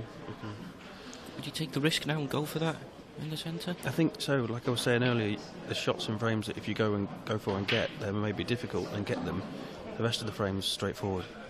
So I mean, this is a frame winner here, doesn't it? Yeah, this is a frame winner, or should be.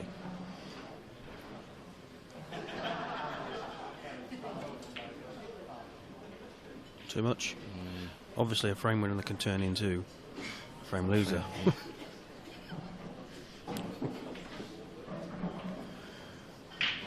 I think they're just feeling it at the moment, the 2 lads from Scotland.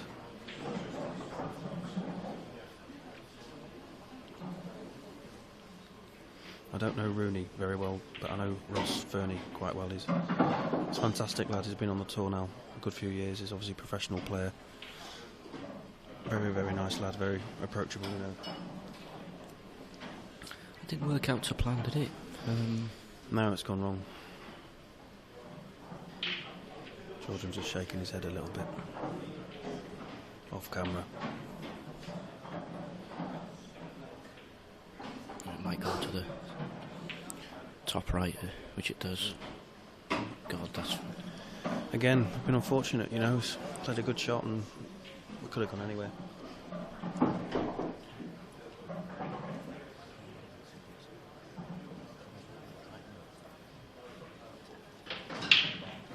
I can hear everything. I'll try.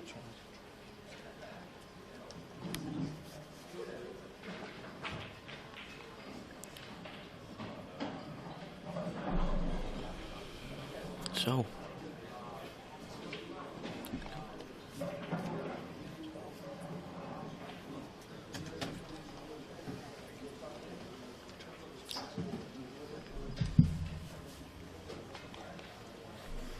Can you hear us now, Dion? I can indeed, yes. Thank you. Slight technical problem there, and Dion couldn't hear what we were saying. It's not a bad thing. Not at all.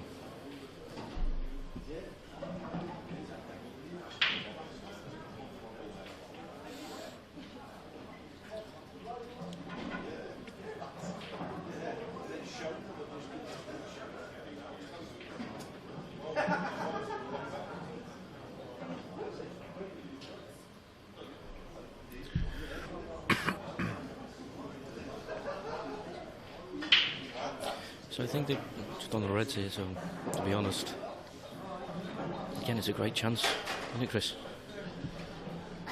Yeah, I mean, obviously down the club, these are gone. Definitely. They'll be on the next frame by now. On the globe. Especially on your table down the globe. Can't miss on that table. Oh, it's a lottery table in a one frame. 9 ball pockets, aren't they?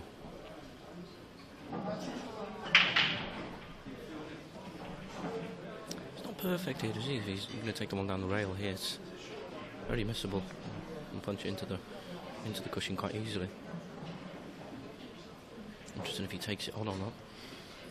Got a little bit of insurance with that red over that pocket. That yellow definitely doesn't pass that. If that's the case, then we've got to go for it. It's one of those shots. I get it. I don't think he's got anything else on, really, has he? Has he got another pot on? White ball's flying about a bit here, though, as well, won't it? Yeah. Off the thin cuts. The red in the centre of the table, directly on the blue spot, will go into the bottom left, which gets the bag if it doesn't go in, and also develops the 2 reds on the right-hand side, which is what he's attempting.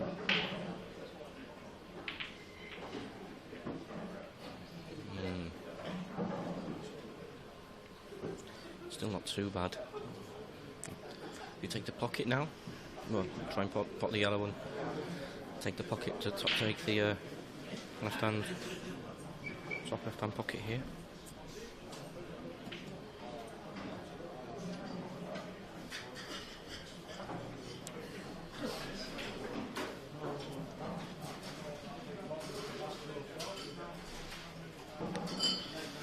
Yeah, so there's a few players this season not come to the main event for whatever reason. We normally have a few over from North Wales, and one of the better players in North Wales, Mr. Christopher Rowlands, is not attending this year. I think he's got other commitments on. It's a shame, really. It's a shame, definitely. Fantastic player. He's hosting a very prestigious tournament of the weekend in City Leisure Bangor. Handicap tournament. He's put me off +1, and well, how lucky for you. And you're on scratch. I'm not too sure how that handicap system's working, but should question it, really. Yeah. I've won a lead start all the time. It should be a good day. Yeah, well organised. Every time, yeah. Great player. A bit unfortunate here now, aren't they? I don't know if he can play. I don't think he can play the combination shot, can he? It's another cloths are very reactive, and normally you have to play with a bit screwed, don't you, for the combination shot, or skiddy shot. But I think on these tables that you can play any sort of side or top and they'll go in. You can't play the skill shot here. That's been a good shot. Containing safety, isn't it? Yeah, very, very good. The 2 lads there from Scotland should now be experienced enough to take control of this frame from this situation. I mean, the 2 yellows are going nowhere. For me, they're strong favourites, aren't they? You know, yeah. There's a huge chance to go 3 all now. Yeah, not necessarily this visit, but they should certainly be able to develop that awkward ball on the right-hand side. Definitely. Or let the other players develop it for them. The scoreline really didn't reflect how the frames have gone either, really. The first 2 frames? Yeah, and then both teams have had chances since then, haven't they?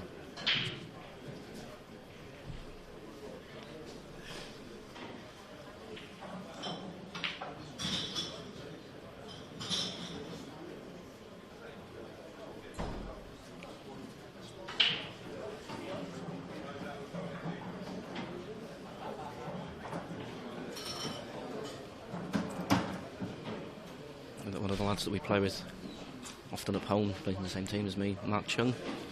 He's on his way down tomorrow, I believe, as one of the seeds. I don't think he's entered the doubles, but he'll be here supporting you. He's heading down tomorrow and then going home on... Tomorrow? Tomorrow. If Mark can help, if he can bring his A game, I think he's got a great chance of going far here. Yeah. We'll see him tomorrow. Very naturally gifted player. Indeed.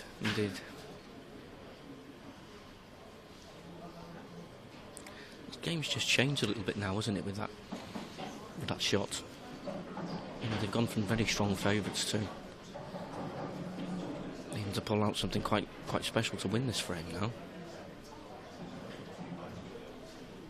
I think it's a huge risk if they go for the double here, Chris. What do you think?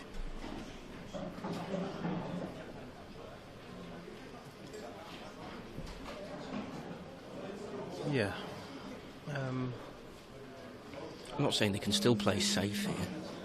If they can get the white ball anywhere down where the red is on the bottom, you know, on the ball cushion. It's safe. Absolutely. I suppose that isn't the best. That isn't the worst shot. And they know they're playing one of the best shot makers in the game. That's what I was saying. The Jordan. The double here is a huge shot. It's missed it by a long way. That's what I mean. It was a very, very risky shot. But again, if that would have gone in, you probably would have seen him win the frame. Oh, they had 2 shots. We've missed out there, Chris. We've missed out there, big time. Yeah.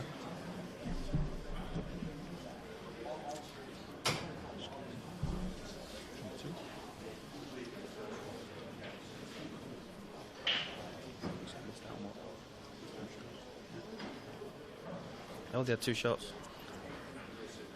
Of course they did.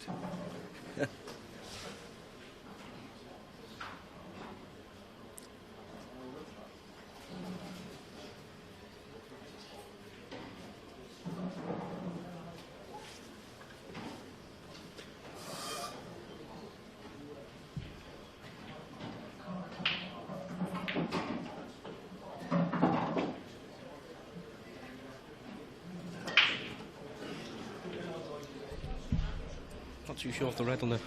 No, he's going to try and develop it now, I think.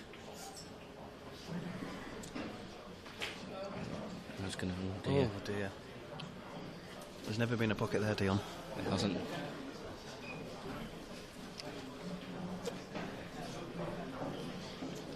As long as you don't do that to me later. Oh, don't worry, I won't get that close. We've got a fairly tough draw in the doubles, Dion, haven't we? Yeah, we have, yeah. Professional John McAllister and top amateur Greg Batten. It could have been easier, couldn't it? But it could have been easier. But it could have been harder. Not much harder. No. We'll give it a crack, won't we? Definitely.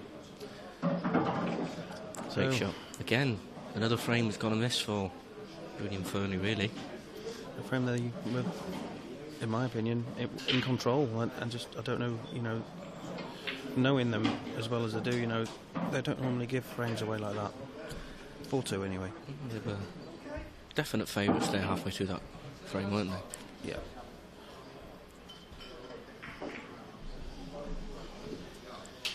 Pull on.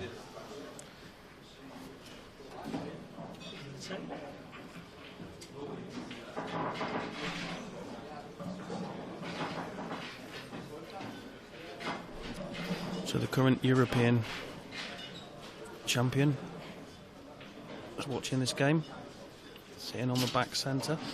See him in the picture. Alright, Mr. Dunster. Liam Dunster from Scotland, fantastic player. One of the outright winner favourites, in my opinion. Yeah, I'm not too sure. He's about 16 or 20 to 1, is he? Which again is probably in the top 10, isn't he? Oh yeah, great player.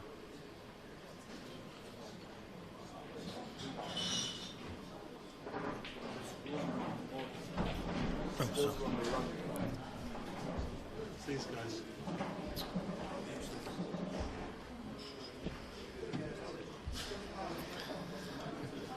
Another technical hitch there, Chris, Yeah, on your behalf. With a technical hitch, I had Rooney and Fernie winning 4-2, and Mr. Shepherd's given me a ticking off.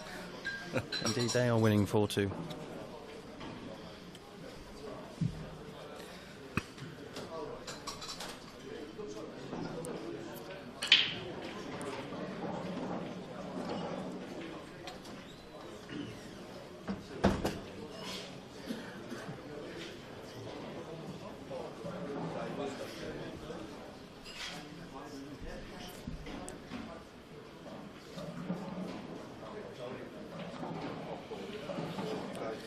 Jordan get a good break here now.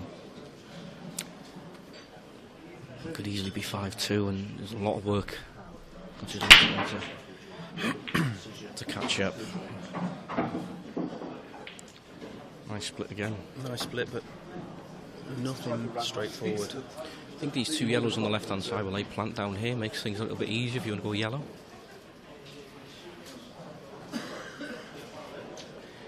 A thin cut to the left centre. Start off.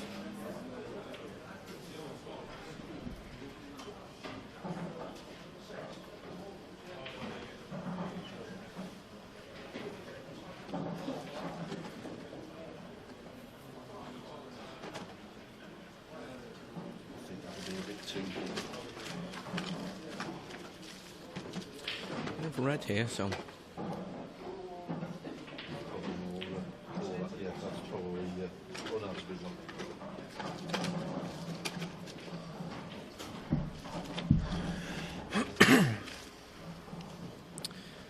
miss.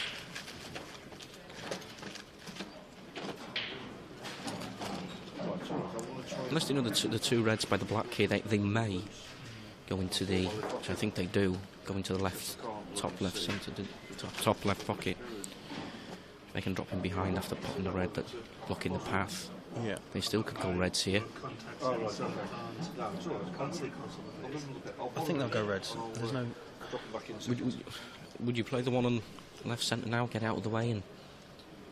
Well, look, it's just an open table, isn't it? So they can play the slant onto the red, yeah?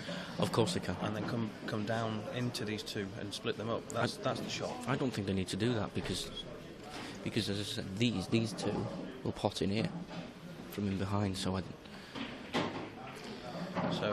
he has played that shot. Let's see. That's the shot I called. To see, you know, I'm the more experienced player. Well, of course you are.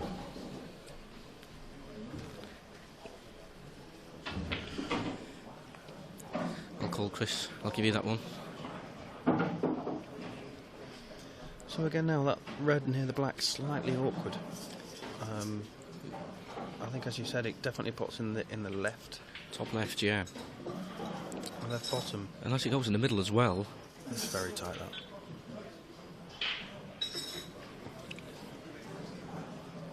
But you can't help thinking this is a massive frame for these two. If they miss here now, all the yellows are practically there, aren't they? These two seem to be dead on a plant on the left cushion here. They've lost the last 4 frames, so they'll be wanting to. Have to break the duct here, won't they? Yeah.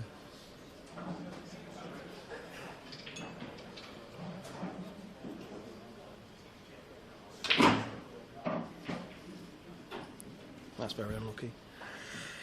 Could have been on this ball a lot easier than that. And now he's going to be cannoning that top red, and it can literally go anywhere. You're just relying on a little bit of luck here, aren't you, really, if you're playing into it and you'd hope that it develops into the middle of the table.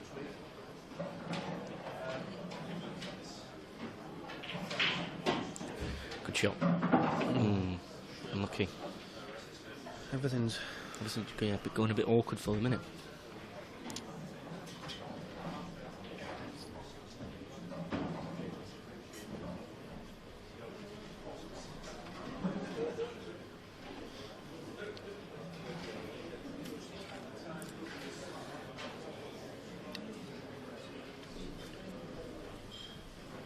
Saying here, will you miss here? I think will probably cost them this frame. Yeah, definitely. I mean, even if they don't go all out, they'll play. That's a great safety. That's a really good shot. As long as he's not straight here, he can get somehow on the black. But if he's straight, he's been very unlucky. He's got no double on the black. He's got. Well, unless he screws now into the 2 yellows that he's next to the white to move them out of the way, so the black back doubles into that centre. If he's got a little bit of an angle, could he play left, bottom right hand side here? Just miss the centre pocket and go off 2 or 3 cushions down up to balk and come in behind the black and play it to the top right. Yeah, I mean, if he's got an angle, that is. These tables are, reactive enough for that, and that's what he's looking at, Dion. I don't know if he's trying to see if he can come off the knuckle here, though. He might not have enough angle to say what I was It's extremely risky. If he goes for this and he pulls it off, it will be a fantastic shot. And a really good time for them, really, as well. If he's trying to play this off the knuckle to come back across to that black in the right hand bottom pocket, very risky. You've got to be very accurate. Really not easy, is it? Could he follow through? I know. Could he just play top and leave it the other side of the black and play it to the bottom right hand pocket? I know it's a really tricky shot. You've got to leave yourself a shot on the black. Definitely. But yeah, as long as you've got some sort of pot. Yeah.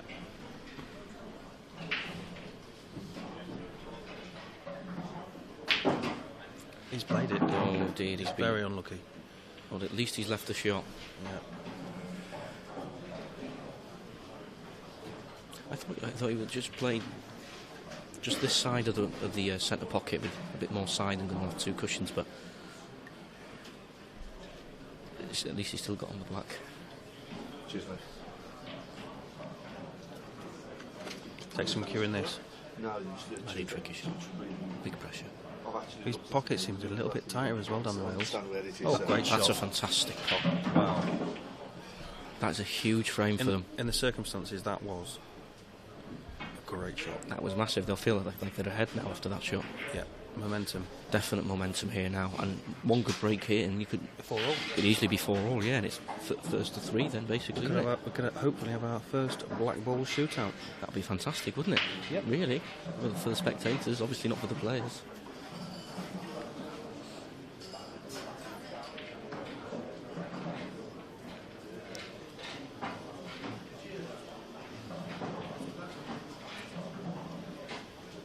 We talked about the tables, Chris, but we normally play on green standard cloths, don't we? We do. What do you think of the colour of this table, of the cloth? I'm not sure why the cloth has to be blue. It's been green for the last 25 years. Standard, yeah. Maybe they just want to change, I don't know. I'm not sure if there's a reason for it being blue. I'm sure there can't be a reason for it being blue. I think it could probably be green as well. But, you know... Oh, that's a fabulous break. Goodness me. Although he's potted 3 yellows, he still may take reds. Because... Yeah, you're probably right, yeah. Yeah, they are, in my opinion, slightly easier run out than the yellows. I think it's difficult. If he's playing this yellow, he'll stun into the red, won't he? And then he's got that one into the middle, but trying to get on the 2 on that side, maybe with a bit of side, it's not easy. You've got options here, though, hasn't he? Yeah, they've got options here. They've got to take these out. I mean, this is the World Championships. It's doubles. They're up against, arguably, the best pairing here. They've got to take these out. It's a huge frame for them here, and they've given themselves the opportunity to get themselves back level now as well. A great break. I wonder what breaking cue he was using. Is it a Jason Owen? I know Jordan Shepherd definitely uses a Jason Owen breaking cue. That's huge. That shot, that miss. That was a massive ball, wasn't it? A lot of these players are using these breaking cues. I've got one myself. You have indeed, yes. I haven't seen Jason here this last few days. I'm sure he'll make an appearance at some point. But he's a fantastic cue maker. Definitely. All the top pros have his cues. And he's really nice guy as well. Top guy. Obviously sponsors the event. Yes. Partly. And nice bloke. I was lucky enough to actually play him on the live stream. Were you really? Yeah. I came out on top. It was a thriller, 6-5, 5-all decider. I bet it was a thriller. It was. We had a big audience. We had 3 viewers. 3 viewers. One from France, 2 from Belgium. I just tuned in by mistake, I think. I think that 3 is quite good for you, I think. Yeah. Very happy to win that game. Oh, he'd missed that. Very well. He played in nearly dead weight, didn't he? I think that was probably gone in. Pockets are quite forgiving, really. Yeah. Thinking about it, really, as long as you hit them true down the rail or close to the rail, they will go in. Yeah, we just saw that black in the previous frame. He gave that some force down the rail, and He did, and it just straight in. It went, yeah, exactly. It went on quite nicely.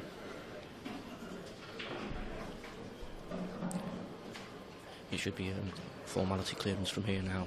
Absolutely. Again, another frame really that's gone amiss for the Scottish lads.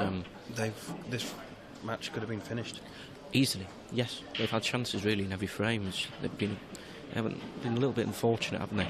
They have. They've gone for the shots. Which you've got to do. You've got to go for your shots. They've gone for their shots, and unfortunately, every now and then they've had a bad run, bad turn. The run hasn't been quite with them, has it? No. They'll know that it's pull. Sometimes it's your day, and sometimes it's not. These two look like it's the same player, don't they? They're playing very well. Very well. Flowing round the table. Massive frame, that 5-3. So they need one more frame now to guarantee the shootout. They'll want to get this frame now 6-3, and then that gives them three frames then to get to 7. You can get this frame and 6-6-3. It's obviously their break as well. Looks like it's Jeff's break. His last break was very good, so yeah. Do you practice the break at all, Dion? No, I don't. I should really. The break's absolutely terrible. Every now and then I think I've found the break, found the right position and speed and everything, and try it for 5 or 6 times and it works, and then doesn't work, and then you change it again, and a lot of players will tell you they practice their break and they break from the same place all the time, and it's a lottery at the end of the day. You just don't know. Exactly, the millimetres of balls are set up. Yeah. Makes such a difference. Yeah. Oh. So we always say if you scratch off the break and you get kicked in off another ball, that's unlucky. But to screw straight in off the top ball to the centre, they shouldn't be doing that at this level.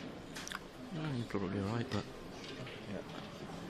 you were saying about the break really, practicing. I know that you've got a Jason Owen cue yourself, and you're raving about the cue, and your break's terrible, so it must be the player, not the cue.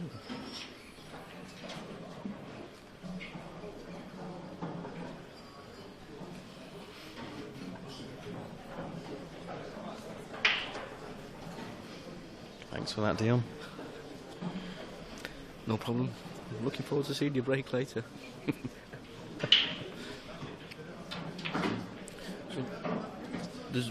Do they take it? Do they have to? Is there a rule that you have to take in terms of the break here, Chris, or can any of the two partners break? No, alternate breaks. Is it after the lag, after the initial lag? Yes. You nominate a player to break first. Right. So if you win the lag, you can nominate the other team to break, one of their players, or yourself, or your partner to break. After that, each player, 4 players, breaks alternately. So after 4 frames, it's reset and you start again. And some local doubles leagues that I play, so you play, I don't think it matters who breaks.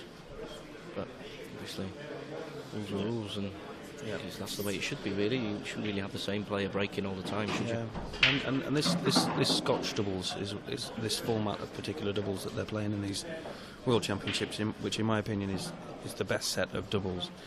Obviously, when we used to play doubles tournaments, you used to pay yourself off against the best player you could, knowing that if they got to the table they'd probably clean up in one visit without you even having a shot. Exactly. But now these Scotch doubles, alternate shots, and no conferring in between the shots. You're literally relying on your partner to help you through the frame. Definitely. It's a much more skilled game then, is it? It's a team game then, isn't it? I mean, players obviously communicate slightly during the game, but not verbally. But they can point cues and things like that. So they get your partner gets the idea of the pattern you want to take the frame out. But certainly it's a foul if you verbally communicate after you've touched the table. Could have been a bit better on this red. Yeah, definitely. I mean, they've taken this out quite well. They to have. Be honest. It just needs to top this through slightly and play the red into the left centre, which leaves the black into 4 pockets.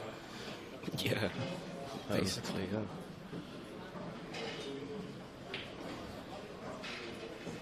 He's playing this with a lot of run inside. Yeah, he's played it well. Yeah. Good shot. Could have done with another inch, maybe. But He'll should probably be okay. screw back to the middle, will he? Yeah, he'll play the black in the same pocket as the red. Yeah. So we've got a game on now. We have. Definitely have a game on. Very interesting couple of frames coming up now. Yeah, it's a good game. Great match.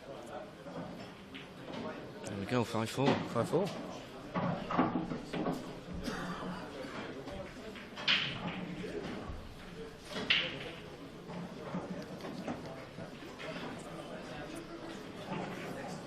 That's what can happen, though, isn't it? You know,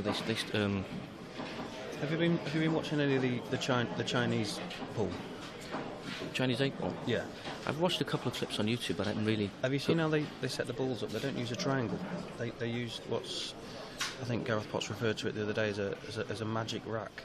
They put something on the table directly onto the cloth, obviously, and then the balls sit on that, and it makes for a perfect tight rack. And doesn't after the break or something they remove it from the table? Yeah, I saw. I thought what the referees were doing when they were removing something from the cloth.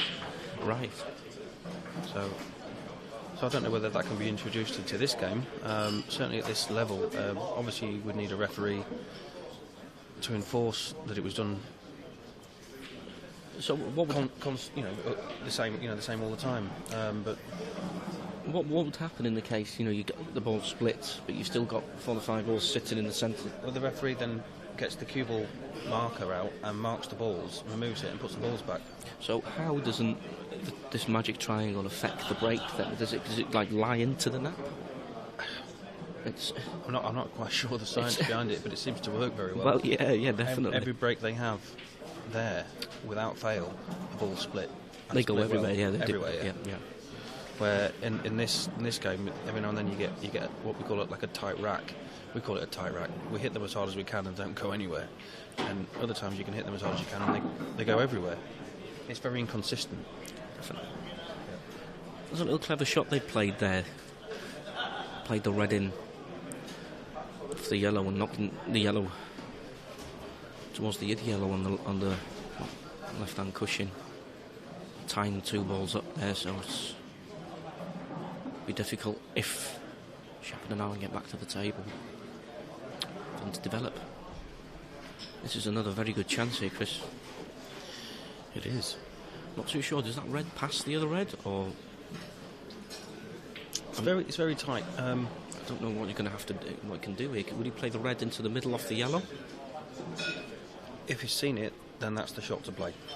You just roll through and leave the white where the yellow is now, and then he's got game. Yeah. Well, it's still not easy to come up. The red over the bottom right-hand pocket to get onto the final red from there. It's important, obviously, to pick a shot and play the shot. Don't go into it 50%. If you pick a shot, you go for the shot 100%. Otherwise, you're in between. That's the shot I said. Oh, you just forgot about the cue ball. If he'd done what you said and rolled that through, he'd have been perfect now. So I thought. So I mean, he's put the cue ball there. Now, if that red doesn't go in that top bag, if it goes now, it didn't go before. So I don't know. I'm not too sure why he played it so pacey, to be honest, because he's now knocked that yellow, made it a little bit more difficult again now. Yeah. It's not formality from here at all. Absolutely not. No. And obviously they're running. Like I said, they're running out of balls to do anything with. They keep potting balls, and that's it. Yeah, the more they pot now, the more really it goes into the advantage of the other 2 players. Yeah, unless this goes, and if it goes, you would have taken it last shot, surely. You would have thought so, unless he's going to try and play the plant onto the red, and then it's a natural angle then for the red he's planting to come back out. I think that's what he's going to go for. Very difficult shot. Yeah.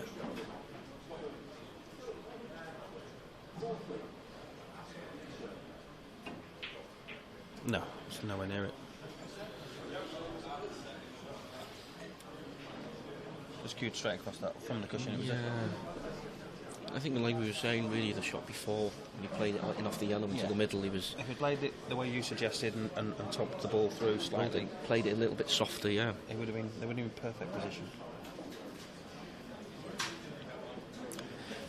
Is that yellow pass? It must do, the way Jordan's looking at it. Oh, Yeah, so they've just taken complete control of the frame now. That's a great shot. It's a huge frame here now. Unless he can play the skill shot, is there enough distance between the red and the yellow? I'd say so. He hasn't got the best angle to play the skill shot, though, has he? So obviously with these rules now, as long as you hit your ball first, and your ball drops, and the yellow drops, the visit continues. It's not a foul stroke. It doesn't matter if the yellow drops first. So what he can do now is play the red onto the yellow, and if the red rolls through and continues into the pocket, that's a legal shot, and they call it a skill shot. They do. I've never ever seen Dion successfully execute a skill shot. Can you do them, Dion? I can remember a very good one I played actually, a qualifier for Wales in Noswestry, and I think it was basically the red was here, the yellow was about there, the white was I think it was virtually impossible. I had to play it as the only shot I had, and somehow it went in. And then you qualified to eventually play for your country. I did. It's very fortunate. Well done. Thank you. You was in the same event as well, weren't you? Who was the other qualifier that day, Dion? That's what I said. You were there on the same day as well, weren't you? Yeah, we both qualified. It's fantastic. No better feeling than playing for your country. Definitely not. He's not playing the skill shot here, is he? Yeah, he is. He is. The way he played that basically virtually in the centre of the ball, didn't he? I think normally when you play a skill shot that close, you put lots of bottom onto the cue ball, and it reverses the spin onto the object ball and pushes it through forward. Now, as Dion said, he looked like he played it sensible striking. Yeah, I don't think he was striking, especially with the distance between them. I think it was very difficult to, because the red just stopped dead, didn't it, after contacting the yellow. Yeah. It's still not easy for them here, though.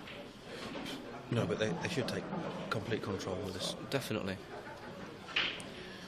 Now, if I know these two, they're going to play that yellow left on the bulk line into the two on the cushion, screw back onto the other yellow and knock that off at the same time, and they can go from there, really, yeah. I think they'll try and win the frame in this visit, won't they? Oh, yeah. Definitely. So what do you think, Chris? Playing into these two yellows first and screwing back onto the yellow on the right-hand cushion.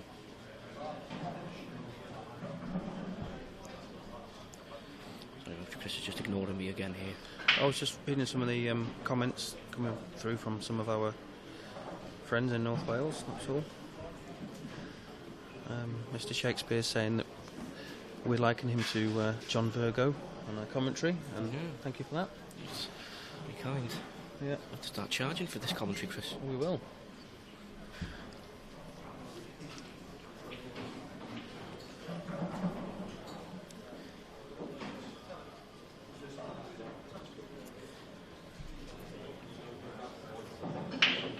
I'm still not convinced here that it's not easy at all. I'm still not convinced of the right shot to play here, really. Yeah, I mean, if anyone can work it out, oh god, yeah, definitely. Jordan Shepherd can work it out. You definitely have to move the white ball back to the balk area, don't you? Yeah. As you're saying, try and develop. If you can develop all three in one shot, I think that's what he's going to try and do. He's got no real safety option should it go wrong because of the red down near the centre, right centre. You know, in terms of an insurance shot here, would you put the cue ball onto the right-hand cushion in the balk area, just below the yellow? Play the plant on the red and push the other red onto the centre cushion, so that red goes safe, and try and lay a snooker from there.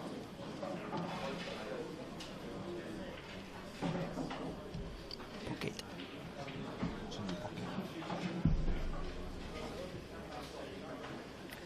What do you reckon?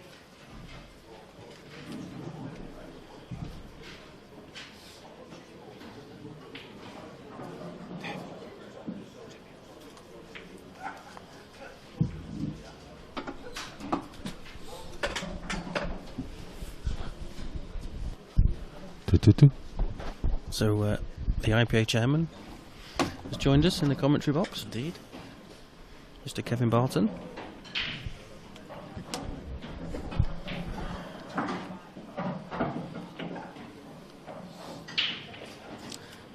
chance now, haven't they, Chris?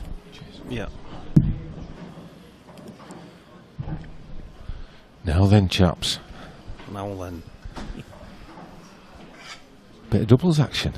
It's been a good game. Really great Very match. good. Scoreline doesn't reflect the way the game's gone, really. No, the lads from Scotland have had a chance. They went 2-0 up, and they've had a good chance in every frame. Every frame since then, yeah. Definitely. Yeah, see, on paper, individuals, they're both great players, Ross Fernie and David Rooney, but it's different mentality and different in doubles, isn't it? Yeah. Doesn't automatically mean you're going to win just because you're two great singles players. This is where me and Dion are hoping to, go through the rounds because, we're not very good singles players, and hopefully in the doubles we should come through. Yep. Sorry, just been hit by a flying pig. Just hit me on the back of the head there.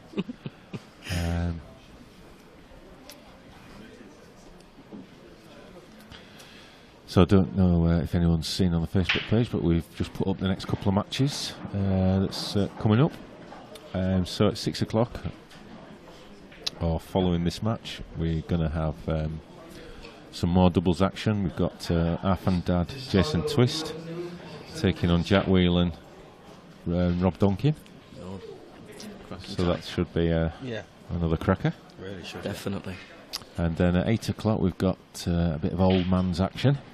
Seniors. So that's you, Chris. And not quite. No. One more year. So we're going to have Rona McCarthy and Dean Anderson. And then 9 o'clock we're going to do the live draw. Oh, that's run away. We're going to have the live draw for the last 64, which is going to be done by Mark Farnsworth and Gareth Hibbert. Two steady players. I think have got a future in the game. I think with a bit of practice if they'll they go apply a long way. themselves. And then there'll be another match after that, but I can't think that far ahead. That's enough for now.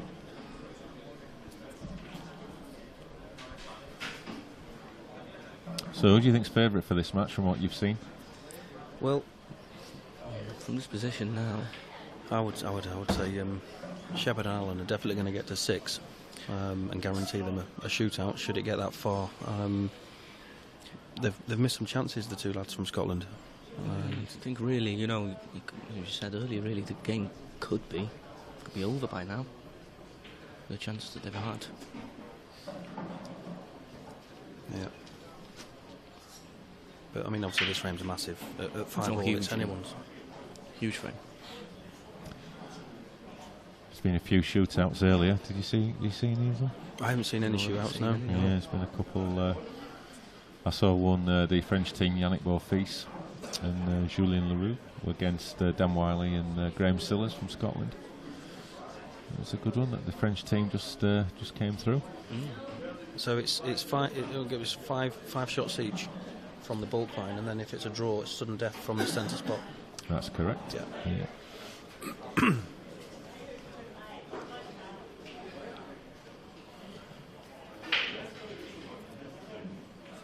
Is he going for the pot? I don't know. I thought. Tell you what, I can't understand that shot. No, they've left them an angle for the one over the centres to roll, top it through and leave the cut into the top left. What on earth was? I think he was going to play that shot. He'd play the white back in the ball, surely. Yeah. Thin off it, more. Yeah, exactly. Yeah, develop that one. Really, they've been making mistakes like this. He's topped it and it's not perfect. No. I think he's trying to cannon the red deliberately to leave it left centre, but it's just flicked off it. Yeah, wait, full ball even. Still can't see Jordan missing this. No. It's just awkward. Is it a double? Jeff spotted many of these. Might be a straight double looking at. Yeah, in a sort of way, we got quite a fortunate nudge on the red. It left an easier double than what it could have been.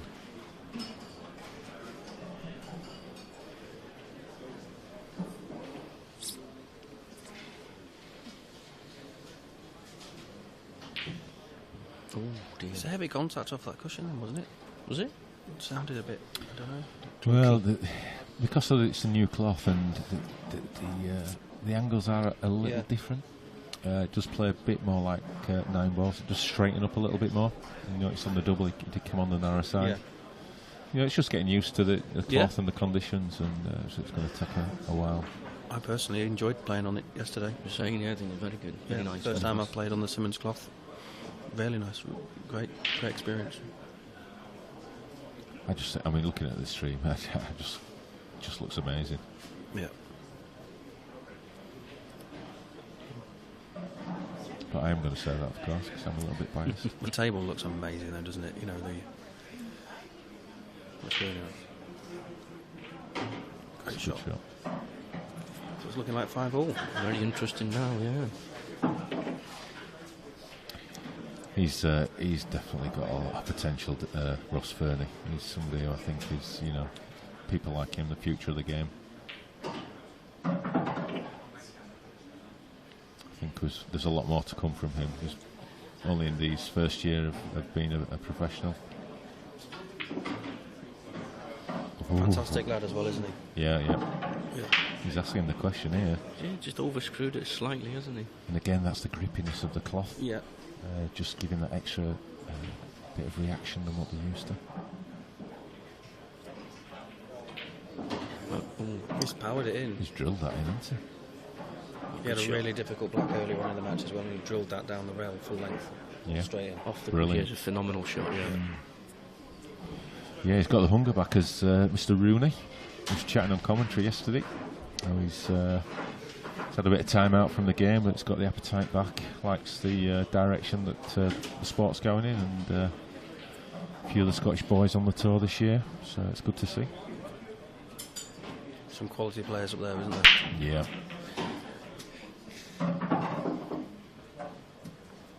Does he normally do a side break, Jordan? I didn't notice the previous break he had there. He seemed to cut that in, he'll doesn't he? change Does he it cut up. it, doesn't He changes his break every time he breaks. That's a lovely break as well. Yeah, split lovely, haven't they? He's using the Jason Owen break cube. Are you on commission? He's had a plug already. And if the black goes in the centre, this could be 6-5 here. Yeah. Even if it comes to the top right. Just got to leave this one on the right hand side last, just to finish on the black.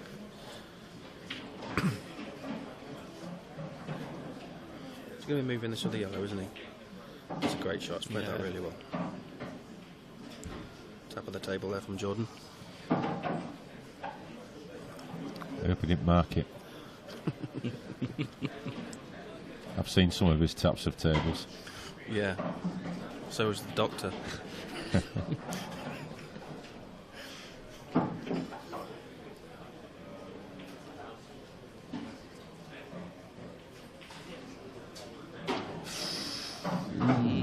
not bad, it just got to drop Can it he in, just yeah. hold that?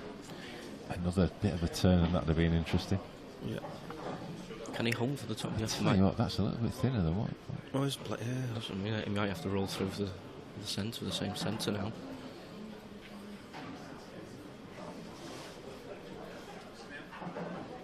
Make sure he doesn't just glance the yellow. It's played that well. Yeah. All from the break. Good break. He is pumped for this, isn't he? You've seen the intensity in his face. Mm.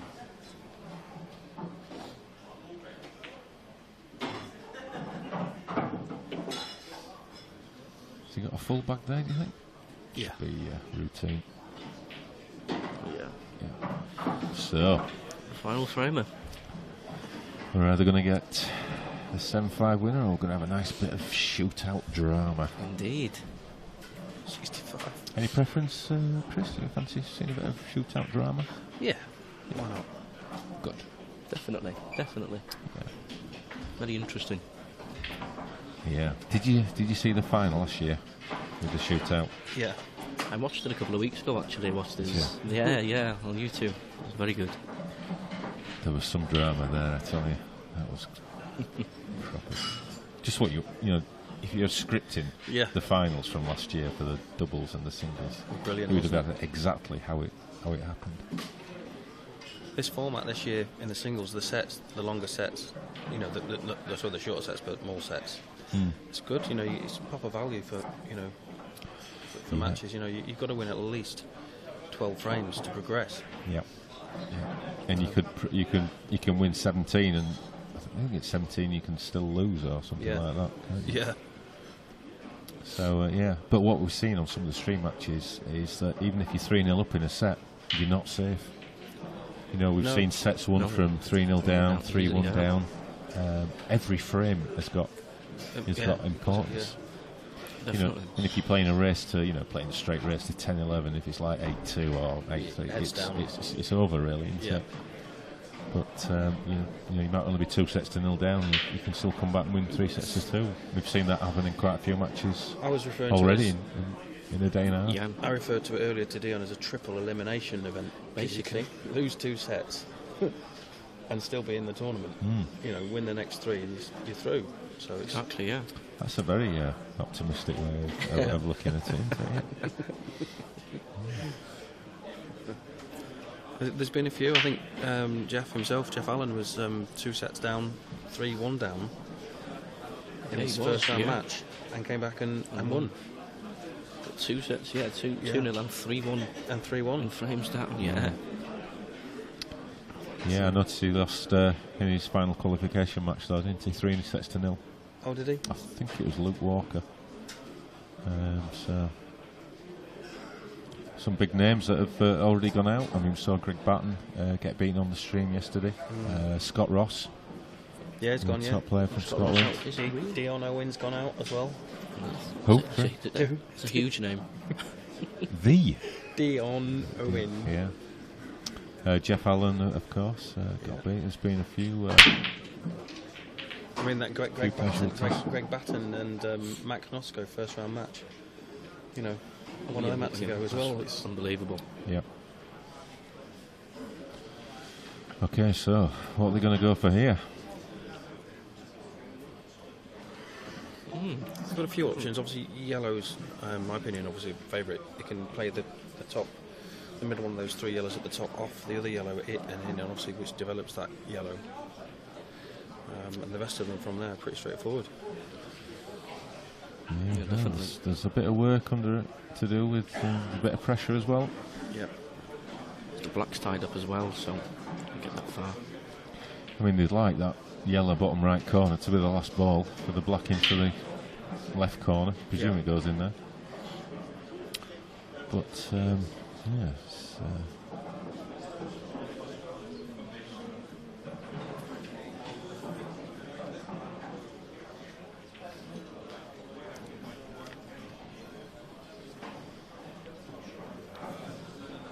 Are you giving this money, Chris, to stay on as commentary? Is that? Yeah, that's the one.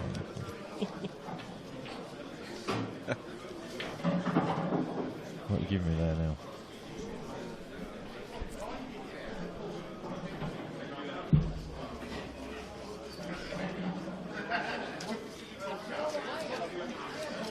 Just stun this in, Chris, and leave the other yellow. Yeah. Yeah.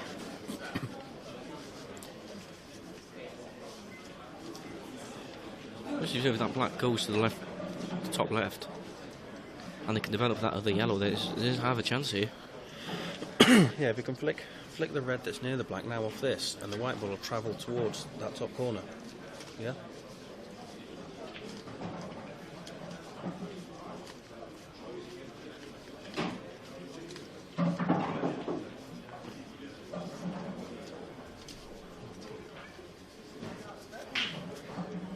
Yep. 3-10 accommodation.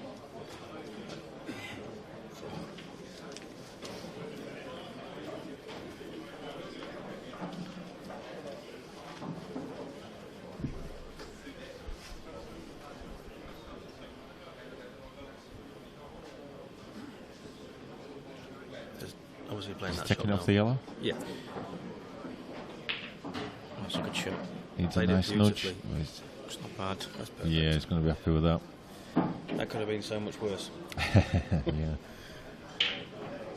And I'm pretty sure that black pot's in the bottom left. Well, it must do. Otherwise, they'd have tried to develop it. They'd have tried to get it out earlier. They had a perfect opportunity earlier on to get it out. Yeah, I think if that yellow goes into the left-hand corner that he's looking at, yeah, it does. You can see there on camera 1. On the That's pretty camera routine. 3, I mean. Yeah, definitely. If there's black pots, which it must do. Yeah, but this is a twitchy one. You could overrun this, yeah. This, He's got a big area to aim in, though, hasn't he? If you underhit it, it's easy to knock into the red on the cut and the black. If you're not straight, and preferably be as straight as possible. this is going to take some bottle. Mm. It's gone. Is it going to hold? He has. He Perfect. has. It's Oh, a great shot. shot. Perfect. That is a great shot. Under that pressure. Fantastic shot. It must fly in the way he's got down.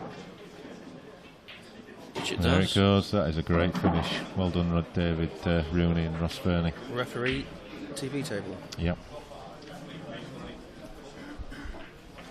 So we now have a black ball shootout. Here comes our referee, Scott McMillan, to oversee the shootout.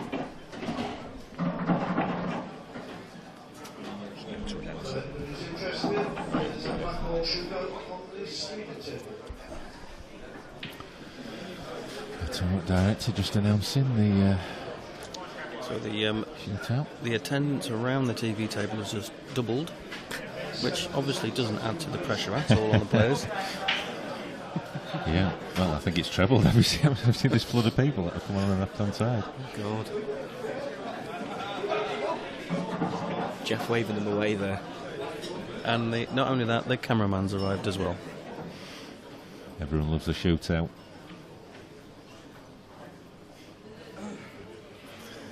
So, Can you pick a favourite in a shootout? nope. It's all down to nerve at the end of the day. I mean, you wouldn't miss pots like this normally. So if they're going off, Oh, first mistake. Has he fluked it? He's fluked it. Oh my God. Wow. he's been practicing that one, as Jordan. That is incredible.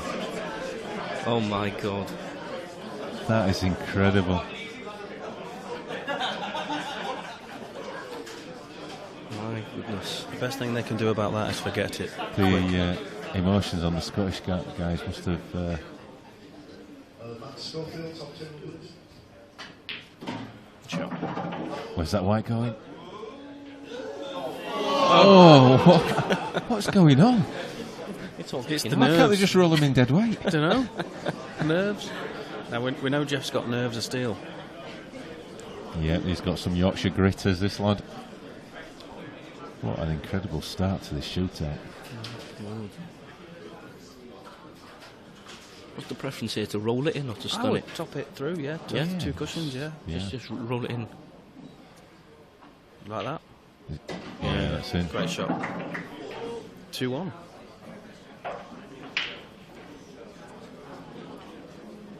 What must the Scottish guys have been thinking when Jordan missed that? They must have been thinking, amazing. And to see it drop in the opposite corner, I mean, talk about a roller coaster. Yeah, well, you wouldn't expect Jordan to miss, and then he missed, and then you think, wow, got a chance, and then drop. Missed it. He's Mile missed away. that by a mile. There's never been a pocket there, Kev. No. And that wouldn't even gone in on a 9-ball table. And they're pretty generous. So advantage Shepherd and Allen. I suspect he's going to get slightly closer this time. He's missed it again. He's going in the middle. No. Whoa. What is up with Jordan Shepherd? You need to put your mortgage on him. Wasn't close to the jaw, was he? Like him. So we're still level then at 2-all after 3 each. Yeah. I thought it was. No, it's 2-1. It's 2-1, isn't it? This is 2-1. They've both Scottish missed one. lads' Yeah, sorry. third shot in it.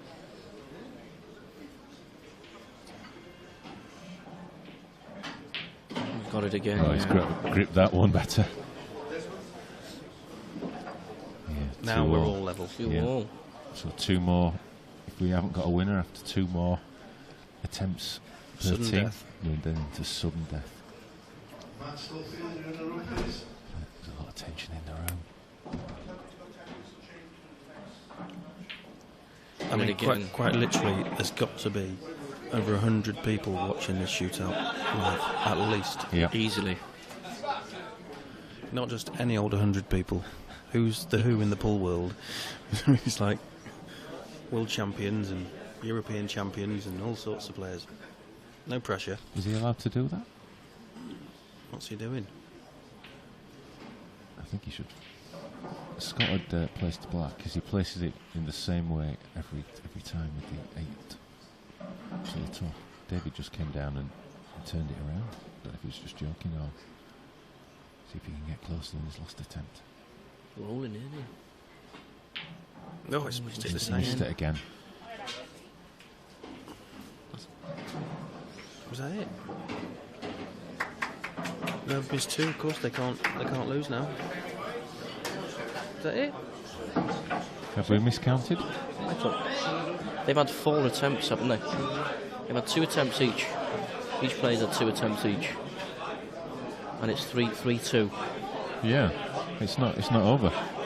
It's definitely not over, is it? It's definitely not over. Not over at all. They've had 4 attempts each. Jordan needs to pot next. Jordan's got to pot his to win. Yeah, it's not over yet. Maybe they thought it was just a straight knockout after one shot, possibly. That's the only thing I can think of. Jordan doesn't want to take the shot, obviously. Well, he's not even been close with his first 2 attempts. It's just not fluked here, is one he? and potted one. It's just not here at the moment, is he? We'll change it this time and stun it in, maybe. Yeah, I mean, someone of Jones' ability can play it any way he wants. Yeah. But he's obviously feeling it. Maybe change sides, maybe, no? Even our referee's getting a bit flustered. He's forgetting the white ball. Could be a long shootout with no white ball. So this is for the match. It's definitely for the match. That's it. Change your mind. Yeah. He's just not seen it from that side, is he? No. What drama on the second day. Yes. There it goes. So Well that's done, Jordan definitely all Shepherd, over now. Jeff Allen. That was great excitement there, great match. Well, so 6 o'clock, we've got another doubles match coming up. Half and Dad, Jason Twist, Rob Donkin, Jack Whelan. Should we another cracker? Our friends watching this now from his ward in hospital, Callum. I told you about Callum yesterday, had an accident. Yeah. And I hope you enjoyed that, Callum. Very entertaining. Yeah, just a big shout out to Callum. I hope you're getting looked after well, and hopefully get sorted real soon. And, Get well soon. Get that cue back in your hand. Yeah, definitely. Might see him next year on the stream. You never know. Hopefully, yeah. Never know. Right, we're off. Right, thanks guys. Thank you. No doubt we'll see you at the bar 'cause it's Chris's round. No problem. So we'll be back in about 10 minutes. Cool. As long as Chris doesn't destroy all the equipment. And for some more doubles action. Really enjoyed that. It was great, wasn't it? Yeah.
Simmons Rosindi, Donahue Lapham, Tim Riggs.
Table 10, Northeast of the room, there's a Barton and Ali. Northeast of the room, Barton, Ali, Cameron East.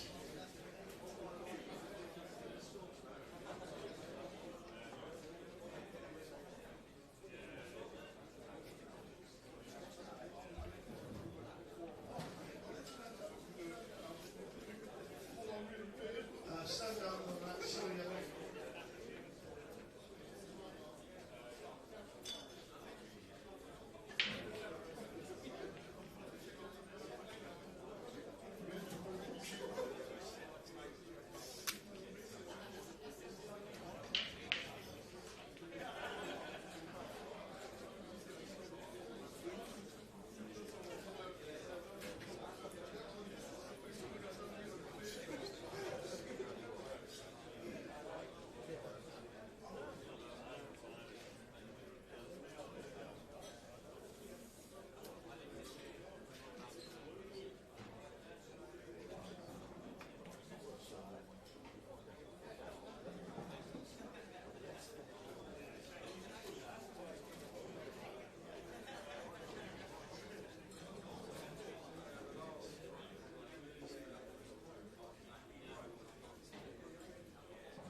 Still Captain Beans, Beans for the family, table 15, new card still on top table.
Clark. Kyle Edwards, Gary Clark, table number 5.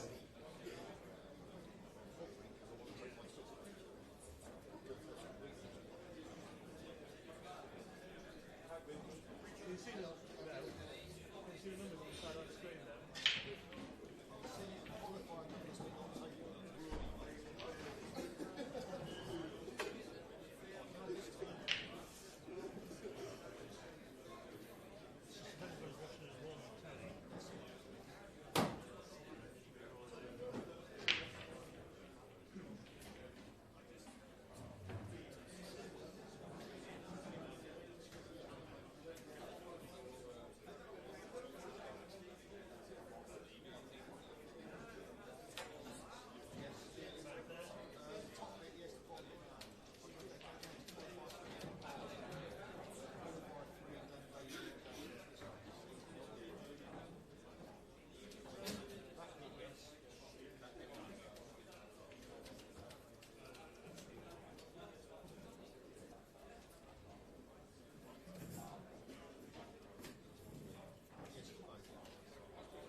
It's not that it's wide, it's the layering that actually.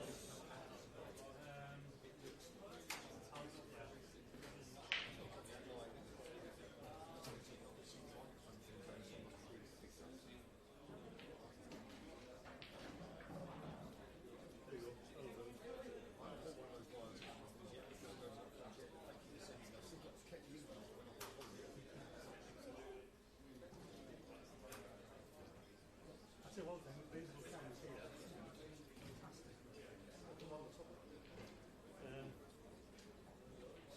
I'll just turn the audio on.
Well, good evening, everyone. It's Jeremy Hooper here in the commentary team with my old double partners, Dominic Clemens.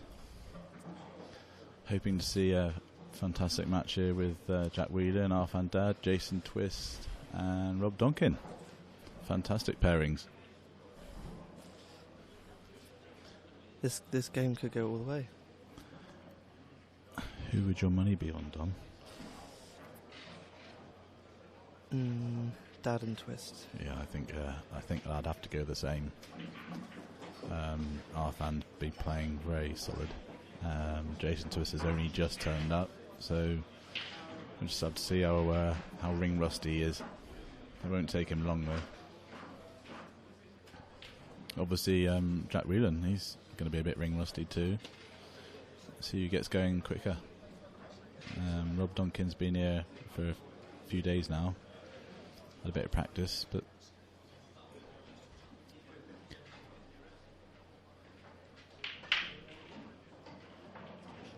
here we go then. First frame. Ball down. That's always nice to see. Jack's one of the bigger breakers. Yeah, he's fantastic at breaking. I'd like to chop his right arm off and stick it on mine. And his other arm and legs and body and head, because then I'd be better, wouldn't I? True, Jack.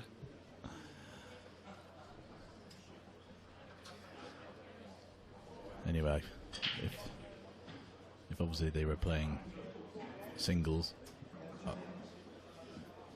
looking at their standard, I'd probably say this is end of frame, the way the balls are looking, but it's very tricky playing doubles. Playing for your opponent, that added pressure. I think yellow's looking quite nice there. Yeah, one good pot on yellows, I think. He's going for that long one.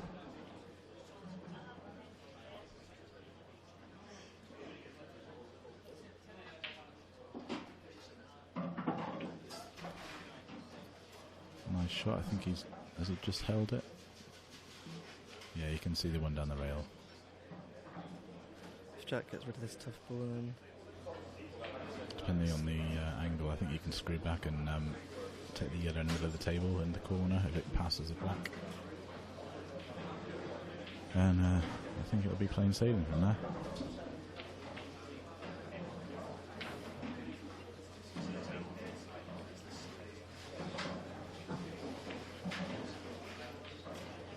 So how have you found the last few days then, Dominic? yeah, very good. The setup is excellent here. I've really enjoyed myself. Playing quite well, but I'm disappointed to lose in the third round of singles, but got the Scotch coming up with you. I think we have a good chance of doing well.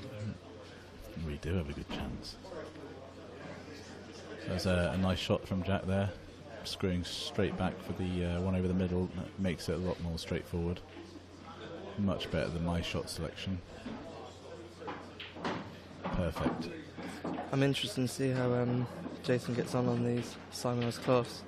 I don't know how much he's played on them before. He might have played in the World Series, I don't know if you know. I don't know.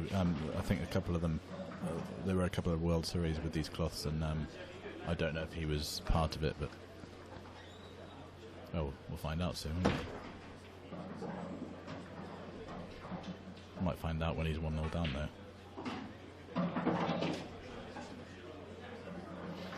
Choice. Now take the one to the left, I think. Yeah, and drop the yellow in the middle. Yeah, straightforward. Yeah. Less room for error there. Less balls in the way. It's literally just 3 pots and it should be the first frame over. Don't like any balls in the way. Just keep it simple, Jack. Yeah, that's not bad. Yeah, just roll it in now. 1 frame in lead, I think this is off Jack's big break.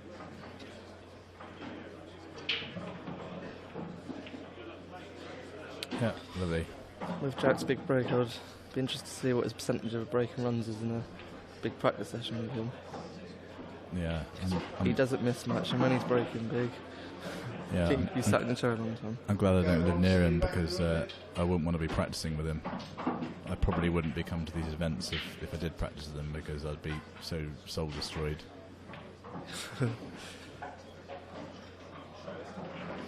So Jason, looks like Jason's breaking.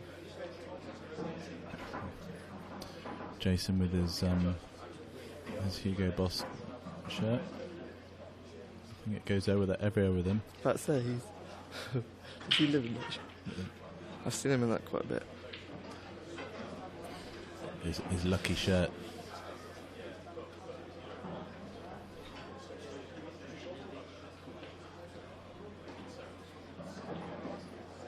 Here we go, second frame. Need a big break now. Try and level it up. Nice break. It's a lovely split. Yeah, we've got one. And looks like they might have to take yellows. It's got that yellow tied up between reds. Either that or a cut in the middle or for the red, but I think it's going to have to be yellows.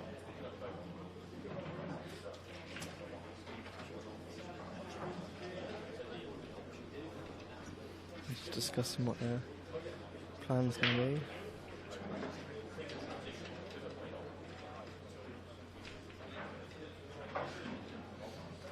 I had to drag Dominic by the foot to get into the commentary box. I wouldn't say dragged. Give me about 10 seconds to think about it. I was like, You look like you've been dragged. I thought we're scheduled for 6. I was panicking we was going to miss our match.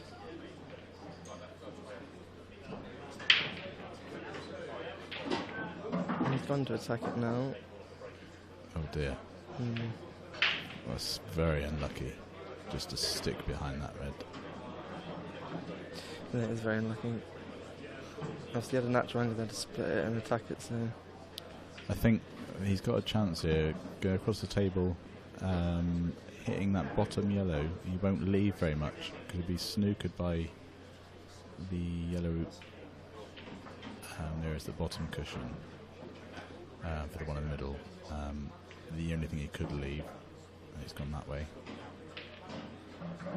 Okay, yeah, that's a good shot. Yeah, I think the only thing Dominic left the pot.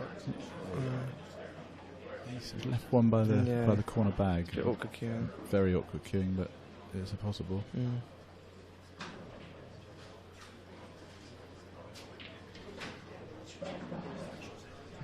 It's like a fine cut, I can't really see clearly. I think they're looking at just trying to get the white safe. Yeah, obviously that's the best bet.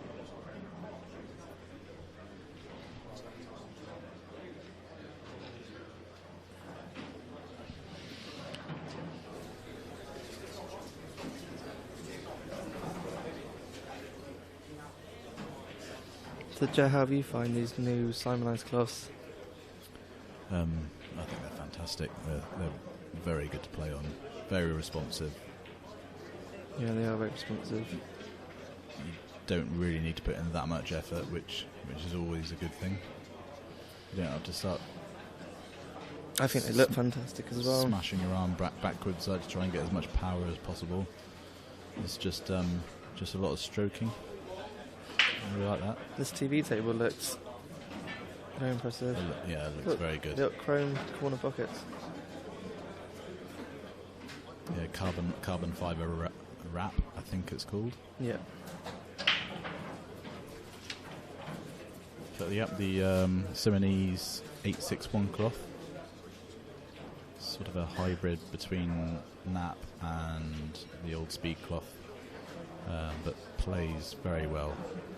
No ironing, good upkeep, easy to upkeep. Yeah, but they're organised like that. Yeah, no brushing iron, and they've got one of those sort of like pads they just run over, doesn't it? Collects all the dust. Yeah, really right. Quick and easy. Be interesting over the next few years or so what clubs take them on. Yeah. Nice shot. I think more the IPA grow. Obviously, it's going to become more popular in the clubs because people are going to want to play on them. So, any time at all. Yeah, this table on the stream looks fantastic. I think if anybody's watching, you've got to be more impressed by this than the old green style. It just looks very modern, doesn't it?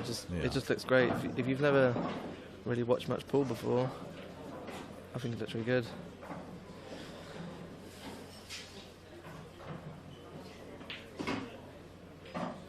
So going about their business nicely.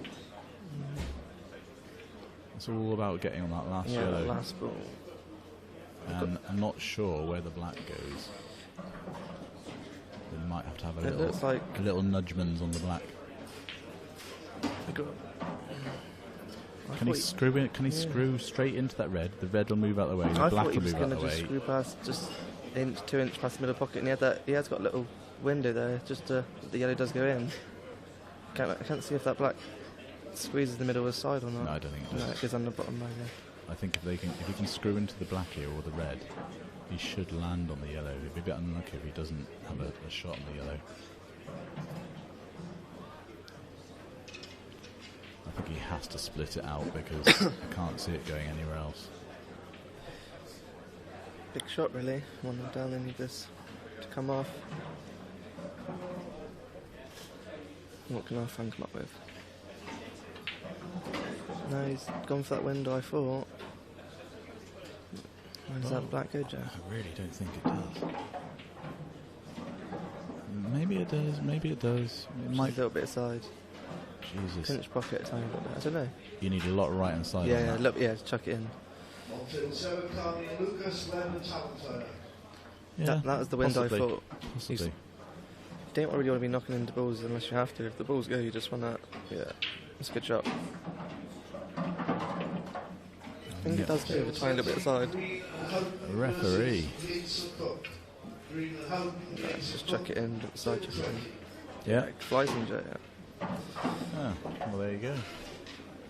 No, that's a good frame and a big frame. Any short races to 7. If it's 6 each, black ball shootout. Yeah, they played them well, so... it's 1-1. So we're looking pretty even then.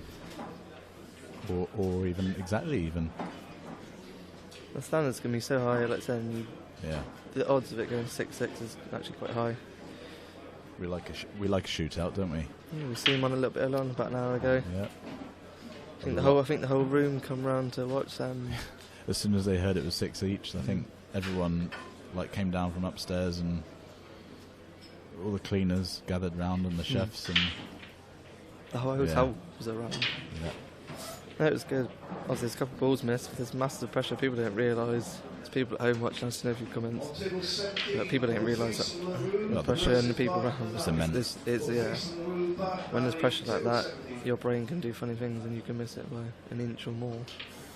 Oh, you can be down on the black in your club and think, well, I'm never going to miss these. I might miss 1 out of 10. But on the stream table with about 100 people watching,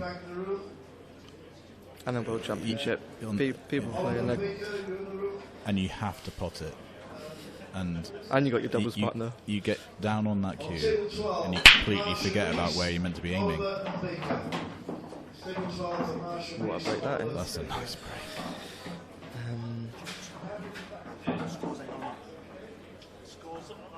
On table number 10, Parkin and Mills versus Robinson and Witten.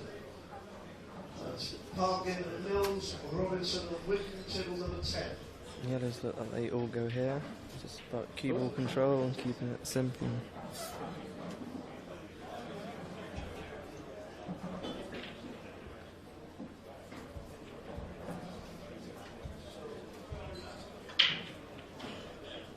Just having a quick chat, see what pattern they're going to go about it.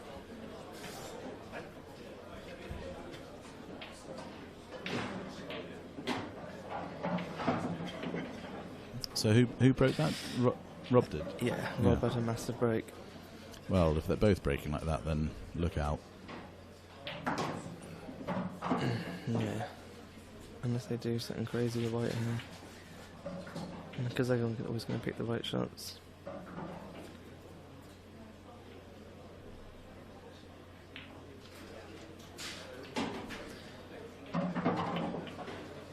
And that black goes in the middle.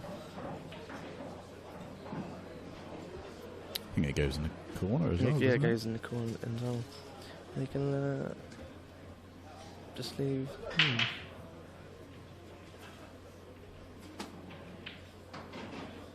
Yeah, but the middle bag's better. Just screw this back a bit.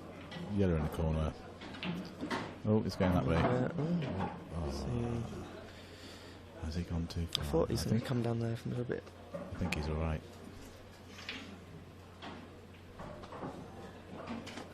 I think Jack can just have a look. He can follow. We could probably punch up the side rail and 3 inches left of the blue spot. He's got a shot on his last yellow for the black. Either in the middle. Yeah, is he going to punch Just it? screw it in off, on and off the cushion. Yeah. It looks perfect, isn't it? Just enough, I think. Yeah, because it's right close to the bag, even if it's quite dead straight, you can sort of just punch it and get the white across 2 inches. Just touch aside. Yeah. Might not use a rail, he might stand across it, you don't have to wait on this. Would have preferred that. If I left you there, Joe, would you be happy? I'd be happy to see the black. Thanks, mate.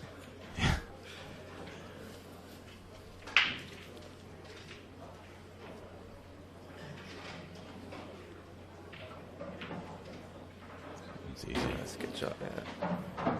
They weren't missing that, were they? 2-1. This could be a match where the one bad break or a little bit of hard luck might be the difference. Often he's come up with a big break, you know. Often likes to give them a big break. I don't know. I haven't been watching him on these cloths if he's been taking a bit off it, but he's played a lot of London Bass. He does. I've watched him. He does usually like to give him a fair whack. These top players, they do have some breaks. Yeah.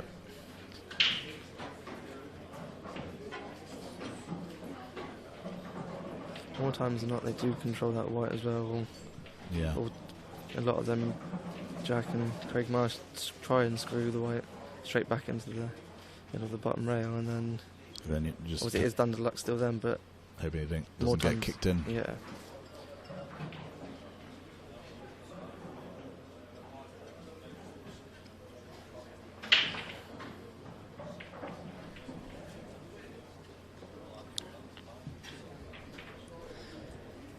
It's a tough first round draw, isn't it, this one? This potentially could have been the final.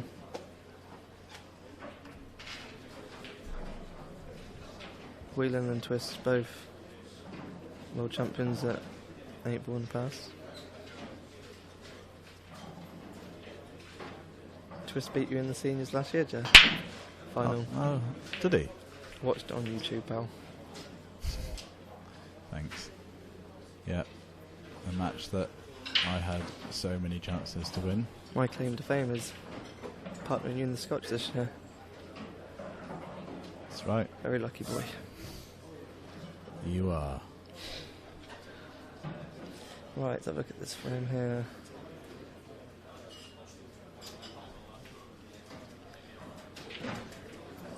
We're looking at reds Yeah. with a little cannon somewhere to try and free this pocket.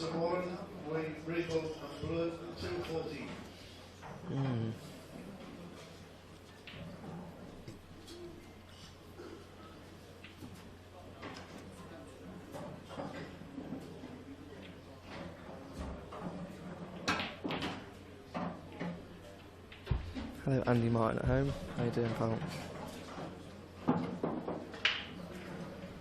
Hope everyone's at home enjoying the stream, obviously. Yeah. The setup here is pretty impressive. I can see about 8 different screens. I don't know how many cameras and lights there.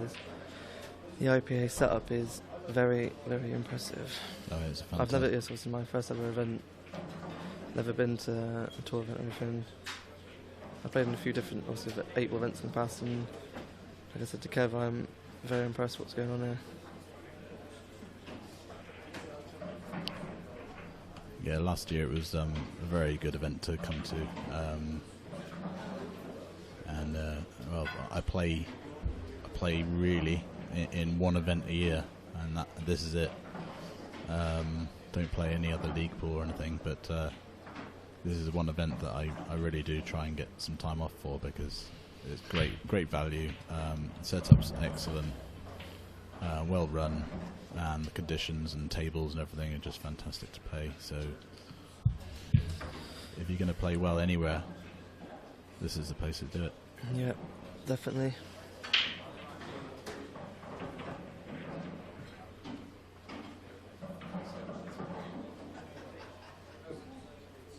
Just a bit of a tactical about at the moment.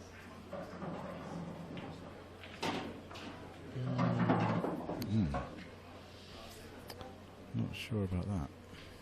Does that yellow looks like it might go in off the bottom, knuckle off the red. So you catch them like they do go in, but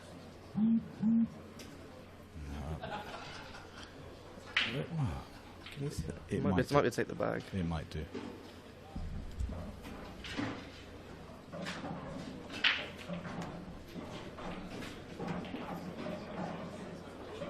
Well, that's just opened everything up for the Reds. Obviously not everything, but they all go except for that one ball next to the yellow there. They've obviously got a chance now. Yeah. Which they shouldn't have done. A couple of loose shots from Jack and Rob.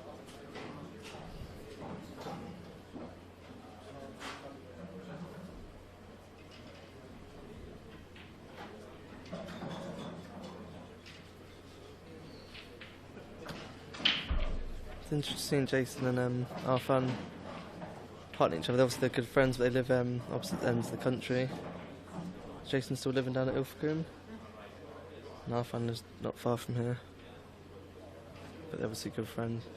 Yeah, I think they parted last year, didn't they? Yeah, they did well last year. They Next match on table number 6. very well. Bush Roland Davis versus Lee and Oates. I think they lost to Hibbert and his partner.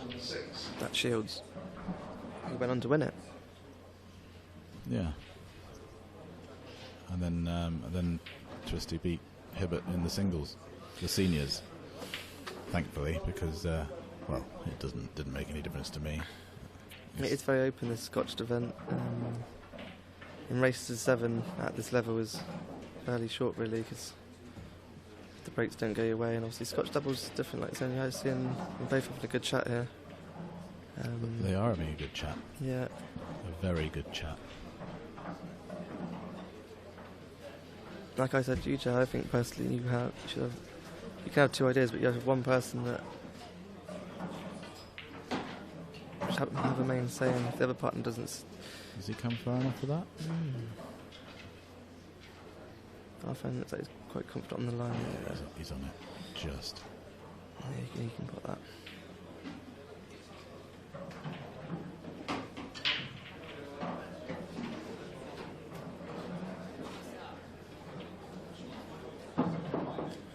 Often very steady.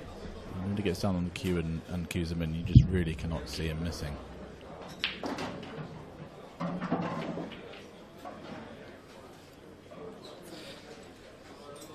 It's not easy from here. Slightly awkward queuing now. Yeah.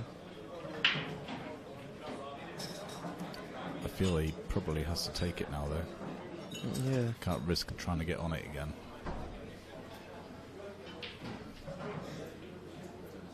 I mean, he could. There is a possibility he could just put the one in the middle, go up and down the table, and leave a gap between the black and the yellow to the right, nearest the pocket. Just slide it in and try and get the reds out. I think he's having a little look at that now. Obviously with the Scotch doubles you can talk before every first visit. That's why you see players having a good chat, because obviously they're not just talking about the next shot, they're talking about the next 3 or 4 and what their plan is. Yeah. Been seeing that a lot over the last couple of hours with the Scotch doubles. People having a good chat, making a plan what they're doing, and then touch wood, going through with it. So queuing here. So he's going to try and get. That was always the problem. You could get one of them out, but the chances are you wouldn't get the other one out. When you're digging down at that zone, it's very even more difficult regarding the control of the shot.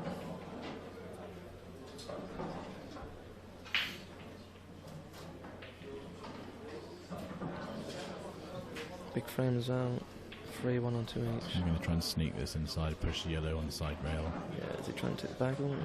Wow. The next match on table number 1, Rose and Rose versus Anderson and Tremaine. Rose and Rose, Anderson Tremaine, table number 1. I would say that yellows are slight favourites now, but yeah, with that red there, they've got a little bit of control, the others have.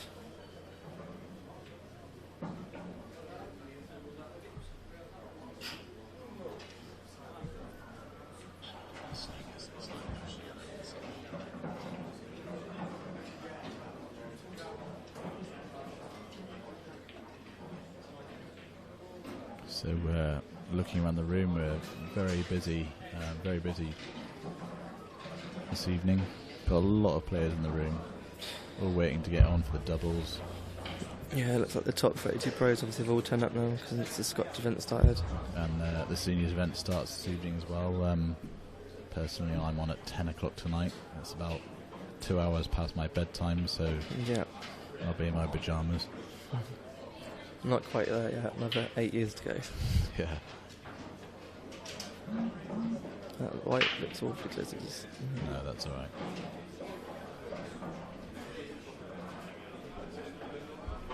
It's a decent shot. Yeah.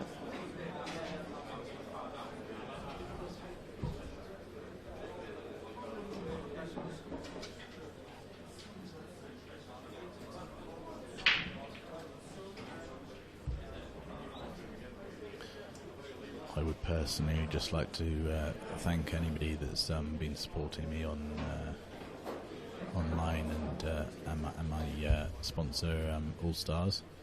That's Pete Wellington. Thanks very much if you are watching. Also, hi Pete. Hi Pete. Yes. Also my old mucker Grant Allen from Scotland and all the boys up there. They're very supportive. Always following me through the World Championships. Really appreciate all that, everyone's support. And yes, I'll try and stay off my phone and not update so much whilst I'm playing. It's very naughty. But anyway, back to this game. So it looks like a total so good to me. They're in a bit of trouble here. If he can go up and down the table and just rest on this red, knock it out into the open and leave them very little, then they've got a chance. That looks pretty good. That's a nice shot. That's a nice shot. But he's got a shot here. If he can stun the one of the yellows away. No, he's looking at playing the white up the table, but I was thinking just stunning the yellow he's closest to and leaving no shot on the reds apart from being off.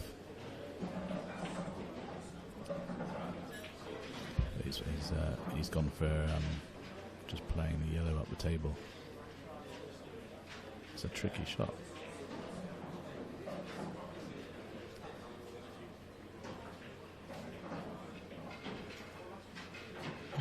You've got enough pace on it.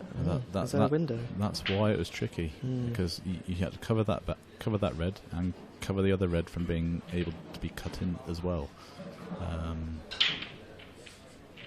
Obviously, about another 4 inches, he would have been fine, but a little bit risky. Now, can Arfan hold? Yeah, that's what I was thinking. Can Hold he the hold? white here? He might have to screw into the red, or at least come off the rail and just kick into the yellow. Nice shot. Nice shot. Now the black goes in the same bag, so he can swing the white round here unless. Anywhere around the blue spot's good, isn't it? Yeah, I think that he's going to have to. He can't hold it. No, we've got too much of a percentage shot. It's just aim for the blue spot. That's lovely. Yeah, he played them well. Arfan was so steady on that red. Jason looked like he adapted in very quickly into the Lovely. cloths. There we go then. Back to all square. Yeah. I called it before, I think it's 6-6. Yeah, good shout. You were the best. You are the best, Dominic, at calling. Who's gonna wait and see? Who's your money on the shootout though? It is a lottery, but let's have a pound on it. I'm still sticking with Twist and Dad. Obviously, Arfin's a good friend of mine. Do you want to give me odds? Not really, no. Right, 'cause I'm not a bookie. I think they are favourites. So let's watch Jack's break again. It's all timing. Yeah, it is timing. Did you hear the noise when he breaks though? Did you hear that crunch? Crunch because of the timing. He hits. And do you see where the white come back then as well? His arm is speeding up through the ball.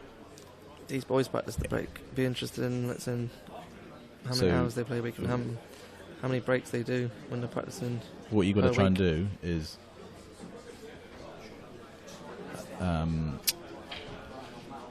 power the white through at the fastest speed through the white instead of at the end of your swing. So halfway through your swing it needs to be the full power. It's really hard to get right, and not many people do. That's an unexpected miss there. So it's the same. It works the same with golf. You know, when you swing, when you got a golf swing and all the power goes through the ball at the right time, it's all timing. Golf, tennis, cricket, whatever, they're all the same. Yeah, totally agree. And you should know as well with the football. There's no good kicking the ball when you've nearly swung your foot fully. It needs to be at a certain point.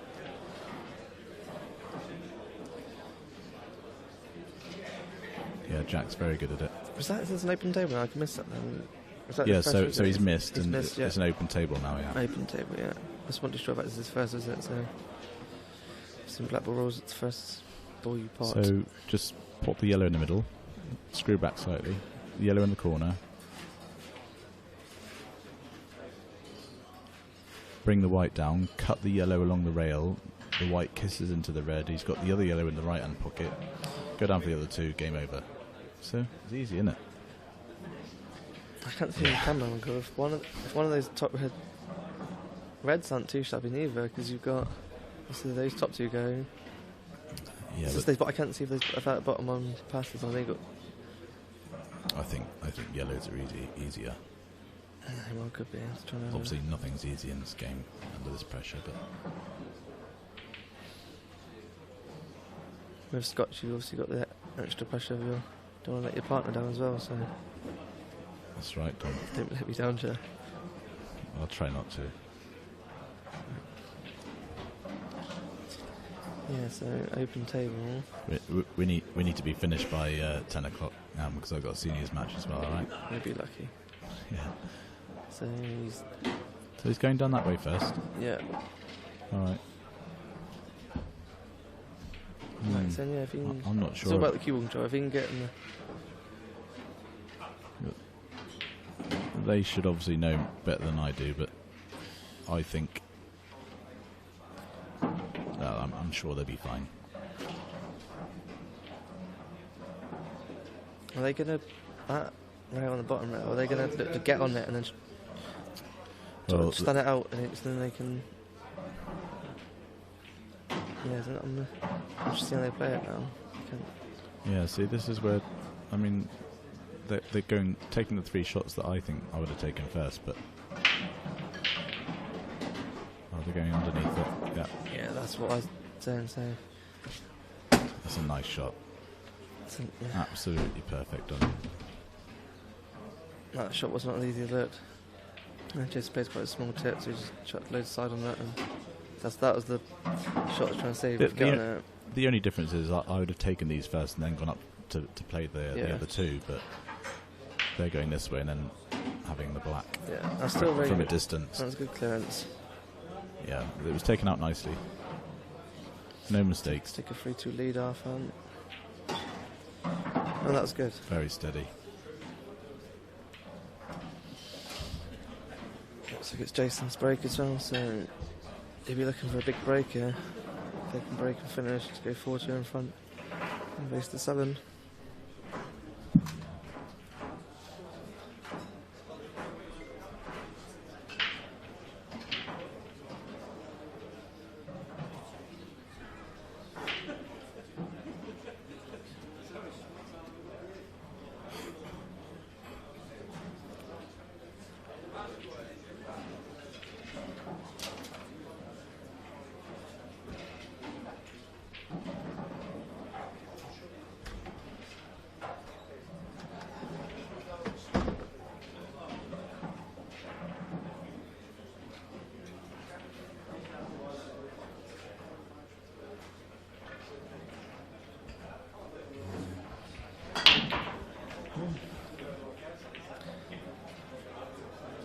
Jason's not happy with that break.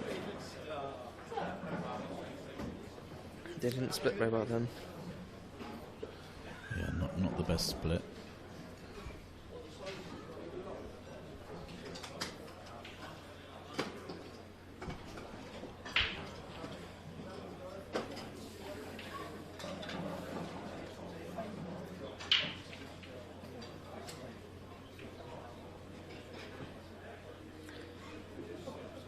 Interested to now see if they try and go game now.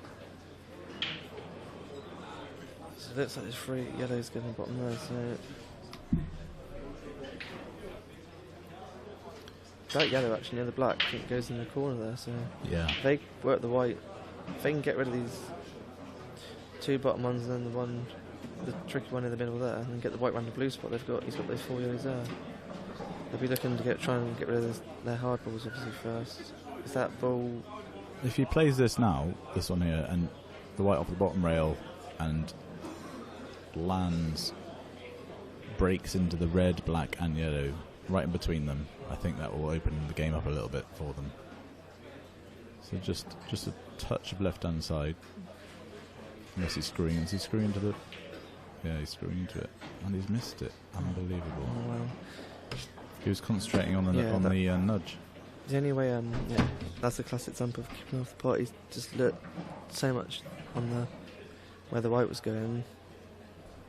He looked like he had to check at the side on that as well, so that's...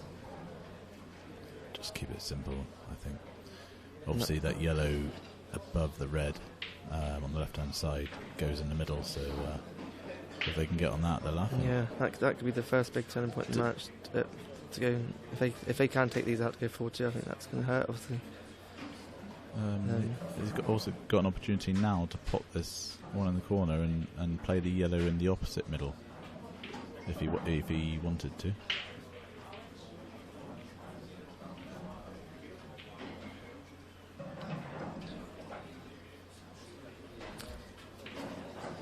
Yeah. It's all about getting on that tough yellow. Having a little chat now. How we're going to play it all the way through, because they won't be allowed to talk after they've started their visit. And it looks like they've got the option just obviously pop the yellow, nudge that red out 3 or 4 inches obviously. If they could leave the white where the red was, they've got the guaranteed pot if the yellow in the corner, but if they can land it, they might not take that route. If you're always guaranteed to pot, it's not a bad idea to obviously break up balls. It's when you're not guaranteed a shot afterwards, where that's where obviously the luck comes involved with it. Having a good chat about it now. Having a good chat again, yeah. Really important. Really important for a few shots coming up. Oh, it goes in the corner though. Yeah, that was the shot I was saying. I think he was planning on kicking the yellow rather than the red, but that'll do. Yeah. Probably worked out that either way they should be leaving himself a shot in that. Everything goes now. Yeah, that's. I think they'll take that. And just they're going to have to plant. A little bit of screw, side, round the blue spot again. Plant the yellow. That's not too bad. be careful here because at the same time as you're planting the ball, you're going to be nudging the yellow possibly a little bit safer towards the rail. He's going for the outside one. No, middle one. That's a good shot.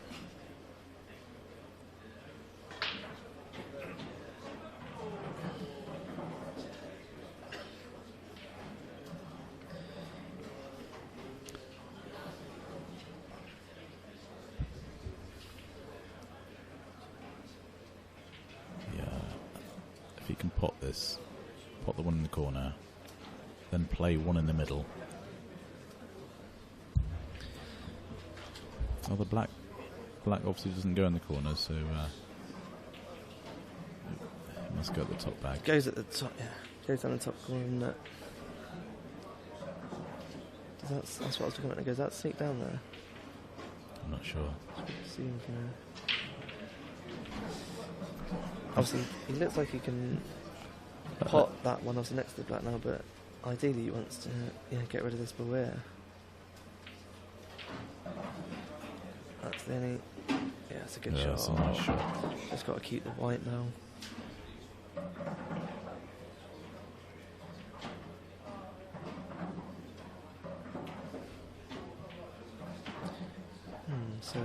So he's going to have to just try and get the white in behind the black, so it goes at the top bag.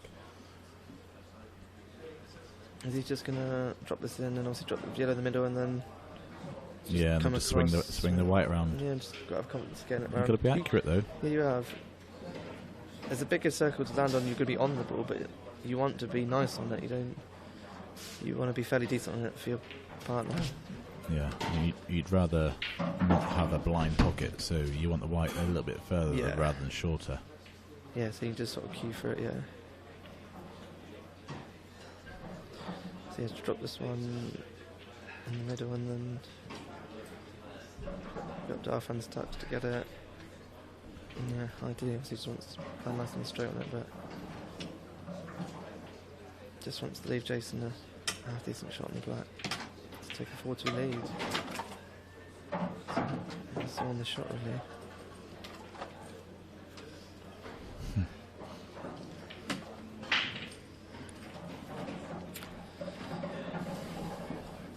Steady on the back touch, yeah. Ooh. And that's what I mean. He wanted to make sure he was too far rather than shorter. Hello, Jeremy Madden from Pendants. Oh dear.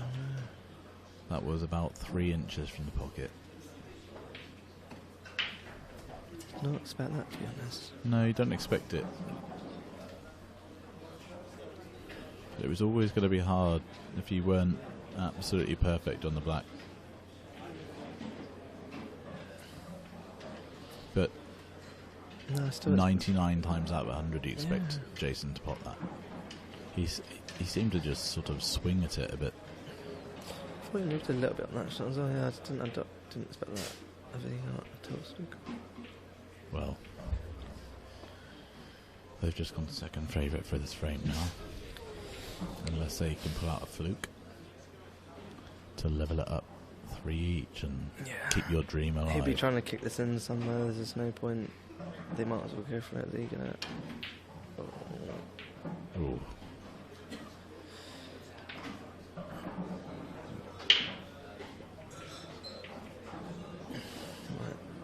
Well, they really need this frame. Up and down the table, just nudge on one of these reds, one of these 3 reds.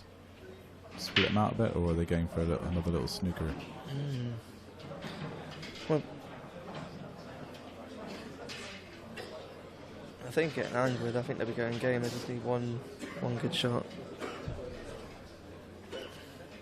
It's a dangerous game to keep playing for snookers, especially at this level when the players can easily get out of balls. And I think he went. I think he went to disturb it through the gap. I don't think he put enough side on it then. So he did go for the nudge, but unfortunately found the gap. Doesn't look easy for me either. I think You've got to try and find the white in behind these 3 balls here. Yeah, if he hits that, red in the middle of the table, half-ish balls are not going to slide across and come down middle of the bottom rail.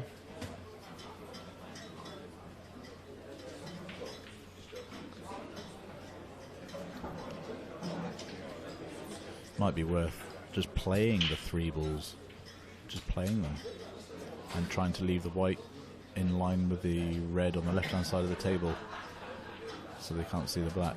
So you play it on the right-hand side, like they're doing. Yeah. Just swing the right round, split all the 3 reds out, and snooker them. Yeah, it's still not an easy shot. Is it? Yeah, he's fine. Yeah, but luckily that ball came yeah, back that's what I'm up. saying to you. I find on these new cloths, those sort of shots where you're looking to get a snooker, they're not that easy because you're afraid of over-hitting it, and then sometimes you can under it. Yeah, lucky that red did stop there because there would have been a gap. Yeah. So tilt snooker, is he going to another chance for a fluke? He's going to hit half ball quite pacey. So Yeah. far, yeah. Well, that's the end of that frame. Yeah. Is he just going to nudge that first red out? So they're literally we've got no tough balls at all. Yeah, just nudge it out. And then one visit from here. So, looking like 3-all. 3-all, 4-all, 5-all, 6-all. How Don called it? Then Penalty shootout. Tweaky bottom time. With a big crowd around again. Yeah, literally just got. We want to see a 6-all, don't we? As long as he keeps the white now, just he'll get this bottom one. I think just leave the white roughly where it is now around the blue spot. Roll. Just keep stunning him. You haven't got to use any rails. Just keep it really simple.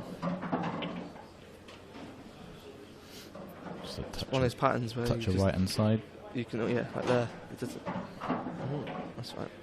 Yeah, that's fine. There's a pattern that you're always on 2 balls, so as long as you put it in the right areas, you're not just on 1 pot easy. You've got choices of 2. So unless you've got 1 ball left. Yeah, just batch about it. Just drop it in. Tap. So 3-0. I think it's Duncan's break next. I think. So it'll be interesting to see. He's going for a toilet break. Yeah. I'm not going to commentate on Arfan going for a little toilet break. So we'll just update the scores a minute. There we go, 3-all.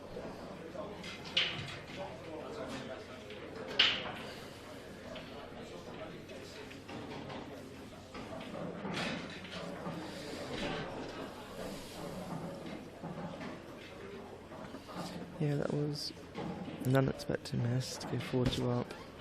So I think they're both thinking, obviously, when they're ahead, just win 1 more frame just to get that two frame cushion. Yeah. Gives you so much confidence, and well, if they get a 2 frame advantage here, then they've got to be looking at feeling like they're favourites. But it's hard to split them at the moment. They're just making a few odd errors here and there, and it proves they are human. They are human. Makes me feel better.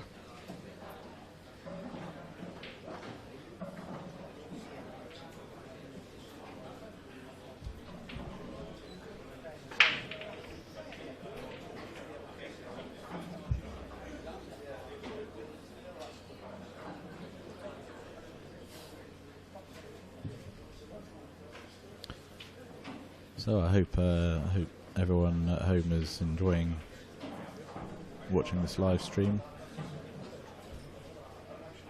I'm sure there are quite a few people, pool players, pub players, league players, and even above that, thinking, well, I'd have cleared those up quite easily. But when you're on the centre stage, new cloth, very shiny balls that react so easily and so quickly. And you're playing in a partnership, a lot of pressure on you. You've got to get absolutely perfect. And it's a short race. It's only first to 7. And then you're finished. You're out the tournament. So there's a lot of pressure on it. And it's easy to look and watch these matches and think, these lads can't play. Yeah. Just back to the toilet, so I'm sure it's Duncan's break. Yep. I can assure you, every one of these players a class. Very, very good players. Jason Twist, I think, is 3 or 4 times world champion now. He's won the seniors a couple of times, hasn't he? I think he's the main world champion. I think he... He's won multiple world titles. He has. Yeah. And Jack Whelan once. Jack Whelan twice.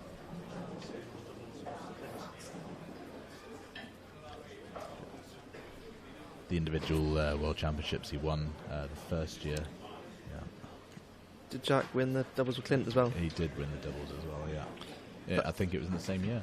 I think then Gareth repeated it last year. Yeah. Take some doing.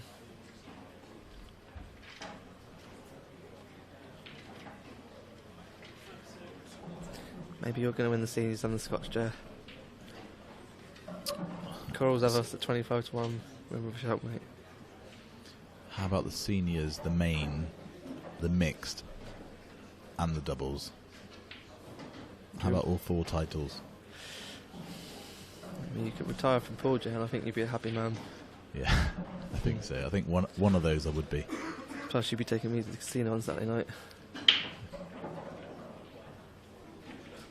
If I can't get close with one of those, I'm going to start entering the ladies. I probably wouldn't even win that either. So back to this frame. You've obviously got the yellow and the red tied up down the bottom there. So he's going to try and screw into that now. Is he?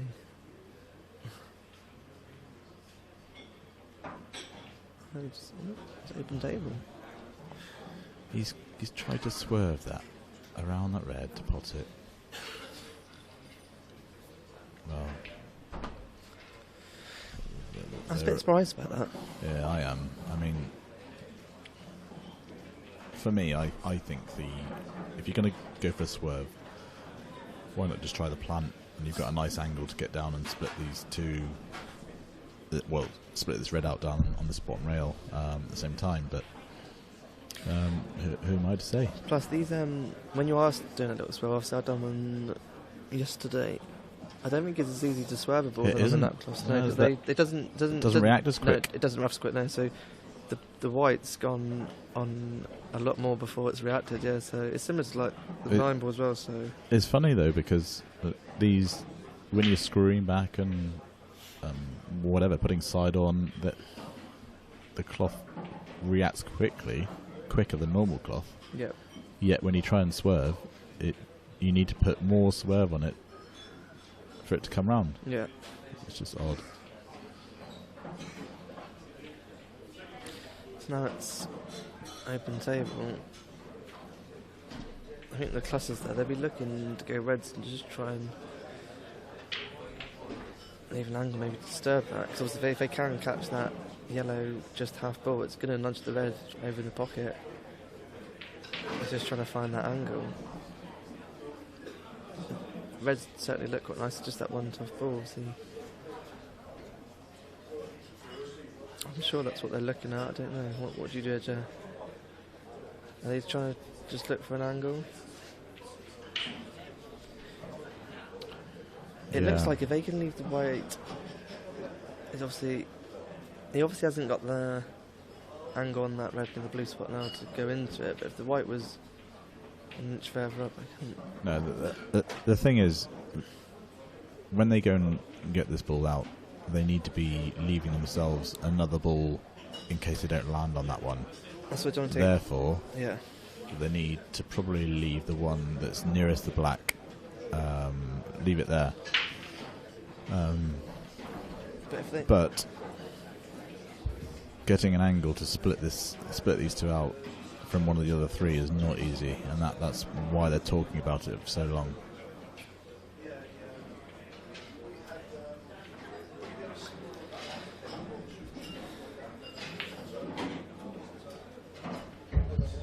So now I think they're going to just try and pop this in the corner, pop this in the middle, and find the gap between that red and the black to come down and bounce into the yellow on the bottom rail that's next to the red and push it on.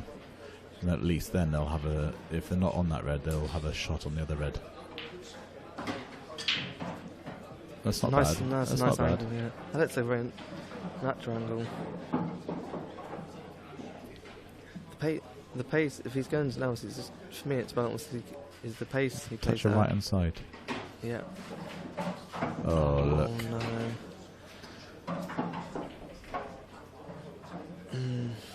Yeah, that's unlucky. That's a bit unlucky, but then Jason, like, he wouldn't be happy with that. Because he obviously just caught the wrong side of the yellow. He wanted to catch it bottom side and just... Yeah, needed to go a bit thinner on his red. Yeah, he did, yeah. But with the red right with the bag, I think it's just misjudged slightly. So I think they're going to be doing the draw for the main event soon, aren't they? 7 o'clock? 7 o'clock, I think. 8 o'clock. 9 o'clock. 9 o'clock. Ish. So I've been told. A little bird in my ear was telling me. 9 o'clock tonight. You'll find out who you're playing then, Jet. Yeah. I unfortunately lost in the round before, but I'm still in with the Scotch, so I've still got an event to play. So they've got ball in hand here and the foul. I expect they'll be looking to take game. Just one clever shot with their first free shot.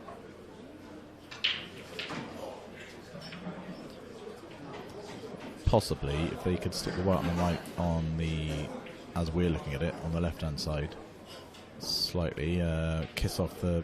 No, they're going the other way. Okay. There are a number of ways to get all these yellows out, but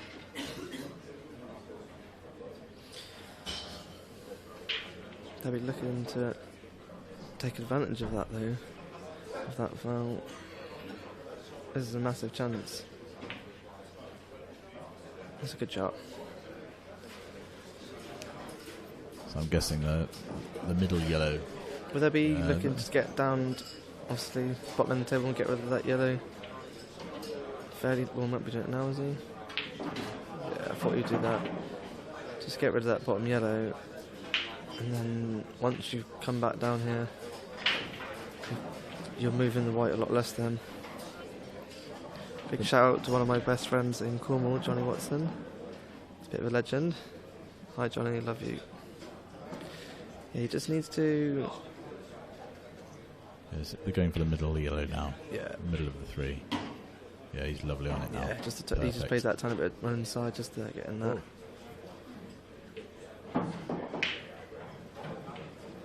Yeah, they've got a big chance here now. Just... Is he gonna take that yellow? Coming back a little bit further. Yeah. Actually. Just makes it a bit more missable if he's taking it now. It looks a little bit tight. Such fine margins. We're not too sure if he wanted to land on that more tougher ball then. They should still get them, but I mean, it's just just making it easier. It's just nice when your cue ball's on a string and it makes it really easy. That's why he's not taking it now. So it doesn't matter. Yeah, there's no need really. I always think if you can get on it better in a minute, get on it better. What's the point of risking a shot that is a bit? He could even nudge it out here, just a tiny little bit. Yeah. He'll still be pretty much guaranteed to be on the bottom ball. So if he's got that angle, he will be playing that. I thought just nudge it off, just an inch will do. Just instead of an inch. Probably no, you can take it up the top bag. Yeah, now he can. Yeah. I don't think he needs to hit that hard though. I'm sure he didn't want to, but you know.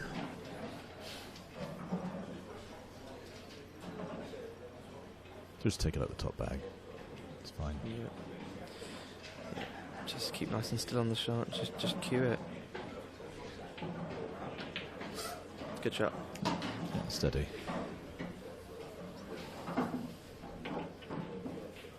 Just a little screw back to where he is now. Yeah. Yeah, it's got a big window anywhere just past the pink spot. Anywhere around that area there. It's better to under it than over it. Definitely. Always keep that in mind. This is to take a 4-3 lead. I feel like there's a bit of momentum on Whelan's side here and Donkin.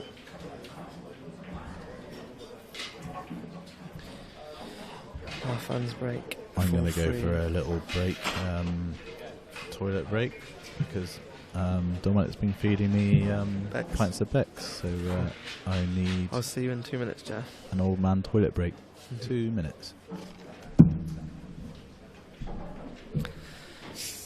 So our fan needs to get a big break here, 4 each or 5-3 down. Because obviously once you get to 6, you're guaranteed at least a shootout. Maybe looking to keep a decent white as well. He's going to screw straight back. What's our fan going to do here? That is a decent break.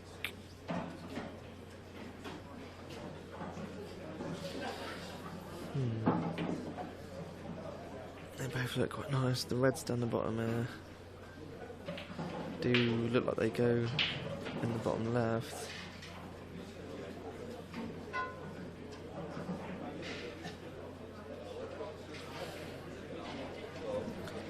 We can have a good chat about it.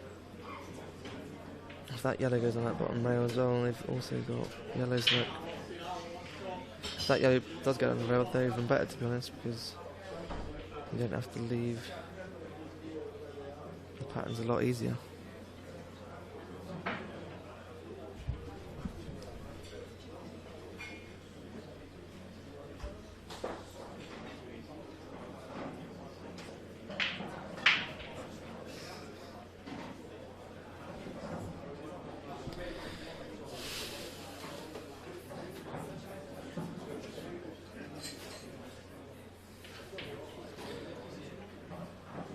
See in the background on the left there, Dan Vicker and Jez Graham. I think Jez is still, he's in the last main 64, and I think they both, I think they won 7-3 in their doubles. So the Plymouth boys are still in the Scotch as well, and take some beating, I think. Come under the radar a little bit. So having a good chat about this. Let's end. You can only talk in this event on your first visit. Obviously from then there's no talking, so I've been watching a lot of the pairs they do. Obviously it's a slightly longer chat because you are talking sometimes at 10, 5 to 6 shots ahead, so hi Shaki from the Bucket of Blood, pub in Hale, great pub, great guy. Yeah, so yellow's average guy, I'd say. Jeremy says he loves you, Shaki. Yes, Shaki. Yes, Shaki. Yes, Bar. So, Arfan had a really good break there, Jar. Did he? Yeah, well, then it's just, I think they just decided on that yellow on the rail. Oh, has he gone too far there? He wanted to be straight on that, just to roll it through. Yeah, he just wanted. Sometimes it's really quite hard to see on the screens. It's better The to thing about yellow on the rail only just sneaks past. Yeah, oh no, it flies in. Flies in. Don't listen to me. Unfortunately, everyone else has to. Oh dear. Hopefully, you can still see the one in the middle. So you can play the yellow off. Can you play the yellow off the bottom rail? If he puts one in the middle, play the yellow off the bottom rail off the red into the pocket. Can he do that? I don't know if he can. watch on these screens is definitely a lot more It's very difficult. hard Yeah, to see. yeah, it is, especially the angles. on the screens here, it's definitely, it's hard to see that.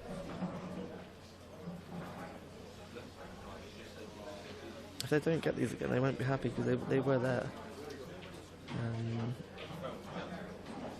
And at 4-3 down, they really do need this frame before. They don't want to go 5-3, do they?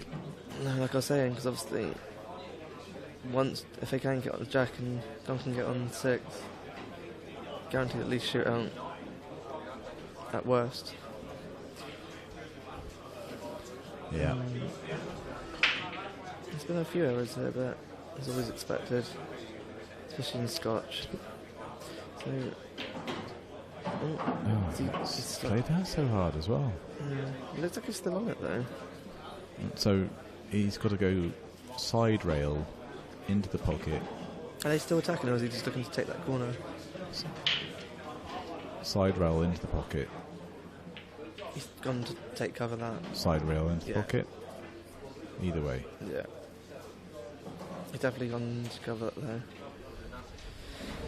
So I've got control at the moment, but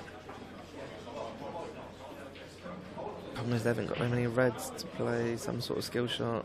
Obviously with these rolls, covering a bag is sometimes less effective, but if you haven't got very many balls to play that shot, covering a bag still is very effective. Is he looking at trying to double that red by the yellow and getting the other red out at the same time? Yeah. Well, if that angle's on, you could possibly play it.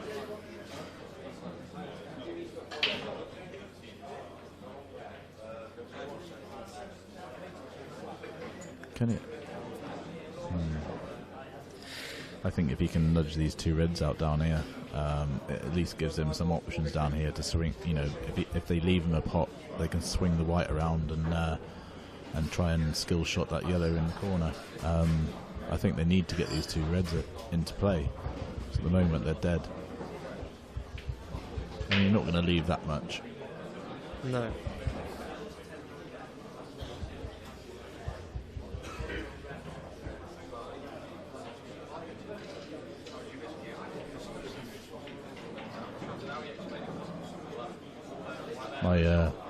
My pint glass is empty, Dom. That's 2 pints of Baxter. I know. Steady on, you've got Scotch coming up. It's my week's quota. You're not the biggest drinker I've ever met, but you are a very, very good pool player. Average.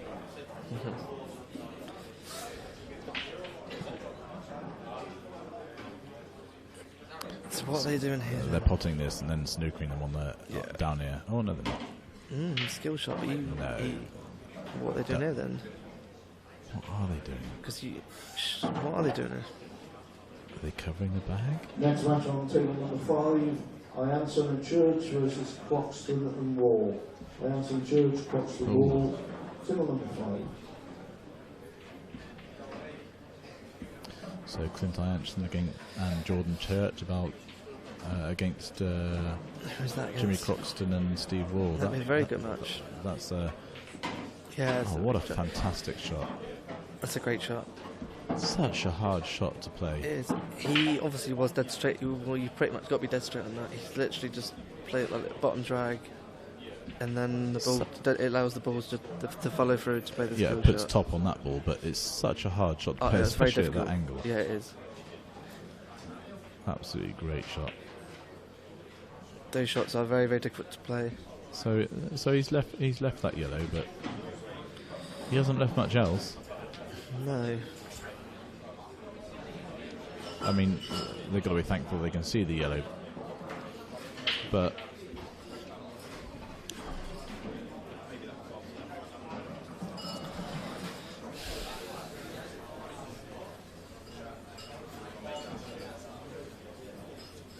yeah, no more Back to the Future, just for a minute.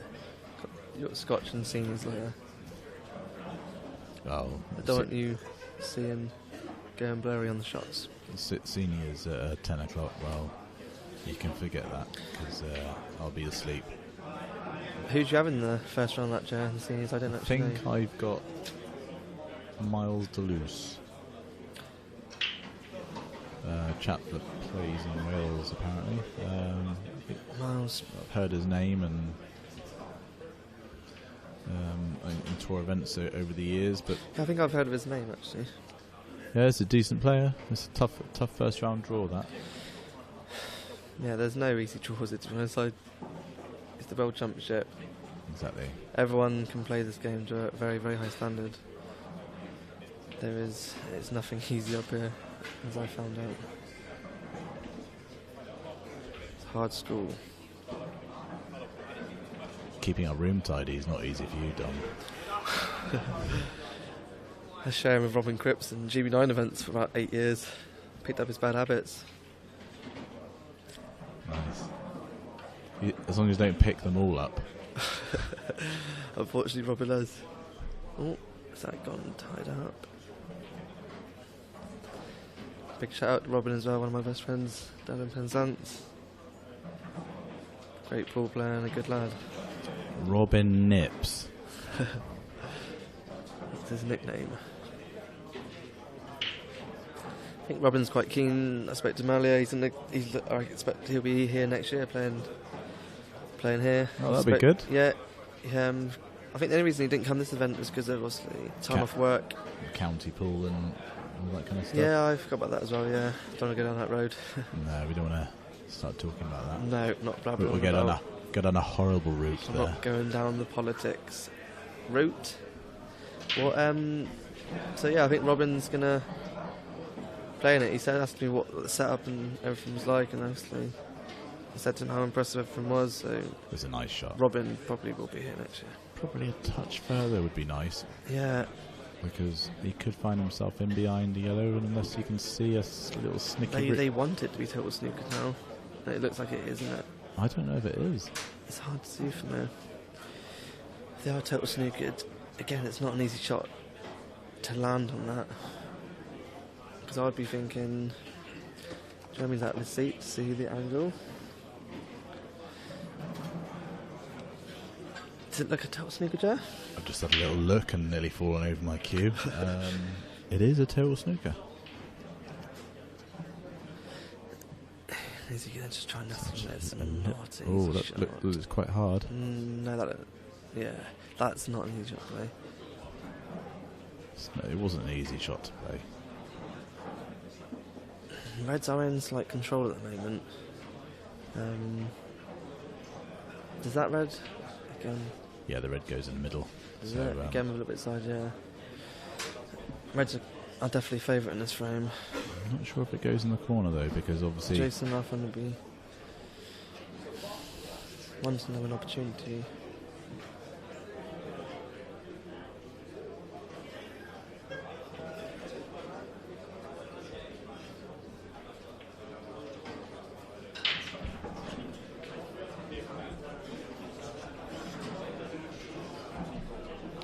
So they're having a little chat about how they're going to go about this. It's a big frame for them. They really want to get that 2-cushion lead. Especially now they have it in their hands and they are in control.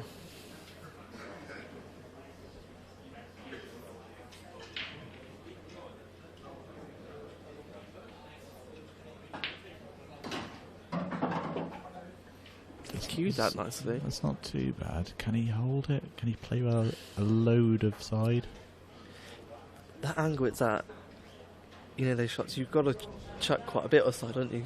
Either that or screw back into it. Yeah, he's screwing back into it. He's got to hit the right side of the pocket though, the angle, I don't know, he can't... Yeah, he's tried to pinch it. Yeah. And he hit the yellow, so he could afford to have potted it. Clements and Hooper will win for your table 7. Oh, we're in the commentary box. We have now been called on. This is your second call. Right, folks.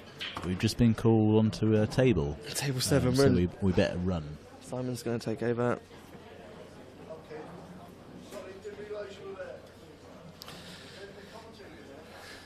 We're getting called on, we're in the commentary. Oh, that's right. You join it. You all right, mate? So our names have just been called out for the doubles. And Simon Webber's Hello, joined Simon. the box. Evening. How is everyone? We're going three-way now. We like a bit of that. Three-way commentary is Three-way commentary. How are you, Simon? You all right? Very good, yeah. Just played my doubles, very quick, very sharp. How did you get on? We lost 7-2. Standard performance from Tally and I. We're not the greatest double partnership in the world. But, to be fair, Andy and Jimmy played great to go 4-2 up, and we made a couple of mistakes. So Gee, I just missed that. Was that a massive miss then? What He must have missed the yellow. to go The White Walkers and Masoon. to go for each. when I sat down and I walked to the table, I thought, well, that's going 4 each, and all of a sudden, I've just looked up and... Simon, I was looking at you, Simon. Sorry, everyone, I distracted the commentators there. Oh my goodness, I cannot believe... I just missed the biggest part of that. So, talk me through the match. What's going on? Well, it's 5-3, and it's been fairly even all the way. And, Yeah.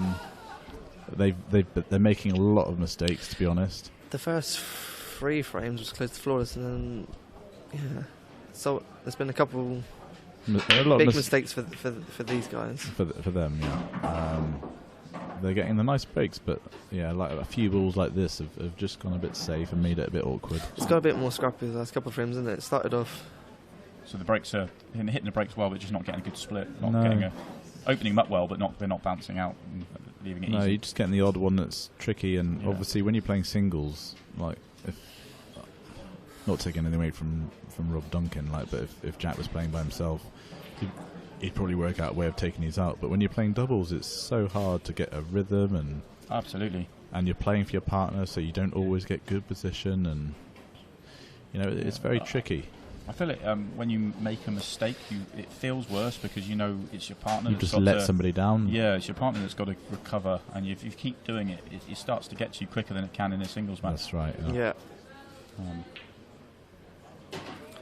I think he wanted to go a little bit further than that, just to be able to get these balls out. But I'm pretty certain this is the first time that Rob and Jack have played together. I know that Harfan and Jason have played together before because they played them last year, and they went quite deep in the tournament. They did, yeah. That's a nice shot. Yeah, it's a good shot. But Oh, how it's a unlucky tad is that? yeah. They've landed on... Because he's hit at that pace to allow for the white to come out a little more. So he's a nice little bit of pace there. It may just be cuttable, but That's the white fine for me, is doesn't it? flying. And it's awkward queuing as well. The white's flying and it's awkward queuing. So I was going to say that Jack and Rob are England A teammates, so they've spent quite a bit of time playing together, but not playing as a Scotch doubles partnership. So I know, speaking to Rob earlier, he was sort of looking forward to it and pretty excited to play with Jack. So it'd be interesting. I would like to have seen the whole match to see how they got on, but catch the end.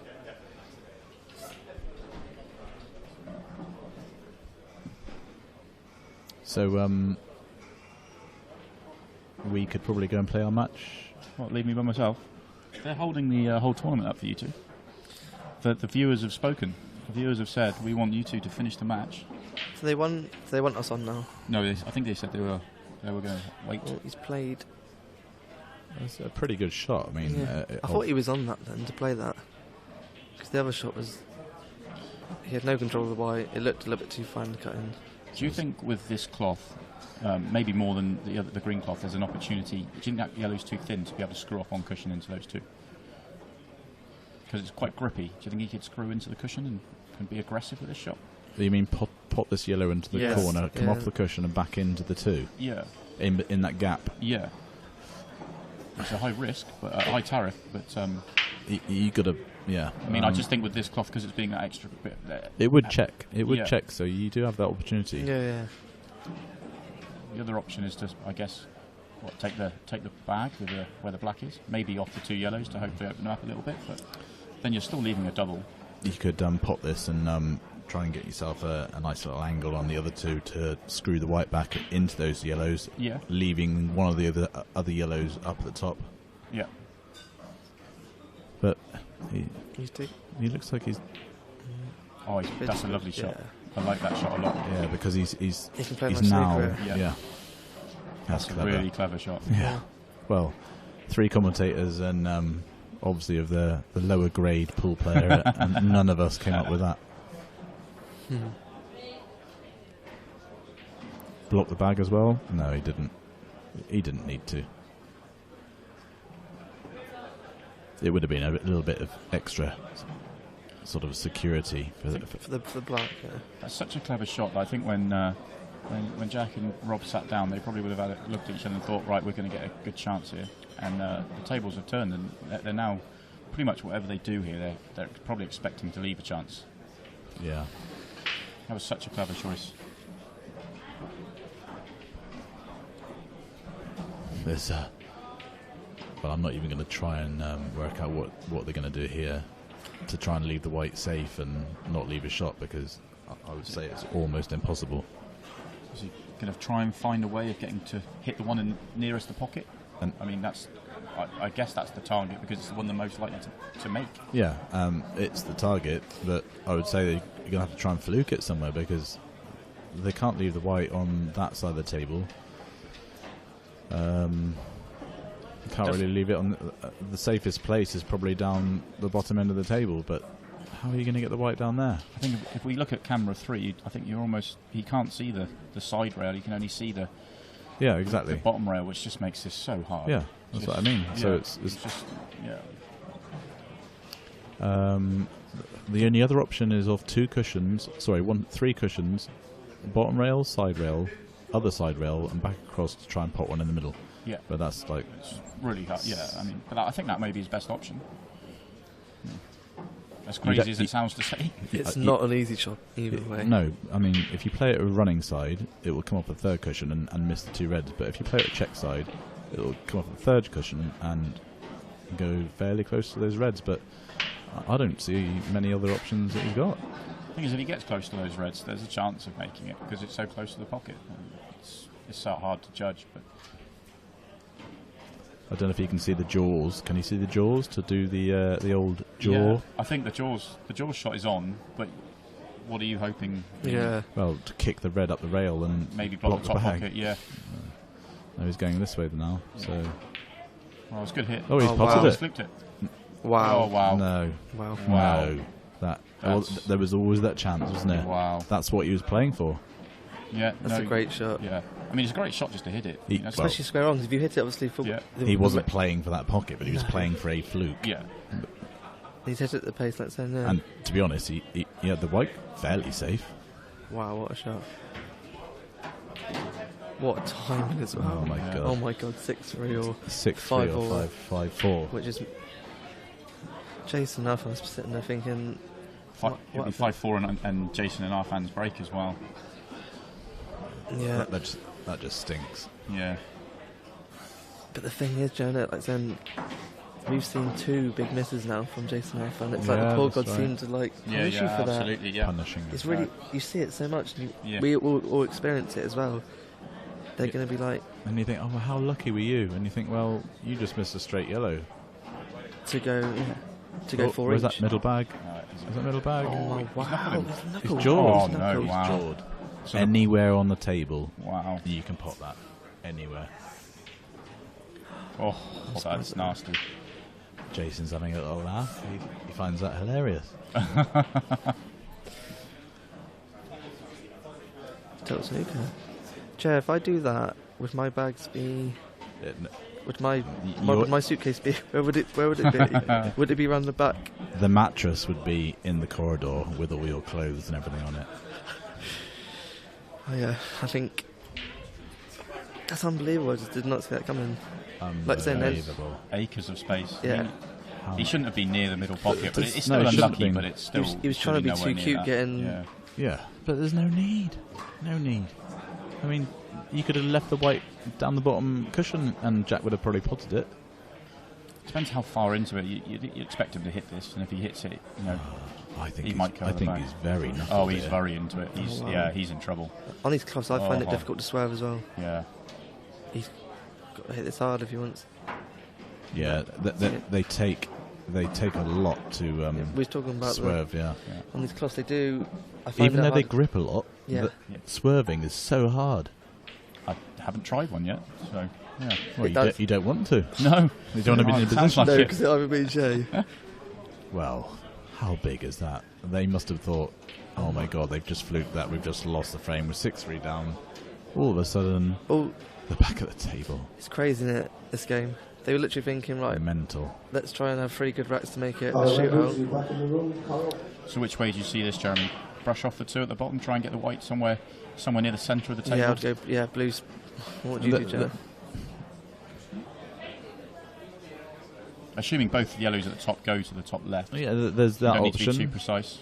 Yeah, there's that option. You could have played one of the yellows off the yellow that's slightly off the rail towards the corner bag, and that frees up all the balls. So take one of the ones at the top down. Take one of the ones, yeah. Okay, I see that shot, yeah. There's a couple shots. I personally would, maybe just...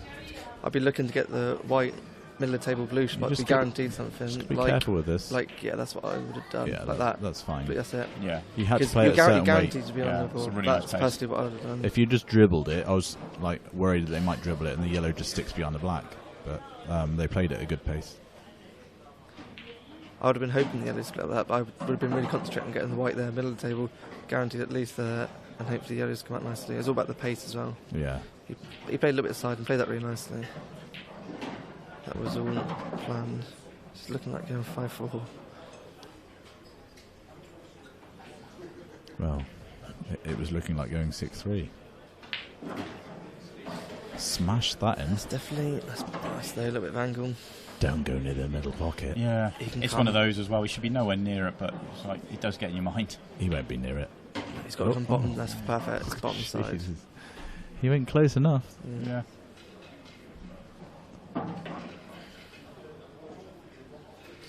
Just dribble it down. Ooh, he liked the rail first though. Yeah. Once they're straight like that, though, if you just play it pocket, breathing a sigh of relief there, I think. So the pool gods gave and took away in the space of 4 shots, and we're at 5-4. Yeah, well, our doubles match will just have to wait a bit longer. Do you want me to double check they are waiting for you, or you might be 2-0 down?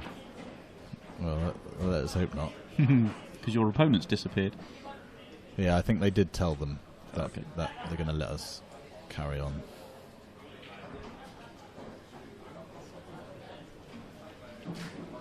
Mr. Harley, top table, please.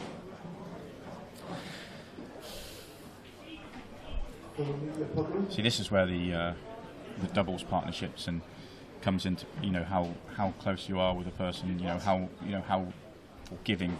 Jack probably isn't too angry with Rob because it's just one of those things, but Rob will be steaming with himself and thinking he's let Jack down. Yeah, that's the thing. He needs to forget very quickly. Yeah.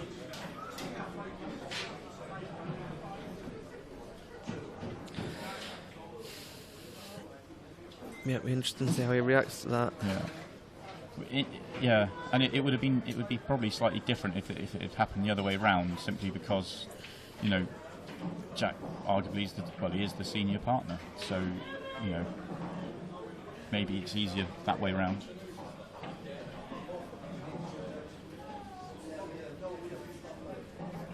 Well, if they, I hate to say it, but if Whelan and if Jack and Rob go on to lose this, I think they're going to be absolutely gutted, and just Rob's going to look back on that one shot, and these are the things that haunt people, I'm afraid.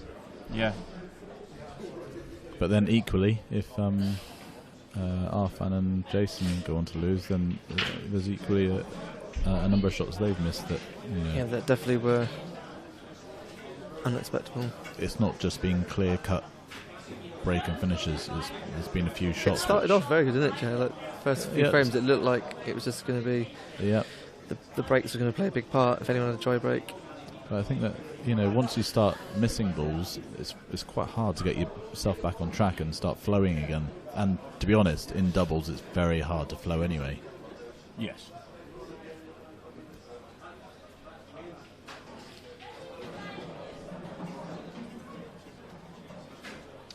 Has Arfan gone for another toilet break? Whilst he's doing that, I will double check your situation. I think they're talking about it, and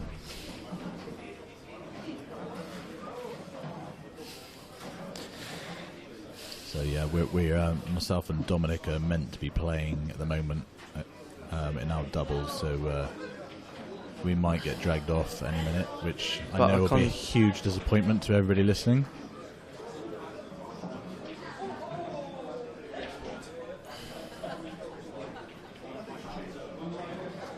Yeah, looking forward to the Scotch doubles.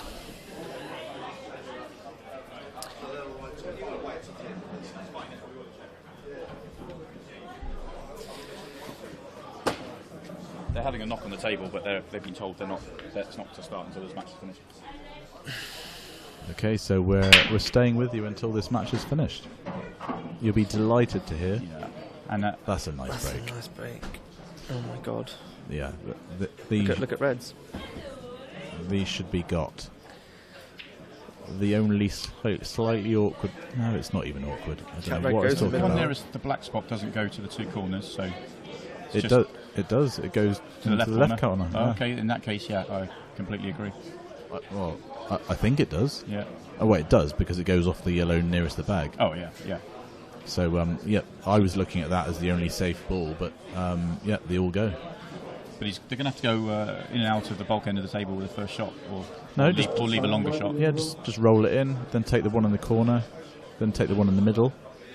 The furthest red to the left into the middle, then the other one in the middle. And then it's fairly straightforward from there. Yeah, still having a good shot about it. I just want to get the white in the right areas there. So it's the top red, just stroke it into the middle. Bottom white and red into the corner. Yep. Then the furthest left red into the middle. You don't want to be nudging Then- any balls, you just want to be landing in areas where you are on that ball. Then the other red into the opposite middle. Then this one down the second red to the right into this right hand corner. Then the other red into the left hand corner and black in the middle. Well, it's easy when you say it like that. Yeah, isn't we it? make it sound very easy.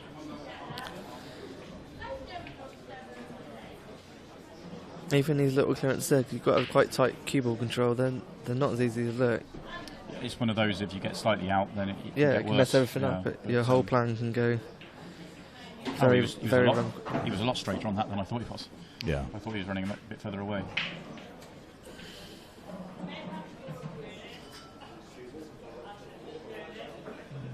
He doesn't want to be kissing on this. No, he's going to screw it. Yeah, he's tried to screw almost full ball into the one that we talked about. So he may have just. It still goes off the yellow anyway. Yeah. So he's going to go middle corner, middle. Then the black in the probably in the right hand middle. That's my guess. Let's just see. Has he gone too far? He has maybe a fraction, but he No. probably can just hold. No, that's fine. I think they can just hold. Oh yeah. So middle, corner, middle, black in the right hand middle. Yep. To go 5 each.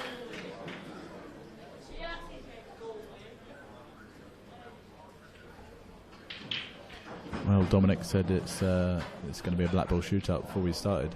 Oh, good call. That's quite nice. Just needs to roll it in. Yeah. Plain ball.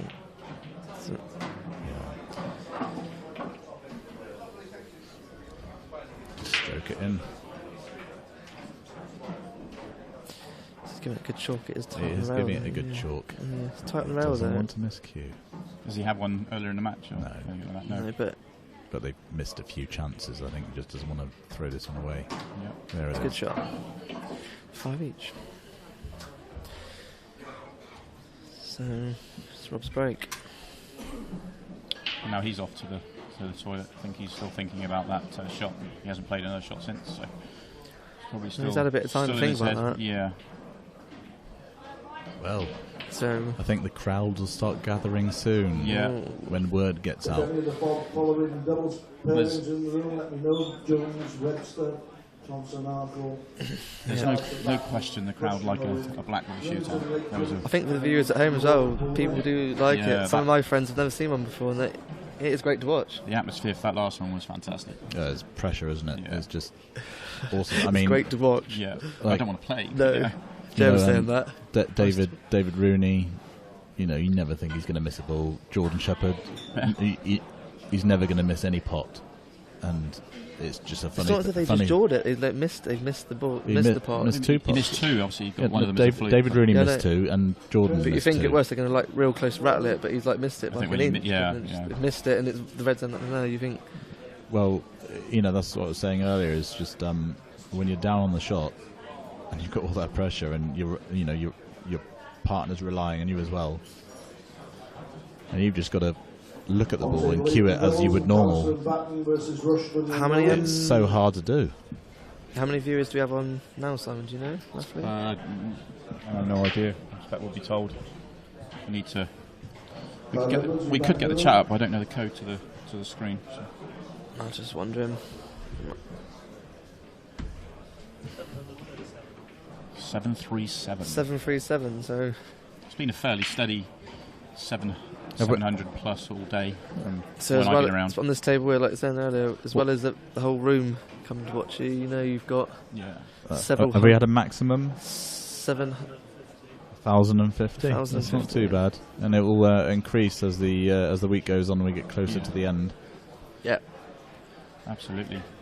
Yeah, they for will me, get bigger. It's not just the crowd; it's the who's in the crowd as well. I think that helps, that heaps the extra pressure on. Yeah, it does. When you've got a crowd full of world-class ball players, and it's makes it harder. And you know that they're thinking, "How did you miss that?" I think they're all thinking the same thing. I'm glad it's not me. Yeah, Yeah, because they've been in that situation. They're so before. missable. Yeah.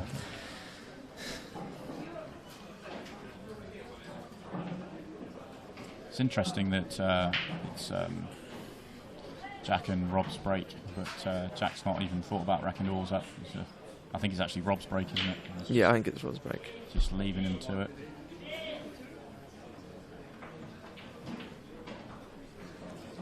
It's just coming back now. It's just obviously gone away to have a little break and a little composure time.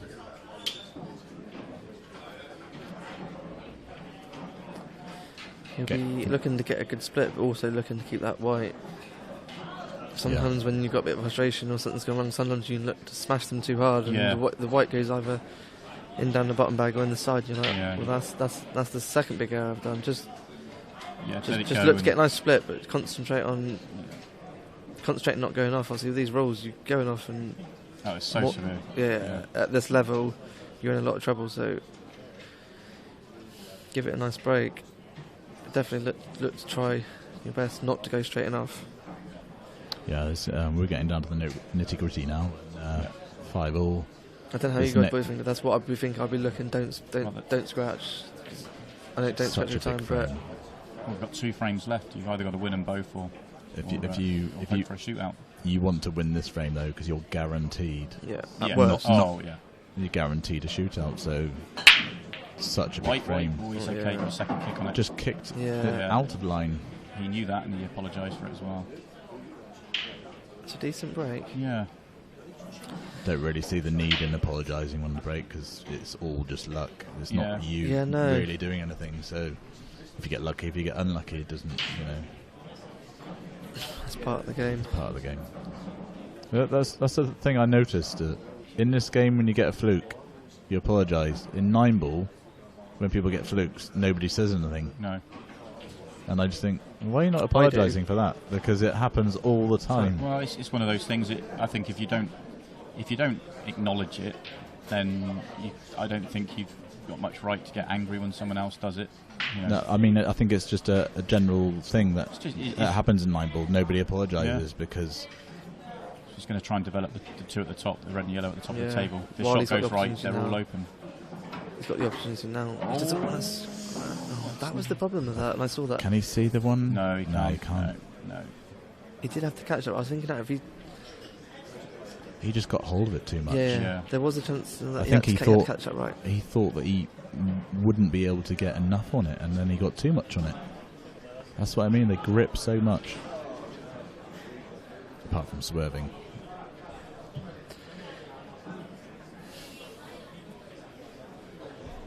Actually, I had breakfast with Rob this morning, and he said that he played a masse shot in his singles match yesterday, and he said that he's been dying to play one of those in a tour event, but because of the cloth that he was on, it never felt right. And he said on this cloth, it's just something that came he just immediately, and he said it was a brilliant shot. So obviously he's found a way. I just think I'm going to miss cue if I play something like that.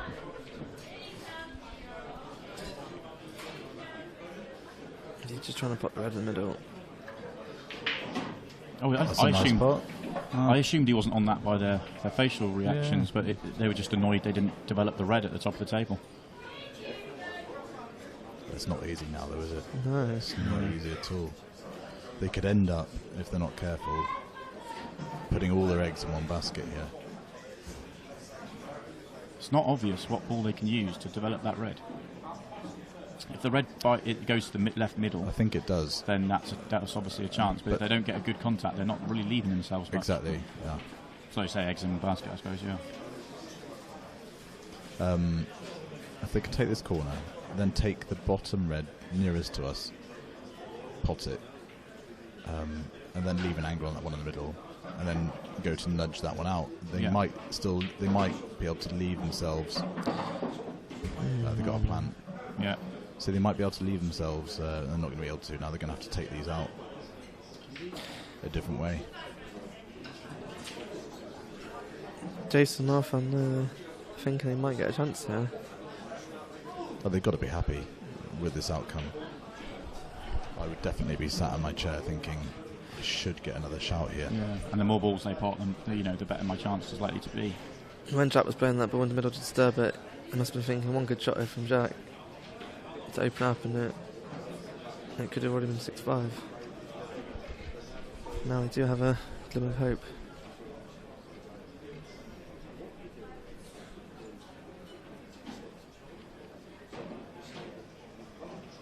So you're going to try and kick the black out of the way? So they're going to give themselves one opportunity to do it. All eggs. Shoot or die. Eggs in basket. Done. Yep.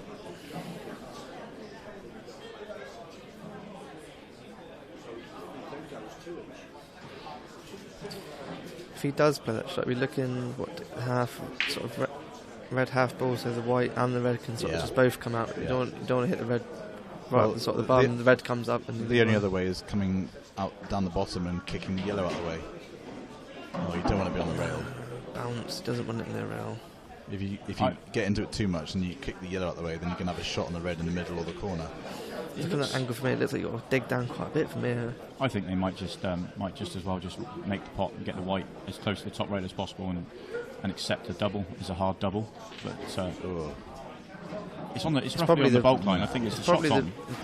I'd be going into this. I'd be screwing this in and just chancing my luck. Another thing is with these cloths as well. For the time the reaction kicks in, that doesn't. It's not a bad shout leaving the double, to be fair. I think that's what he's now looking at. Because you're guaranteeing the shot. If you try and disturb it and you miss it all, you're not shot. Yeah, I understand that. But if you screw this red in and miss the red and the yellow next to it, then, well, you've been a bit unfortunate, in my opinion. Yeah. He's digging down. Yeah, he's playing the shot, yeah. Needs to get into it. It's a good shot. Does that go in the middle? It does go in the middle, yeah. Still wouldn't surprise me if he played the double on it. I don't know. It depends how thin. I think he cuts the shot. But yeah, I think so. Yeah, he's lining up to cut. I wouldn't be doubling this. I'd be definitely cutting it because you're relying on. Do you know the double angle? Yeah. Whereas you know how to pot it.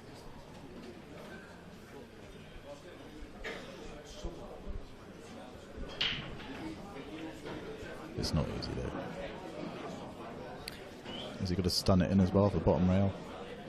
Yeah, the white's obviously if he just plays the pot, which he's going to the way he's lining it up, then the white does become. The chances, I think Jack would be expecting to get this. He doesn't want to catch that yellow at the top of the table, so yeah, he's going to stun it. Play that positively. Oh, That's yeah, good. he played it very well. That's a great shot. Yeah, great shot. It's like a black off the spot for Rob. Yeah. Just keep everything nice and still. Good shot. He kept still then. That was nice and confident. Yeah. On table 16, Hughes and Edwards, Phillips and Roberts. It's one of those with a snooker background that I don't expect a player to miss, even if they're under the pressure like he was there. That's why I said the black off the spot. One of the nice and that's straight. What it would have felt like for him. Yeah. Your arm should be pushed forward in a straight line always. So 6-5 then. So we want Dad and Twist. Come on, Dad and Twist. Come on, Jason. We want to see a On shootout. table 6, Jones and Webster, Thompson and Arkle. Jones and Webster, Thompson and Arkle, table number 6. Come on then, Arfan. He needs to keep the white there. Sometimes a bit of tension, you can try and screw it straight back.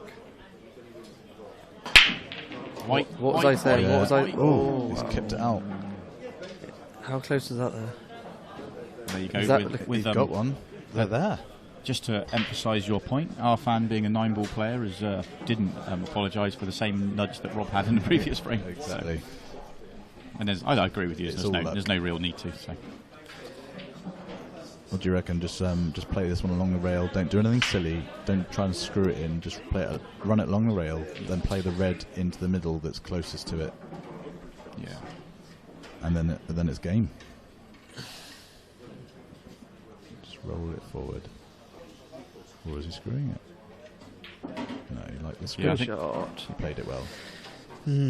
Yeah, if we just flick to camera 1, then you can just see the top end of the table a little bit clearer as we're at that top end. And you can see that no problems with this at all.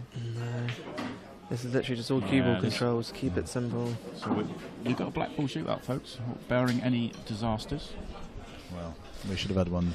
It looked like it was going that way just a minute ago. Yeah, the problem is, I know I'm not calling it yet, just because the pressure is immense there. Even for Twisty, who's multiple times world champion, it's a good shot. That's perfect now.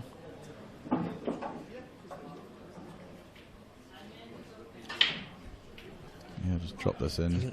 If he's dealing with his right angle, we can just roll the other red through. Do they both go into the corner? If they both go, that makes it even easier. I think they both go both ways, isn't it? I think there's no problem at all. We're a big target. Nicely played. That's perfect. If that top one goes, yeah. You wouldn't pick it up with your hand and put it any better. That's perfect. It's looking very like that. 6-6. Perfect. Perfect. Stun. 6-6. I did call it, Jar.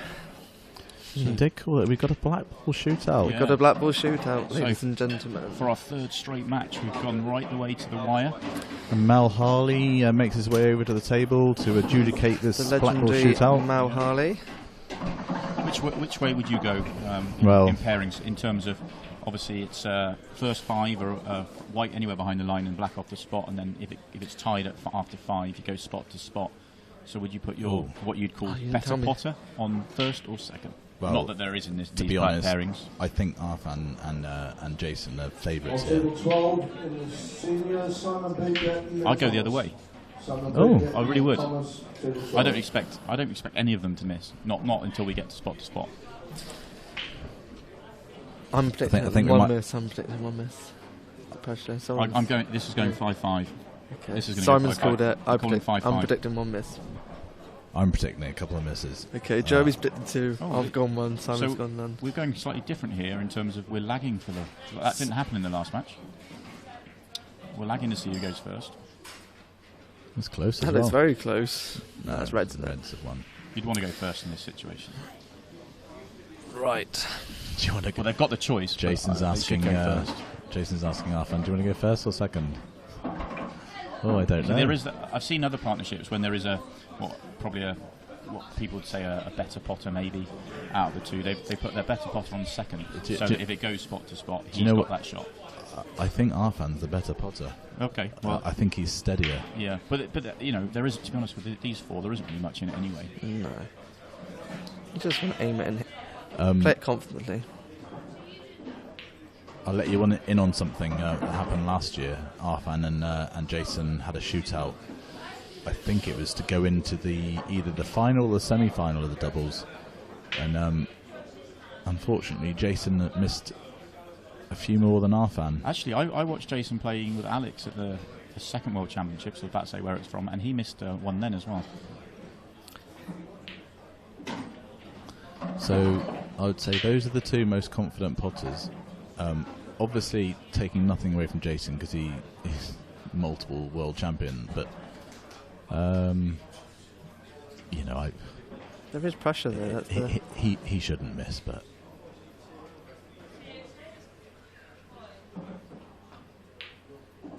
Yeah. Just well. They've all gone for the bottom corner of the pocket. There are none going in the side, the side rail part. No. And Rob's going the other way. Well, 3 pots, and then the pressure builds because nobody's missed. It does. I will be absolutely shocked if he misses this. So here we go, ladies and gentlemen. So 1 pot each. Oh, lovely. Straight into the middle pocket. That was the cleanest pot we've had. With Rob's snooker background, I just don't ever expect him to miss something like this, even with the pressure of it. I think the key really in this, if we get to that, is just obviously you're aiming the ball, but just keep everything nice and still. You don't want to be moving or twitching. Just cue it nicely.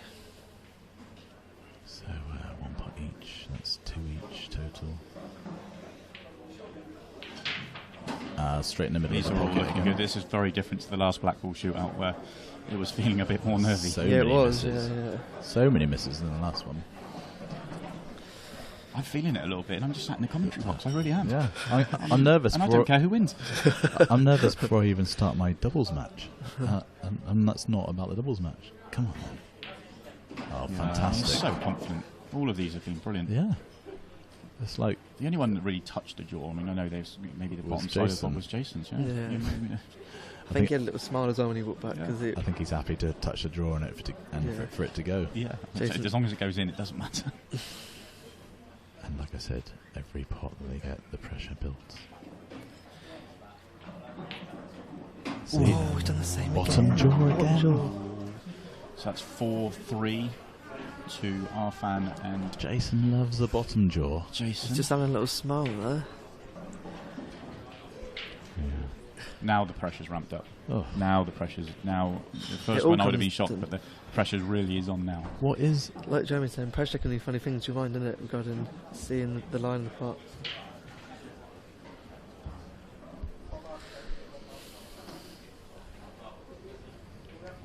Just keep nice and still. No, not even close. Not a good stroke. I hope that wasn't my head moving. No. What, so this is for the win. So I think he put less pace with that. So I think you should. Yeah, I think you got to cue it. But then, if I get to this opportunity, I don't think. I'd rather miss it queuing. I'm just going to hit it. What's the score now then? This is for the win. Is it? This is. So if he pots this, he wins. Yeah, they win. Yeah, 5-3. I don't think he'll never miss this. No, okay, you should just cue it. Hit it nice and positively. Yeah. Yeah, it's just. What was that? Was that? No, that's for the win. Was that 5-3, Simon? Yeah, 5-3. Jack and Rob have only taken 4. Jeremy, they can only get to 4. The 6-6. And I judged. I predicted the 1 miss, and I predicted that. I went 5-5. I was going 5-5. I was adamant that was 5-5. I should have had doing that. I should have had a 3-game accumulator. A little flutter. Yeah. Right. Thank you, everyone. Good luck in your doubles, guys. Yeah. Cheers, Simon. Have we been told what the next match is? Thanks to everyone at home. Do we know what the next match is on the live stream table? No, we don't. I'll let you guys go and play your doubles, but I had half overheard it might be Clint Jansen and Jordan Church versus Jimmy Croxton. They've already been called to the table. Have so, they? Yeah. Then I think they were holding it back and waiting, but so I don't know. We'll bring you that next match soon, though. Oh, and the seniors. Ronan McCarthy's matching the seniors, I've just been told, is the next match. So stay tuned and we'll get the match on. Well, thanks everyone for listening, and speak to you soon. Bye-bye. Thanks, everyone. Love you, Sally. Good luck, guys. Cheers, man. Love you, Sally. Little touch though.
On table 19 in the seniors, Jason Hill, Keith Law.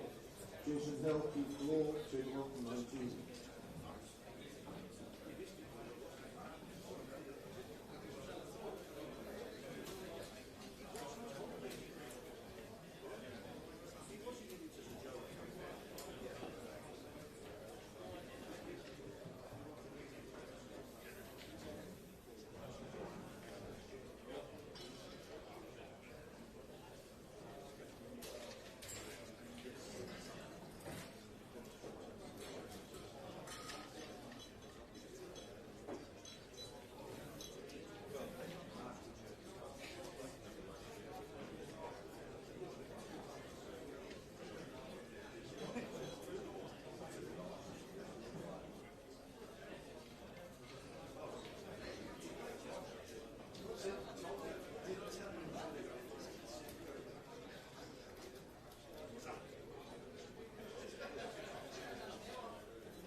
Clemens and Hooper on table 7.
Next match on table 3, Remington and Lincoln, York and Bulmer.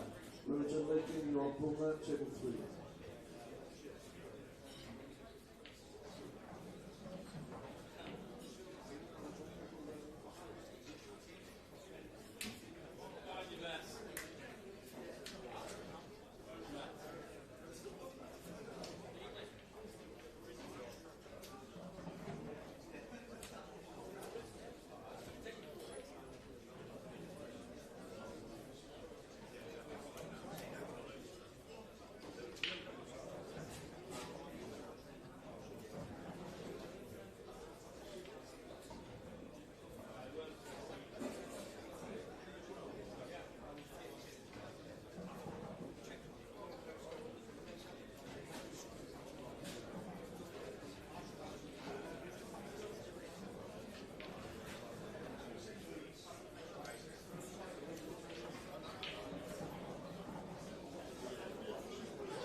for the Blackpool. Blackpool should go.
On table 14, Dan McCarthy and Brian Hopkill.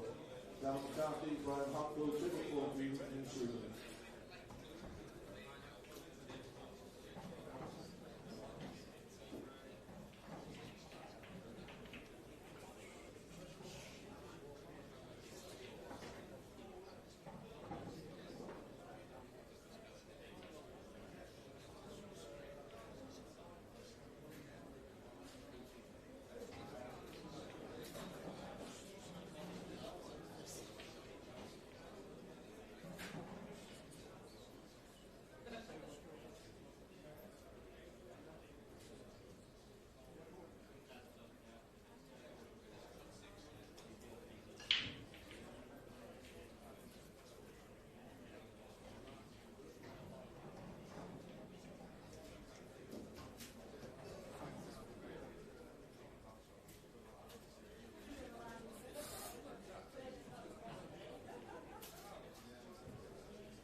The next match on table 3, Rob Chambers, David Law. Rob Chambers, David Law, table number 3. Oh, sorry. That's table 2, mate. Sorry, no.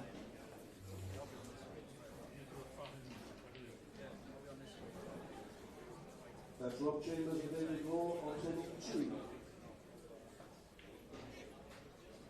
On table 13, Gareth Dog and Gareth Hibbert in the seniors.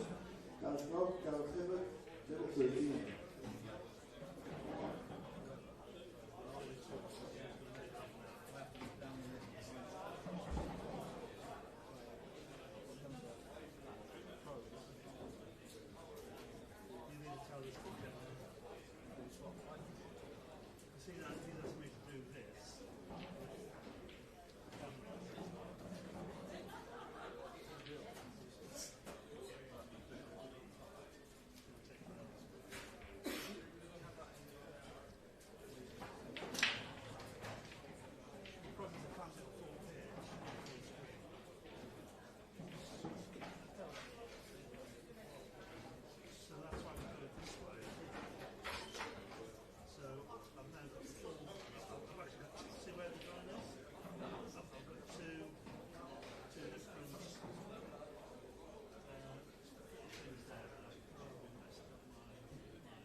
Gareth Dog or Gareth Hibbert pick up the result sheet for table 13.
Next match on table 18, Dave Lewis, Andy Lucas.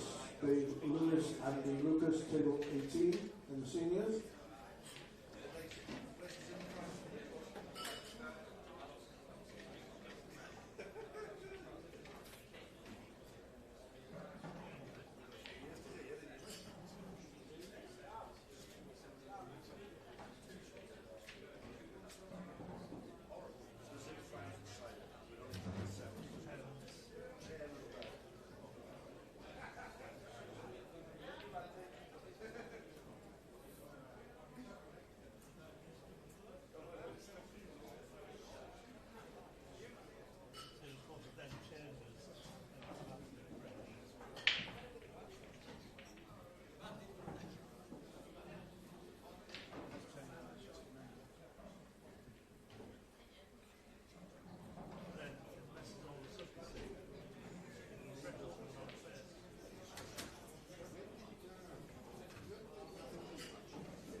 match on table 10, Ronald McCarthy, Dean Anderson.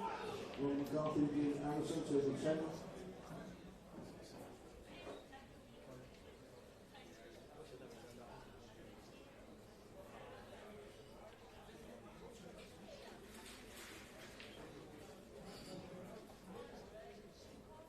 Is Darren Dog on table 13 yet?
The next match on table 13, Paul Houghton and Scott Chambers. Paul Houghton, Scott Chambers, table 13.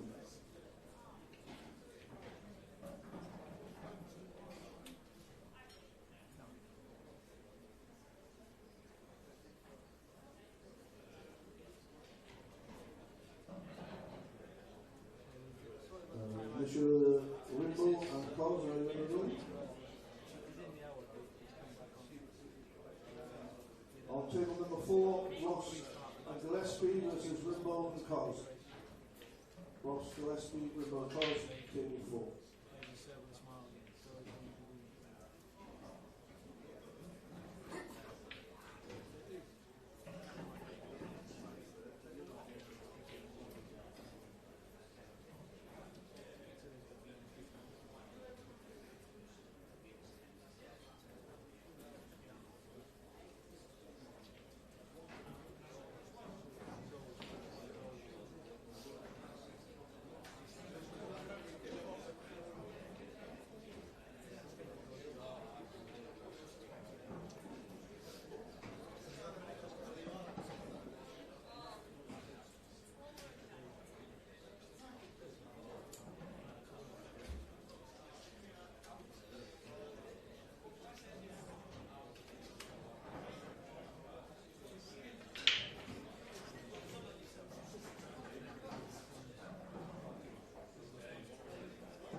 3, Darren McVicker, Chris Wiles. Darren McVicker, Chris Wiles, table number 3.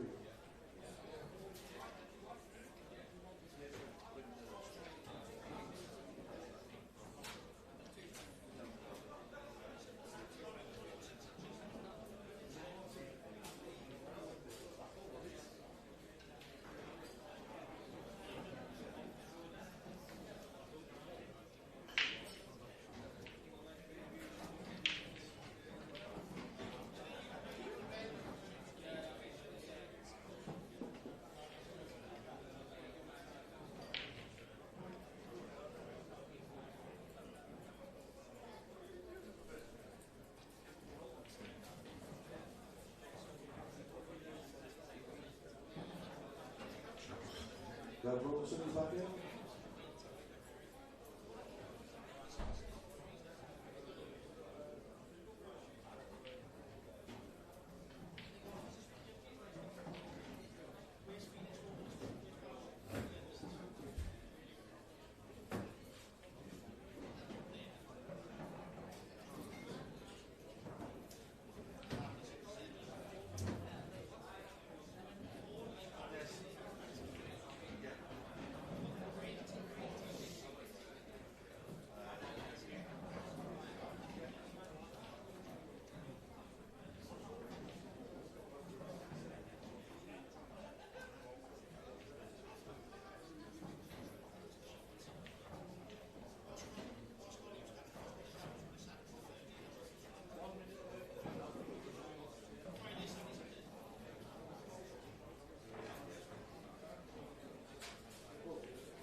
Next match on 15, in the doubles, Robinson and Winton versus Lads and Blanchard. Robinson, Winton and Lads, Blanchard, 2-15.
Next match on table 12, field green, Marvin Hazel.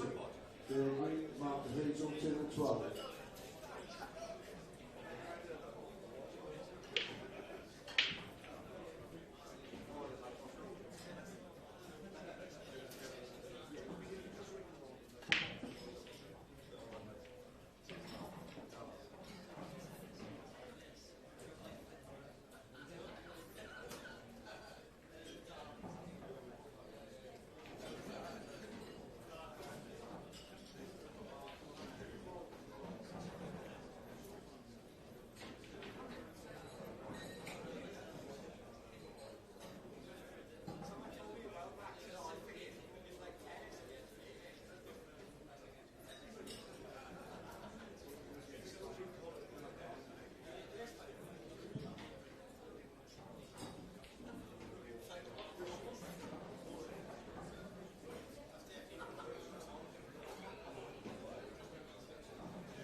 ball sugar on table 5.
Steve Wall, top table, please.